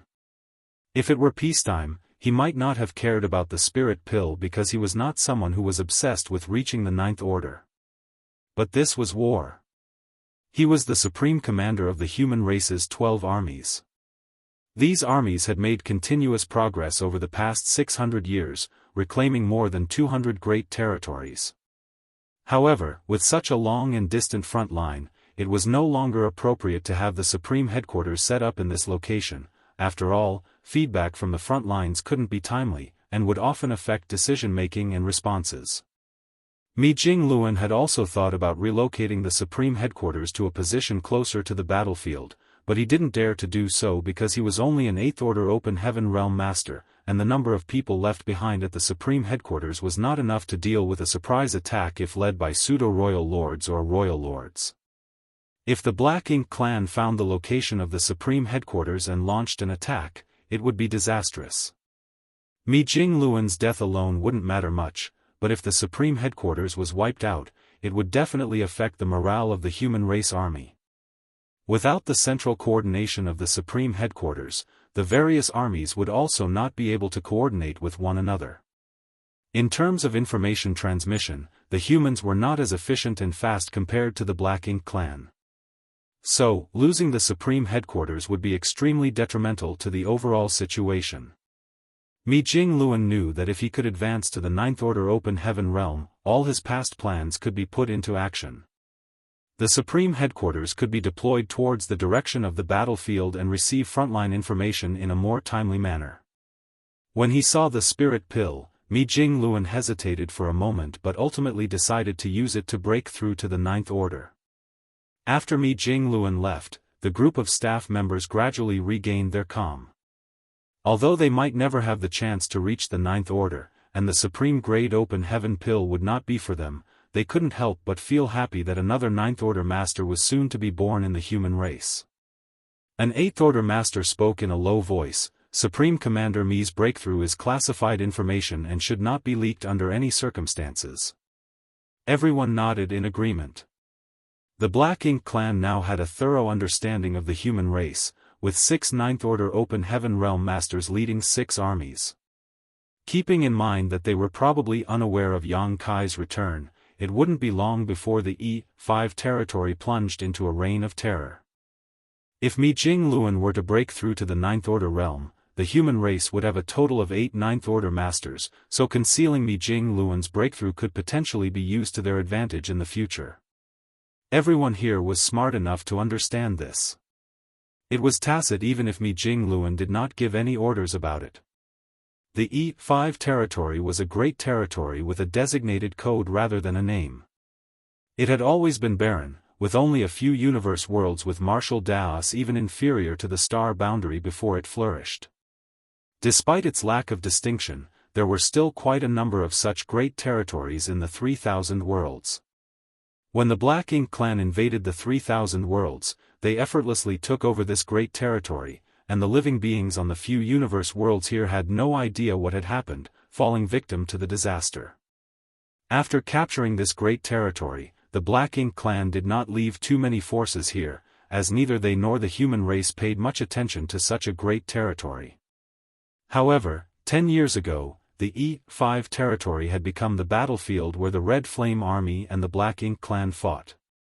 As Mi Jingluan said, over the years, the Black Ink clan had intentionally and unintentionally abandoned more than 200 great territories, forcing the humans to extend their battle lines, which gave them a chance to strike at the Red Flame Army. Retreating at the right time would not be considered a failure, but rather, a forward-thinking plan to make for a better counterattack. Under the leadership of Mo Nai, despite losing many great territories and some troops, the Black Ink clan's top combat power was well preserved. The string of losses had caused the Black Ink clan's anger to boil for hundreds of years, and once this kind of anger erupted, it would be unstoppable. As long as they could defeat the Red Flame Army, the Black Ink clan's years of forbearance would be worthwhile. That was why Black Ink clan was determined to win this war. The reason why they chose the Red Flame Army was because it did not have a Ninth Order master leading it, making them easier to deal with. There were only a few Ninth Order masters, but the humans were divided into 12 armies, making it impossible for each one to have a Ninth Order master. Martial Peak, Chapter 58-28, 5 Territory. In the E5 territory, a massive battle was in full swing. More than a decade ago, the Red Flame Army had been on a winning streak, liberating numerous great territories one after another, until they advanced into the E5 territory where the Black Ink clan had long made their preparations, resulting in the two great armies engaging in a fierce struggle in the vast and boundless void. Over the last 10 years, large-scale battles occurred regularly, with both sides suffering losses each time. Despite the Red Flame Army's overwhelming momentum, they could no longer easily recapture this territory as they had done with so many before. After hundreds of years of retreating, the Black Ink clan army finally displayed an unimaginable fighting spirit and resilience. For the first time in hundreds of years, they began to push back against the Red Flame Army, holding them at bay. In addition, the continuous involvement of many pseudo-royal lords put enormous pressure on the Red Flame Army's masters. The pseudo-royal lords were almost equivalent to royal lords and Ninth Order masters, beings no lone Eighth Order master was a match for. At the very least, they needed to form a 5 elements or even a 6 paths formation to contend with a pseudo-royal lord head-on. And there were a total of almost 20 pseudo-royal lords in the E5 territory. This was a terrifying number as there would not be this many pseudo-royal lords participating at the other fronts in the war unless there was a Ninth Order master present. The Black Ink clan's intentions were clear. They intended to use these pseudo-royal lords to deliver a crushing blow to the Red Flame Army to serve as a warning to all other human race masters. Though faced with such a strong opponent, the Red Flame Army demonstrated remarkable determination. In each battle, many Eighth Order masters gave their all, sacrificing their blood and even their lives in those battles against the pseudo-royal lords. Countless were those who had burnt out and faded away. They did all of this for only one purpose, to weaken the strength of these pseudo-royal lords, even if they couldn't kill them. The Black Ink clan took advantage of the large number of innate territory lords who had escaped from the primordial heaven source grand restriction to create a large number of pseudo-royal lords, which was an advantage that the humans could not match for the time being. However, the Black Ink clan had a weakness that was difficult to resolve. Once they were injured, it was hard to restore themselves. The injuries were not severe at first, as the pseudo-royal lords were strong, so it hardly affected them. However, once the injuries became serious, their strength would greatly decline, which also meant they had to enter a Black Ink nest to restore themselves. With each sacrifice made by the many Eighth Order masters, the injuries of the pseudo-royal lords accumulated, forcing them to leave the battlefield and return to the no-return pass to heal. If it weren't for the continuous dispatch of new pseudo-royal lords from the no-return pass to assist in the battle in E5 territory, the war would not have been so fierce and the Red Flame Army might even have had a good chance of defeating the enemy. However, all of this was at the cost of a large number of 8th Order Masters dying. Furthermore, to balance the power gap between the various armies, the Supreme Headquarters intentionally transferred divine spirits to the armies without 9th Order Masters leading them. The Red Flame Army was no exception. Although they didn't have many divine spirits, there were more than 30 with them. Even the ancient dragon elders of the Dragon Clan, the Phoenixes, and other divine spirits were here with them, lending their aid.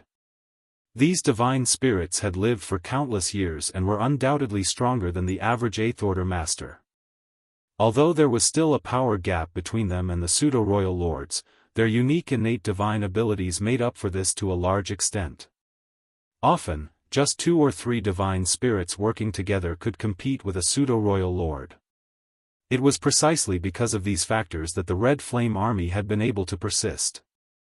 The situation was still very unfavorable, though, as the Black Ink clan had targeted the Red Flame Army as their primary enemy. Naturally, they would not let the Red Flame Army off so easily. In recent years, the Black Ink clan had continuously increased their military forces, putting tremendous pressure on all parts of the Red Flame Army. Any astute person could see that the war in E5 territory would ultimately end with the defeat of the Red Flame Army. The human race masters wanted to kill masters from the Black Ink clan, but wasn't it the same for the Black Ink clan? There were still many pseudo-royal lords waiting in the no-return pass, ready to enter the battlefield at any time. If Mo Na-yi were to throw caution to the wind and dispatch all the pseudo-royal lords, the Red Flame Army would have no way to fight back. The reason he didn't do so was to slowly grind down the human strength like a blunt knife cutting meat. Although the pseudo-royal lords had suffered serious injuries over the past decade, not a single one died, while countless 8th Order Masters had. But even if the humans knew this, what could they do? The Red Flame Army could not retreat, so all they could do was grit their teeth and persist. Seeking external assistance was also impossible as all the other armies were dealing with their own opponents and no one had spare power to lend. If it had been a few hundred years ago, when the human race was only defending the dozen or so original Great Territory battlefields, they could have requested reinforcements from nearby Great Territories. Because at that time, the distance between the various battlefields was not too great, so they could quickly go help and then withdraw. But now, with the human race's battle lines stretched out so thin, while the various armies were certainly coordinating their operations, it was difficult to form a situation where they could support each other. Mo Na-ye's plan finally came to fruition, and the constant retreat of the Black Ink clan proved that it was not all for naught. In the void, a standard warship charged forward, surrounded by countless low-rank Black Ink clansmen, who were nothing more than cannon fodder. Although there were occasional high-rank Black Ink clansmen, they posed no significant threat. However, in the vast void, this warship was always at risk of being destroyed, as the number of Black Ink clan soldiers was simply too great to defeat. To make matters worse, there were also several feudal lords hiding and striking from the shadows when they saw openings. Trapped here were 11 soldiers from the Red Flame Army 4th Division, led by squad leader Wang Qian and vice squad leader Zhao Li.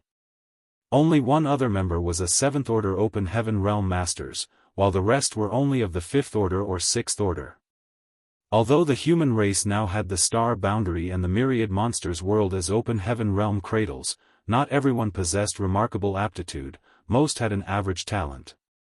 Only those highly talented ones received a lot of attention. Furthermore, even geniuses required time to grow and ascend step by step from lower orders to higher ones. Therefore, the majority of the large armies of the human race were still made up of 5th Order and 6th Order Masters. However, the average cultivation among the human race masters had increased by at least 1 or 2 orders compared to several thousand years ago. On the Black Ink battlefield, having only one 7th Order Master per squad as its squad leader was normal. While there was not a shortage of 7th Order Masters, there were not too many of them either. Only those who had reached the 7th Order were eligible for the role of squad leader. But this particular squad was unique as it had not 1 or 2, but 3 7th Order Masters, highlighting the general growth of power. In the Red Flame Army, such squad compositions were considered standard, and it could be said that it was rare for a squad to have just one 7th Order Master in this army. Currently, some elite squads even had squad leaders who were 8th Order Masters. The number of 8th Order Masters among the human race was now quite significant. This was not only due to the accumulation over the years but also because of a surge in 8th Order Masters thanks to the ordinary grade open heaven pills harvested from the universe furnace. The overall increase in average cultivation also greatly enhanced the strength of various human race armies. Even so, Wang Qian's squad was currently in a tricky situation. During a previous large-scale clash with the Black Ink clan army, they got separated from their division. This was not uncommon during clashes between the two armies as soldiers could easily get lost in the vast and boundless battlefield. Normally in such situations, the aim was to return quickly to one's division and reunite with one's comrades, otherwise, being left stranded could make one an easy target for the enemy. Wang Qian also wanted to lead his squad back to their division, but they had the misfortune of encountering a group of the Black Ink clansmen along the way, forcing them to fight and flee. With the Black Ink clan's overwhelming numbers, the situation for the squad became even more precarious. The 3 7th Order Open Heaven Masters took up positions on different sides of the warship and continually unleashed the power of their secret techniques and artifacts, blasting away at the Black Ink clan soldiers. Suddenly, a cry rang out from the 6th Order Master responsible, "Squad leader, the defensive array is about to collapse. We can't hold on much longer."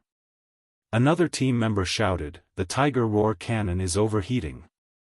We can only use it 3 more times at most." The Tiger Roar cannon was the primary offensive artifact of their warship, and every standard squad class warship was equipped with one. When combined with pre-arranged arrays, 3 6th Order Masters could infuse their power into the artifact to unleash an attack equivalent to a 7th Order Master's full power strike.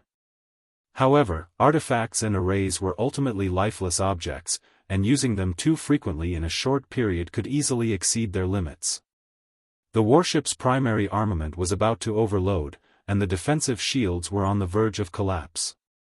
For the entire squad, this was adding insult to injury, as the former would greatly reduce the squad's might, and the latter would directly decide the safety of the squad members. Squad leader Wang Qian shouted angrily while fighting the enemy, "Jianghu. Don't shout, I'm already working on it," came the response quickly from the warship. He was the last 3rd 7th Order Master of the squad. In a hurry, he ran to the Tiger Roar cannon and inspected the artifact. He then quickly took out some supplies and activated his power to repair it.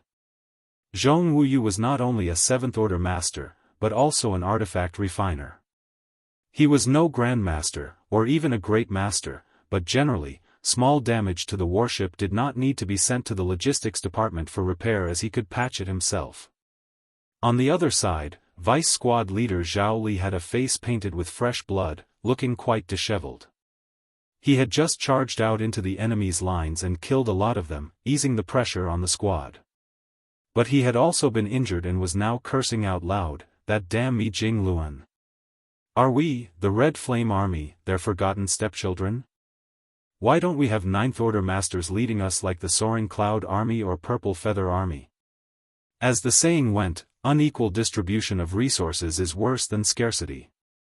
Currently, there were 6 9th Order Masters among the human race, but there were a total of 12 frontline armies. In the beginning, Luo Tinghe was in charge of Azure Sun territory and managed the Azure Sun army. Similarly, Wei Junyang managed the Wolf Fang army, so it was understandable that these 2 armies could have 9th Order Masters leading them. At most, it made people a little envious, but no one would say anything about it. Martial Peak, Chapter 58-29, Bloody Battle. After the Universe Furnace closed, Ouyang Lai and Xiang Shan returned as 9th Order Masters and took over the Profound Nether Army and Blood Flame armies respectively. No one said anything about it since they had entered the Universe Furnace from Profound Nether territory and Blood Flame territory previously. It could only be said that Profound Nether and Blood Flame had been lucky. The Red Flame Army also had many 8th Order Masters entering the Universe Furnace at that time, but they were unable to ascend to the 9th Order. When Xianxia and Wuxia were freed, all the armies watched them expectantly, hoping that these two Ninth Order masters would lead them to strengthen their forces. However, there were only two Ninth Order masters and 8 armies hoping to get them. In the end, it was decided by the Supreme Headquarters that Xianxia would lead the Soaring Cloud Army and Wuxia would lead the Purple Feather Army. Some had considered consolidating the 12 armies into 6, in which case 6 Ninth Order masters would be enough, but currently, each army had a massive number of troops. If 2 were to be combined, the number of troops would increase drastically, making it difficult to manage and coordinate. Furthermore, there would be more Ninth Order masters in the future. Did they have to split the armies once again when that happened? With these considerations, the Supreme Headquarters decided to maintain the status quo of having 12 armies. However, half of them would not have a Ninth Order master in command, so the Supreme Headquarters could only send divine spirits to provide assistance and maintain the balance. Upon hearing Zhao Li's complaints, Wang Qian could not help but scold. The Supreme Headquarters also has its own difficulties. What are you complaining about? I know, though Zhao Li was hot-tempered, he was not ignorant of the situation. He wouldn't usually bring up such issues, but the situation was dire and they were likely to perish soon. When a person was about to die, they couldn't care less about anything else. If you have the ability, then you ascend to the Ninth Order yourself and take charge of the Red Flame Army. Wang Qian cursed. Upon hearing that, Zhao Li became furious. Ascend my ass. I will reach my limit at the 8th Order in this life. What's more, those bastards in the logistics department. I wanted to use my military merits to exchange for materials to upgrade the warship, but they refused. My military merits are hard-earned, why can't I upgrade my warship? If I had done so earlier, would we have fallen into this situation? I won't let those bastards off the hook even after I die. Wang Qian remained silent and focused on killing the enemy. Their warship was produced by the artifact refiners from the logistics department, and was the standard model that 99% of squads used. Even if it was a generic warship, each one cost a lot of resources to refine. In earlier years, soldiers were not prohibited from using their military merits to exchange for materials to modify their warships. Since military merits were earned at the cost of their lives, there were no restrictions on how they could use them. As a result, many preferred to upgrade their warships, believing that a well-equipped warship would not only help them survive on the battlefield but also increase their chances of killing enemies. Millennia ago, when Yang Kai led Dawn on the Black Ink battlefield, their warship Dawning Light was heavily modified at the cost of a vast amount of military merits. Yang Kai invested most of his military merits in Dawning Light, greatly enhancing its various capabilities and allowing the Dawn Squad to thrive in numerous bloody battles. However, in recent years, soldiers were no longer allowed to modify their warships in that manner. The higher-ups were not ignorant of the benefits of modifying warships, but now that the human race faced a scarcity of resources, each resource had to be carefully accounted for and allocated. How could there be any extra resources to give to troops for modifying their warships? Only some elite squads, through a lengthy application process, could exchange military merits for resources to modify their warships. Even then, the number of military merits required was far more than before. At this moment, it was unreasonable for Zhao Li to curse the logistics department as they were only executing orders from the higher-ups. However, with everyone facing harsh circumstances and potential death, venting his anger by cursing was understandable. Squad leader, the defensive array is about to collapse. A squad member shouted. Wang Qian looked up and saw the shield surrounding their warship had already dimmed and was on the verge of cracking. Taking a deep breath, he shouted, "Prepare for a final fight. Xiao Wu, activate the self-destruct array of the warship. Set it for 10 breaths." "Yes," responded the Fifth Order Master who had been called out. Even if they had to die, they would kill as many enemies as possible. On the other hand, Zhong Wuyu, who had been repairing the Tiger Roar cannon, stopped. There was no point in wasting any more time. He took out his sword and leapt to stand shoulder to shoulder with Wang Qian, staring resolutely at the densely packed black ink clansmen surrounding them. One by one, the squad members summoned their artifacts and gathered around Wang Qian. Their momentum was soaring, and their aura was surging as they formed their battle formations. Even facing thousands of enemies, they advanced fearlessly. They would fight to the bitter end. Suddenly, a commotion erupted from the enemy army. In the next moment, Wang Qian and others' faces changed slightly as they sensed a vast number of auras disappearing in the surrounding area, as if an endless number of black ink clansmen had died in an instant. But, due to the overwhelming numbers of black ink clansmen surrounding the warship, they were unable to see what was happening beyond them, leaving them bewildered. Just as they were in a state of confusion, they suddenly noticed ripples in the void ahead of them. As the ripples passed through, space shook and then shattered, causing countless void cracks to spread out like a school of fish swimming over them. The countless void cracks almost enveloped all of the black ink clansmen, yet somehow avoided where their warship was located, which fortunately remained unscathed. In the next instant, the black ink clan army that had cornered them, regardless of their strength or location, all spewed out black blood as they were sliced into pieces by the void cracks.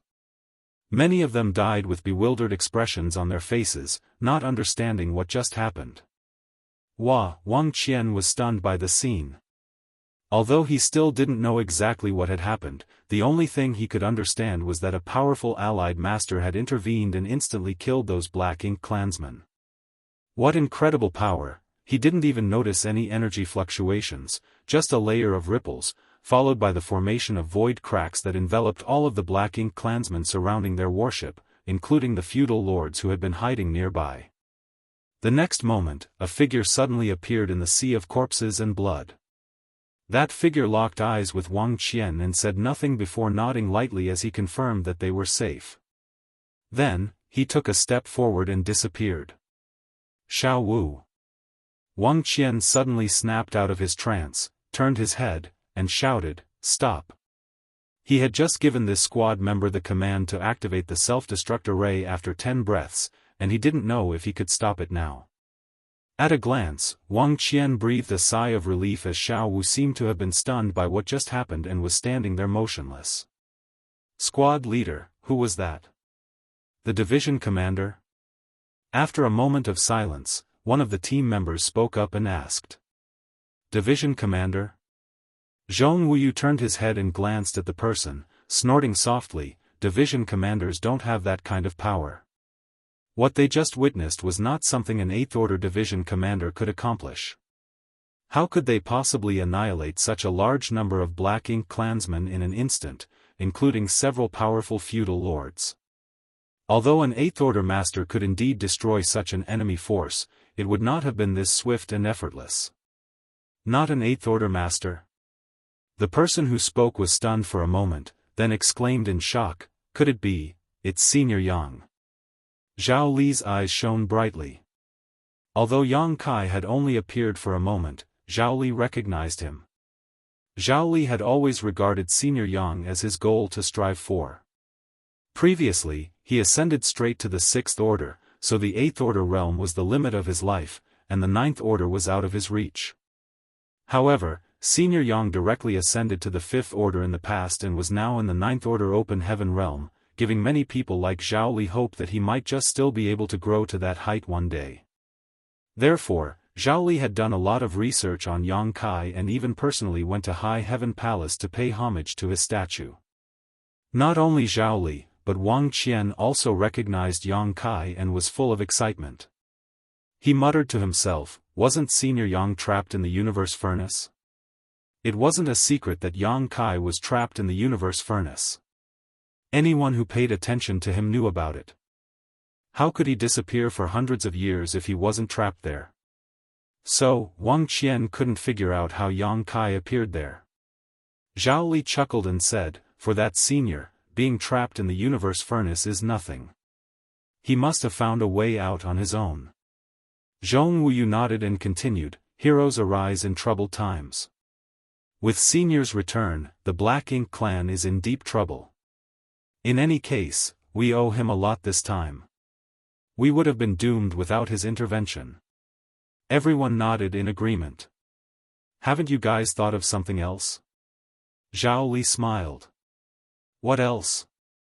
Senior's appearance here means that the Red Flame Army now also has a Ninth Order Master leading us. Only then did everyone realize this. The Red Flame Army had always hoped to have their own Ninth Order Master leading them, like the other 6 armies. Unfortunately, there were only so many Ninth Order Masters around, so how could their wish come true? Now that Yang Kai had appeared in E5 territory, did it not mean that the Red Flame Army would have a Ninth Order Master assuming command as well? Their long-cherished wish was finally about to come true. For a moment, everyone became ecstatic. After being uplifted, Wang Qian quickly gave orders, and the warship swept in an arc towards the direction of their division. At the same time, Yang Kai's figure flickered and moved rapidly towards the vast battlefield in the void. Setting out from Supreme Headquarters, he had been hurrying all the way and arrived at E5 territory in less than half a month. After ascending to the Ninth Order, his control over space principles had become more proficient, making his travel time shorter than before. If it was before, it would have taken at least a month or 2 to travel such a distance. When he encountered Wang Qian's squad being besieged on the way, he casually rescued them. For him, it was not a big deal, but he didn't expect that Wang Qian's squad would have some misunderstandings after he showed up. The intense main battlefield was in sight, and Yang Kai used Thunder Shadow's innate divine ability to conceal his figure and aura. For over 600 years, there had been no news of him. Not only did the human race think he was trapped in the universe furnace, but so did the Black Ink clan. Not even Mo Na Yi could imagine that he would suddenly appear at this moment. Since that was the case, then he would announce his return with a giant slaughter. Marshall Peak, Chapter 5830, Operation Jade. Amid the vast void, the massive armies of both the humans and the Black Ink clan were engaged in a bloody fight. Warships flew about as secret techniques and divine abilities were shot in all directions. Between the unleashing of evil purging divine spears and the spread of the black ink clouds across the void, countless lives were constantly lost in the chaos of the battlefield. One warship could no longer hold up against the Black Ink clan's fervent attacks. The defensive array shattered, and breaths before the warship was annihilated, numerous silhouettes shot out into the enemy lines with the determination to go out fighting.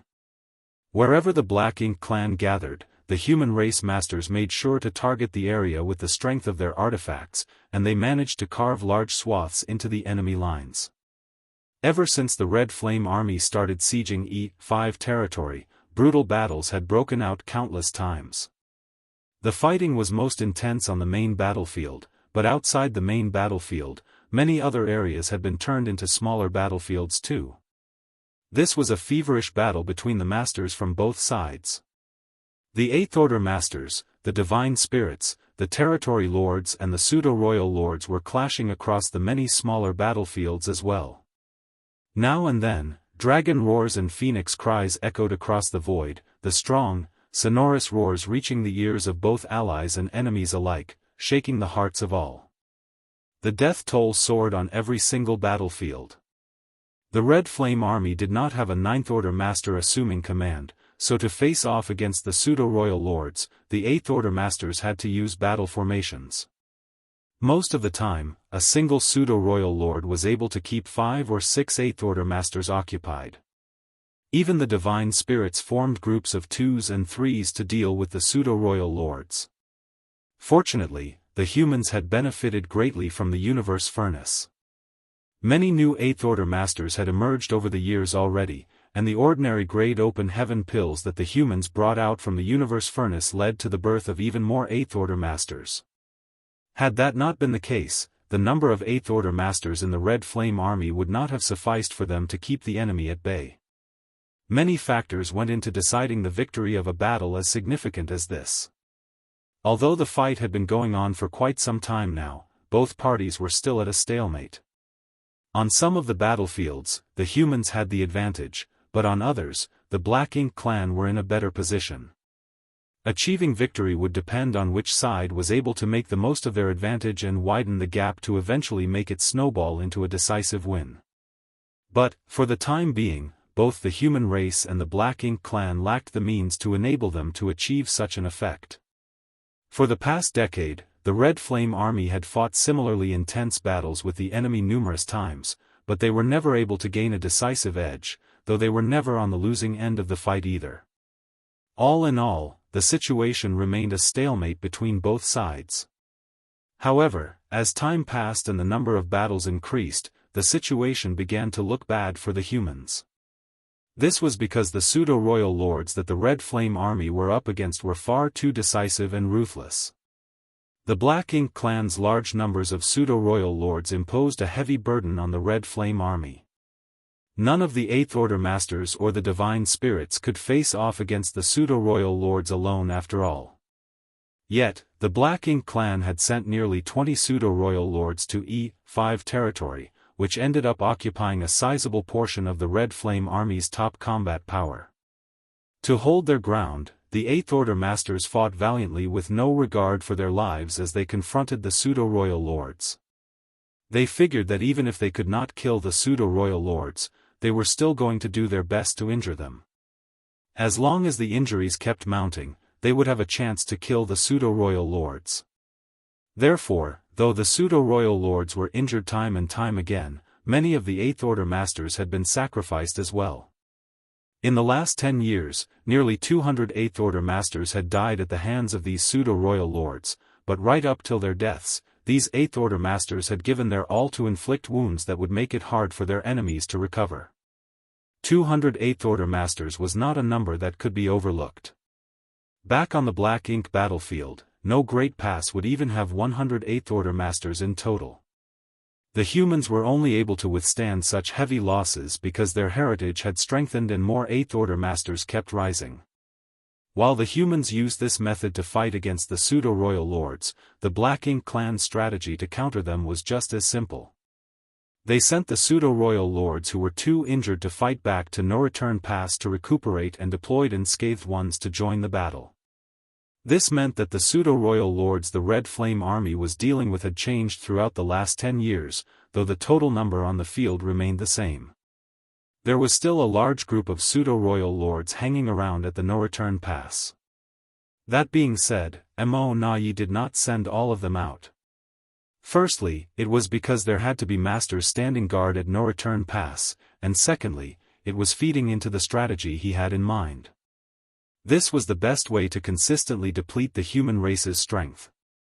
In this way, Mo Nai actually shared Mi Jingluan's stance. The current battle between the human race and the Black Ink clan was not for the sake of claiming great territories for themselves, but to weaken the enemy's forces. The fact that both parties had the same idea led to the devastating battle at E5 territory. Aboard a purifying Black Ink battleship in the Red Flame Eastern Army's possession, the Eastern Army commander's Wuxia Jianghu was going through the reports he received from the battlefield and giving out orders as needed. His expression was grave, and the atmosphere inside the warship was tense as well. The humans' 12 armies had all fought against the Black Ink clan on the Great Territory battlefields for thousands of years, so without enough Ninth Order Masters available, armies were still under the command of experienced Eighth Order Masters like Wuxia Jianghu. All 12 armies had massive numbers, so it was hard for an Eighth Order Master to take control over the entire situation alone. Thus, the armies mimicked the system of the Great Passes of the past, splitting into Eastern, Southern, Western, and Northern armies which formed a single Grand Army when combined. Naturally, each army had a master leading them.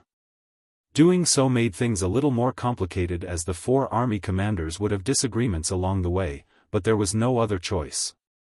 Without a Ninth Order Master to take the lead, the humans had to rely on the veteran Eighth Order Master's battle experience and perceptiveness to make appropriate arrangements. Thankfully, they had spent several millennia getting into the right mindset, and the 4 army commanders of the Red Flame Army had formed an impossibly close relationship. They were able to work as one to command the entire army smoothly. Their rapport and mutual understanding after so many years of working together enabled the Red Flame Army to display their maximum strength at all times and fend off the Black Ink clan's attacks time and time again.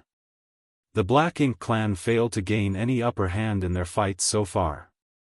Out on the battlefield, things could change at any moment. Amid the intense fighting, everyone was focused on their immediate vicinity and it was difficult for them to pay attention to the situation happening elsewhere. Thus, it was easy to get into the situation of having great success on one battlefield while losing miserably on another. Masters could break through the enemy lines and slaughter their troops or suddenly be under siege and in need of rescue with little to no warning. The Red Flame Army's masters were only able to maintain an equilibrium across all the fights because the commanders kept moving them around as necessary. Inside the purifying black ink battleship, Jianghu had only just given out an order when the observer who was keeping an eye on the situation out on the battlefields called out in alarm, "Sir, a group of Black Ink clan members have broken through the lines and are charging straight at us. They're coming over now with 2 pseudo-royal lords in the lead." He checked the monitoring array and was able to quickly confirm their identities. His voice trembled as he exclaimed, "It's Xianxia and Hu Yu." Jianghu's eyes flashed as he scoffed, "Here I was wondering why they'd gone into hiding. So, this is what they were up to." After clashing all these years, the Red Flame Army knew full well who the pseudo-royal lords they were facing were. Although the pseudo-royal lords were rotated in and out a lot more than the territory lords, there were a few pseudo-royal lords that the Red Flame Army considered their biggest threats. Jianghu and Hu Yu were 2 such pseudo-royal lords. Though they were not necessarily stronger than other pseudo-royal lords, they were more cunning and harder to anticipate. The Eastern Army had fought against these 2 pseudo-royal lords many times. The Eighth Order Masters had formed battle formations to try and injure the 2 of them, but they never succeeded and a few Eighth Order Masters had been sacrificed along the way. Ever since the start of the current battle, the Eastern Army had paid close attention to the pseudo-royal lords' movements, but they never found any trace of these 2, thus, Jianghu, who was in command here, was not surprised that they showed up now. The fact that they were charging over so openly made it clear what the 2 pseudo-royal lords' goal was. They wanted to defeat the enemy by slaughtering the leader first. As long as they killed Jianghu, the Eastern Army would be left without a commander. Even though someone else could take over the task of giving out orders to the Eastern Army, that would take time to organize, and would leave an opening to strike at. Thus, the Black Ink clan would have the chance to overwhelm the Eastern Army. The Black Ink clan's determination was seen from the fact that they were sending 2 pseudo-royal lords to accomplish this goal. Furthermore, they also brought a large group of territory lords with them. As the Black Ink clan assault team surged forward, the Eighth Order Masters moved to intercept them, but the 2 pseudo-royal lords did not even bother to look at the humans. Instead, the territory lords broke off to keep these Eighth Order Masters occupied. Black Ink strength kept spreading out wherever they went, and with the strength of the many Black Ink clan members, they were able to clear a bloody path through the human army and charge towards the purifying Black Ink battleship. "We can't hold them back, sir." The master who was reporting on the situation cried out in alarm. With the way things were going, their enemies would soon be able to fly right up to them, and when that happened, everyone inside the purifying Black Ink battleship would meet a disastrous fate. Jianghu eyed the 2 figures in the distance with a cold gaze. Despite not being their equal in terms of combat strength, he showed no sign of wavering as he commanded, "Execute Operation Jade." His voice was steely and left no room for objections. Everyone was shocked and some wanted to advise against it, but they could not bring themselves to do so. They had been under Jianghu's leadership for many years now as they fought against the Black Ink clan all this time. They had killed countless enemies and received immeasurable glory. They had a deep reverence for Jianghu and knew what kind of person the Eastern Army commander was. Thus, once he gave the command, all of the masters inside the purifying Black Ink battleship jumped into action.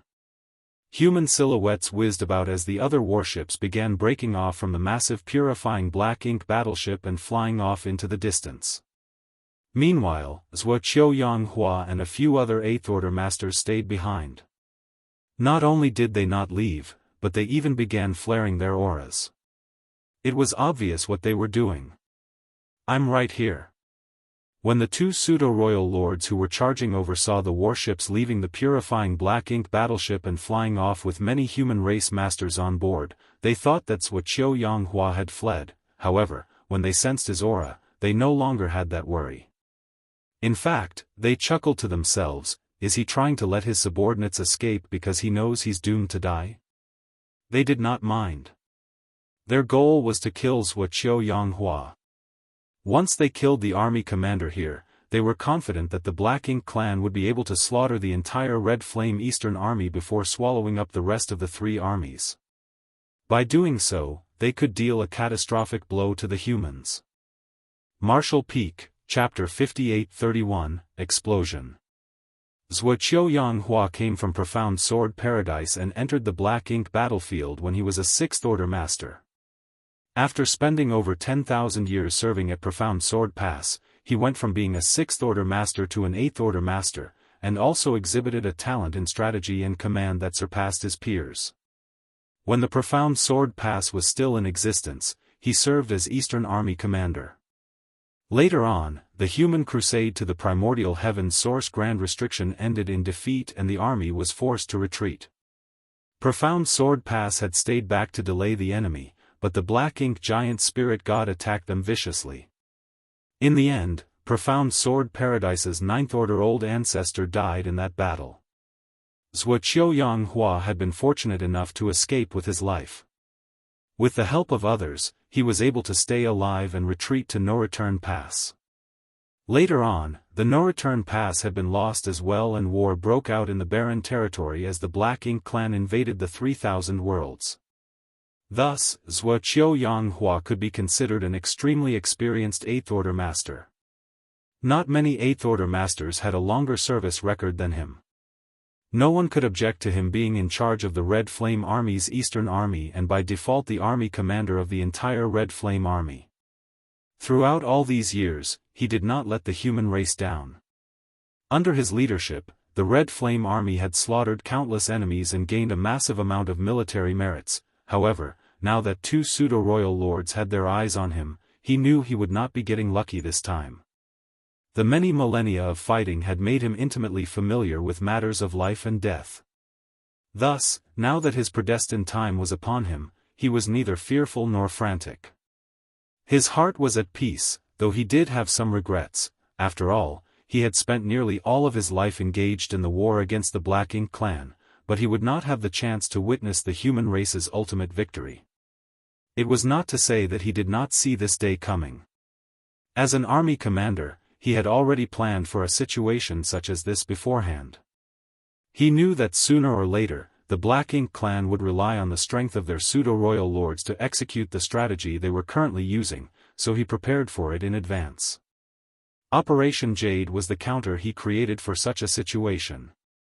If a powerful enemy came to strike him down and he had no chance of victory, he was going to take them down with him. The pseudo-royal lords were picking up speed and closing the distance as a powerful aura locked onto Jianghu.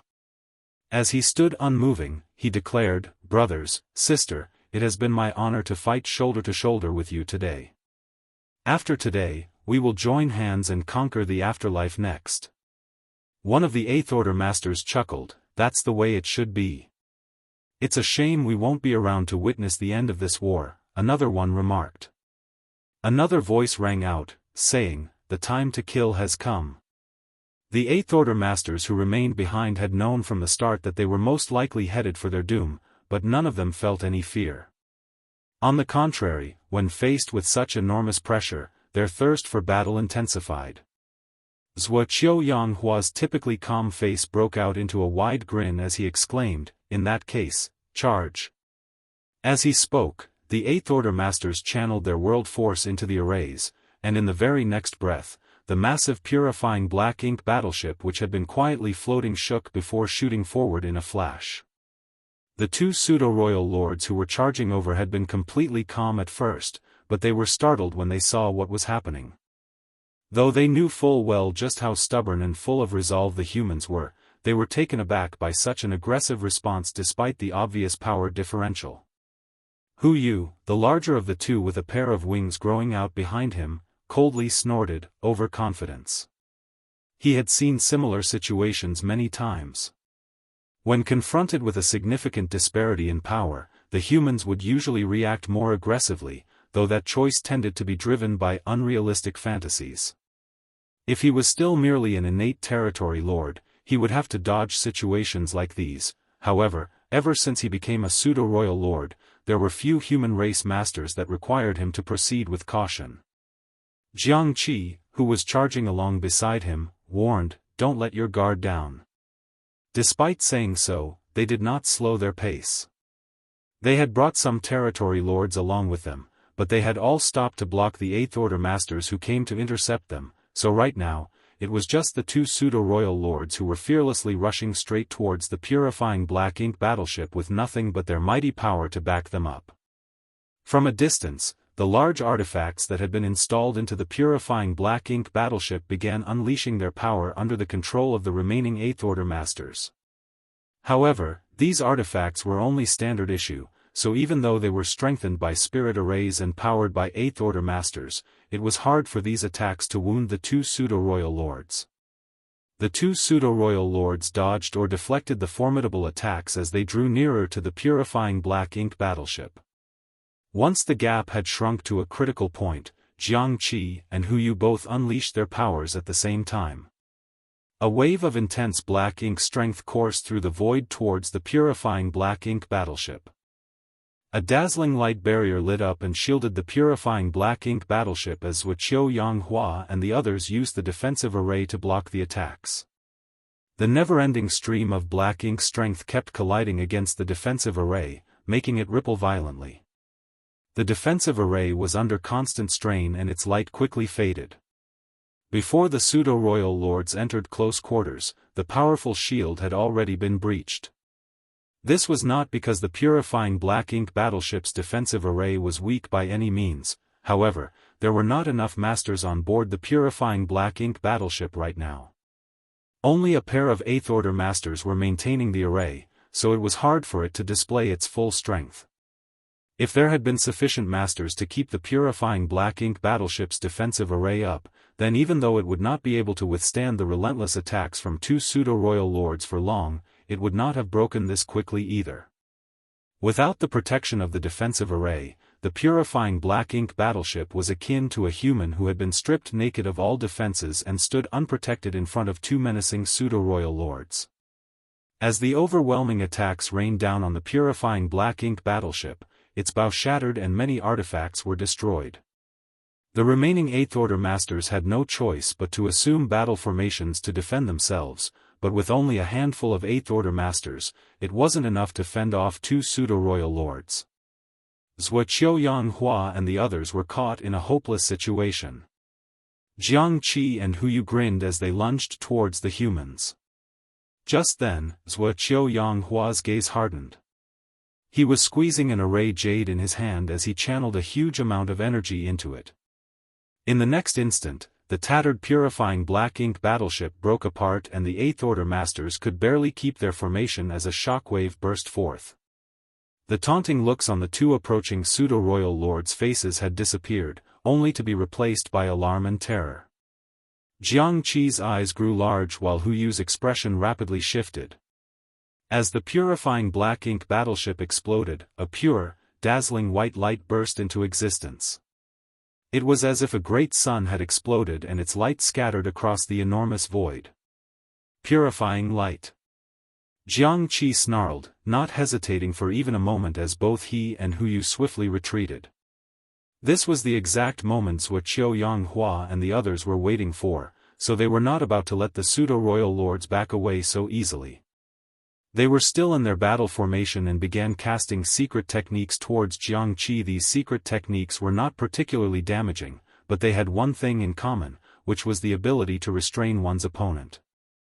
The Eighth Order masters did not think they would truly be able to pin down a powerful pseudo-royal lord. Their goal was only to delay him as long as possible. Their efforts paid off. Due to the effects of the secret techniques, Jiangxi's figure grew sluggish and the burst of purifying light was able to engulf him. At the very next moment, Jiangxi's furious, anguished cries escaped from the depths of the dazzling white light. Hu Yu was more fortunate as Jianghu and the others did not target him, but even so, he still suffered during the explosion of purifying light too. Although he had only been surrounded by the light for a brief moment, he was still in agony as he felt as if his body was on fire. Once he stumbled out of the area that was covered in purifying light, he turned back with a look of lingering fear. The Black Ink clan naturally knew about the large amounts of purifying light that were sealed inside the purifying Black Ink battleships. Over the years, many humans had fallen into the hands of the Black Ink clan and were turned into Black Ink disciples, thus, the Black Ink clan had a fairly good understanding of their enemy. The humans also had artifacts known as evil purging divine spears that contained purifying light and were used to defeat powerful Black Ink clansmen. However, the humans had never used the purifying light inside a purifying Black Ink battleship to directly attack the Black Ink clan before, therefore, the latter had no idea that the humans could utilize such a strategy. It cost a great deal to create a purifying Black Ink battleship, and out on the battlefields, they were generally command ships where the leaders of the human race armies gathered to strategize. Throughout all the battles, as long as the humans were not completely routed, the purifying Black Ink battleships were never destroyed. But, today, Hu Yu witnessed something new. When the huge amount of purifying light exploded out of the purifying Black Ink battleship, even a pseudo-royal lord like him had great difficulty in confronting it head-on. How is Xianxia? He can't be dead, right? Amid such thoughts, the dazzling light gradually faded away, and Xianxia's silhouette reappeared. When Hu Yu spotted him, his heart dropped. Xianxia was in a terrible state right now as Wuxia and the other 8th Order Masters were attacking him with such ferocity that black blood was constantly splashing. Hu Yu could sense that Xianxia's aura was greatly weakened. He's severely injured. With wounds as grave as this, Xianxia would have to return to a Black Ink nest to recuperate for at least 100 years. Hu Yu could not help but feel relieved for his good fortune. Thank goodness they didn't target me. He knew that if they did, he would not have fared any better than Xianxia at this moment, so Jianghu and the others were going all out. 2 pseudo-royal lords had come to attack them and one of them was now severely injured by purifying light. It was the perfect opportunity for the humans to double down on the offensive. If they could not kill off this injured pseudo-royal lord quickly enough, they would be out of their depth once the other returned to render aid. With this in mind, Jianghu and the others did not hold back at all. Paying no mind to defense, they went all out to unleash their most devastating secret techniques and divine abilities, even though it meant that they would be injured in the process too. Xianxia was battered by the relentless attacks and suddenly found himself in an extremely dangerous situation.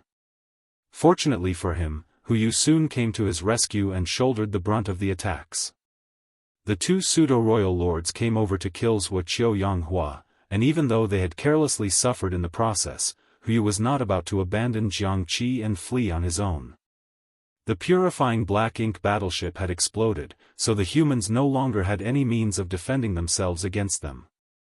With Hu Yu joining the fight, the pressure that Jianghu and the others faced increased manifold and all of the 8th Order Masters knew that their battle had been lost. They did not manage to kill Xianxia in time, so they no longer stood a fighting chance. However, this only made them even more determined to fight to the bitter end. Initially, even with their combined strength, they would have only been able to hold their own against a single pseudo-royal lord.